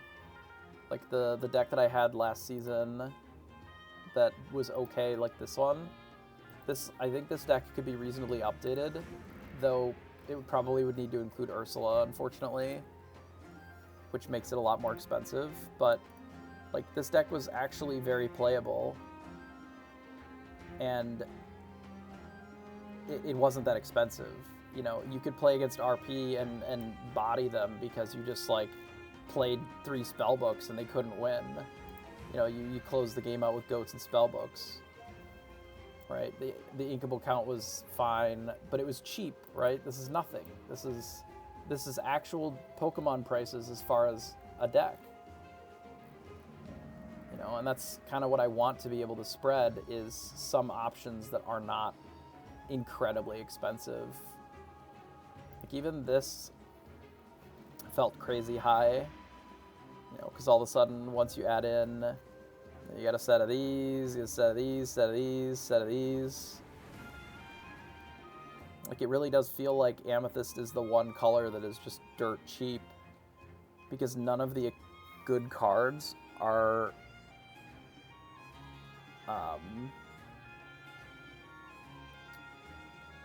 mythic rares. Like none of them are particularly rare to get, to be able to have access to. You know, you look at this and it's, or sorry, legendary. It's legendary, legendary, legendary, legendary. You know, they even have some of the more expensive, like super rare cards. You know, like Whole New World and Tinkerbell are both pretty expensive, even for super rares.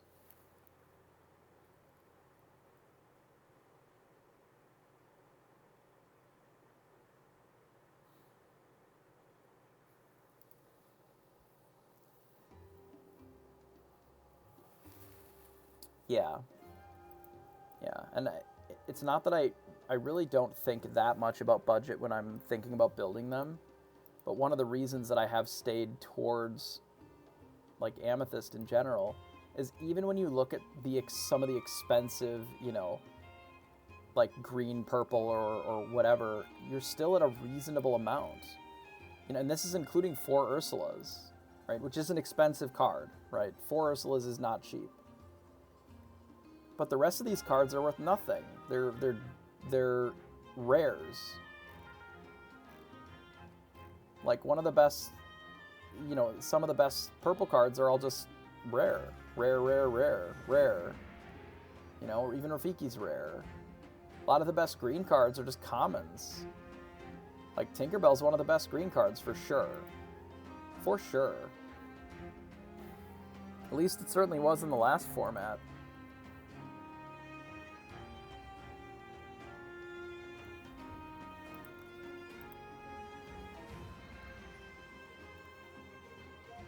And it's dirt cheap, you know, because it's a common that was also in the pre-con, right?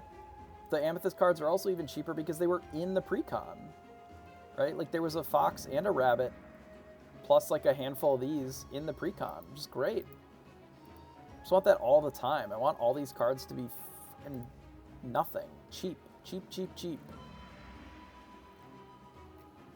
You know, you look at a deck like this, and you're like, oh, where's all the money coming from? Steel cards, right? You know, if we go look at all the cards, I don't know if we can filter by price, if that's even a thing.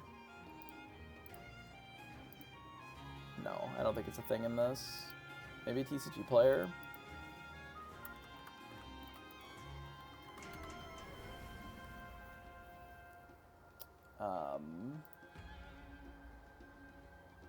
What if we just do all Disney Lorcana, and then we want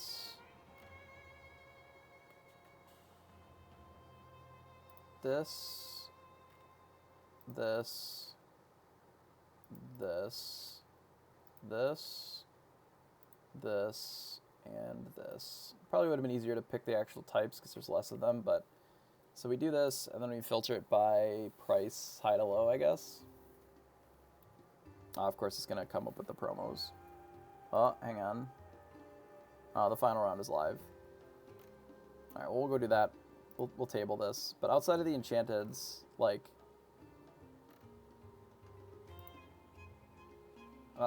flashbanging myself. Like, your most expensive card is Beast, Ursula, Rapunzel, and then Robin Hood. And then we start getting into a little bit of red ones. Our most expensive purple, like, actual Amethyst card is Jafar at $20. And then Elsa now is down to $14. You know, Ursula's $10. So, like, your legendary Amethyst cards are nothing now. That's really tragic. Final round. Wait, what? No. This right here. Refresh. Round 8. Oh, round 8 is what we're battling, right?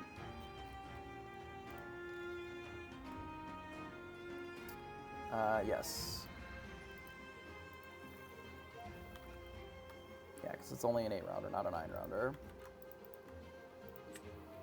Alright, we battle. Yeah, I think I paid 50 for my full set, because I didn't get them until set 2.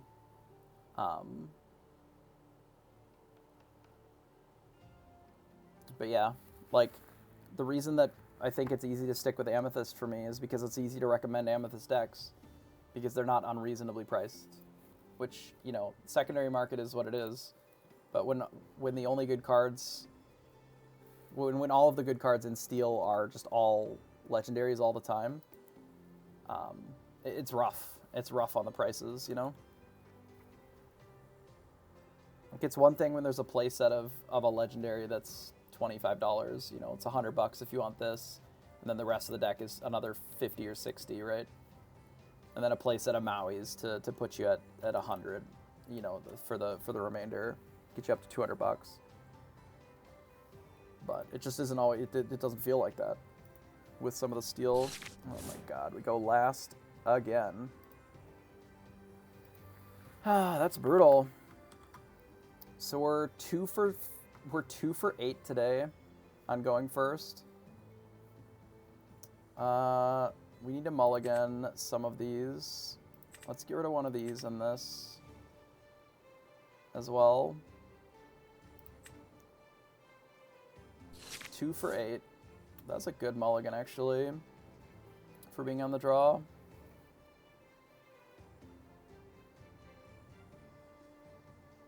Two for 8 on play draw.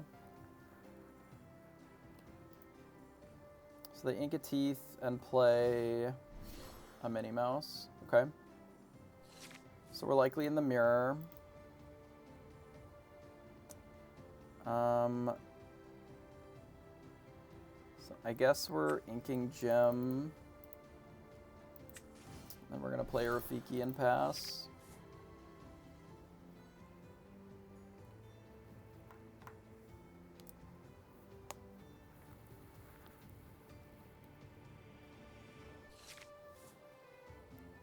I think I should kill this, unironically, instead of playing the snake.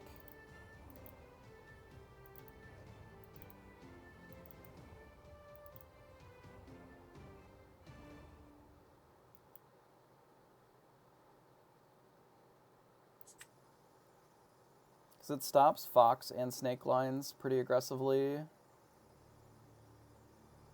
And then it opens us up to things that we can do with our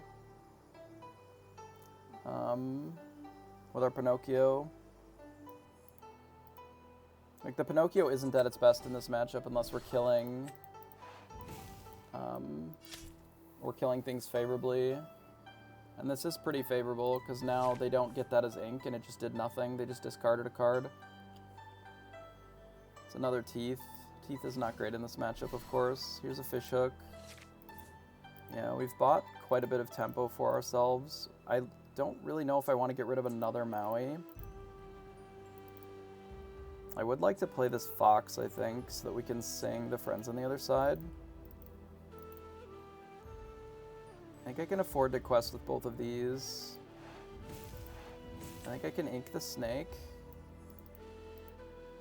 And then I can play the Fox and bounce the Rafiki and pass.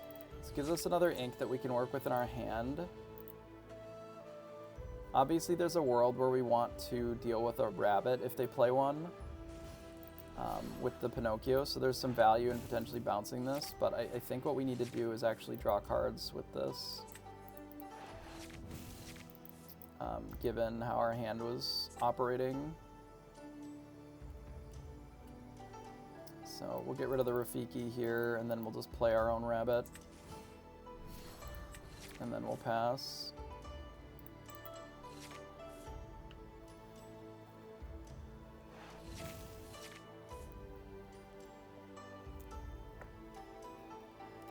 Like, This allows us to still maintain tempo. They got rid of a Maui and played a Maui. It's actually okay for us here. They give this evasive, so we can't necessarily kill it for free, but we do have the Maui's fishhook. The problem with the fishhook in this spot is that there's not a great way for us to play the fishhook and also like body one of their things. We can get the rabbit.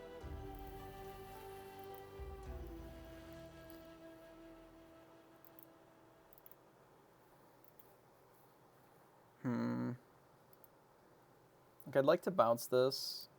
Maybe we develop the fishhook. Like, what if we use the Pinocchio and the rabbit to hit this rabbit?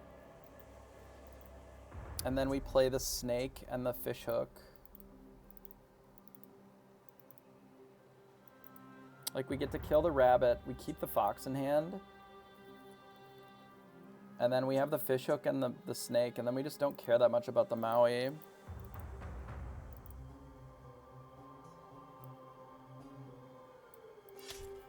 Yeah, let's hit this and this. Let them draw a card. We'll play snake to bounce the rabbit back to our hand. I could teeth this, actually. Maybe we hold on to the teeth because of that. No. I mean, maybe. I still feel like it's better just to do the fishhook.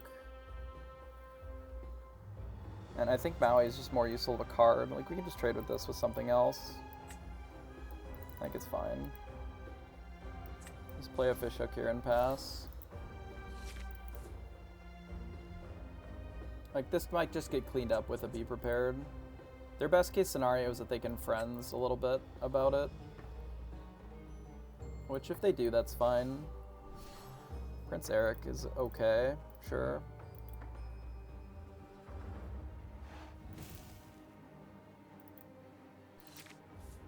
I don't actually think that this card is that good. I don't know if I want to play my rabbit this turn.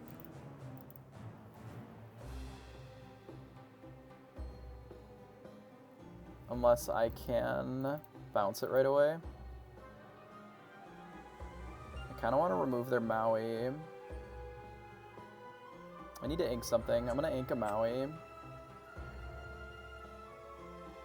Because I'd like to play...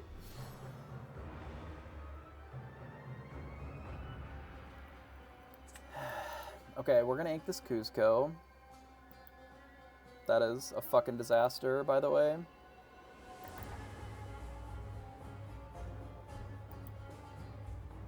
That's really awkward. I guess we'll just give this evasive. And then bash. That is really awkward, though.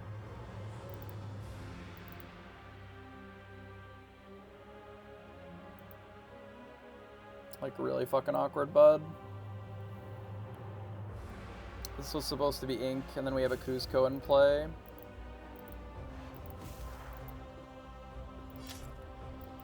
That's fine.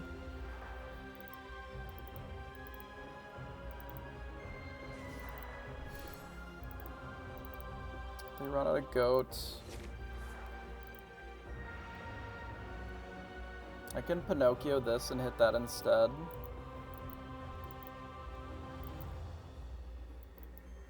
There's some value there. Let him keep the Prince Eric for now. The alternative is that we B-prep this turn, but I don't think we need to do that. I think I can play the rabbit and the Pinocchio. Let's do this. We'll hit there. We'll give this evasive. Play the rabbit. We'll ink this and pass. It's just really awkward. I fucked this game up pretty badly by playing that Maui. Hopefully it doesn't cost us. It's a little awkward that it was recorded for all of posterity's sake. Kind of throws this game into the bin a bit. Not entirely, but it's not great. Hopefully they don't play a fox here. Looked away while it was happening. That's good.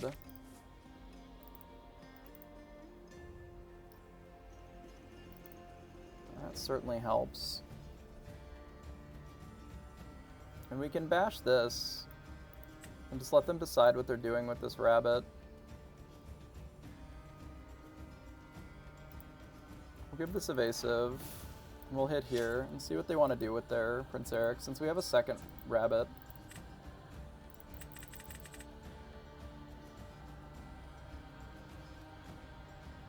Like, if they don't kill this Pinocchio, I'm kind of down to maybe bounce the Pinocchio. We'll see. Like, kill their rabbit. It's a good draw, actually. Nah, maybe we still do this just to get the cards. Okay, let's play the rabbit, draw a card. Play the fox, bounce this. And then let's ink the mini. So we can set up for Maleficent. We just quest here. I think I can hold. I don't know if this board is strong enough to be prep, but if they want to do that, we have like a reasonable follow-up. That's still a bit vulnerable to a Maui, of course, but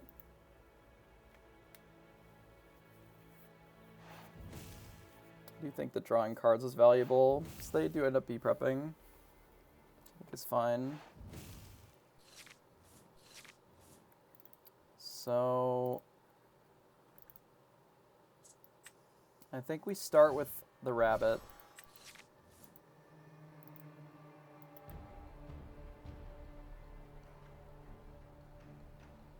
Honestly, I think it's just bounce our thing. Do we ink Cuzco and then not play anything else? Or do I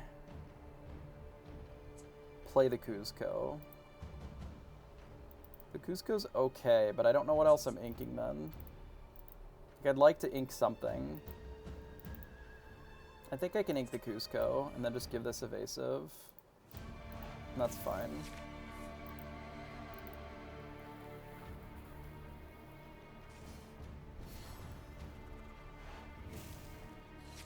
So Maleficent and a Prince Eric, sure.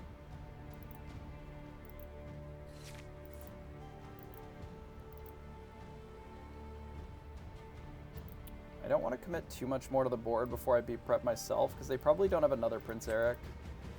Let's quest for 2, 3.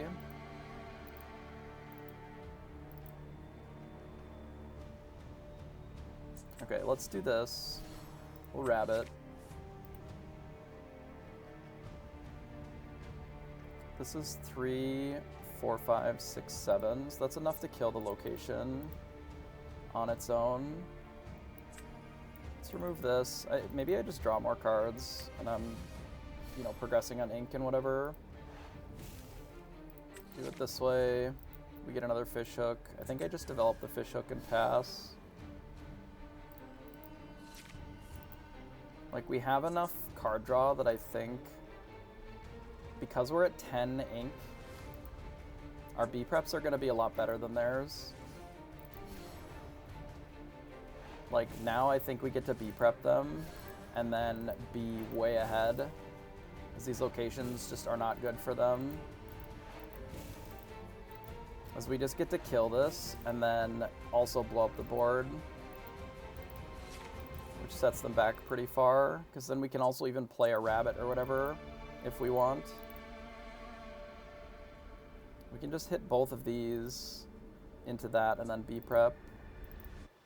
Maybe run out a goat. We would need another ink for that, which we don't have.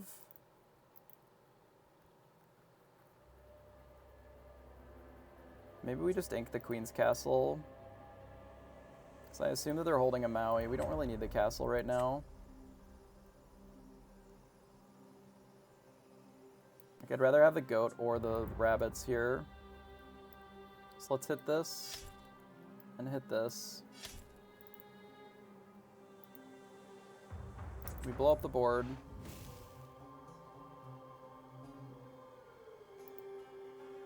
And then, because I have the extra rabbit, I think I'm fine playing this.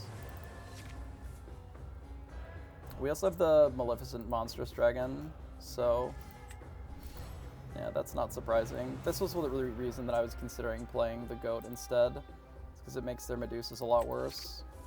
But because we have the dragons, I think I'm a little bit more on board with just having them play a Medusa, because now I can just, like, do this. Blow it up.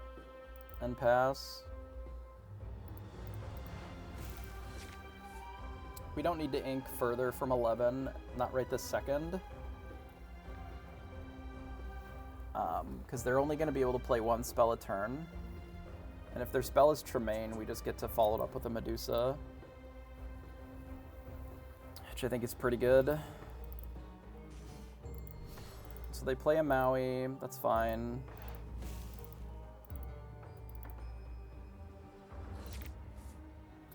What if I just blow that up with also a Maleficent Dragon?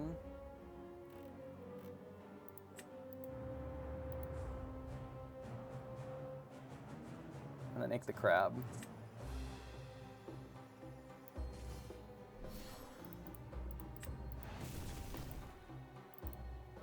What if we do that?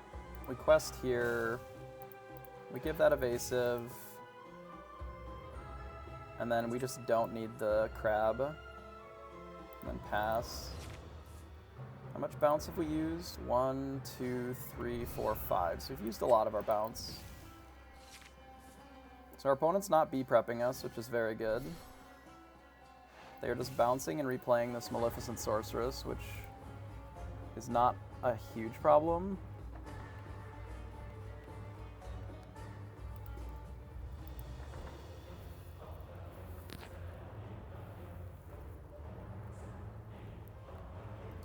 We can't even kill this with the Medusa if we want.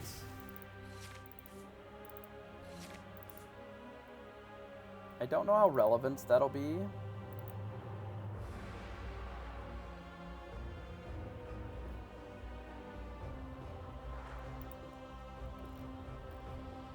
We don't actually have that much more bounce, so these rabbits don't necessarily have the ability to bounce a ton. We can go up to 9, give them both evasive.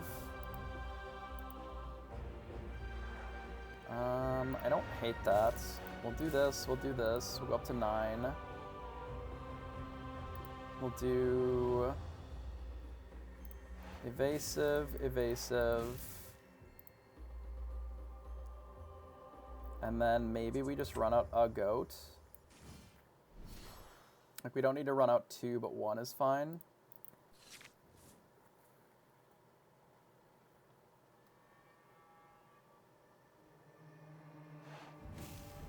Looks like they're going to be prep. That's okay.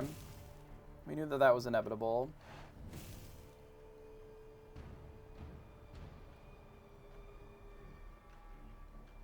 Okay.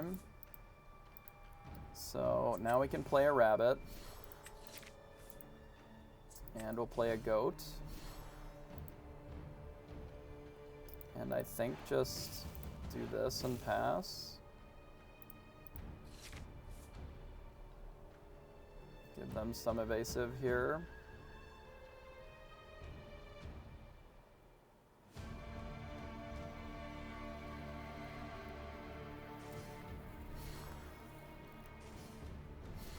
Okay, they Queen's Castle, that's fine. And they Arliss Legacy, also fine. Because we have Maui. So Maui plus this hook is enough to kill the Arliss Legacy, and then plus this hook here is enough to kill the queens. Boom. Boom.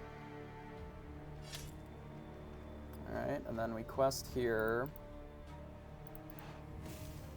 And then we play this, bounce goat, and replay goat, and then pass. We are past the point in the game where we care about our cards as much as we care about just like goating them out, right?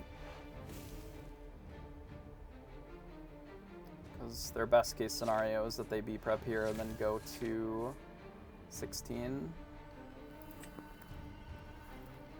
That was on the draw, which is good. Okay.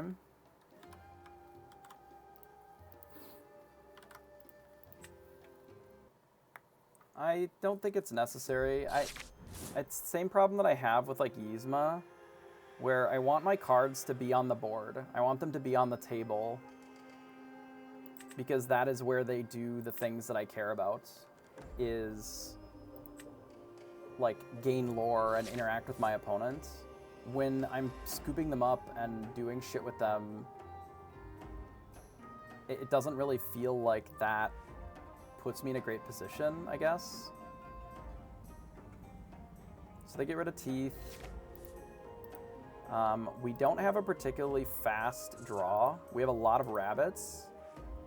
I don't think I'm going to play a 1-drop here. I think I'm just going to do this and pass. I might play the Kuzco just to give us something to bounce if we need. But I do think that I'm going to have to use these as ink before I get to the rabbits, which is okay.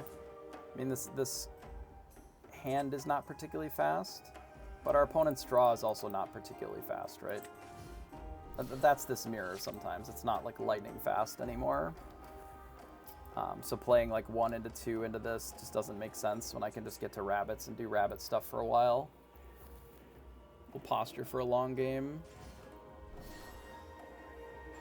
So they run out of Maleficent, that's fine.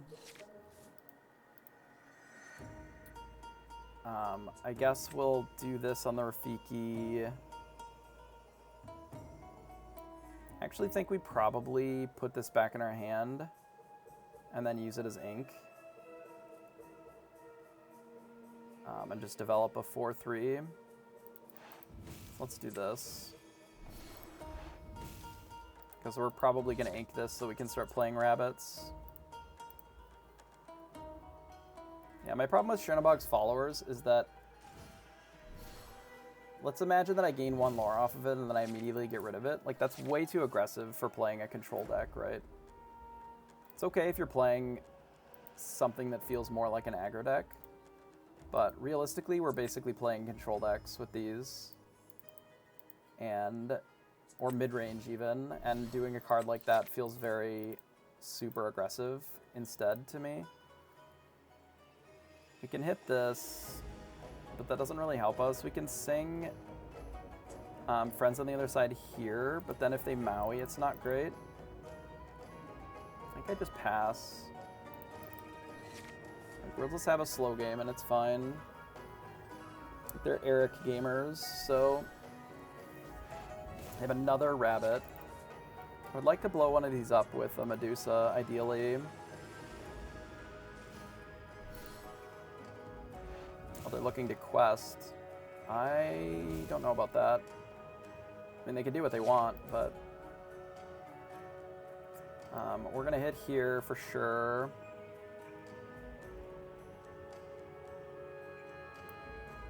Yeah, we're gonna hit here for sure.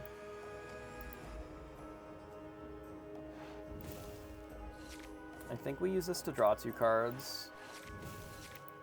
There's a snake and a Maui. The Maui will be good next turn, in theory.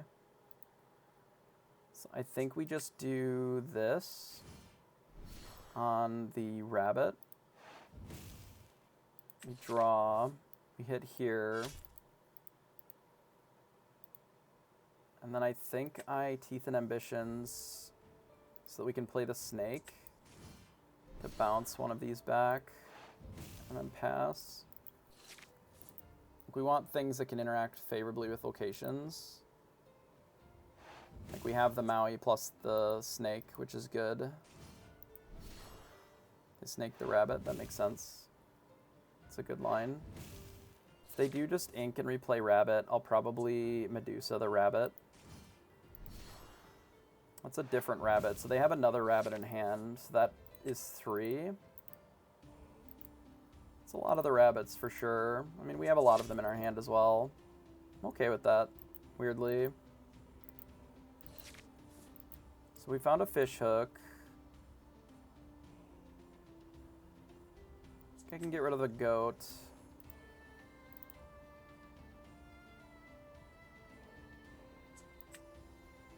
We Medusa the rabbit.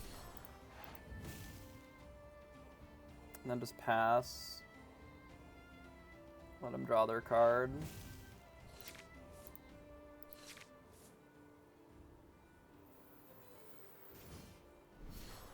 Yep, they play another rabbit. We knew that they had that, so that's fine.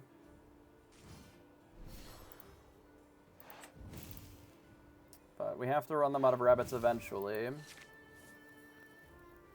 Can't let them have them infinite forever. So if they're going to bash with a Mim, that's fine. That means that I can probably play a rabbit and the fish hook. And then just trade with that.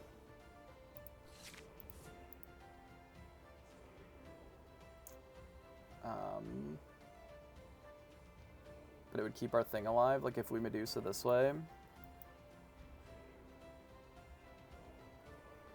Let us develop the fish hook. I'd like to cast this, but I don't think we have to right now. But I don't know what we're inking if we don't. Maybe we just ink this. Feels pretty bad. We could just trade here and sing with the Medusa. It might be fine, actually.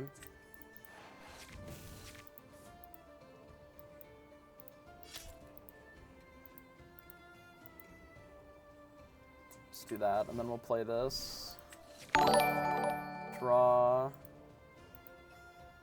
We could put the Medusa back in our hand as well. Relic, appreciate the follow.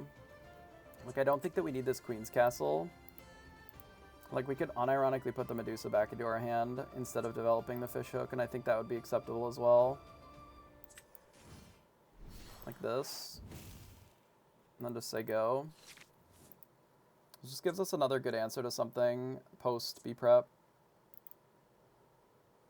As we know that their deck doesn't have a ton of good cards outside of they're looking to race with goats. Let's see.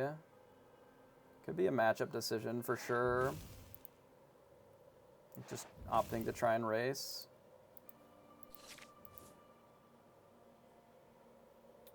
Can't exactly kill the Mim Fox, which is unfortunate. We kill both of these.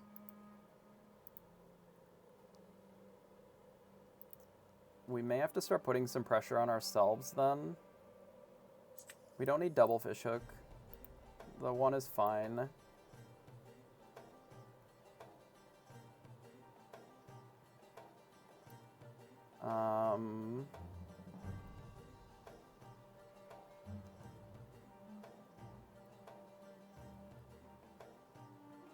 Do I need to use this fish hook? We could buff this and just smack the snake.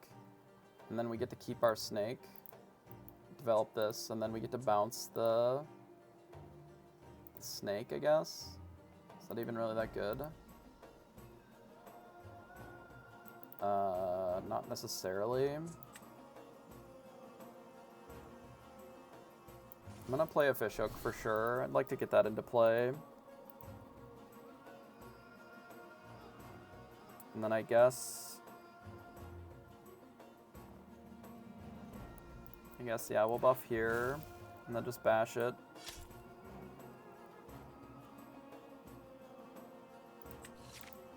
Draws us another Maui, so we'll hit here. And then I think we do this, and then pass. So it leaves us with a 4/3 to be able to bully locations. And we're getting close to the point where I feel comfortable doing like a B-Prep plus something. But we do still need a few more cards before we can reasonably do that. We know that they have a goat in hand. Now that we have another Maui, we can potentially use one to clean the Mim as well. We have a world where we can Rabbit plus Maui. And just take this out. We'll have to see what they do. But we do need to start getting a little bit of lore going. So we are a bit behind. So they get rid of a location, that makes sense. Just draw more cards, okay. They play out the goat, maybe a snake. Yeah, that makes sense. Okay. Like, unfortunate, but I understand why they're doing it that way.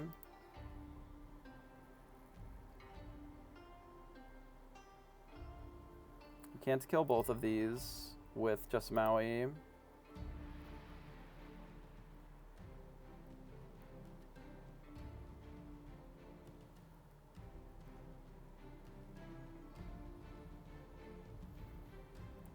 I can just Medusa one of them,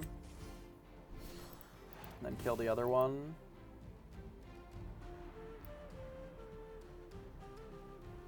Like this.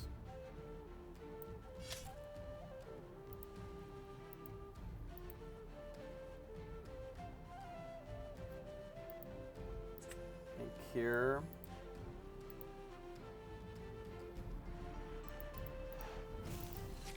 So we're at 10, which is not a, or they're at 10, which is not a great number for us. Goat puts them at 12. None of the goats have died so far because they've bounced them all. They've bounced 4 of them. They've already used 4 of their bounce spells. So they opt to Queen's Castle. That's fine. We can destroy everything that's in play just with what we have here. We don't even necessarily need to play the Maui, but it does allow us to also kill the Merlin Rabbit, which I think is valuable. So we do this, tap that, we play Maui. We can actually bounce the Medusa back to our hand if we want. If we juice this or this, I guess. Maybe having damage on Maui is not as bad. Depends on what the plan is. If we're gonna Mim back this, I don't think we do actually. So then I think we just do this, hit the castle, and then clean that up, and then pass. I think we hold on to both of these. So we know that they're running a lot of locations, but I would like to draw some cards next turn. Okay, they play another Rabbit. That's Rabbit 4. So this is their last Rabbit. So they're basically out of draw card then.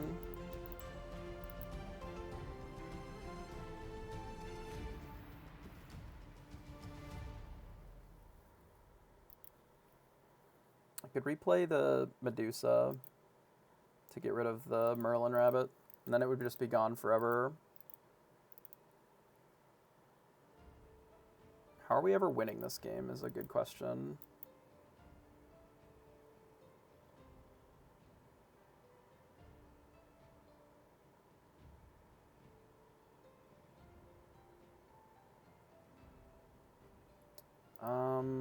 That is a mystery. Let's quest here. Let's bounce the Medusa. Let's replay the Medusa on the Rabbit. Hey, Noob with the gun. Appreciate the follow. So let's do that. We'll replay it. We'll draw. I think we quest with Pinocchio and then give it evasive. And say go.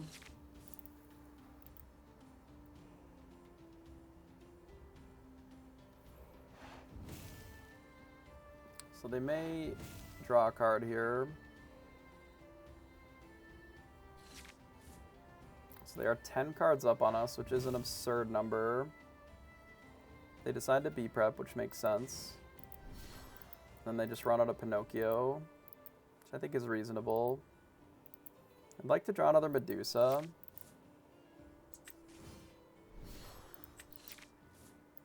That'll do. Let's play Medusa. We'll hit the Pinocchio and pass. They are out of rabbits, right? 1, 2, 3, 4. They have 1, 2 of their friends on the other side's used up already.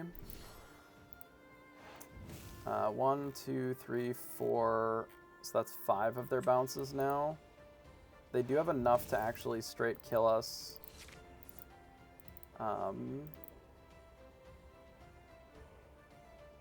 With just goats now, which is unfortunate. I don't know if we have a real good solution for that, other than just trying to go big here.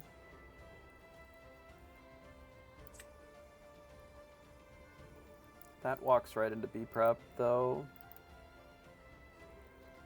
which we don't really want to do, ideally.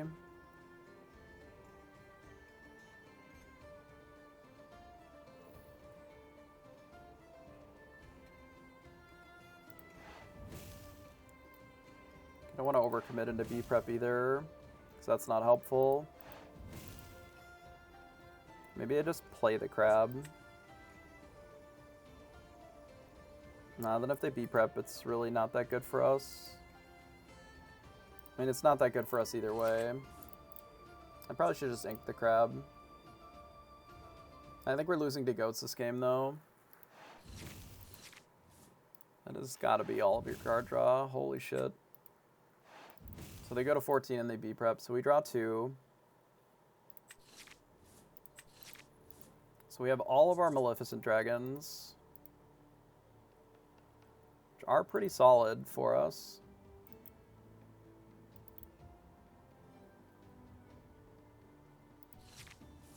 Do they have any dead goats? I don't think so, so that's not good. Let's do goat. Bounce goat. Crab. Rafiki. And then pass. I mean, unironically, if their play is just goat, I think we're just dead. Because we don't have a great way of dealing with it. That doesn't just end up being lethal before we can close the game. Like, we're working on it, but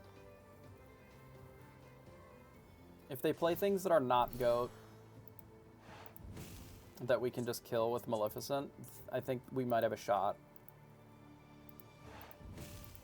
But if their play is just to, like, do this and then start running out goats to kill us, I don't think we have much of a way of clawing too far away from that, just because we can't close the game fast enough to keep up with it. Because the Maleficents are nice, but I just don't think it's enough. Jim Hawkins. Playing the RLS Legacy.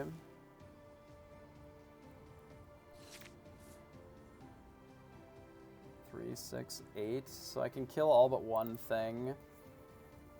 I'd like leave him with the Medusa, basically.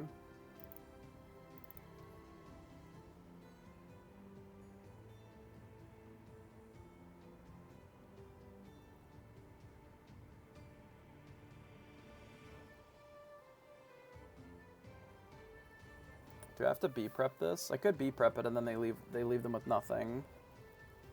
Because I can juice one of these. Like the Rafiki. And then bash this.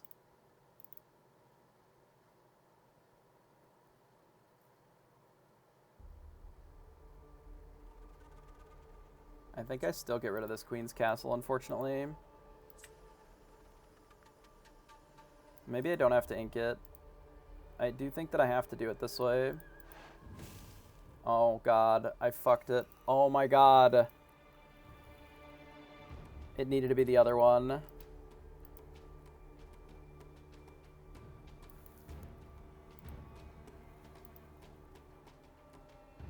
Oh my fucking god, dude.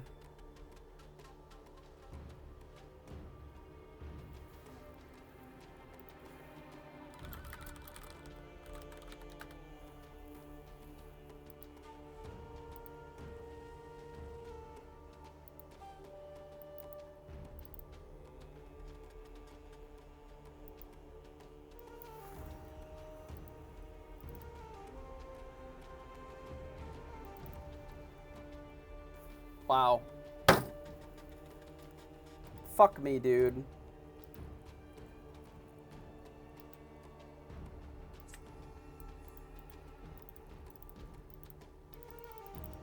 That is unbelievable.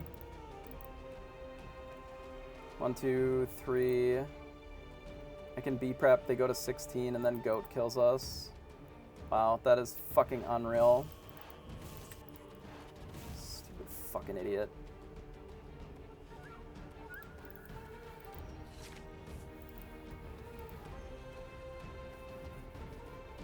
Wow. I fucking can't believe I just did that.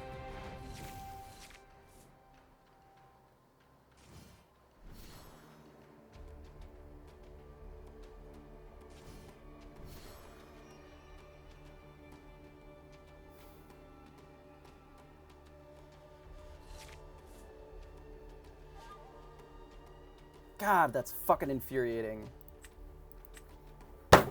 Fuck. Unfucking real. Okay, we'll go to game 3.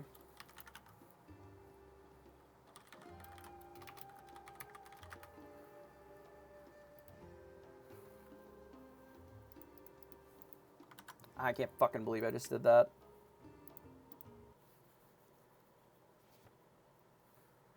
Actually can't fucking believe that.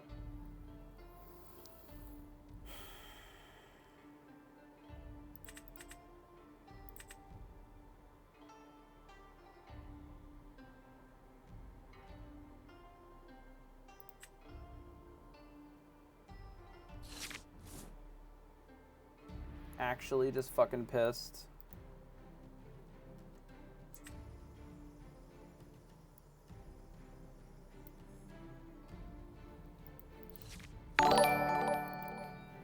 Hey, the one and only. Appreciate the follow.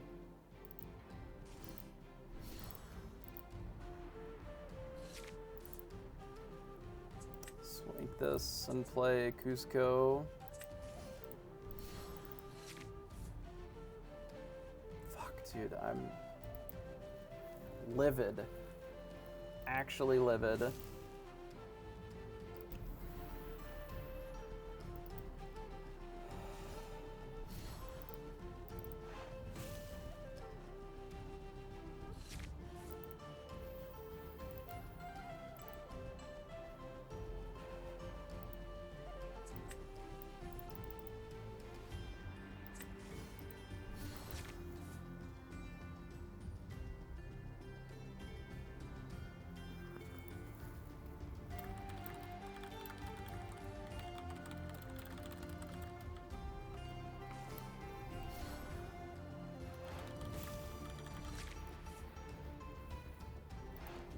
So if they quest here, could slam the Cusco into the snake with our fishhook to draw a card. We can even do it with crab too. And then hold the rabbit for later. If I have to ink the Maui, I will, but I'd rather not.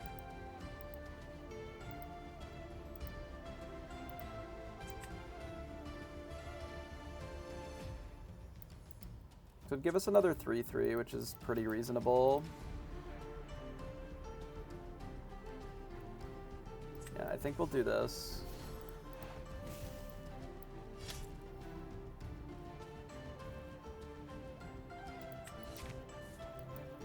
So we draw the Queen's Castle, which I'm gonna ink.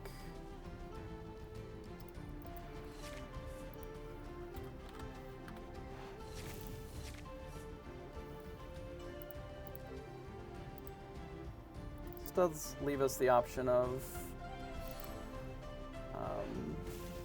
Mauiing this if we want. We can also just hit it with the crab.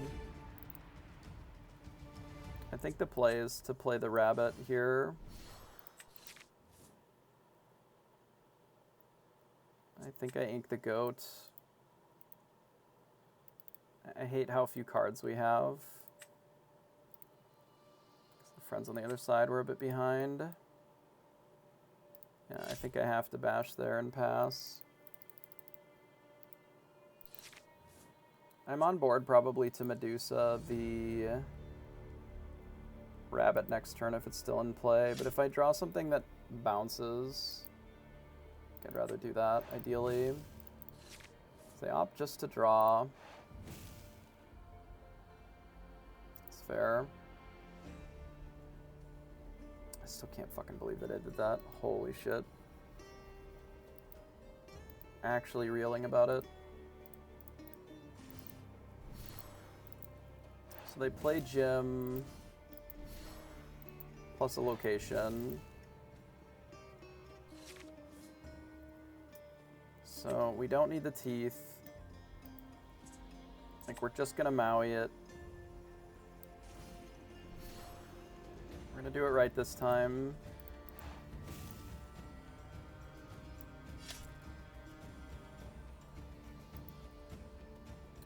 I think I hold back the rabbit. Just pass. Like, I don't want to lose to this Jim Hawkins, but like, Maui is just going to trade with Maui, which is not ideal. We don't have any way of dealing with this Jim. Oh yeah, we do. We can just fish hook it. Yeah, that's fine then.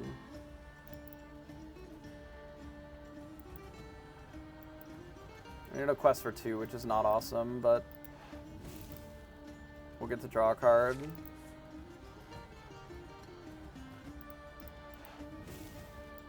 We'll hit him with the hook.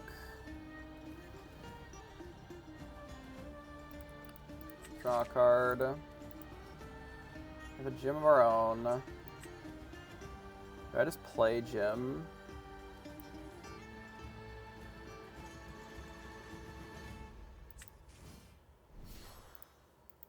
He's not getting any better, so I may as well.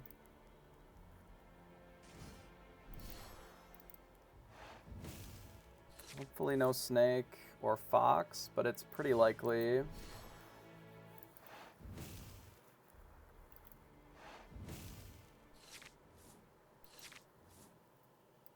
Okay. I guess we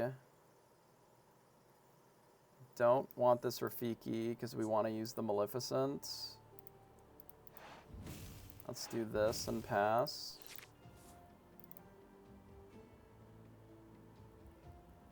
Like, we have a 2-quester that has evasive now. If they play hook and then smash it, like, that's a line. But they have to have the hook then, of course. Which they have drawn a lot of cards, so it's possible.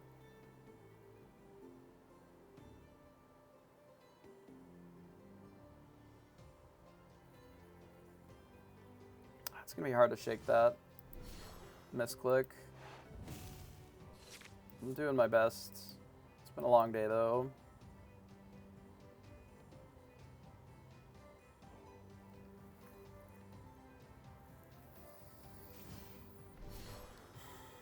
Yep, draw more cards. Let's see what they're gonna do with this fox. They get rid of another location. Fox just attacks.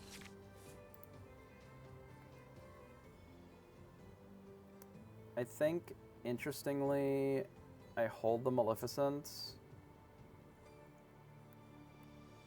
I don't necessarily need to ink this turn, in case we want to play the Cusco next turn instead of the Maleficent. I think what we do is we play the Medusa, we take this out, and then we do this, and then just quest and pass.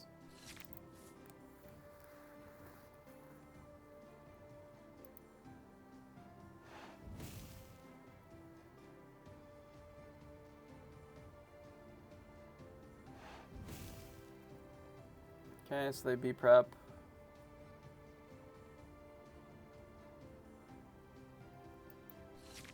They play nothing. We play Cusco. We pass. Could have given it evasive. I should have. I need to tighten up my play. I'm playing really bad.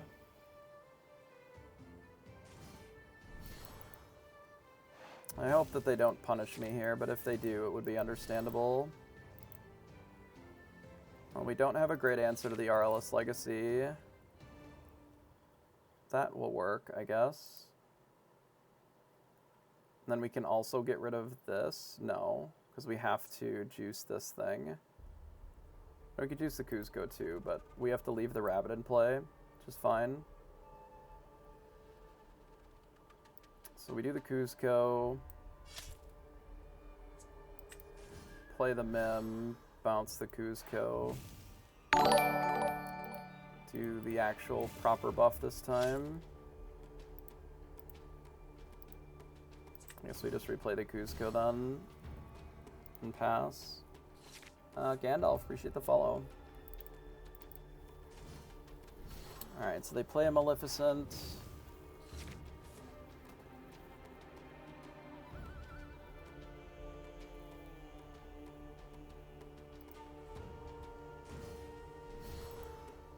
They run out of Prince Eric.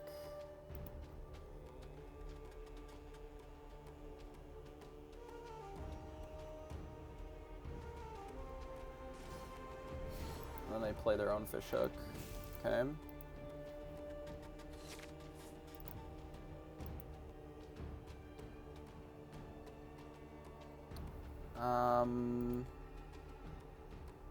I guess the play is probably just Quest and B prep here.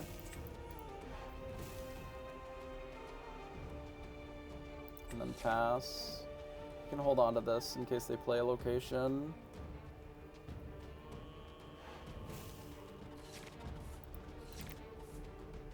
So we have answers to a lot of things.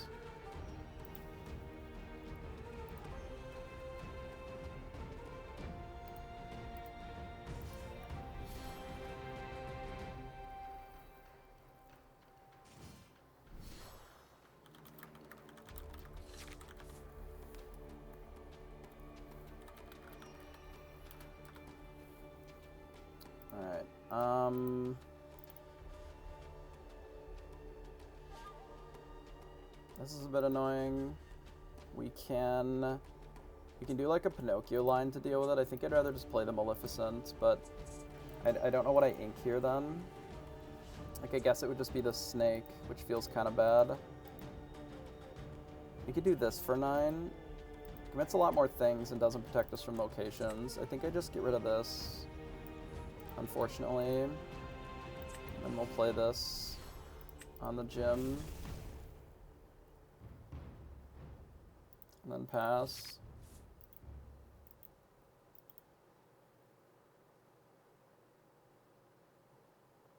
Drawn fucking 9 more cards, 10 more cards than me.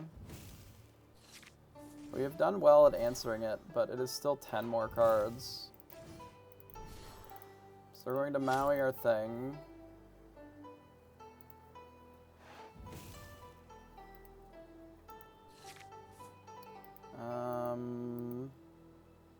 So then we Maui back. Alternatively, we hit one of these. If we Maui this, we can also play the Merlin. Or we just play the Medusa. No, I think it's just Maui and Goat. We hit here and we just give it evasive.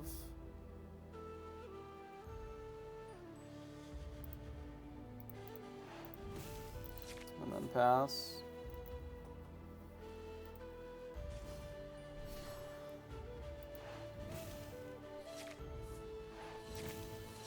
So they're drawing cards.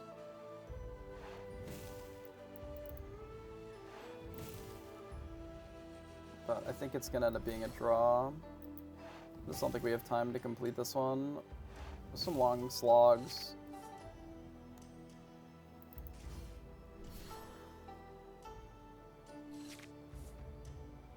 They could have hooked there before dumping.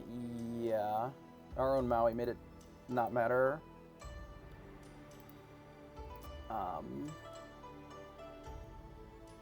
So we can just clean up most of the board. If we play this, hitting this, then we go Maui, goat.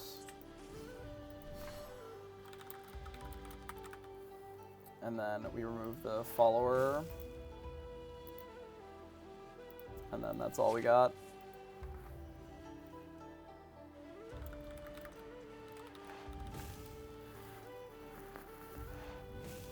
Yeah, we did our best to complete the games, but our opponents have drawn an awful lot more cards than us. But unfortunately, that is what happens when we don't have ourselves set up for really drawing as many cards. Like, we don't have the Maleficence or the ability to draw and bounce rabbits. We drew 1 this game, right? Yeah. 1 to our opponents, 1, 2, plus the several bounces. Yeah. So it looks like we drew, which is still fine. Not the ideal outcome. Obviously, we were looking to win, but sometimes if you can't win, you end up getting a draw, and that's fine. We did our best to complete that game, I think. Our game 1 was like 35 minutes or something. It's possible that in game 2 I could have conceded a little earlier before we had the opportunity to make that misplay. But yeah, it's hard. I don't know how you make these games more easily closable in the mirror. Like, outside of them just being rabbit offs, right?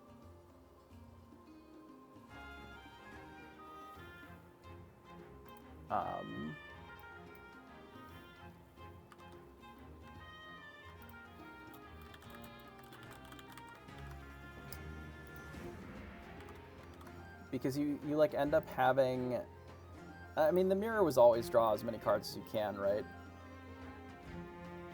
Maybe it is just a singleton spellbook that you need in the deck now to be able to beat the mirror, which I don't love because there's not really a lot of places to put it. Yeah, the mini just isn't it. It feels so when your mini gets fish hooked, it just feels so miserable. Like, it's just too free. And then Medusa just has even better targets. Like, it's already plenty of good targets, and you just give it another free one.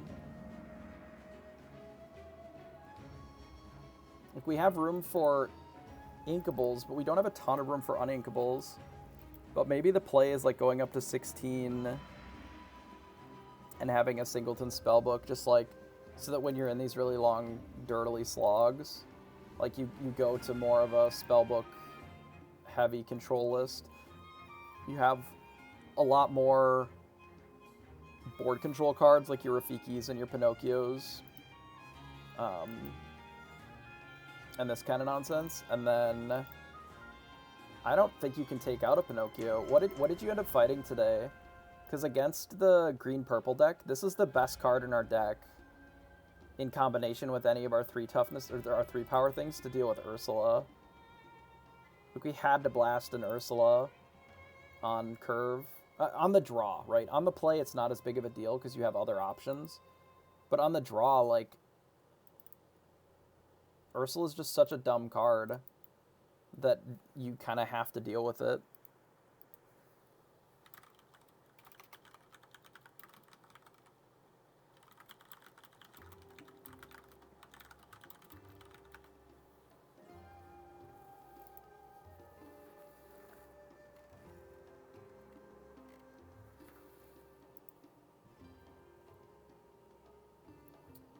So the problem with the locations is that here, let me bring up actual Dreamborn so that I can click on cards and stuff.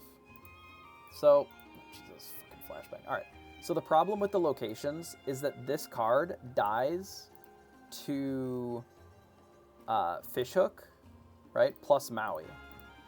It also dies to Fishhook or Crab plus Mim, or just a Medusa being in play plus a Crab, or plus the Fishhook. Basically, the locations are incredibly strong. They are insane. They're so strong. However, because they're so strong, the deck has had to shift to be able to interact with it and deal with it. Right? The deck has had to play something like the Fishhook. It plays more Crabs. It plays Rafikis. It plays higher strength things so that when they play a location, you have the ability to challenge and defeat it. Whereas in the RP mirror, there is zero answer to Spellbook. The best answer that we had last set was that you play Ursula to be able to try and race it. That was it. That was your only answer to Spellbook. It was a pretty mid card in most matchups, but that was the only thing in the RP mirror that you had to be able to deal with Spellbook, was just Spellbooks of your own, or Ursula to try and reduce some lore from them, and then if you get a quest off, like, it keeps up with the Spellbook pretty well. But those are not great odds, not great positions to be in. If you're planning on trying to get your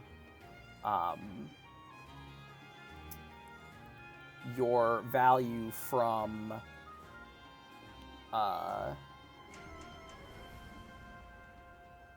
controlling the board, the Spellbook is king, because it does gain 1 every turn. Even if it's not the most exciting, it does win mirrors when they're as long as these ones have been. Like, we've very easily been able to take off turn 3 pretty consistently, or turn 4 or whatever, turn 5, and, play something, but also play the Fishhook, and then just, like, have this in play. You could do the same with a Spellbook, and then just have a consistent lore gain. Yes, if the locations are ticking, if this is in play and you're doing stuff with it, it's great. But these locations never stay in play against red because of Maui, because of the Fishhook that's seeing play now, because of the Crab plus the Fox. Like, the Fox plus any of our 3s kills the majority of the locations, even without Maui. If you got a Snake in play, if you got a Rafiki, if you already have a Crab in play, you just do something with the Crab, Fox, bounce it, target the Fox, boom, hit for 7, and it's dead. Against Steel, the locations are a little better or a little more viable, but they also run a lot of targeted location hate, like Along Came Zeus, and they're not running as many item destruction. Now, I have seen or heard that some of the decks have been switching a little bit more towards Rise of the Titans. How is there a tie? No, we took too long. We ran out of time. They called time and round, and then we played an additional 5 turns, and then the game just wasn't over, so we ran out of time. It was an unfortunate draw, but overall it works okay for us because we were in a good spot anyway. But it was an unintentional draw, not an intentional one. We were battling to try and complete.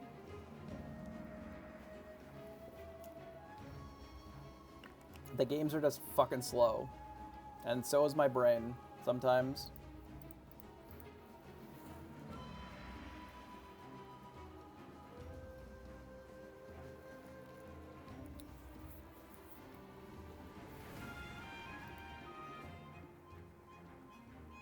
What's the question?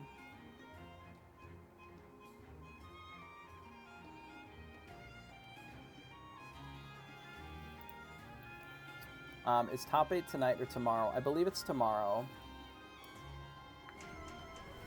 Like,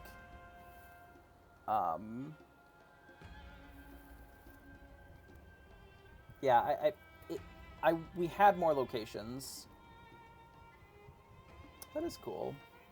I mean, Zeph is out there battling. Hey, Sleepy Gary. Like,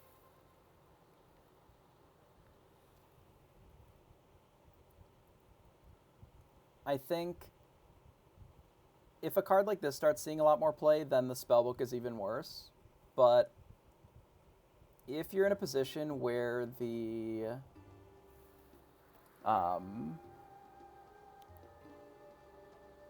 where the Spellbook is not really contested a ton. Like if this isn't seeing play, if instead it's more the Zeus, along came Zeus. So sometimes the spellbook is okay in these situations too. I think it's a little better. But it's likely that one spellbook is probably going to have to be the situation to deal with the mirror, which is not a great spot for me to want to think about, but it does seem pretty likely that that's what's going to happen. Mostly because, like, what other answers are there? I mean, you saw the Jim Hawkins when our opponent played it. It was okay, right? They play Jim Hawkins and they put in a big location. We did have to jump through some hoops to interact with it, but we did interact with it most of the time, barring our misclick where we used the evasive instead of the actual challenge. Like, there were very few times when they would do Jim plus a location that we couldn't just answer both, or at least answer the location and then leave them just with a 4/4, which Jim is okay. Like, we played one and it was all right. But, yeah. I think that more Maleficence might be reasonable. There are some people saying that Yzma might be doable too, which I think is interesting to think about. I don't love Yzma in these decks, because generally I want to keep stuff on the board. But the way that some of these games play out, like, honestly, maybe just shuffling shit back in would be fine. You know? And then if it's bad, it's bad. Like, sometimes you shuffle in a rabbit and then you just have another rabbit for the really dirtily long ones, or you shuffle in a goat and you just have more goats.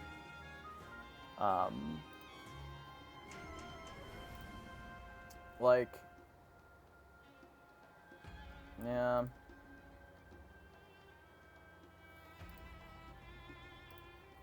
I don't know what the answer is.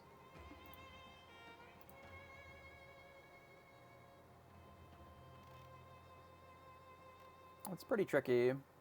We can kind of look at the results. I assume most of them are in by now. Damn, somebody's 8-0. Who's 8-0?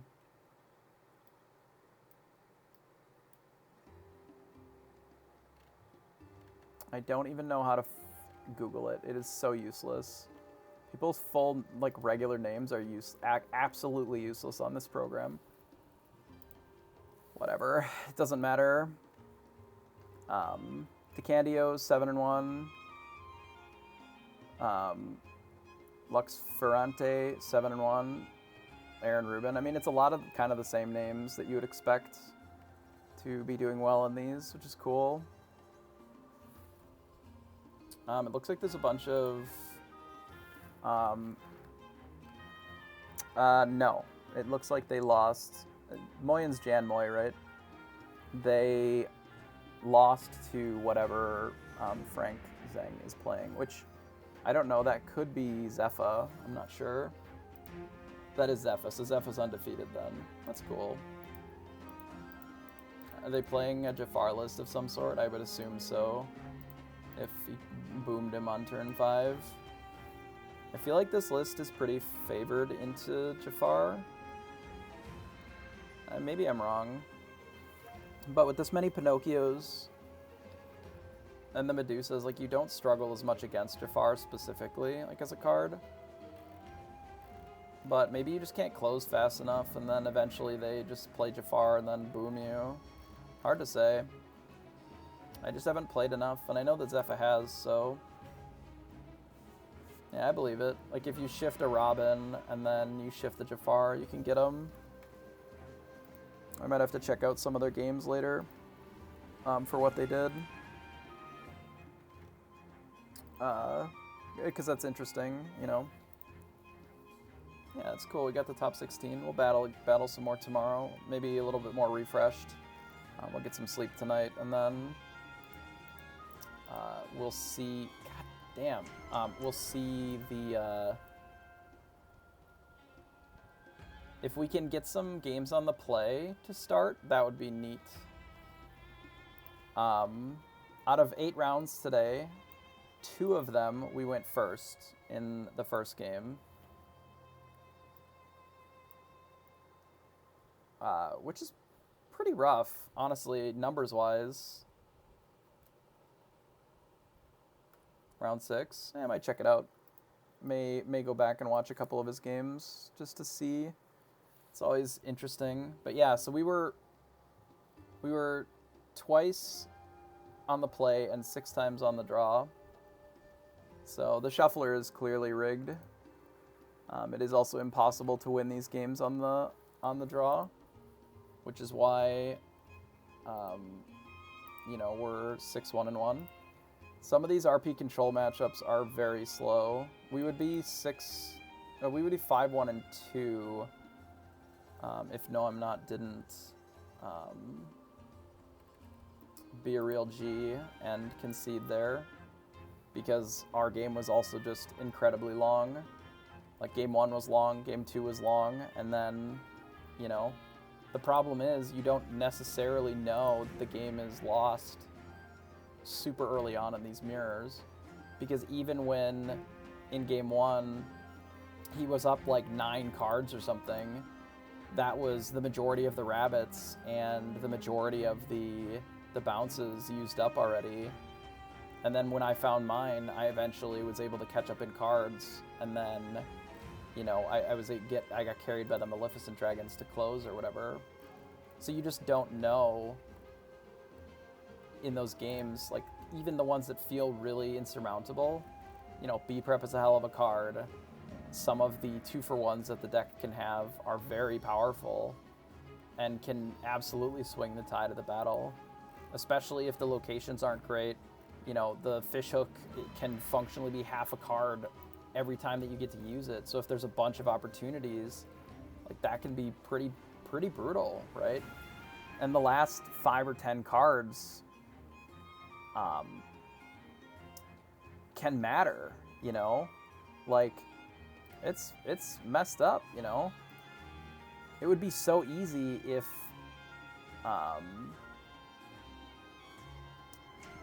you didn't have to worry about that.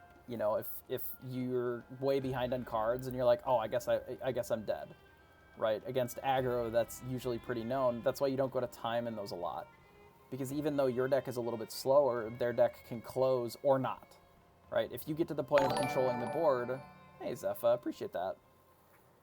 Heard you did very well, so thanks for the big raid. Undefeated with an actual fun deck. I'm excited to check out a handful of those games later. Playing some Jafar and slamming a cool 8-0. Hey, you know what? You put in the work because you put in a lot of hours, right? I would be hard pressed to find somebody who plays this game more than you. There's a few, but not many. And because of that, like, these cards, like, I pop in every now and then to your streams and watch when I've got some time, and you'll see yourself really out there just grinding, because you can, and you do, and you enjoy it. But it gives you a swath of experience with a lot of the different cards in the format that other players just don't have. I don't have it. I don't have that much experience in this format.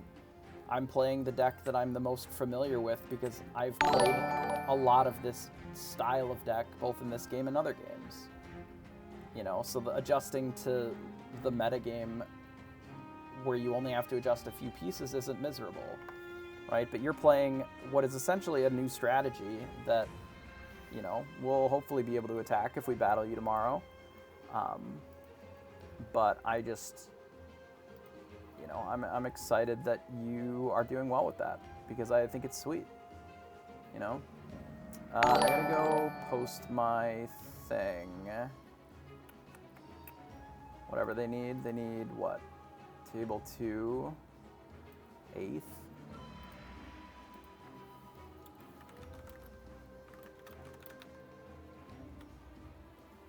All right, easy enough. But yeah, good luck to you as well. Get some rest tonight. I did not play against Emerald Steel at all. I played against a discard version, like an actual full-on discard set. Like, they had the Buckies and the Johns. But it was green perp, green perp. We played against a green fossa. Played against the one discard, which we managed to just barely win to an awkward draw on their own. And then it was just a bunch of RP control towards the top of the table. So it's rough. Like, we definitely were tuned to bully some of the more aggressive decks. And the Pinocchio did well for us today. I think that the gym was a little disappointing, and it probably could just be more Maleficence, realistically, or something along those lines. So yes, I am, but I have the 3 Pinocchios to offset the difference, right? Because you can also Pinocchio those cards just as easily. Like, you don't have to teeth them. The Pinocchio does a reasonable answer to it as well. And because you have so many crabs and like the Rafikis and stuff, you can bully Robin after they shift as well. Because of the Mauis, because of the Maui hook and the crabs. Like, we have 3 crabs too. So some of the shift isn't as big of a deal. And we also have the Medusas on 6. So if they are not doing it super early, we have some answers. But we have a little bit of this, but... I mean, the green perp has done well, and it's not a particularly expensive deck, which I think is nice. One of the benefits of... So, we've talked about this a little bit today. I'll kind of touch on it for all the new players that have popped in from Zepha's chat. Nito and Samson, Eternic, and Eliza. I do appreciate everybody for the follows as well. So one of the things that I've been kind of talking about today is sort of the price of the cards. I don't always use the price of the cards and the price of the decks to justify what I'm playing. Like, if I want the cards, I have access to them. So that's not generally an issue for me in paper. And it's certainly not an issue on Pixelborn. But when I'm looking at recommending a deck to somebody, especially through my stream or through YouTube or whatever, it is very hard for me to recommend a deck like this when it's $650. That's a lot of money. And it's because you got a playset of Beasts and a playset of Ursula and a playset of Robins. You know, it's legendary, legendary, legendary, legendary. And then even some of the non-legendary cards, Whole New Worlds are 15. The Tinkerbells are still 10s. You know, it's just a lot of very easy cards that add up really quickly, right? And you can't run it without Beasts. This card is insane. The Robin is also very strong. The Ursula is too good not to run. But it's just a lot of legendaries, all right? When you come back and compare it with a deck like this, right? We're currently running 4 legendaries, which are, you know, about half the price of a Beast. And the deck is about $200, which isn't bad. And you could easily cut the gyms and put something else in there and lower the cost even more. I think the Maleficents are pretty good right now, but getting a playset of a legendary is one thing, but getting multiple playsets of multiple legendaries is rough, you know? What's interesting is if you go and look at, for example, if we go to decks and we go to trending or whatever, and we go to something like the Amethyst Tempo. This is one that was that won a little tournament, or the 100-person tournament in Europe, right?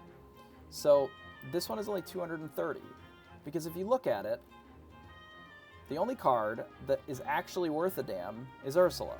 So you're only really asking them to get one set of legendaries from the latest set, which is the reason that they're $40. I don't know if Ursula necessarily needs to command a $40 price tag, but it's new, so people want to get a hold of it. But this is more reasonable to ask. Yeah, you could put 3 cost Mal. I mean, I think that Ursula is incredibly strong, and if you have the core of this, which is like $30, you know, you could very easily do this. I mean, yes, I do agree that the steel cards are very good, but for a new player who's coming in just looking to go down to their league night and rumble, right? This is outside of their range that they are going to be able to spend on it. You know, what they're looking to spend is something like, say, this is one that I made last season that was not even intentionally a budget deck, but it ended up becoming a budget deck just because of the cards that were in it. Right? This deck was $40. There's nothing in it. But this deck dumpstered red-purple. It was not ever close. None of the games were ever close against red-purple. This deck really struggled against some of the steel decks, but this could never lose to red-purple because you have 4 spell books, and your whole deck is just doing exactly what they're doing, except with a more focus on not worrying about the rest of the game. Like, Tinkerbell just bullied their surfers at the time, and you play a couple of spell books, and you bippity your goat or whatever, and they just lost, right? Somebody built this deck when we were at the 2K in Wisconsin, and they played against red-purple a bunch, and they just destroyed them all day. You know, they played against some of the other stuff, and they didn't, but it's cheap, right? This is nothing. This is not even a full cost of a beast for an entire deck. Now, do I think that this needs to necessarily be budget? No. But it was like Arthur was a card that you could potentially add to this, but you don't even necessarily need him. And Arthur's were like $6 at the time.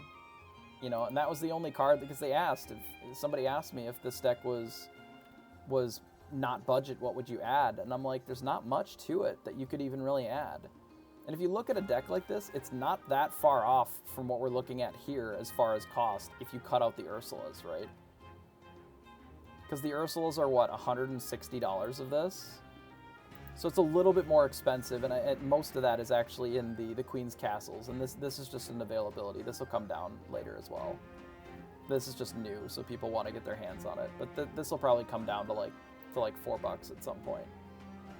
You know, in the same way that Flynn Rider was $6 for a long time in set 1, it will settle in something that is more reasonable for what the card actually is worth. But like, the deck is cheap. It's cheap because half the cards are in a precon. You know, the Rabbit and the Mim, like, these are cheap because they were in the precon. Most of this, you know, these are all commons, uncommons.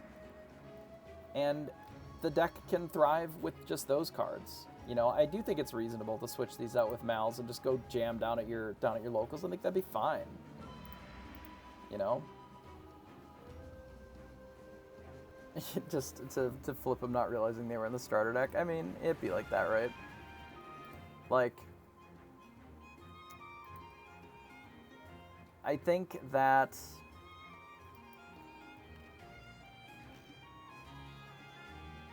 I don't know. I think that it is something that as a content creator that you have to consider. And I do try to consider that when I'm looking at decks. I know that it's sometimes boring to always see, you know, red purple or purple variants, but I do think that it is worth considering when thinking about like what decks I want to recommend to people. Because I just don't think that this is a reasonable number at all.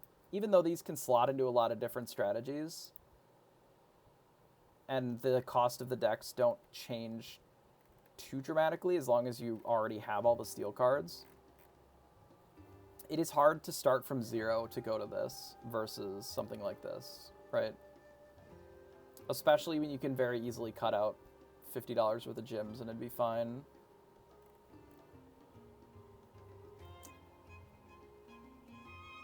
I mean, the old blue steel did still have the Hades, which were like 25s. I think they're a little less now. Like, we can bring up some of the lists that are like in sort of the trending or the popular. Like, this one is one that's $500. All right, this is like a blue steel. This is RMD's list.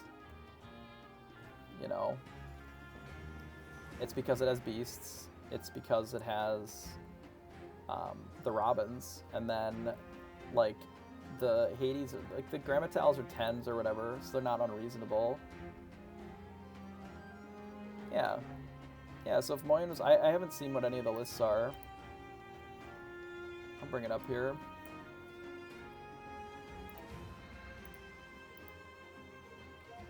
This is cool. I like this. I can see why this would do well. This is really good against RP right now. Because you get to bully their hook, and you get to bully their locations without kind of getting buried. Yeah.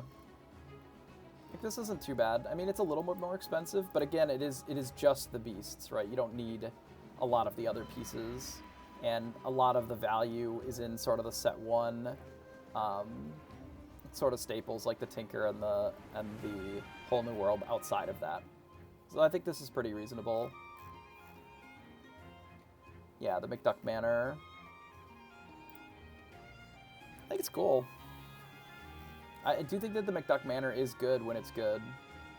Like, if you don't have an answer to this, and if if the board that you're looking to deal with is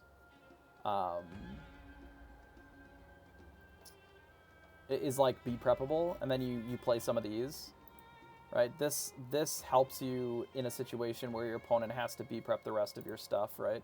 You know, if you got a beast in play and a Cogsworth and like a Flowersham or whatever, like you have a bunch of stuff. Playing these is better than playing more characters like a Bell, because then if you do get B-prepped, like you still have a thing in play that's gaining you lore to close out the game.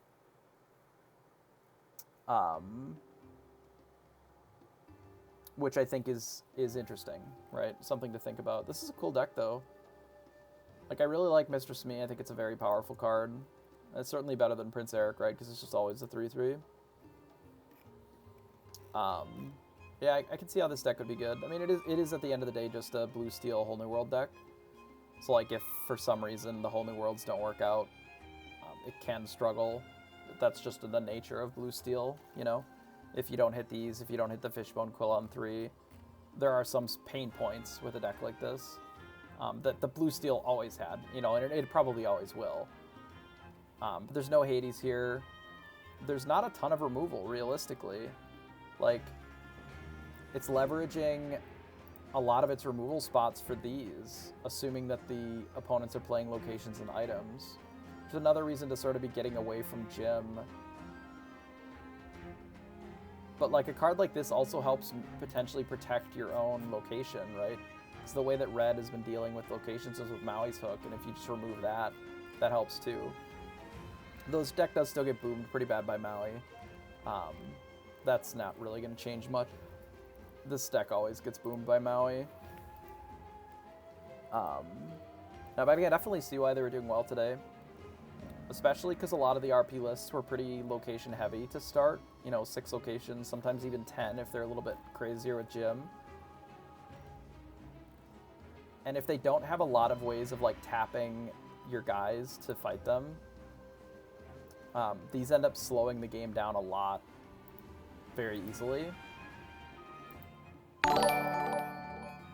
And this will do well against Steel if they fight against it at all, just by nature of having Cogsworth in the deck. Cogsworth is usually very good against the Steel removal suite. A, it has Ward, but B, it also just, like, giving resist to your dorks makes it hard for them to bury. No worries, no worries.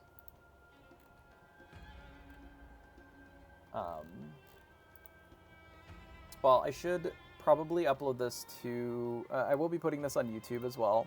So if you're watching me there, appreciate it either way. In case anybody is ever... Like, I do have my VODs on, but I know sometimes it's a lot easier to watch the videos on YouTube. So I do try to put them all up there as soon as I can. Probably work to do a little bit more aggressive editing and stuff at some point, but it just... time-wise and financially, just doesn't make a lot of sense right now. Yeah, I'm more or less happy with this deck. I do think that there's a few changes that I would make to it, but I think some of those are going to be meta-dependent a little bit, and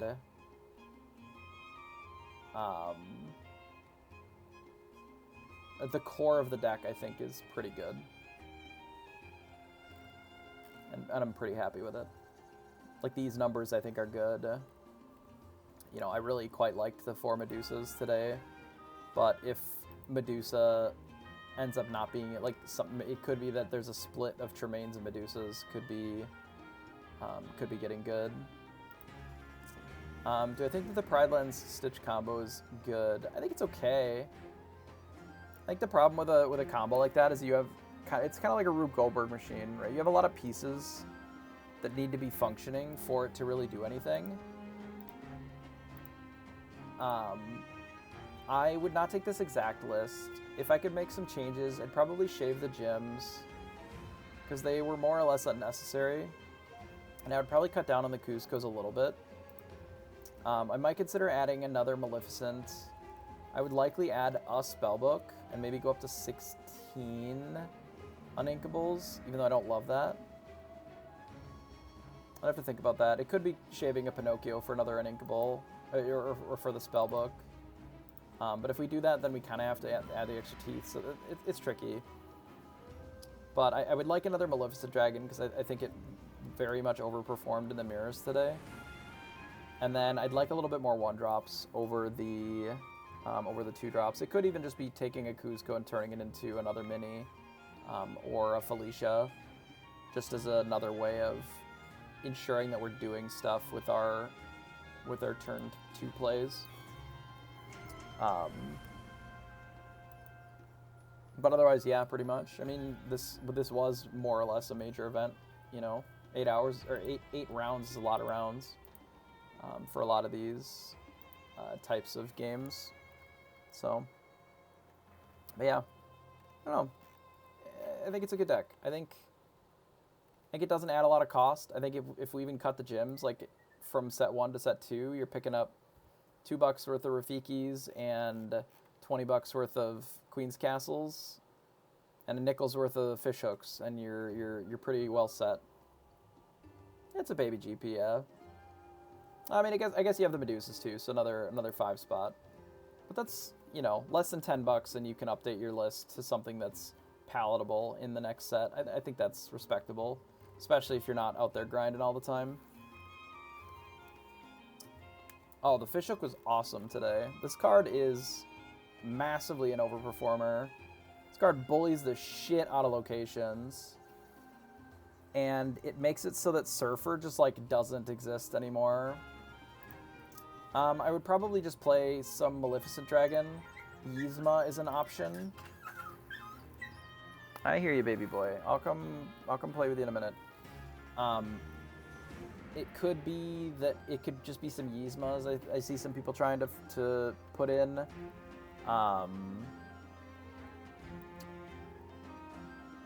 I'm a pretty big fan of the Maleficent. I think it performed very well today. Especially in some of these games where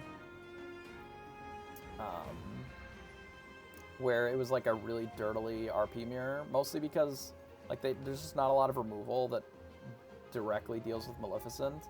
And it's miserable to just B-prep a 5 or a 7/5. But this also bullies locations just by nature of existing, because it's huge. But yeah, I probably just leaning more into the things that we already have. Even if it's just one more Maleficent and then, making it into a 1-drop or something, I think that would be acceptable too. But I do think that the list probably needs a Spellbook just to deal with the RP mirrors, because they do seem to be going very long. And I don't know if there's a better solution than just playing a Spellbook, so that when you're caught in those, we draw some cards, we draw some more cards, I play a location, I smash with Maui, I smash your Maui with my Maui, blah, blah, blah. In those type of worlds, then if you have a Spellbook, you will win, and they will lose. Unless they also have a Spellbook. Mostly because, you can only go so much to close out the game, and we don't really have the Surfer line that exists the same way that it did before. Because you can Fishhook Surfer very easily. All of your characters just dump Surfer now with the Fishhook. And the Medusa also kills it. So we just have more answers to cards like that than we ever did before. It's Tremaine just really didn't answer Surfer, because if you just had anything else, your Surfer was assuredly safe. And now we just get to, slam a Medusa that not only eats one of your things, but also threatens just to bully something else afterwards. Whether it's a location, if you combine it with a crab, or it's just one of your other characters. So, pretty cool. Pretty exciting. Yeah, Medusa's just... It's so good. It is literally the exact thing that I want to be doing on 6 every single time. Every game. This on 6 was just awesome. The stat line is better. Like, I don't know. You'd have to check the Discord. They might not be published until the morning.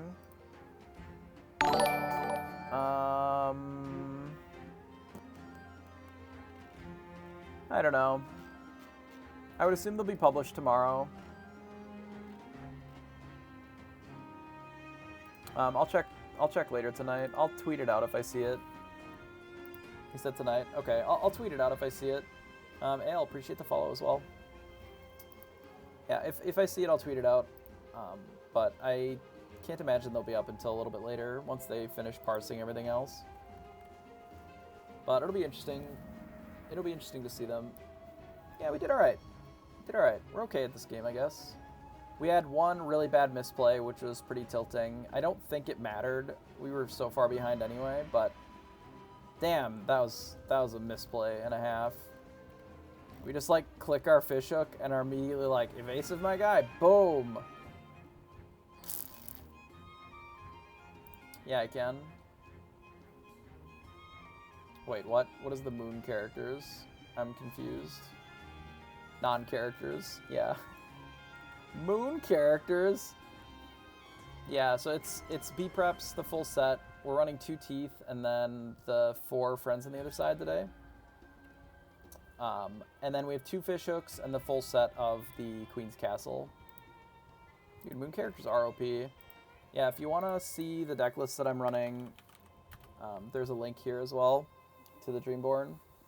I always put my decks. I don't feel necessarily the need to hide what I'm playing.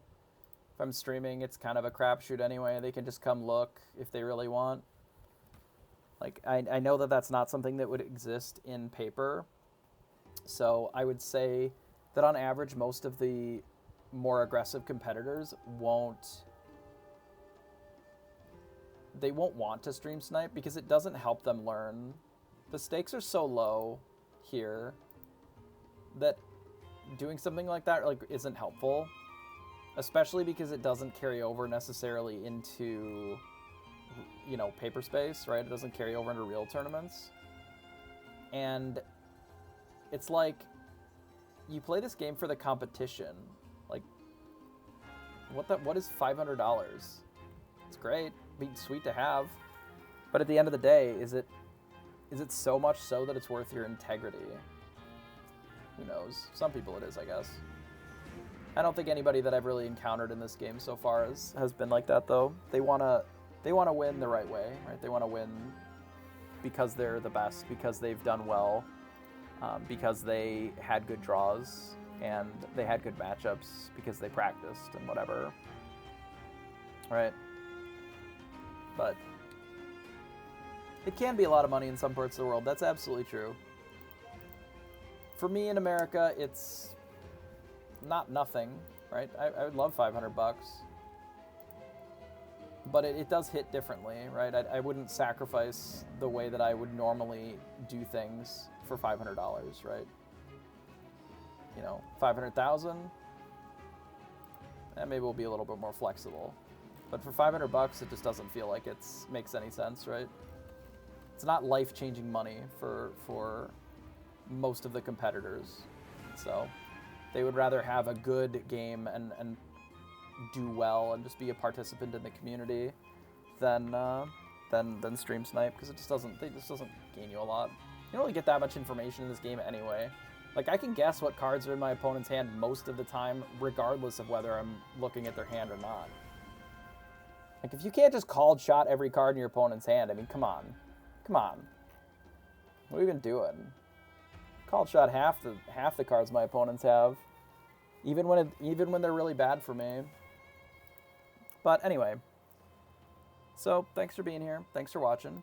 Let me see if anybody else is even still doing some Pixelborn. I assume that a few people are. And then we'll send you somewhere. You know what? I like this as an idea. So I'm going to send you over to legitimate business person. And if you'd like to watch some more games, you can. Oh my god, can I even spell it?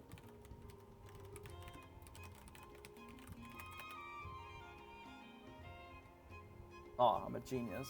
I can spell and everything. Alright, so I'll send you over there. Thanks for hanging out. I will be on again tomorrow. I will stream the whole thing then. If they need me to be on a delay or whatever, I will. But otherwise, I won't. And we'll rumble. Thanks for hanging out.